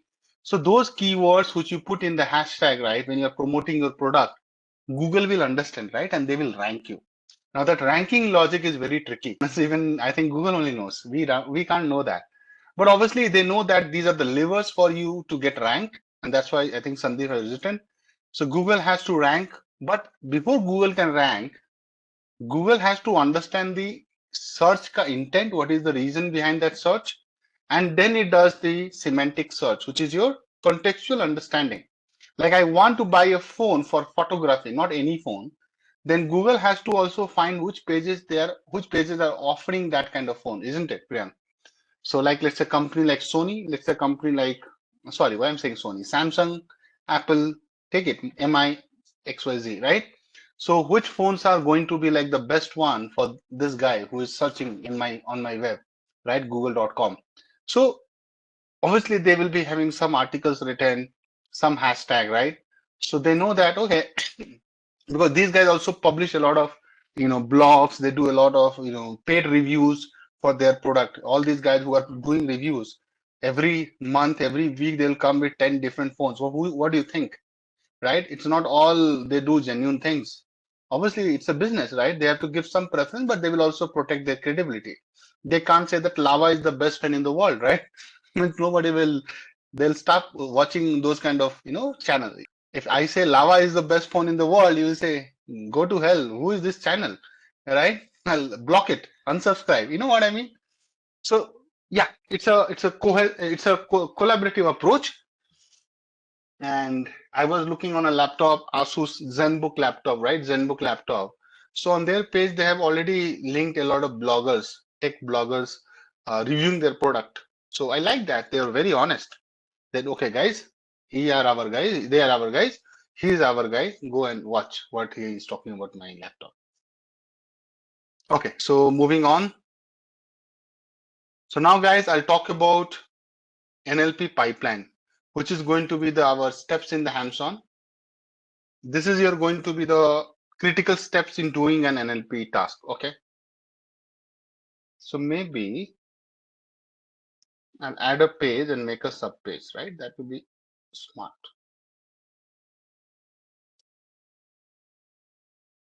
So anything when you're doing with respect to NLP, you have to build a pipeline. It's very important. Guys, disclaimer, focus on the steps, not on the sequence. It's not the hard and fast, excuse me, that you have to follow exactly this.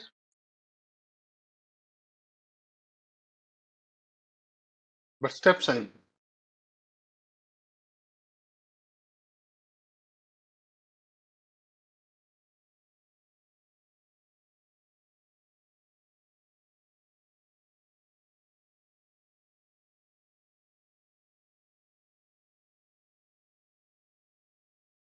so credit goes to Turing website.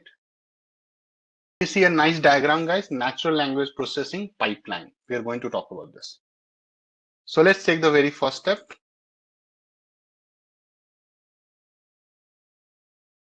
Sentence segmentation.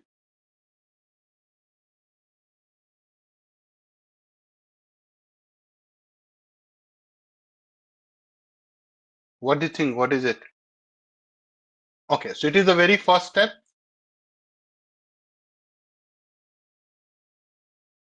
Sometimes it's implicit. You don't even acknowledge that you have done it, but it is being done. It is the very first step in the NLP pipeline. So what we do here, it divides the entire paragraph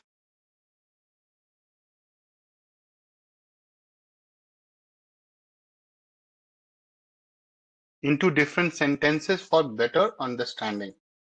More like pressing enter, enter, enter. Okay, in your head, think like that.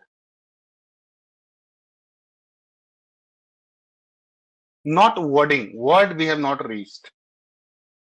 So first you will separate the sentence. So generally we put the enter after the full stop, isn't it? So let me show you this nice example. Suppose this is a sentence for me. Come on. I'll take a screenshot. Yeah. Can you see this guy? So I have a sentence which says, so source is Wikipedia. It says London is the capital and most populous city of England and the United Kingdom, standing on the river Thames in the southeast, blah, blah, blah. But if you observe, by every full stop in the below, we have segmented it, right? So after this, then I think after this, right? See? And that's how it's done. Clear? Very easy step. I'll move on to the next step. We will do that when we'll build it. No, we'll do it. Okay. All these steps are not exhaustive. Means sometimes people don't do it. So don't think if I'm not doing it, we are missing a step. Again, I'm telling you. So understand the concept of each step. Word tokenization. You know this? Must have heard now. Word tokenization. Tokenization is a very famous keyword in NLP. Generally, interviewers ask, "What is it?" Breaking sentence in the words in the token. So it is a very crucial step. So let me write. You're right. I think people have got some idea here. So my dear, it is the process of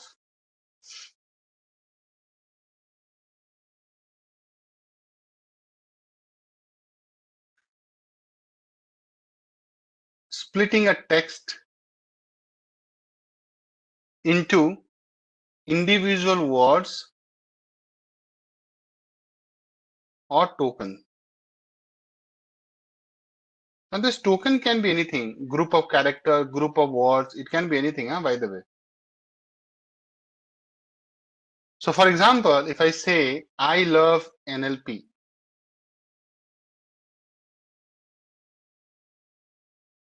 simple one sentence. So word tokens can be coming from this sentence is what? You know which are the words here? It will be I love, and I think acronym we will take it as a one word. Makes sense? Clear?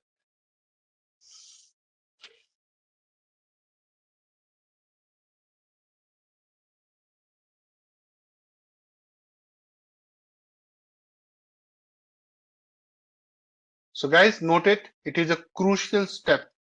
And this is just one way of showing the code tokens. It can be subword tokens. I'll come there.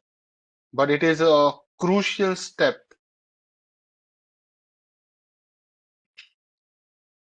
as it transforms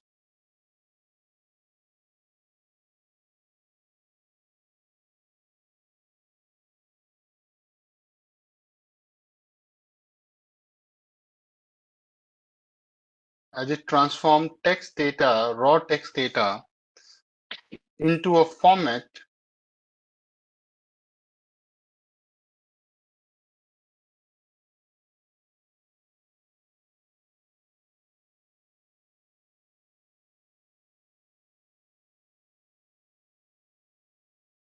team will let you know. Don't worry about now.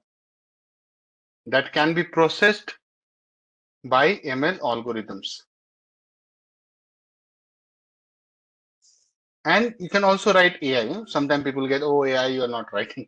AI is like implicit. So it's very important that we are converting a raw text data into a format that machine learning or AI models can understand, right? There's a concept of subword tokens as well.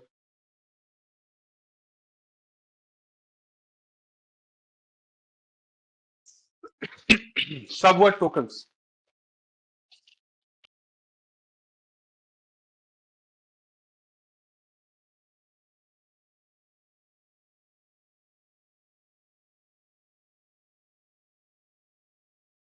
There are a lot of techniques in this, huh? Let me write a technique. But you're right, subword is like taking a word out of the word only. A technique to handle out of vocabulary words.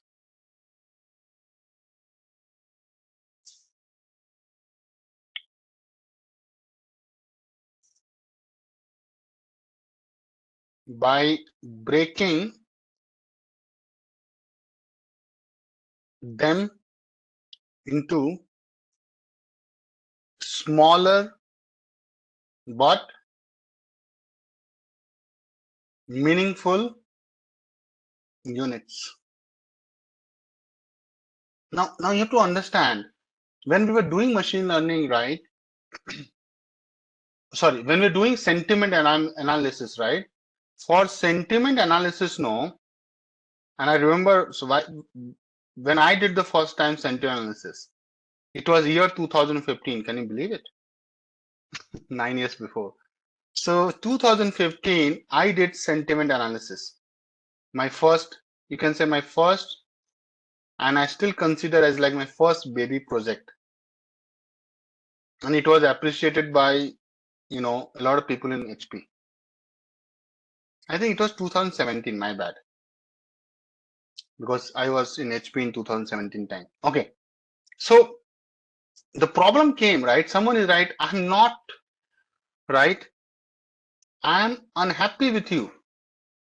Now the problem is that if you take happy as a parameter, it shows that it's a positive sentiment, right? Because model is only pinpointing this part. Hello?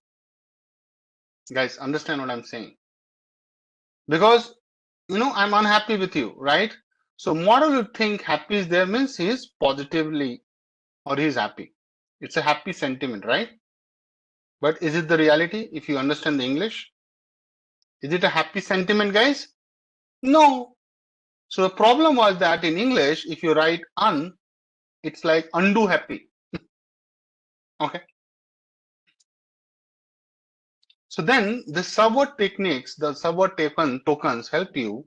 What it does, it takes the words such as unhappiness, right? Unwell, and then so different versions of it. So what it does, let's focus on unhappiness. It takes and divide and break into two tokens. Very good. So I think someone also mentioned that they're taking a subword token means what? It would be,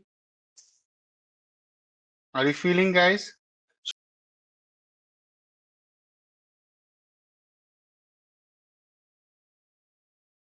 That this is un and happiness, right? But it doesn't mean that you will divide from anywhere. So unhappiness, right? Unhappiness. It will not do this. So the models are trained to do this on their own. Make sense, guys? Come on. So this is called subword tokens. They can be also character tokens. Now this is like getting too much detail. It's like you might be needing going to the lowest level of the detail. So in some cases,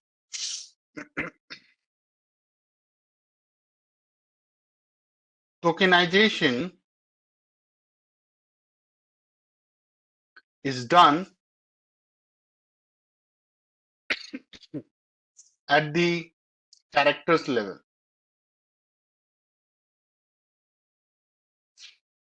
Where each token is a single character. See? Very good, Sandeep. So where each token is a single character. So for example, I take a word cat. Now, if I have to ask you what is the character token here, guys?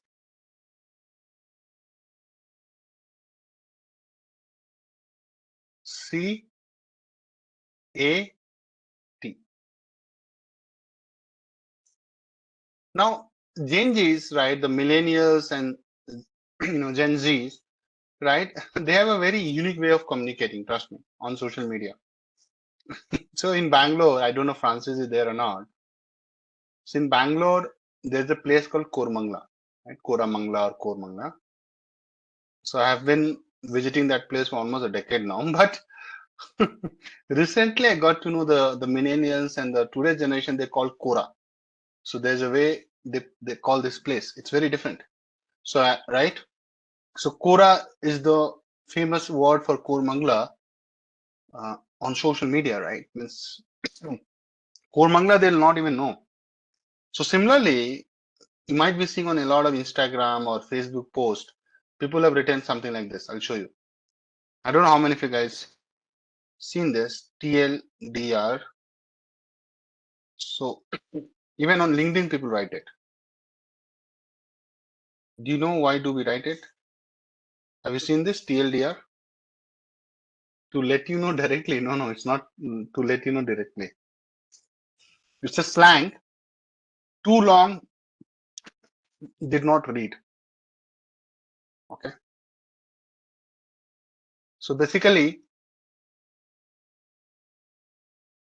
so let's talk about it. It's one of the famous thing in SEO. Too long, did not read. So some people they write a lot. So it's a shorthand way of, it's a shorthand. I'll write about it. Guys, trust me, I got to know a couple of years back only. So don't think you're missing something big in this world. So when I saw it for the first time, I Googled it. I have this, I have this habit of keep learning about new things. So I'll quickly search. So, you can look up or you can search in Google by just tapping on that word. It's a shorthand used in internet, used on the internet.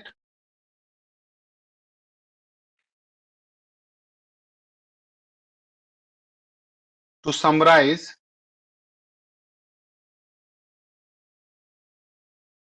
long content,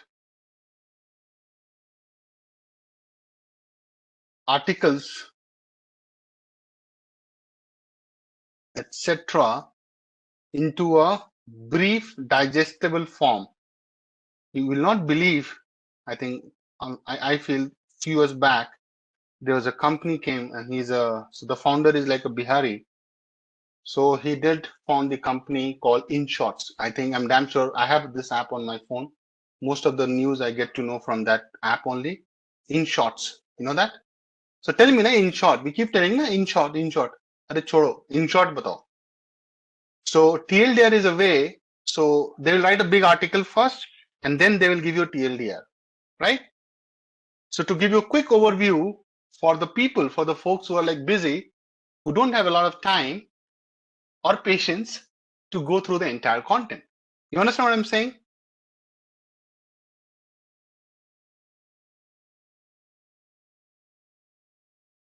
So now if NLP does not understand that TLDR is written and then the article starts, it will miss that it is already summarized, Model needs to learn, right? The TLDR after something coming TLDR is like already compressed, summarized. So you have to tell the model, dude, this is TLDR content.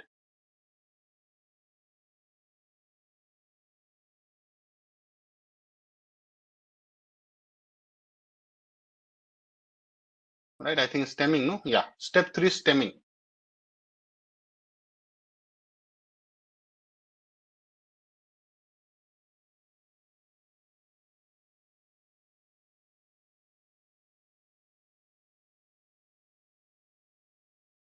Okay. So guys, everybody knows stemming, right? Have you done stemming on a plant? Or have you seen somebody doing stemming on a plant?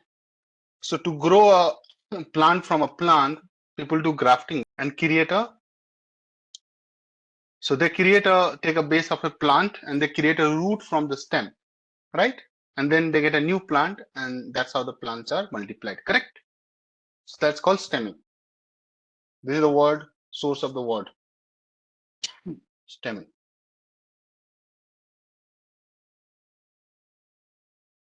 So first, obviously, you need the stem to do it, right? In NLP, if I tell you a few words, so I'm a consultant, right? So everything, if I say, consultant, consulting, consultation, you know what I mean?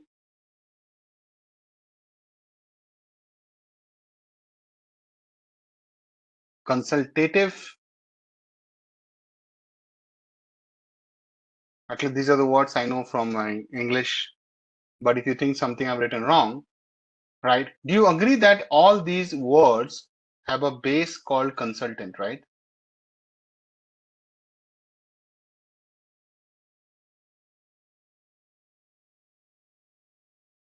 So the base word or the root word is what? Consult. So in stemming also, we say, right, find the root. So as the name suggests, stemming is a text normalization technique to reduce the words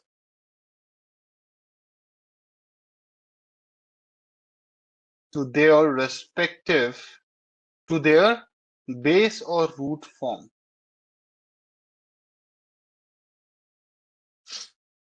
Known as stem. See? And trust me, stemming has a lot of applications, right? So next in the pipeline is, I think, lemmatization, right? Yeah, step number 4. Lemmatization. It's a very important segment. Interviewers ask connection, connecting, connected, right? All finally lands to what? The root or the base form is connect, isn't it? I think, right? Lemmatization, what is it? So I think words context such as where it appears in a sentence or within a larger document. Okay. Grow, growing, growth, grown, growth, growing, grown. Ultimately, it lands to. Okay. What is lemmatization? These are verbs form, right? But I mean to write beyond this. But okay. So what is lemmatization, guys? It is a set of. It is a sorry. It is a text normalization technique that reduces words to their base or dictionary form, right? That reduces to the, that's why it's very close, they're related, base or not root, dictionary form. And to be honest, I am generally confused with these two guys, but I'll try to clarify for you. It is known as lemma, not llama, okay, lemma. Now, stemming can be cutting at a place. So suppose she saw, right, I just decided to cut after T. So I got consult, consult, consult, right? Connection I did connect, connect, connect. Growth I did growth, grow, growing. So if I just cut here, I get grow, right? But where you find similarity, it's more like pattern finding. How is it different from stemming? So I'll write, it is unlike stemming, and I'll clarify also. Unlike stemming, which often uses heuristic rules. So heuristic is like rules, right? To cut off affixes, while lemmatization involves a more sophisticated process of deriving the base form of word based on its meaning and context. Now, guys, I'll show you one example, right? So obviously what you have done is also right, but stemming and lemmatization can be tricky. Can you see this? So obviously I've taken this from a source. Credit goes to the guys. But can you see, you might decide later that I want to just, cut it like stemming, like cutting, right? So you might want to decide that I'll cut it just after N. So the moment you say I'll cut after N, right, isn't it? It will give you Chang. Sorry, after G. You understand? So that's a valid stemming, also technically right, but obviously meaning wise, it is nothing, right? So go to hell. Let me use my agree, guys. Come on. But lemmatization, if you see, which I have written on the other side, so I need to be very careful, or as a group, we need to be very careful. Stemming like cutting, so that's why I focus on this part. So when you're cutting something, you can cut. But here intentionally, obviously nobody will cut like this, but it's more like cutting it. So whenever you are doing this, you have to ensure that it is following that equal length character wise. Okay. I'll give you an example, right? If you take run or someone ran, what is the base form for ran? It's run, right? What is the base form for wrote? It's write. So now we will try to cut it, right? So if someone wrote, written, writing, you know what I mean? Write up is a different thing, but you will try to cut, you can only cut WR, right? Because that's the only thing you see common. That's called stemming. But if you are bringing everything to write, this is called lemmatization. Agree? So that's the difference. Now you'll never forget this. Now look at this example, guys. This is also nice.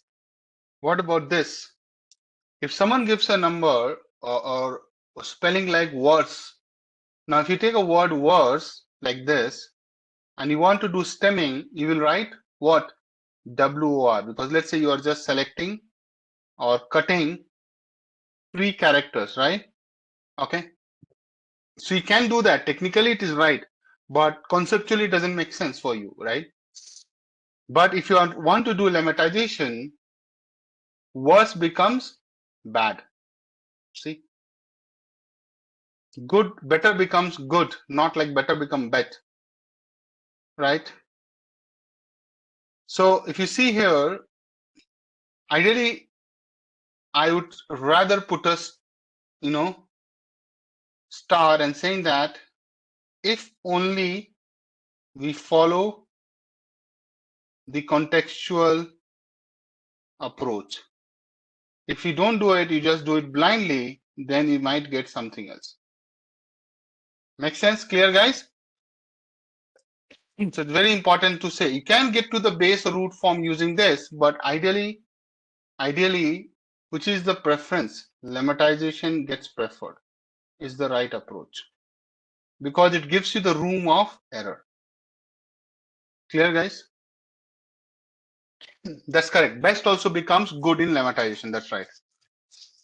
Exactly, Saurabh. That's my point. You got it. Now the question comes that then why the hell I need to do stemming, right? So well, in that case, I'll write the question. Let me have swollen and then talk. Well, in case it seems that stemming, right? That's the question and the response. The response is very simple, and that is speed and simplicity. It's not that simple, so I'll try to justify what I've written. Speed and simplicity. So what I mean by that, stemming algorithms are generally simpler and faster than lemmatization algorithms. And it's obvious, no? It's a rule-based cutting. So if you don't have a lot of computational power, you might end up doing stemming. So stemming can be less resource intensive, making it suitable for large scale application. That's where its value add is. Now you do a proper stemming, then you can still go to the root form. Hello, yes or no? But yeah, this is a little tricky than easy.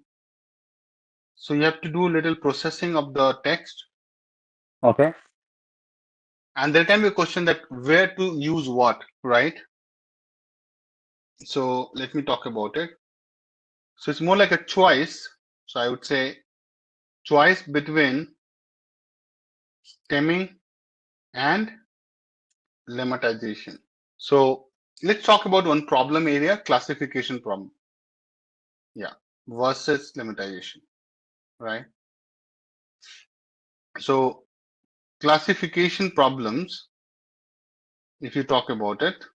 So in general, you take any classification problem, stemming is often used in classification problem. I'll explain why So I'm giving an example as per the best practices, which can help to reduce dimensionality of text data by grouping different forms of a word together. Now, suppose in a big article, you're using different forms of the same word by doing stemming, right? You find the common word consult in all 4 or 5 words across the whole data. You are just grouping all these guys, which might have come multiple times into one group, which is consult, right? So are you not reducing, you're not grouping and consolidating your data in clusters, small groups? Exactly, right?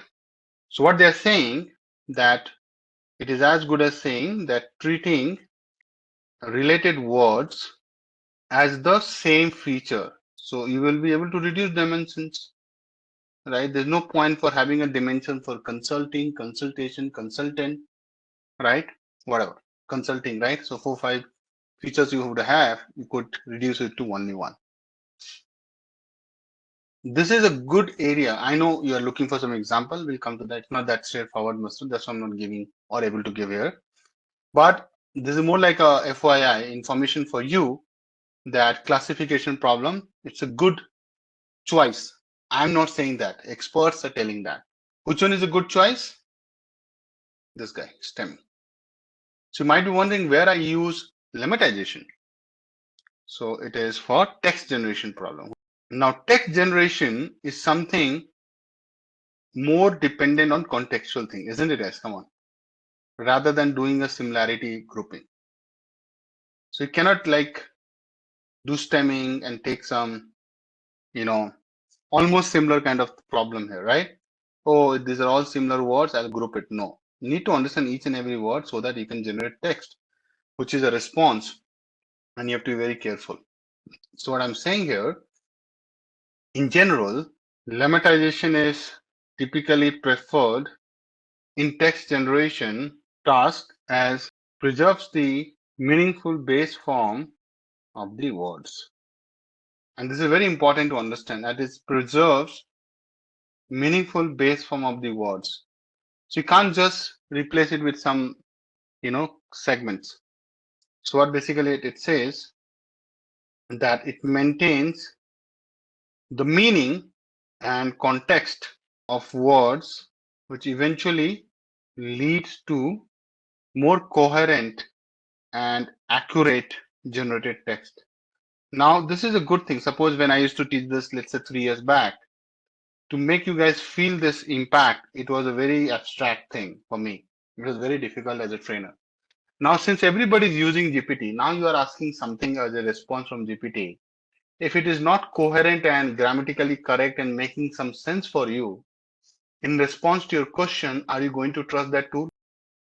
That's why I'm saying it's so important for text generation problems that we use lemmatization, not stemming, right? Because if stemming goes wrong, it will not be able to understand that word, and then it will not be able to give you the better response. Agree or not? Suppose by mistake you did a wrong stemming. It will suffer miserably in training of the model, right? Which means, guys, suppose you did a 3-character stemming, 2 words have some meaning, but the other 2 words did not have any meaning. So the model will say what's happening here, right? Because it is not able to understand. So it happens, right? You're in a meeting, sitting, discussing with your project client, offshore client, or onshore client, and then suddenly you don't understand something that person said because the network was not good, or you could not understand the English he spoke. Like he might have brought in a really difficult word to understand, right? Or you could not understand the word or set of words that guy told you or just mentioned because of the accent or any issue as such. Isn't it you have to resort to say, can you please repeat? I missed it, right? Or I could not grasp what you said, right? So it's the same thing. You know what I mean? Because the context is lost for a minute or so, then you have to repeat. That's how text generation outputs are now getting better because now model training is done solid. So But if you're asking something tricky from ChatGPT, you realize that, oh, it is still dumb, right? It keeps telling you the same. So for, I think last year when I was trying to do it, when I say last year, I think almost a year happened, right? After ChatGPT has come. It's been a year now, ChatGPT 3 and all, right? So last year, when I used to ask something, right, it was making like baby mistakes. So I was doing some calculation and it was doing this 23 minus 5 that ChatGPT is writing, that kept writing 19, 19, 19. And I was like, please fix it, it's wrong. And so is wrong your next all 10 steps, right?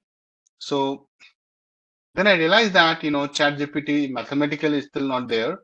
But now I feel that they have done some good improvements. And there are some updates that in a year or so, it can also solve optimization problem, which is fully mathematical, right? Fully mathematical. It can run iterations on mathematics. So it's basically can write your own algorithms. So I think the world is going to be super interesting to see what is in that, right? What is top word in NLP? Anybody knows this? Give me an example. Stop words. And the right is in, of, etc. These are called stop words. So basically words that are commonly used in a language but are often deemed irrelevant for specific NLP tasks, right? Which are not very important. That's right. So examples in English language I can give you. That's our common language here. So it can be and, a, and, the, and, or, is, in, of, to, etc. All the pronouns. So yes, continuing on this, I'm writing. The list is big. You don't need to remember this because model has already those things. So what is the primary goal of removing stop words? Is to focus on more meaningful words that carry substantial information for text analysis such as sentiment analysis or topic modeling. By the way, right? Topic modeling is a big use case in industry, insurance industry, BFSI, banking, finance, service, insurance, right? Correct, no? So BFSI is your where you have a lot of documents in place, so you'll be using it, my dear. I think financial services, right? This is a very big college, huh, by the way. Financial services, no, I said no financial services. So here, what are the points? What's the point? The point was that topic modeling is a big thing here. So what is topic modeling? So topic modeling is, guys, it is an NLP technique used to discover, I'll just give one liner, the underlying themes or topics within a collection of text documents. How many of you have taken a loan, mortgage loan, in India, outside India? Have you seen the pages they have? And the terms and the contracts, deeds, right? Those documents which they actually process for you as a mortgage for the loan, right? Banks. So I don't know if you have taken a home loan by now, you know it. That bank goes through a lot of documentation process. The moment you have a collection of text documents, topic modeling is your thing. Now, what do you mean by underlying themes or topics? Even media industry, they're using this a lot, right? Now, suppose I'm trying to put some detail on the website, you'll get a call from bank for their marketing they use, kind of loan requirement you might have. And this is very, this is very tricky and you don't like at a lot of time. So you're gonna do this, that you might disconnect the call. Hey dude, I'm not looking for a loan, but how how would they get to you that you need a loan? You understand what's my point here? NBFCs are not good for working as a work culture, also for taking something loan. But what happens now? Not everybody is having a very good profile, and not every bank will consider you. So you end up going to NBFCs right? They give you an easy loan service, but terms are very strict. Experience is not that great. Okay. And see, I'm not like some finance expert here, but I'm just telling from my experiences and others' experiences. Okay. But don't take me or take my words as like a Bible here. So Priyank, you can have a word and Srini can have a word together. Okay. I think he works, so he will be able to tell you more. Right. But Priyank, how is the work culture there? Is my understanding correct? Work culture is not that great. It's too much of, it's great. Okay. Okay. So maybe, see, I've never worked, so I don't know, but I think with my exposure and experience, right, I have felt banking and financial services. So BFSI is tricky. It's aggressive, but a lot of job opportunities are there for NLP guys. I'll just keep it to this. I'll stick to this point. See, work culture is a myth. Okay. If you are able to manage, it's good. Not, I think, can't say anything. I'll take an application to show you what you mean by topic modeling. Suppose, and you can also go to companies like Netflix, as a matter of fact. So it's not necessary that BFSI only doing topic modeling, but they are the major.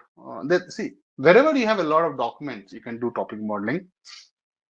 So content recommendation. Now this is out of the box kind of application, and it's not like something like a very common area to work in. It's a niche area, but this is something like a job. So those who are studying recommender system, right? So, content recommendation is a big thing. Okay. So it's more like, suggesting articles. And trust me, guys, in my all phones, laptops, right? Except this laptop, everything I browse in private mode, you know that? Not like I'm doing something shady. It's just that I hate it when I'm trying to browse something and the cookies. Mostly I use Mac, so I use Safari. They are more private, right?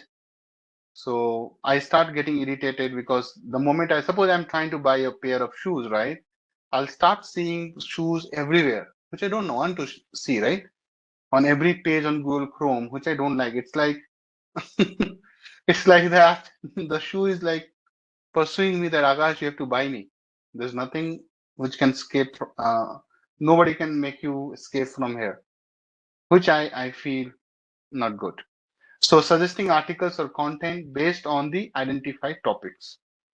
Now those who are, so how do you combine BFSI and this example? Have you seen a lot of products? They keep talking, keep doing ad. So ICICI Bank, I'll tell you, I'm their customers, I know. So ICICI Bank, there is a concept of salary, sorry, OD against salary. Something they say. So I don't know how many of you guys are aware of these things, but I'm just taking an example. My bad. OD against salary. So those who are working, they might be interested in this, and that's how I got trapped. So it's not a service they give you, it's like a recommendation. And so let's say someone is searching OD, for example, anywhere in the world when I say India, and you will, so those who are working here, they will agree to me. It's a real case use case example I'm taking. It's a as real it can be, right? As real as it gets. So OD is overdraft, very good. So let's understand quickly what is overdraft. So overdraft is like a credit line to you, and you only get paid the moment you use that money. You have to pay interest on only on the amount you're using. 100 rupees, 100 days, 100 rupees one day, doesn't matter. It's not like a loan. It's not like some EMI you have to give and pay back as soon as you can. If you don't pay, you will be keep getting charged as an interest. I never recommend anything such to any student here. Anybody who's in college or just started the job, this is for people like us who has a lot of expenses and less money, so you don't get trapped. Clear? This is the disclaimer. I'm not selling OD. Okay, I'm just explaining a use case. So I'll tell you my own experience, and when I look back, so I thought, okay, experience was not good. Why don't we use just that as a learning thing in my session? Okay, so that's what I'm doing exactly. So overdraft is like, it's like a credit line, right, for you. So it's like, suppose you get a 5 lakhs credit line, depends on a lot of factors, forget about it. So it is in your, it's like your money, but it's not your money. You know what I mean? It's not like credit card, because credit card has to be paid on the 40th days or 35th days, or they will charge you like, wow, like interest will be like 25%. So you can't afford, right? OD is like, interest will be like 11%, 12%, whatever, but it is manageable. That's why you don't get OD easily. So I was looking for an OD, just like money for the rainy time, right? Obviously, I'm not like some big shot, like a sheikh from Dubai. You know what I mean? So at times I might have need some money. So rather than taking a loan or borrowing from somebody, I like to use the institution. So the moment I was searching for OD, you do a Google search and someone wrote that, sort of very good.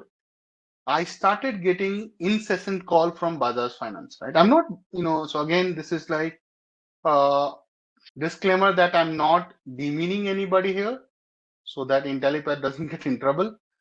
And guys, be careful. Don't. That's why so disclaimer is that discussing these things for learning. Okay, good. This is very important. So Bajaj Finance started calling. So they are very good in their marketing. Their marketing team is good. You guys agree? So Bajaj Finance guys started calling me. Okay. So they do business on this. This is their business operating model. So guys, how many of you have experienced that? You're searching for overdraft, personal loan. Did you get any call? Suppose you're searching for loan, but Bajaj Finance guys reaches to you. They reach to you. Agree? Those are working. Those are a good civil score, right? Mine is good. Okay. Don't ask me how much. Okay. Then obviously I had a ICICI bank. So when I was searching for OD, I also saw there is a recommendation sponsored, you see, right? So one is recommendation, one is push. So if you know about that, so it's like SEO. So search engine optimization, obviously we'll search somewhere here and use the internet for it, and definitely we'll use cookies. Okay. So if you see SEO, right, SEO does a great job here, right? So I also got the call, Bajaj Finance always comes on the top. So came ICICI and some top banks, right? Now this content is being generated, right, on somebody's interest. It's not being generated in the real time. That's the AI will do. That's the future. So what I'm trying to say that this is for marketing, right? Suppose you search for something, you get recommendation like articles or content based on your inquiries. So you can say that it is search, but you know what? A lot of people are writing in real time, doing a topic modeling for the BFSI. Suppose I'm looking for a term insurance, so you will see that there is a blog which is being written in real time, right, with your requirements. It's like if you are writing somewhere, suppose you have written in Coda, you have written on Reddit, and there are companies, I don't have a real example, but I have a very nice and niche group where I discuss these things of, of ideas of the today's world or the tomorrow's world. What is being done, you know what, and these are being tested. Suppose you go and write something on Reddit. Reddit is an app where you can put a big detailed uh, context, asking your, still more like reaching out to a community. They scrap those data, right, web scraping, and see that if that's a common kind of query people are asking on these social media handles, be it Twitter, be it Reddit, be it Quora, right, likes of those, and there are hundreds of them. What they do topic modeling to generate what? Articles and blog, which will be so convincing that you will think that dude, this is it. That's how I got tracked. It looks so real and so fit to your requirement because they're using your input to put a content around that requirement. It's like you want to be a data scientist. I only talk about data scientists, right? But I am from a finance guy, right? This is so lame. So that is one thing. Second thing, that why BFSI today? So remember I was telling you that if you only hinging on AI coding, right, or Python coding or Python or AI based coding or Java coding, your days are limited. So trust me, your days are limited. How many of you are coders here? Can you say hi? Or let's do a quick survey. How many of you are coders here? Literally, you are coding to make some bread and butter for your life. Just coding, nothing much, without putting a lot of brain. So you just do coding every day. You just do some code or code quality checking of the code, testing your code, creating applications. So you're coding. Building product is also coding. Okay. Sales for developers. So you're coding. Okay. Architect is okay. I'm only asking who is coding to build product, to do anything like that. So if you are a technical architect, I think you're okay. You're not. You don't need to worry. So now you understand. So I'm a guy who adapts very fast. So why BFSI? BFSI has a lot of future. Trust me, a lot of future. And this is the first time plugging BFSI in NLP because I see a lot of promising career with AI because document is there, NLP is there. Those who like NLP after I complete, they can think about building a career on top of this, and domain is already there. So anybody who is from MBA, commerce, accounts, I think engineers are like omnipresent. You can think about getting into this. It's not a bad job. It's a very good job. Okay. My folks they work for Credit Suisse. They work for, Morgan Stanley, Barclays, a lot of banks. So if you can get this domain understanding and you like this field, that was the intention for bringing the FSI here suddenly. Okay, because supply chain, I keep talking about. After supply chain, I feel BFSI is another top notch is pharma or life sciences or healthcare or Medicare. But in India, I think it's very limited. That's why I'm very choosy. In India, healthcare is not picking it up, but you can work for the global clients like name it. So I think India will take another 30 years to be a great healthcare country, but healthcare here is not picking it up. But definitely, pharma is picking it up. So right? There's a difference between healthcare and pharma or life sciences. So those who are doing automation job, and anybody who's just doing automation like RP and all, please start thinking about something alternative. Anybody who's just doing automation, like a VV automation or doing RPA, right? Please ensure that you start upskilling yourself in something totally out of the box, right? Or those who are doing those, anything which can be automated with AI very easily. So I'm also working on creating something that there is a very good page which keeps updating saying that which area, which sector, what kind of jobs you are going to lose because of this AI revolution. So I think that will give you a lot of insight and you'll be on the top of the thing. But what I'm trying to say, although we are teaching you AI only, so you guys don't need to worry. So those who are all present in my session, you are already learning something which people are going to use against you, right? So you don't need to worry, right? Yes. So I feel RP automation is something AI can do it automatically. It's like there will be a set of, so there will be like a more like an assistant, and you just tell it, make some workflows in that, and it will do it on its own. It's very highly easily going to be, scalable, and because now understand, and I had done this RPA training when I was in Genpact, my very first company. What I'm trying to say that RPA is what you look at some boxes and location in the document, right? Images right on the screen. Then you make a box there and saying that if you find this similar, right, you do some action on top of it, right? Agreed, correct now. So if you think okay is there, so you have to click okay, right? Now, you know what? I don't know. I want to show you a demo. So shall I do it? Can I take 5 minutes? Because I know almost we are done, but I'll just take 5 minutes. Are you guys ready for it? Can you see ChatGPT? So I'm using a paid version, my dear. Okay. So this is something I try to use it the most of the time. Can you see ChatGPT? Okay. See, I'm just sharing a screenshot. Where is that screenshot? So stop word analysis. Let's just step 5. Obviously, this is a handwriting. All right. Suppose I just copy paste it. Hey, come on. I paid for it, right? What's wrong? This is not done. Why the attachment is not coming? My paid account is gone or something? Seems so. Yeah. Anyways, can you interpret and give me more detailed info on this screenshot?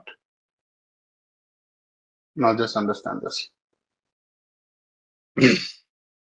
I understand. Sorry. So I have to select the right one, but just understand this. See the power it has brought in. Can you see? You understand what's happening, my dear? It is able to understand what I've written, which is not that bad. At least ChatGPT understands. You can't see, can't understand. So it understands my handwriting. It understands that it is a step 5, stopwatch analysis, right? And it gave me the detail, right? What other steps I can do in NLP? Let's see. The moment I say, obviously I'm paying for it, so it will be better than what you see in terms of output. Yeah, it is only available in paid version. So see, it's going in like, and now it will start blah, blah, blah, blabbering. So what I'm trying to say, look at the world we are living in, my dear. You know what I mean? Now going further, there will be no need of trainers. It seems if the trainers are just doing coding and showing you coding, right? So that's how I keep, differentiating myself, saying that you have to be on top of the game, right? That's why I have to keep upskilling myself, that when I come and teach you the for loop, I am doing a better job than anybody who is a coder. And he might be a very good coder. He might be able to write all the efficient and production level coding, but with the real application, the industry exposure I have, I'll beat these guys. So now can you see when it can read handwriting like anything, then RP it can do. Yeah, I mean, you have to just tell it and train it.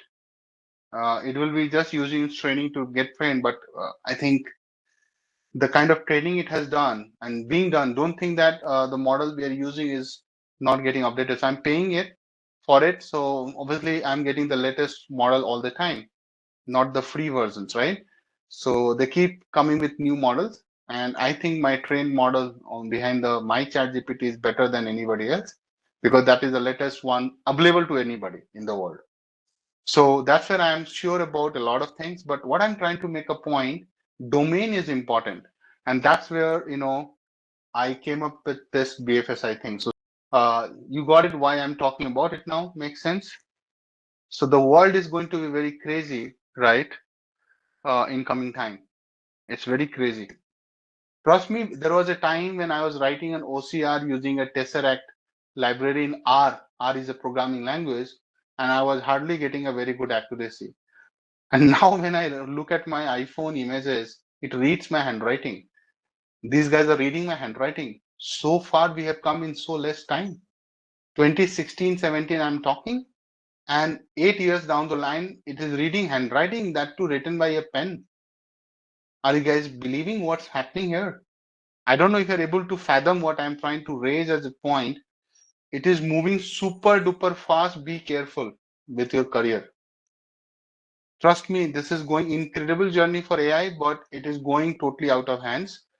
I don't know, government might bring a lot of regulation, start banning these things, because I feel a lot of people will lose jobs, right? I'm not trying to create any frenzy here, any panic mode here, but I'm just trying to support you guys, saying that you have taken a big decision that you are trying to learn AI. This is the best time to be in the field, which is going to change everything. Okay, so be careful. And obviously, when you are talking to your juniors, siblings, right, younger brother, sister, pass on my message. Obviously, I am not like some big shot that if I go on a podcast and tell everybody will follow me, I'm nobody, right? Nobody knows me. Only you guys know that who am I. So please, whatever the mode is, but try to pass on to the next few guys so that they're aware of these things. It should not be like after 5 years they are waking up and saying, dude, I need to do something about my career. It will not work for them. Okay. Step number 6, dependency parsing. So you know what? Dependency parsing is very important for grammar. Okay. So let's talk about grammar a bit. I'm going to show you a nice diagram, guys, and you will see this. So if I say London is the capital, right? London is the capital and most populous city. Can you see? This is the sentence. Now, even you have done this in the grammar, right? In the grammar courses, that if you look at the sentence, you know that what is what. So you know that how quickly to understand the whole tree, that London is a proper noun, is coming from B and B is a verb, D is the determiner, right? A and D. This is the determiner, A and D the article.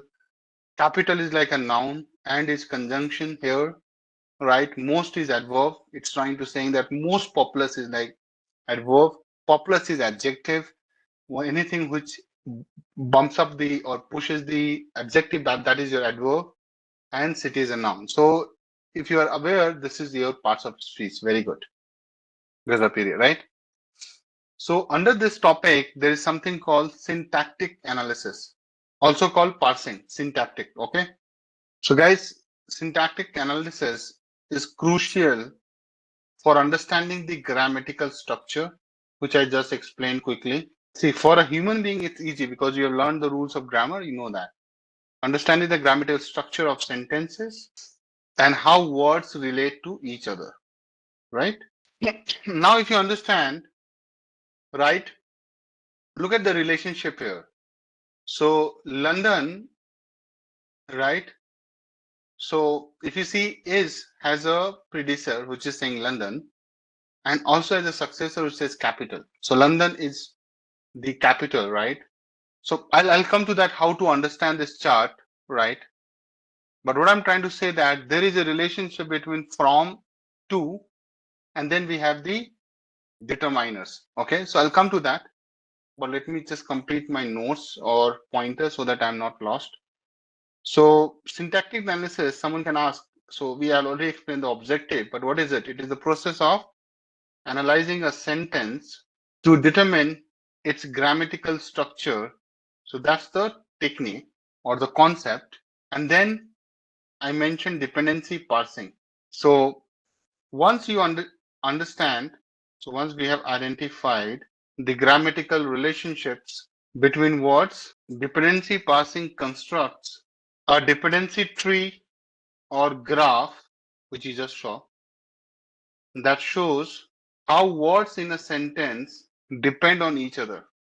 And once the models were able to do this, the understanding of each and every line has become. So it has not been done, or it was not done in a day. It took its own time, right? So NLP is here for the last 10 years almost, I would say. I can be wrong also, but this is how it is.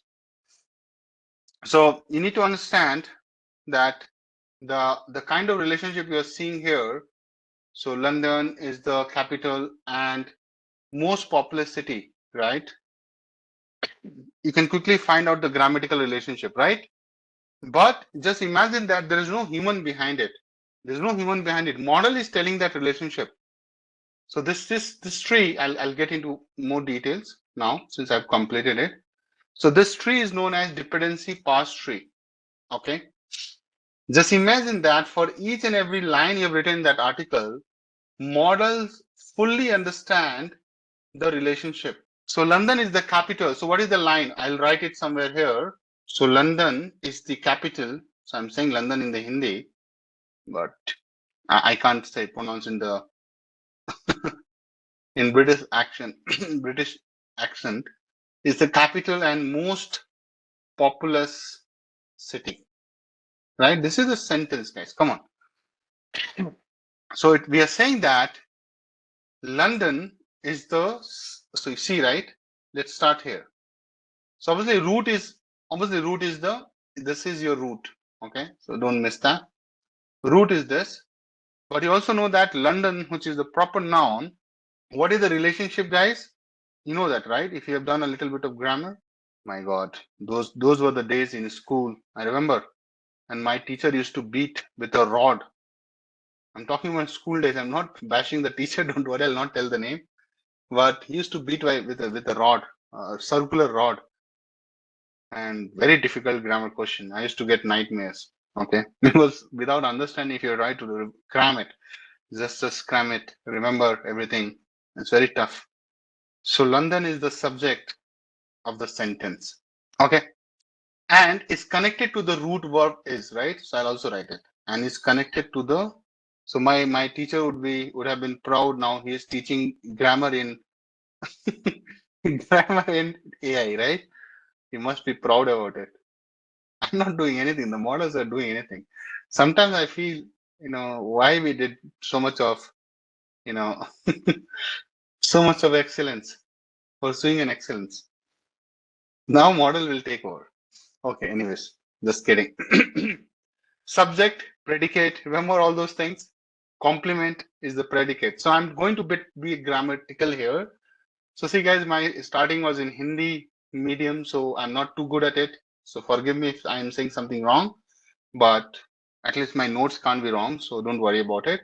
What is capital, my dear? Capital is the complement, or also called predicate. Remember predicate noun, right?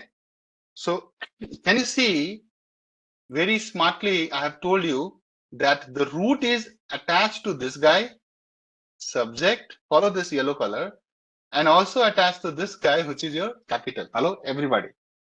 So subject, London is the capital. Okay, fine. D is determiner. Okay, very good. Thank you. But I can still stop it, right? London is the capital. This is your determiner. Very good. See the linkage, right? The relationship, subject and predicate. D is your determiner. Now, most populous city, you can put it into like a phrase.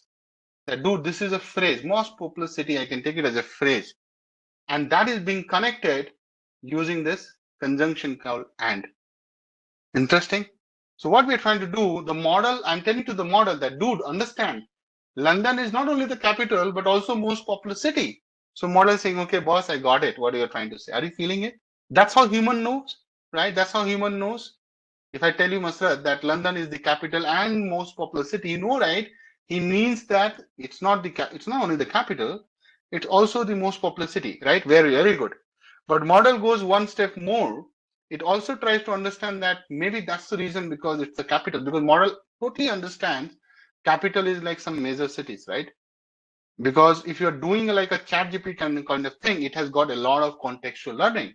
They know that top cities by population, London will be there. Why London is so important? Everybody's flying to London. Something is good. So they might have the flight data. That might be the reason that a lot of people are coming. The chat GPT can also go and find you reason that why it is most popular city, right? You want to try this with me, guys? Come on.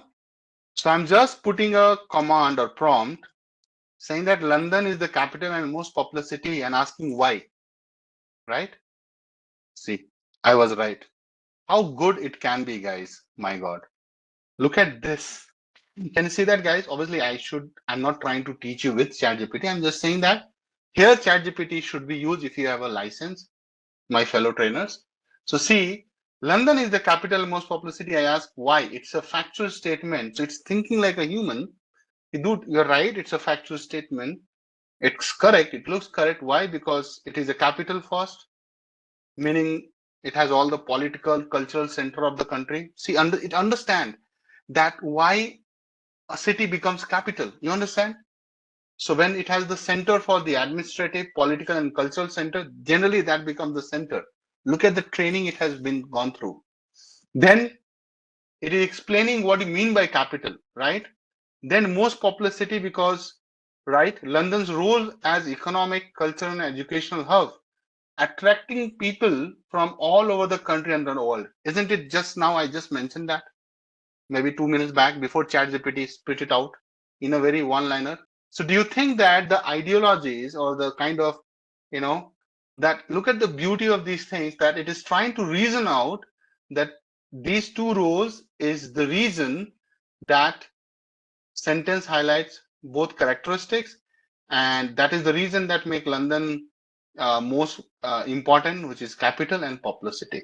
So what it has done in its honest way, Mr. ChatGPT 4a 4o responds to why. Do you think if I don't tell you that it is being written by ChatGPT, you might think that someone has written who has good knowledge, right? A very good, well-read person has written this. You understand why I'm saying this? Because this is going to be much better down the line. And it's getting better and better, I can see. So that's all from my side, guys. On the NLP, you can keep trying to make India more proud, Priyank and Srini. One guy can try to think about bringing the wealth back, you know, and one guy can think about, making the India independent, which I like. Okay. There's one more thing which is important, which is your step 7, POS tagging, which is similar to what we're discussing, called parts of speech tagging. So POS, which is parts of speech tagging. So POS, parts of speech tags, contains quite a lot of things: verbs, adverbs, nouns, pronouns, adjectives, right? That help. I'm not reading everything. That help the meaning of words, help to understand.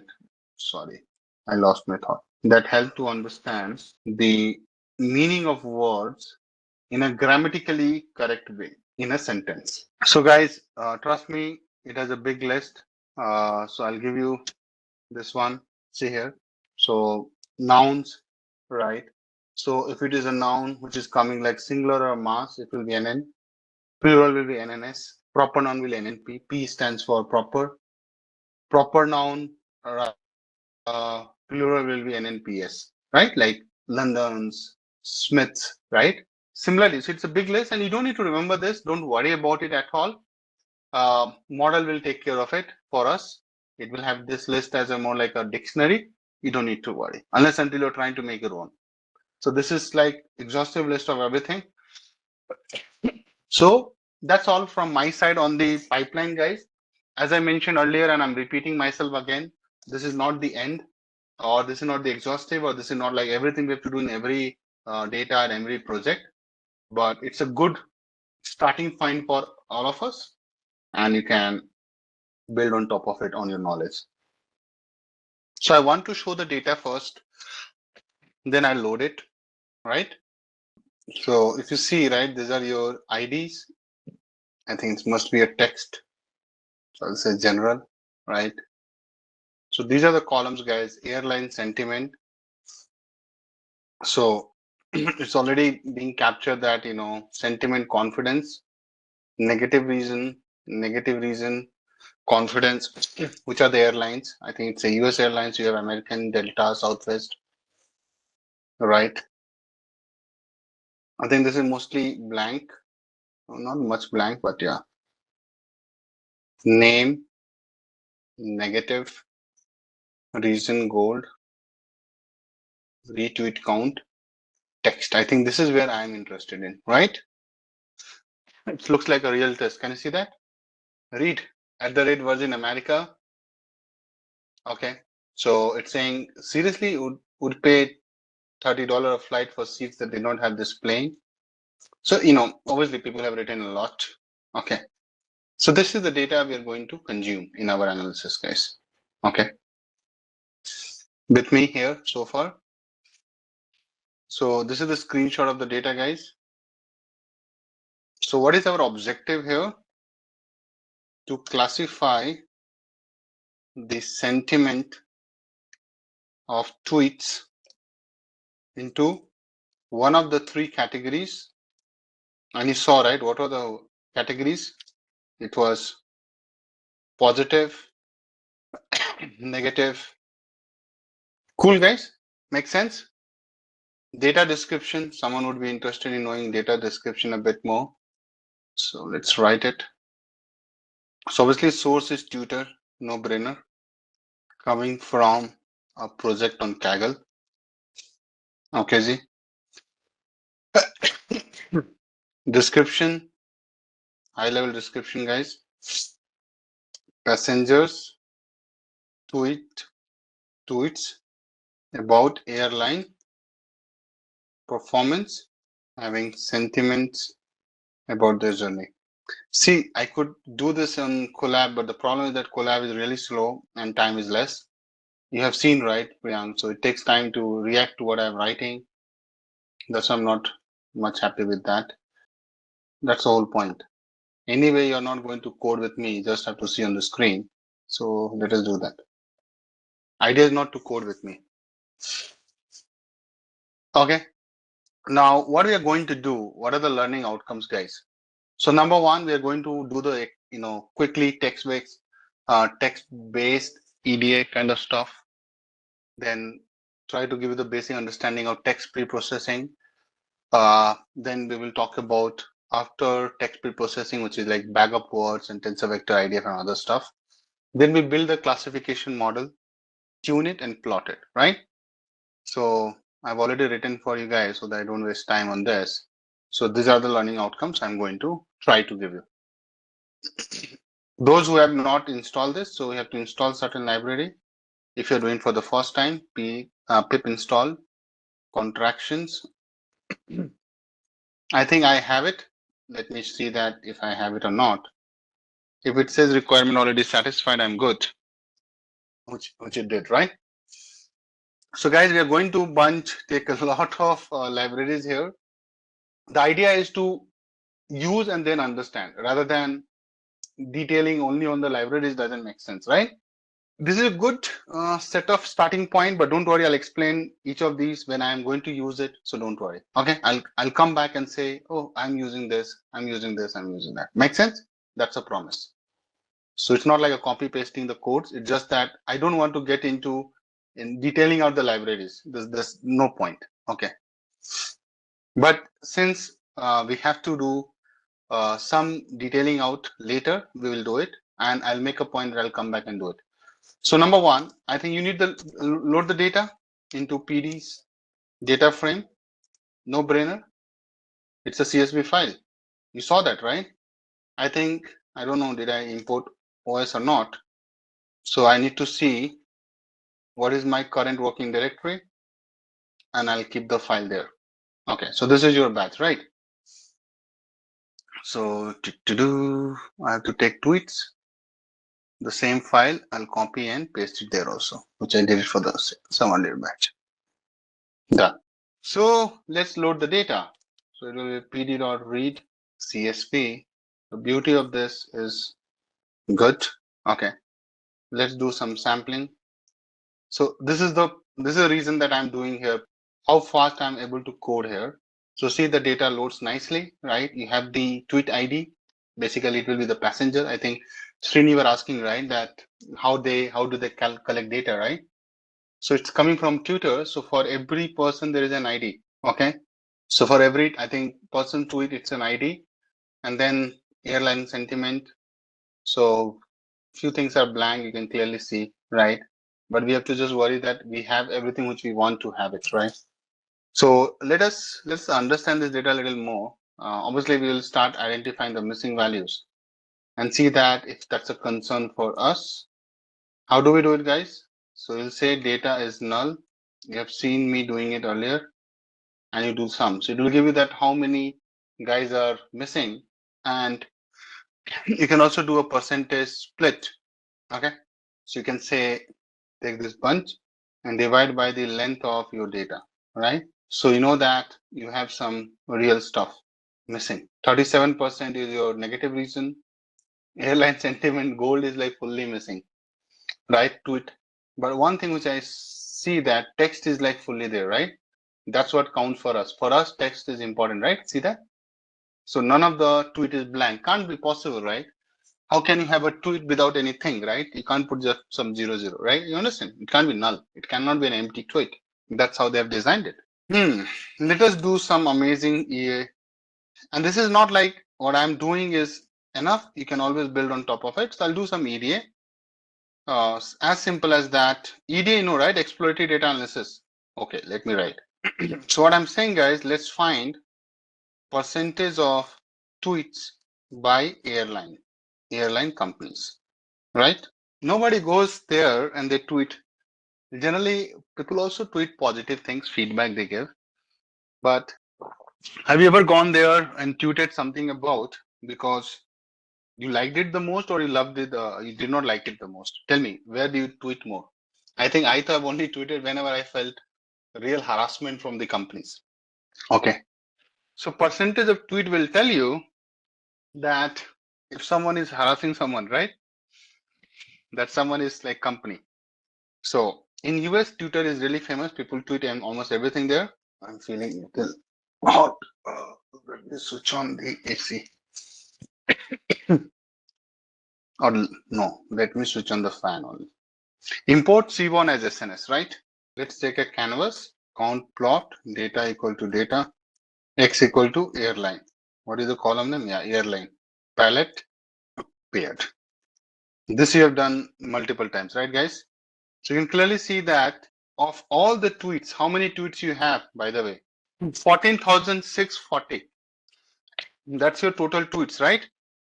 So you can say print total number of tweets is how much? 14,640. Out of that, who is having the highest? United Airlines, right? Some generally people ask me, Akash, this is so fine. Can you show some percentage on top of it here only? I know a lot of people thinking about it. Guys, can you show me percentage also on this chart only? You can do it, but it is a little tricky, not that easy. But at least, see guys, we will not be able to spend more time on these kind of requests. But yeah, we can clearly see that. Yeah, this is an older data only. It's a very famous data set. I think if date is there, I would have told you what data is this one. But there's no date, location, time zone. No. Yeah, but it's not like a recent data. Don't worry. I'm not saying that also. So what I'm saying, guys, we can see the percentage of tweets for United Airlines has the highest number of tweets, approximately 26%, followed by, I've done this maths outside, don't worry, by US Airways, which is 20%. Good. So at least you know that who are the airlines which is getting a lot of tweets. You can clearly see United Airlines is topping it, followed US Airways, and then American. Okay. I'm not saying that they have more issues. Don't jump to conclusion. I'm just saying that they have highest number of tweets. And you can do some pandas data aggregation technique to get percentage and all. What is the distribution of sentiments across all tweets? Right?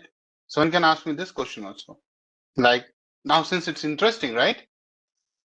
So plt.subplots fixed size. Exactly my point, Masud. Our focus is more on to get into the NLP task rather than visualizing a lot.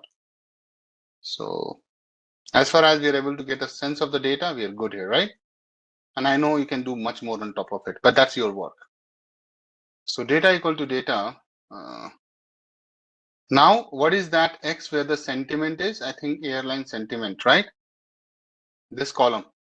And airline sentiment is not having nulls, so we are good. So we'll write airline sentiment. Perfect.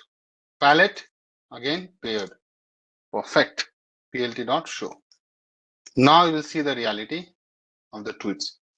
So it's a human behavior, right? If you're not feeling happy, you'll go and tweet. Even Americans do that. Can you see it? It has to be high now. Let us see some negative comments randomly. How will you do it? Only filter for negative.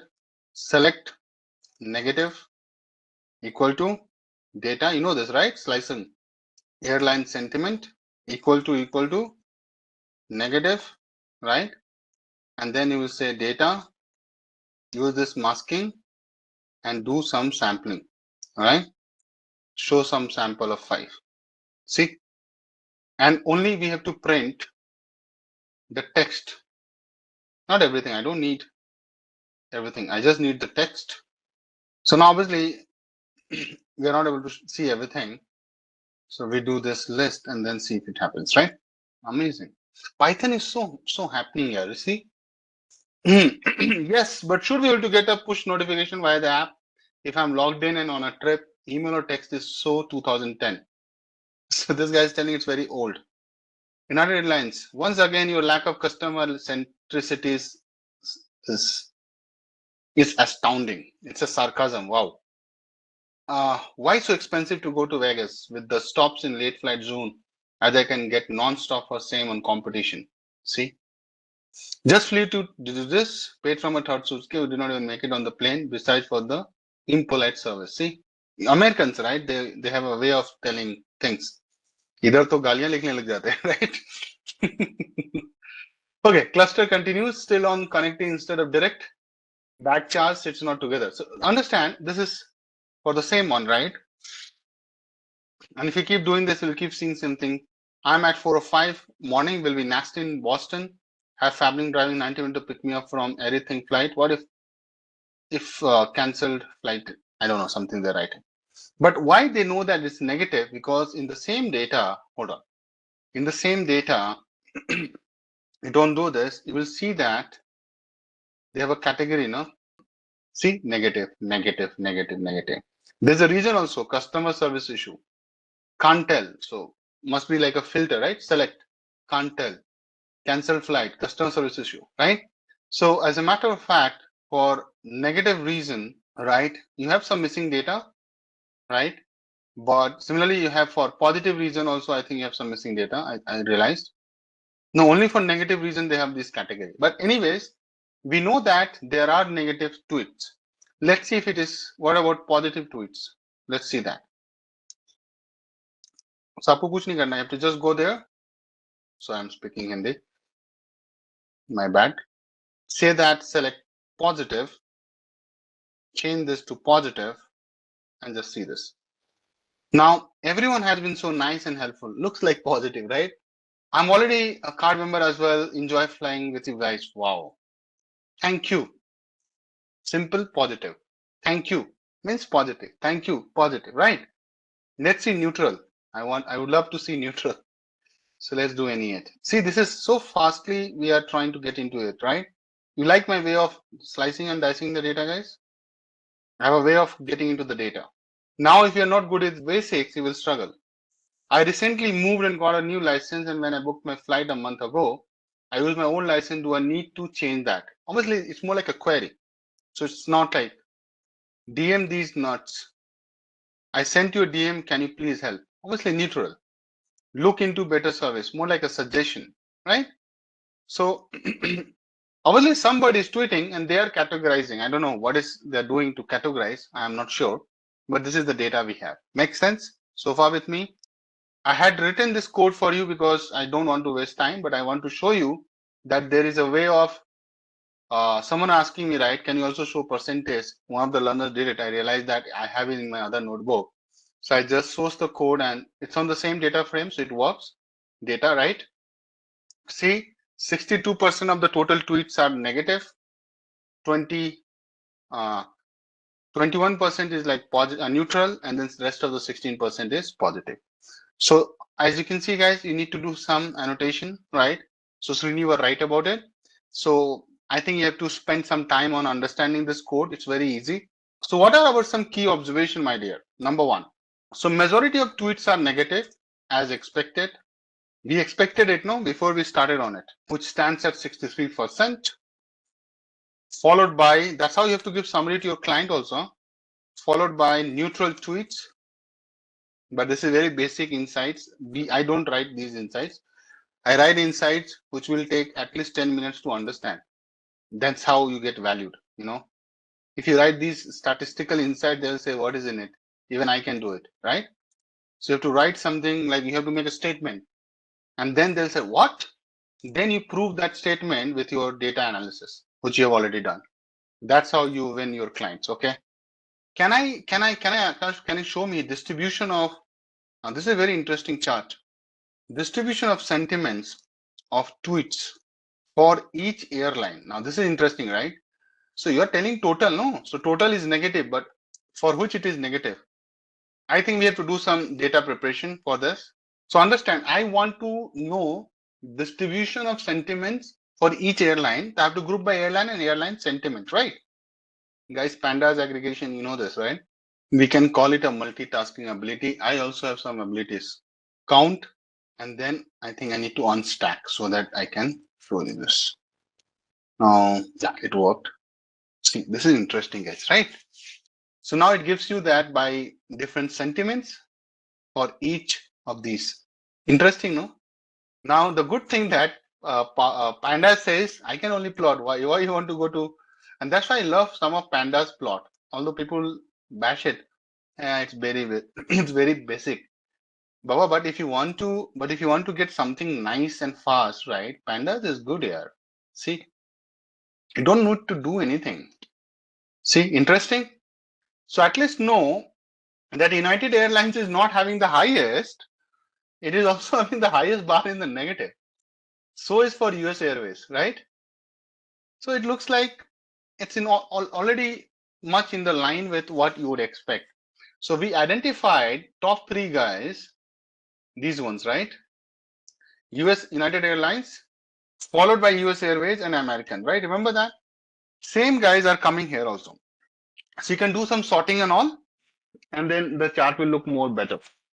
So it's very evident. So what is our plot the stack bar, right? Stack bar chart showing percentage split of sentiment for each airline. So there is other way to show the same chart. That's what I'm trying to do as a task. So rather than showing 3, can you see 3 bars for each airline? What I'm saying, my dear, take this guy, take only US Airways and show like percentage split. You know what I mean? So basically we'll see only 5 bars, but showing percentage of these guys, right? That will be interesting to see if you can do it. Okay, I can do it in a matter of 5 minutes, but that's something. So it is evident from the output that for almost none of the guys, only Virgin America, I think they don't have, right? Virgin America, they don't have enough. So it's like I'm equal in all 3. Can you see that? So you're saying that doesn't matter, dude. I'm neutral, I'm positive, I'm negative, I'm everything, So Virgin America is like, okay, I don't have any idea what I'm doing. Obviously, it's insignificant business, right? But anyway, anybody would talk to you, any company, big company, during these meetings that, okay, talk about top 3 or bottom 3. So it is evident from the output that for almost all the airlines, let me write, the majority of the tweets are negative, right? Followed by neutral and positive tweets. Virgin America airline, right, is probably the only airline where the ratio of the 3 sentiments group is somewhat similar. See, so as a matter of fact, right, you have to highlight it in your insights. Okay, good. Someone can also say, okay, I also want to see, okay, now I'm not worried about positive, I'm not worried about negative. Someone can say, dude, let us deep dive only on the negative reasons. So let us plot it. I'm just being selfish. plt.subplots 8,6. You know what I'm doing, right? Count plot data equal to data, x equal to negative reason. I'm plotting the negative reason distribution, palette equal to paired. Wow, it's so messy. Yeah. How we will fix it, guys? We'll do some rotation. You know, right? You can rotate plt.xticks. There's a parameter called rotation. See, not round. You can do by 90 degree. Interesting. Customer service issue followed by late flight. Okay. A lot of people are ranting, but they're not sure. So they can't tell, right? Lost luggage is also there, huh? Cancel flight. But the biggest thing is your customer service, right? Can you see that? So let's write it, guys. It's an insight, right? Customer service is the top reason for negative sentiments. Okay, this is good. Now, guys, let us do some NLP work. So let us start with word cloud. You know word cloud? It's an EDA thing only for negative tweets. It's a visual way of seeing that what is impacting us the most, right? So we'll call from word cloud. So this library helps you for plotting the word cloud, and you have to also take stopwatch. So guys, I'll create a data frame which is only filtered on negative tweets, right guys? Which is airline sentiment equal to negative. I have just created a new one. I could have used the older one. So this is like filtered for negative sentiments. Now guys, I'll do a join with a space, negative df and text. So what it does guys, so you know, right? It filters for the negative sentence, and then what we're doing here, combines all the tweets, which are basically what? Stored in the column text now, guys. Stored in the column text, not text, text, into a single string where each tweet is gonna be separated by a space. So powerful techniques, huh? By space. As a matter of fact, you can put anything there. You can put APC also, huh? Let's see it works. Now see the words. So the all the tweets have been combined into a big thing like an article. Okay. No need to do for loop and all. Sometimes people start thinking about for loop, for loop, for loop. Why for loop for everything, right? With me so far? Now we have to do some cleaning of the combined string. So obviously I need a clean text. So I'll say join. Now guys understand. And I'll explain also, don't worry about it. I'll take word for word in words dot split. How many of you are able to gauge this? What I've written? This is something you should know. It's coming from basic Python. So you're writing for loop in one line. Split the text into words. How will you do it? What is this line of the code is doing, guys? Come on. Oh, let me also complete first because I think I'm asking question in the middle. Hold on. If so, split, and that's a problem with the commentary. I'll come to the commentary later, guys. Hold on. Then my block goes disturbed. Okay. If I think let's take away HTTP, not in word, and not word dot starts with. You know what? Every tweet is gonna start with @, so I have to take care of it also. And word is not equal to right retweet, so it will be exclamation. Kidhar hai yaar, huh? Now what I'm doing here, anybody got an idea? Now you look at it. So number one step I'm doing, splitting.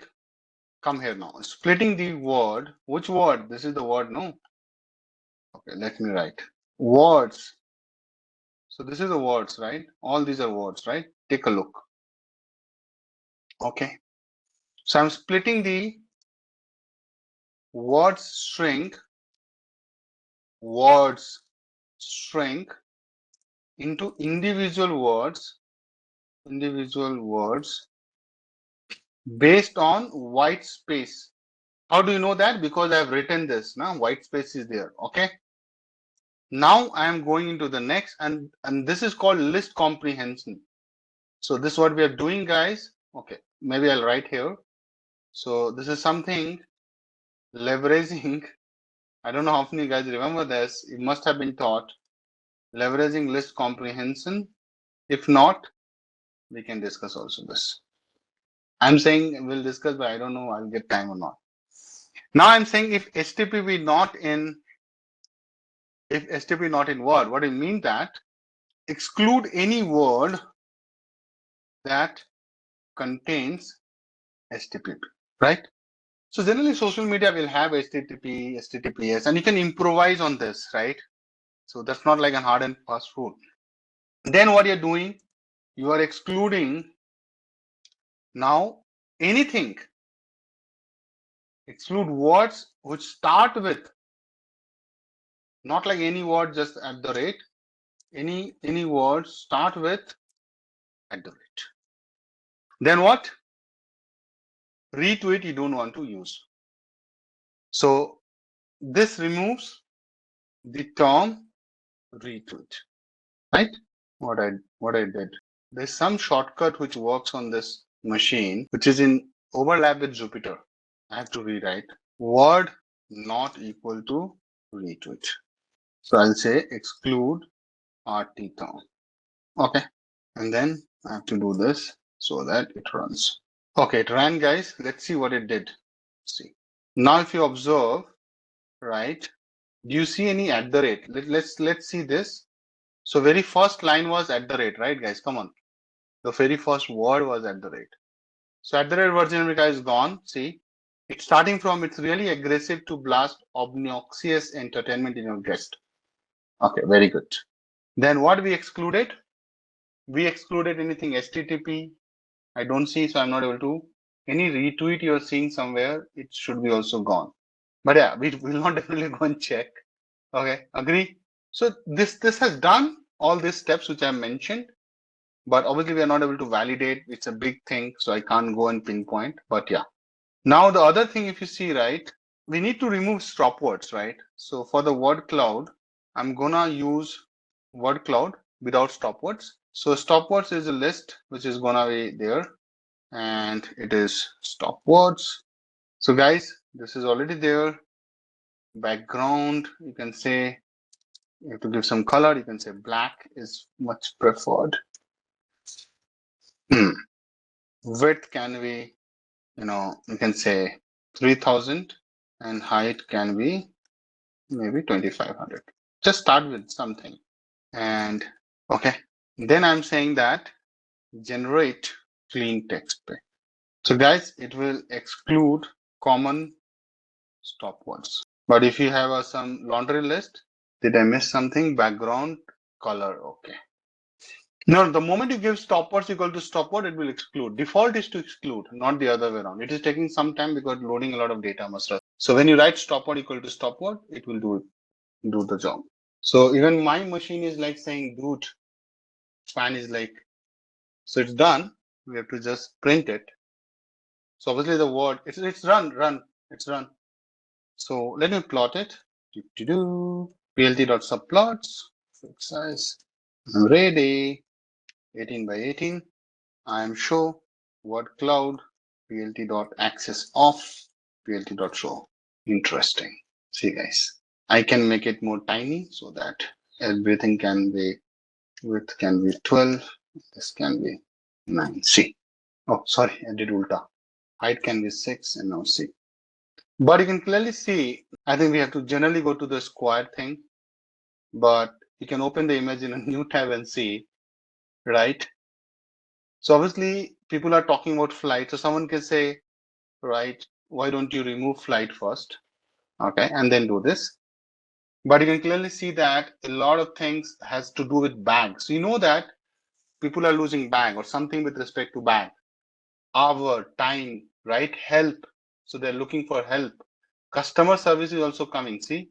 So as bigger is the size, that means that that's what being come. It's like frequency, right? So if your font size is bigger, that word is existing or repeating more and more and more. That's the reason that we already removed the common word, because everybody will write English with the help of those common stop words, right? So I don't want to show is, he, she, I am fed up, what are you doing, right? I don't want to show those, are you an idiot, right? So those things we don't want to show that. Are, I don't want to show. Is, I don't want to show. That's why I removed the common and stop words. But even if you see bag is there, I think help is there, hour and time is there. So it gives a good feeling, right? Cancel flight is also coming if you're able to see this, right? On the vertical. I think this is the way it automatically handles. Some words are like vertical, some words are like, it takes random approach to it. Obviously, I have not written this library, so I can't be commenting on that. But you can clearly see that hour and time is to like superbly coming. Customer service is on top of it. Hold, something is coming as a hold. Can you see that? I don't know. Did I choose the right color combination? Guys, I'm really bad with colors. Yeah. So see. So gray is definitely not. It's a turn off. I think you might be looking for white. You can give some hex code also. It's a big hands-on, guys. It will take another an hour. So this is how it looks like, guys. So you'll see now it has slightly changed, but flight is still the bigger, then followed by the positioning will keep changing every time. It's like a random. So hour and time was somewhere in the top, right? Remember? Now it has shifted slightly. So guys, this is all from my side on this. So I think black was better, so you can keep black. I'll save this image in the Google Drive so that you have it, you don't lose it. You love the black, it seems. So I have put it there, saying it as word cloud, negative sentiments. But same thing you can do for the positive also. I think we have a lot of things to do. Why U is highlighted? Where you see U is highlighted? Yeah, because a lot of people start writing you have done this. So we need to take care of it. This is what you have to do, handle this in WU as a stop word, right? So generally in our normal dictionary, nobody writes you, right? This is like a slang chatting language. So sometimes you have to use, there are a lot of library as well. So you means your you, right? So we write, no, you are like you means you, right? YOU. So people write you, like let is also there, into is there, info. So we can take care of this. So we can further clean it up, but that's something we have to handle at our end. Yeah, someone can, or WTF they can write. So Americans say what, what the WTF a lot of times. So if you if you don't do a proper cleaning, that might pop up here. So you have to be very careful before presenting to everybody. Okay, so this is just the beginning. I think I need another an hour on this, and then I'll be able to complete this whole hands-on. But this is just the warm-up I have done for the day, guys. I hope you liked it. So this is interesting. People are finding a lot of things, right? I think we can take away. So a lot of things we can do on top of it. I've just used the library. So you remember stopwords is coming from here. So if you see the library, right, we have the stopword. See, NLTK download stop. So NLTK natural language, kit. It's a library. It's a big one. People have been using this. So let me share this link. Natural language toolkit. So trust me, it's a like a ocean in itself. So I'm sharing the link here. Beautiful soup is what it will come later, Shalja. So I can't jump there, but I'll come to that. We have just used stopwords from here. Okay. So if you see here, the word cloud, I'm using the word stopwords, right? So that's something you can see. Just a quick info, guys. Intellipaat offers artificial intelligence course training, which will enable you to learn skills like neural networks, focusing on CNNs, RNNs, and their application in AI, natural language processing, computer vision, and generative AI.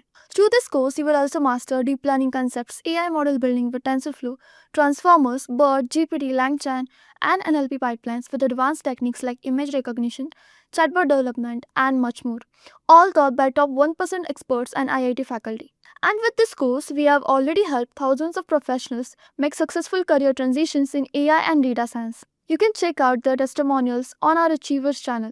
The link is in the description below. And without a doubt, this course can set your career to new heights. So visit the course page link given below in the description and take your first step towards the dream career growth in the field of artificial intelligence. Keeping up with the AI advancements can be exhausting. One day it's a new chatbot that can write poetry, and the next it's a model predicting stock trends. According to a report from the World Economic Forum, 85 million jobs are going to be replaced by AI by 2025, but at the same time, 97 million new roles will be created in areas like AI development, data science, and human AI collaboration. So, how do you stay ahead in this rapidly changing data driven world? By building real hands on AI projects. Working on projects not only helps you understand AI concepts better but also prepares you for real world challenges. It's the best way to learn, grow, and make your skills future proof. In this video, I'm sharing 10 AI project ideas, 5 for beginners and 5 for advanced, designed to give you the practical experience you need. Whether you're just starting or ready to tackle the big stuff, these projects will help you build something meaningful while also making your resume stand out in this competitive field. So the very first project idea that we'll be discussing is the product recommendation system. This is a system used by companies like Amazon, Netflix, and Spotify to suggest products, movies, or songs based on what users like. A product recommendation system is an algorithm that analyzes user behavior to suggest products that they might like. For example, the system or the algorithm might recommend phone cases or screen protectors if someone buys a phone. This makes shopping more personalized and engaging. An interesting fact before you dive into this project: Amazon's 35% of sales come through product recommendation engine itself. This tells you how valuable this project would be if you were to make a career in any e-commerce company. The first step in this project is to gather and pre-process data such as user ratings, browser history, or product descriptions. You can find a sample data at Kaggle or UCI repository. You'll then use machine learning techniques to develop the recommendation model. Popular methods would include collaborative filtering, where you recommend items based on what similar users have liked, or content-based filtering, where you recommend items similar to what a user has shown interest in before. Now, the tech stack for this project would include Python as the main programming language, with libraries like Pandas for data handling, scikit-learn for building machine learning models, KNN for collaborative filtering, or decision trees for content-based filtering. You can also use Flask for building a simple web app to display the recommendations to users. Completing this project will give you hands-on experience in machine learning, data manipulation, and web development. From a resume perspective, this project is a great addition because product recommendation systems are widely used in many industries like e-commerce, entertainment like Netflix or Spotify, and online services. Now, the second AI project idea is cancer disease detection. This project uses artificial intelligence to help detect cancer at an early stage, which can be crucial for saving lives. Now, in order to get started, you will need a dataset that contains labeled medical images of cancerous and non-cancerous cells. There are several datasets available online, like the Cancer Image Archive (TCIA), that can help you with this. Once you have your data, the next step is to pre-process it. For medical images, this might involve converting them into numerical arrays or normalizing them to ensure consistency. For the tech stack, you will be using a combination of Python and deep learning libraries. The most popular deep learning framework is TensorFlow or PyTorch. Now, these libraries are great for building and training machine learning models. You will also work with CNNs, which are specifically designed for image recognition tasks like this one. CNNs analyze patterns in the medical images and then classify them as either cancerous or not. Now, to handle the data, you can use Pandas and NumPy. You can also use Flask or Streamlit to create simple web app for your algorithm. This way, doctors can upload images and your AI system will analyze them and give predictions on whether the image shows signs of cancer or not. Now, what's the benefit of working on this project? By working with the real-world medical data and applying deep learning techniques, you'll develop technical skills in AI, machine learning, and data processing. Now, this can prove to be highly valuable for your resume. Completing this project will demonstrate that you can work with large data sets, develop models, and even deploy AI systems, which are skills in high demand. Now, moving ahead to the third project idea. Businesses and consumers rely heavily on online reviews to make decisions. However, reading through thousands of reviews to understand customer opinions can be time consuming. This is where sentiment analysis comes in. It's a technique in artificial intelligence that can automatically determine whether a review is positive, negative, or neutral. Through this, businesses are able to quickly gain valuable insights into customer feedback. The project will begin with collecting product review data, which is publicly available from sources like Amazon or Yelp, and then pre-process it. For the model, we will use machine learning techniques, specifically natural language processing, to understand and analyze the text. Initially, a simple model using techniques like bag of words or TF-IDF combined with a classifier like logistic regression can be implemented. Later, you can enhance the model using deep learning with RNNs or LSTM, which is long short term memory, for better accuracy, especially for complex sentences. On completing this project, you will not only boost your understanding of NLP and machine learning techniques, but also make your resume stand out. This project will demonstrate your ability to handle both data pre-processing and model building, skills that are highly sought after in AI and data science roles. Additionally, it's a great way to get hands-on experience with Python and machine learning frameworks, both of which are valuable in the tech industry. Moving on to the fourth project idea. Job seekers today face a major challenge: getting their resumes noted by recruiters. Many companies use an applicant tracking system or ATS to filter resumes before they even reach a human recruiter. These systems scan resumes for specific keywords, job titles, skills, and qualifications. If a resume doesn't match these criteria, it may never get seen by a hiring manager. Now, the goal of this project is to build a system that can automatically parse and extract important information from resumes. This makes it easier for ATS to process resumes and for recruiters to find the most qualified candidates. The resume parser should be able to extract details such as the candidate's name, contact information, skills, education, work experience, and certifications from various resume formats like PDF, docx, and plain text. It will also analyze and categorize this information, helping job seekers optimize their resumes for ATS. In order to get started with this project, we'll use natural language processing or NLP to extract and understand the content of resumes. For parsing different formats, you can go ahead and use libraries like PDF, Miner, or docx in Python. You can then employ machine learning models for keyword extraction, entity recognition, and classification to identify and organize this information. There are also libraries such as Spacey or NLTK that can be used for text processing. Once that is done, we might also want to integrate a simple scoring system that ranks resumes based on the match to a job description. Completing this project adds immense value to your resume and skill set. You'll gain hands-on experience in working with text data using libraries and tools commonly used in industry for NLP tasks. You'd also understand how ATS systems work and learn about their role in modern hiring processes. This project will strengthen your proficiency in Python, machine learning, and NLP, making you a more attractive candidate for roles in data science, AI, and software development. Plus, it will give you a practical project to showcase, demonstrating your ability to solve real world problems and adding a highly relevant skill to your resume. Moving on to the fifth project idea. This project focuses on a world where machines can see and interpret the environment just like humans. Real time object detection is all about teaching computers to identify and track objects in live video feeds, such as recognizing a car, a pedestrian, or even a stray animal crossing the road. The problem this project addresses is simple yet impactful. In many industries, from autonomous driving to security systems, there's a need for technology that can detect and respond to objects in real time. Without it, processes remain slow and manual, and in some cases, this delay could even lead to accidents or inefficiencies. This project allows you to bridge that gap by creating a system capable of detecting objects instantly, enhancing safety and efficiency. You'll begin by collecting a dataset of images with labeled objects such as COCO or Pascal VOC. These labels help train your model to recognize different items. Then you can go ahead and use a pre-trained deep learning model like YOLO, you only look once, or SSD, single shot detector, which are designed for speed and accuracy. With frameworks like TensorFlow or PyTorch, you will fine-tune the model, feeding it data and teaching it to detect objects in real-time video streams from a webcam or CCTV camera. Finally, you'll integrate OpenCV for video processing and visualization. The tech stack includes Python for coding, TensorFlow or PyTorch for building the AI model, and OpenCV for handling video feeds and a GPU to process the data quickly. You'll also use libraries like NumPy and Pandas to manage the data. For your resume, this project will showcase your expertise in computer vision, machine learning, and handling real-time data, which are sought-after skills in the AI job market. On the other hand, for organizations, the benefit is enormous, whether it's enhancing surveillance systems, improving vehicle automation, or optimizing industrial workflows. Moving on to the sixth project idea.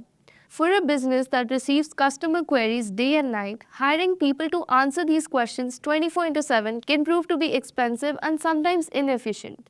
This is where chatbots can help. A chatbot is an AI powered assistant that can understand customer questions and provide instant answers, saving time and money while improving customer satisfaction.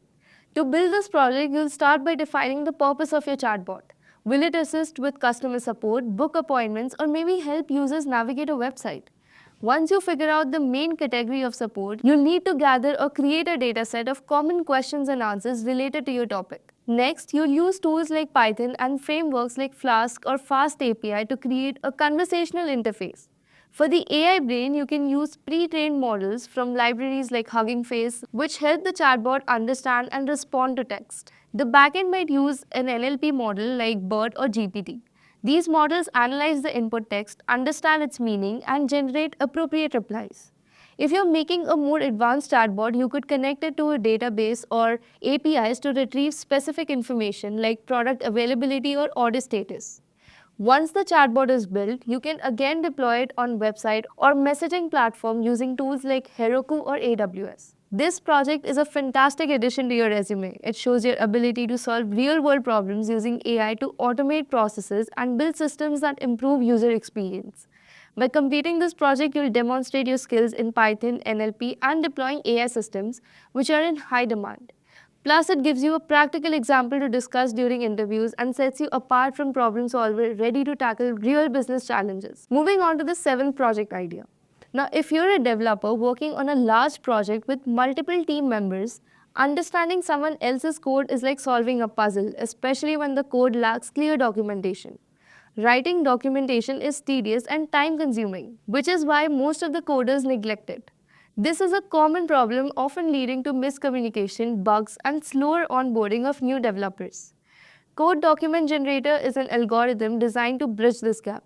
This project aims to automate the processing of creating detailed and accurate code documentation. You will build an algorithm that will analyze the structure, functions, and logic of the code base and generate human readable explanations for each part.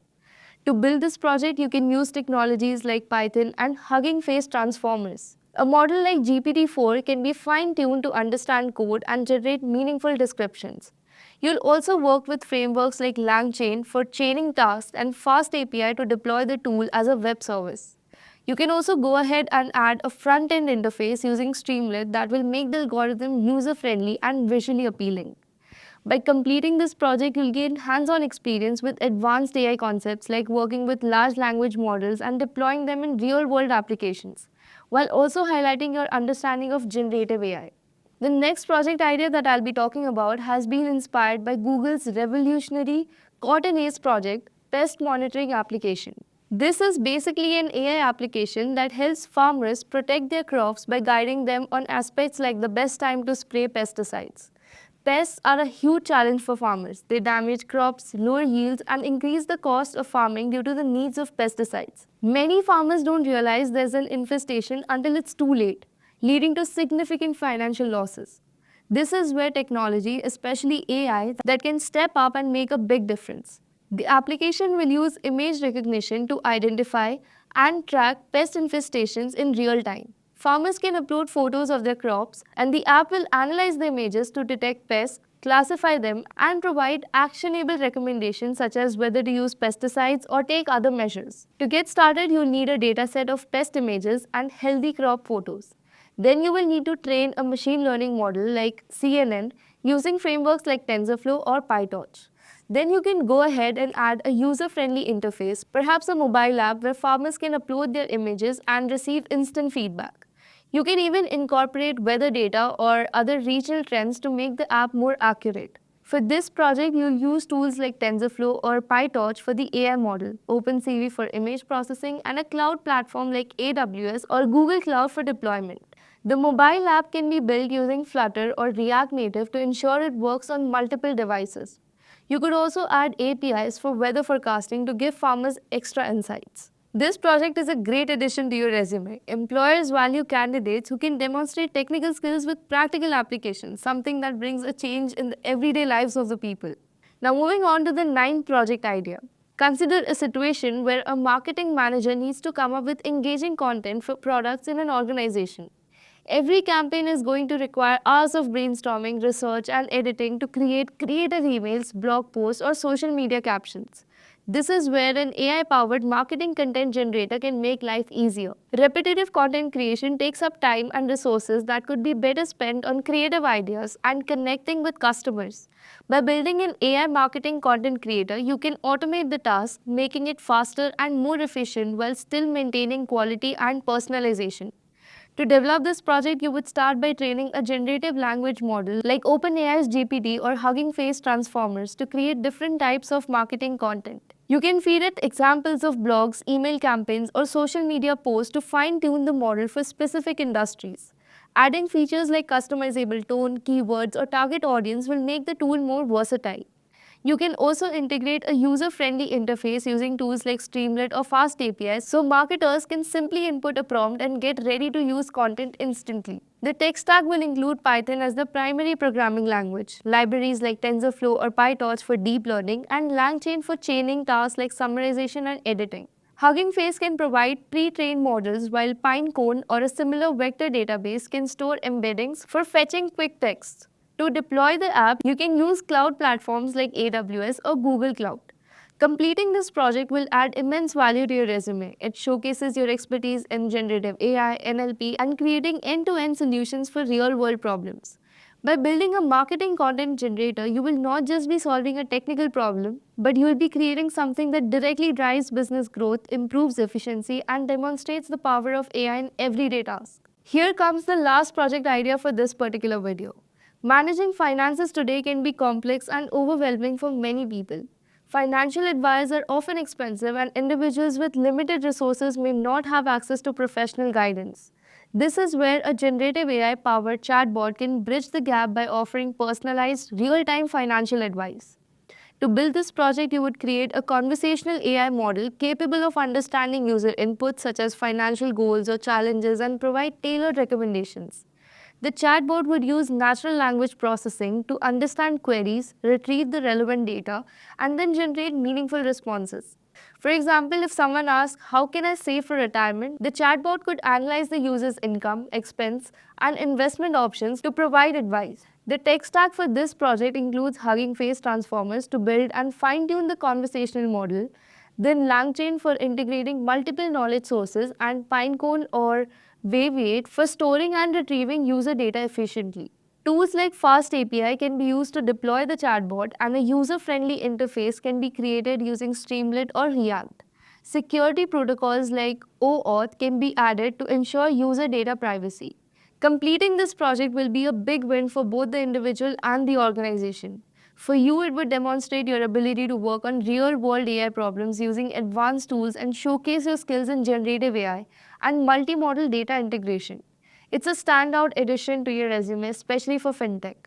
Recently, from Reddit threads to Twitter storms, one phrase keeps echoing: MCP servers are changing everything. Or the next big thing in AI is MCP servers. Some call it the future of AI, others say it's the missing piece we have been waiting for. But what exactly are MCP servers and why is the entire AI world suddenly obsessed with it? Are they really worth the hype? Let's see it in detail. Before getting started, let's consider a scenario here. Suppose you're building an AI app and the things are going smoothly until it needs to connect with Gmail, Notion, or some API and database. Now you're stuck reading docs and building yet another custom connector for every tool separately. Sounding familiar, right? And that's what most devs face when working with AI. Until now.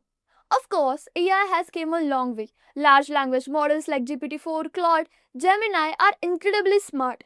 They can write emails, generate code, and explain quantum physics, right? But here's the thing, they still can't send the email via Gmail or edit your UI directly in the Figma. Why? Because these models don't directly talk to the external systems or tools. To make that possible, they will need a middle layer, something like a translator or a bridge that can help them communicate with the external tools like web servers, APIs, code editors, platforms, etc. And that bridge is the MCP servers. MCP stands for Model Context Protocol, a game-changing innovation introduced by Anthropic, the company behind Claude, one of the most efficient and high-performing LLMs. It's already being hailed as the next big thing in AI. And when even Google adopted this new thing so quickly, it became crystal clear that this thing is the future. MCP solves a fundamental problem in AI automation and evolution. That is, how to connect smart models with real world tools without writing endless custom and fragmented integration codes. It works like a universal adapter, letting any AI model connect to any tool or service in a standardized way. Think of MCP like a USB charger, but for an AI. Just like USB C replaced all those old, confusing chargers with one simple plug that works with everything smoothly, like phones, laptops, and monitors. MCP does the same for AI models. Instead of building a custom connection every time your AI needs to talk to Gmail, Figma, or a database, MCP provides a universal way to plug into any tool like a plug and play system. One protocol supports endless connections in a simple, clean, and scalable way. But why MCP is needed? You might got an idea until now, but let's see in details. So yes, AI is smart, but in the fast-moving world, being smart isn't just enough. AI needs context tools and real-world awareness to truly become powerful. And that's where MCP becomes the hero, bridging the gap between what AI can say and what it can actually do. Now, before we jump into what MCP servers are, how they work, Now let's see how MCP servers rose to fame and why it's making headlines and how it's quietly becoming the backbone of modern AI automation. Considering now we know that even the smartest LLMs can't act on your behalf. They can suggest, explain, even write the code, but they can't execute them. Fetch the latest stock price or move a Figma frame. And right there, Anthropic's MCP, that is Model Context Protocol, emerges as a pivotal solution to these challenges. MCP provides AI models the power to interact with the world beyond their own minds. It defines a set of standardized rules, specifically a protocol that external applications and tools can use to give context to an AI model. This context can be data, capabilities, or even actions that can be performed. And because the system is standard, any tool can plug in, any model can understand, and everything just works. Now that you already got an understanding of what MCPs are, so let's see how do they work. MCPs operate on a client-server model. Imagine it like a team working together with the three main players like the host, the MCP client, and the MCP server. First, let's talk about the host process. This is the heart of AI-powered application, whether it's an app like Claude or a plugin in an IDE. The host is the part you interact with directly, and it's where AI agents live. It's responsible for processing the requests, initiating their actions, and giving responses to the user. Think of the host as the brain of the operation. Next, we have the MCP client, which acts as a bridge or a middleman. The MCP client takes the request made by the AI, the host, and forwards it to the appropriate MCP server. It's kind of like a messenger, ensuring the request reaches the server directly, securely, and efficiently. Each MCP client is designed to handle one specific server at a time, which also helps maintain security and keep things isolated and simple. Finally, the MCP server, that's where your tasks are performed. The MCP server is usually external to the AI model. It's a plugin or a tool that implements the MCP standard, offering a set of specific capabilities. The server is responsible for processing the request it gets from the MCP client and then providing back the information or performing the actions that are needed. The server might interface with the databases, an API, a cloud service, or any other tool in the real world that you want to communicate with. So let's break it down with a simple real life example to make it more clear. Let's say the AI, the host, wants to know today's weather in Bengaluru. The AI sends out the request, "Hey, what's the weather today in Bengaluru?" The MCP client steps in, takes the request, and forwards it to the MCP server. Then, the MCP server, let's say, connects and communicates to a weather API to get real time data. After that, the server gets that data, formats it in a way that AI can understand, and sends it back to the MCP client. Lastly, the MCP client then passes that information to the host, and now the AI can respond with something like, "Hey, the weather in Bengaluru today is sunny with a high of 30 degrees Celsius temperature." And just like that, the AI has real-time external information and can give a detailed and interactive answers. And this is how all it works. Thanks to the client-server architecture of MCP server, that it provides live external knowledge and capabilities, which makes the AI feel much more intelligent and responsive. So instead of the AI relying solely on the internal knowledge base, the server acts as an additional brain, providing external insights and executing actions on behalf of the AI. It's like adding a whole new layer of intelligence to the system, making it far more interactive and capable. Now let's see how does this all happen internally and behind the scenes. So the communication between MCP clients and MCP servers typically happens using the JSON RPC, which is a lightweight standard protocol for remote procedure calls. This allows messages to be passed back and forth in a clear and a structured way. Now MCP supports different ways of sending and receiving the messages. For local processes, it uses STDIO, that is standard input output, which is perfect for processes running on the same machine. For remote communication, it uses HTTP with server sent events, that is SSE, which is a way of sending real-time updates from the server to the cloud over the web. A big part of MCP design focuses on security and controlled access. The host is in charge of managing the clients and approving which servers they can connect to. This means users and organizations have full control over what their AI assistants are allowed to access, ensuring everything is tightly secured, which is really crucial when it comes to open source intelligence. Now let's see what is the real life impact of MCPs worldwide. The true power of MCP, Model Context Protocol, becomes clear when we look at how it's being applied across real-world tools and platforms. MCP is already powering some pretty impressive tools across development, enterprise, and data analysis. In the dev world, tools like SourceGraph Cody and Z Editor uses MCP to give AI assistants access to large code bases and dev resources, making code suggestions smarter and more context driven. While in enterprise settings, Block uses MCP to securely connect AI with internal data. Then comes Apollo, which links AI tools to CRM systems, improving the decision making and client interactions. Even for the data querying, apps like AI to SQL let users generate SQL queries using natural language, all made possible through MCP. Cloud Desktop is another great example. It uses MCP to access local files and apps securely, so it can offer highly relevant real-time help on your machine. Beyond that, platforms like Replit, Codium, and Appify integrating MCP to let AI agents automate web searches, extract data, and even review the GitHub PRs with full context.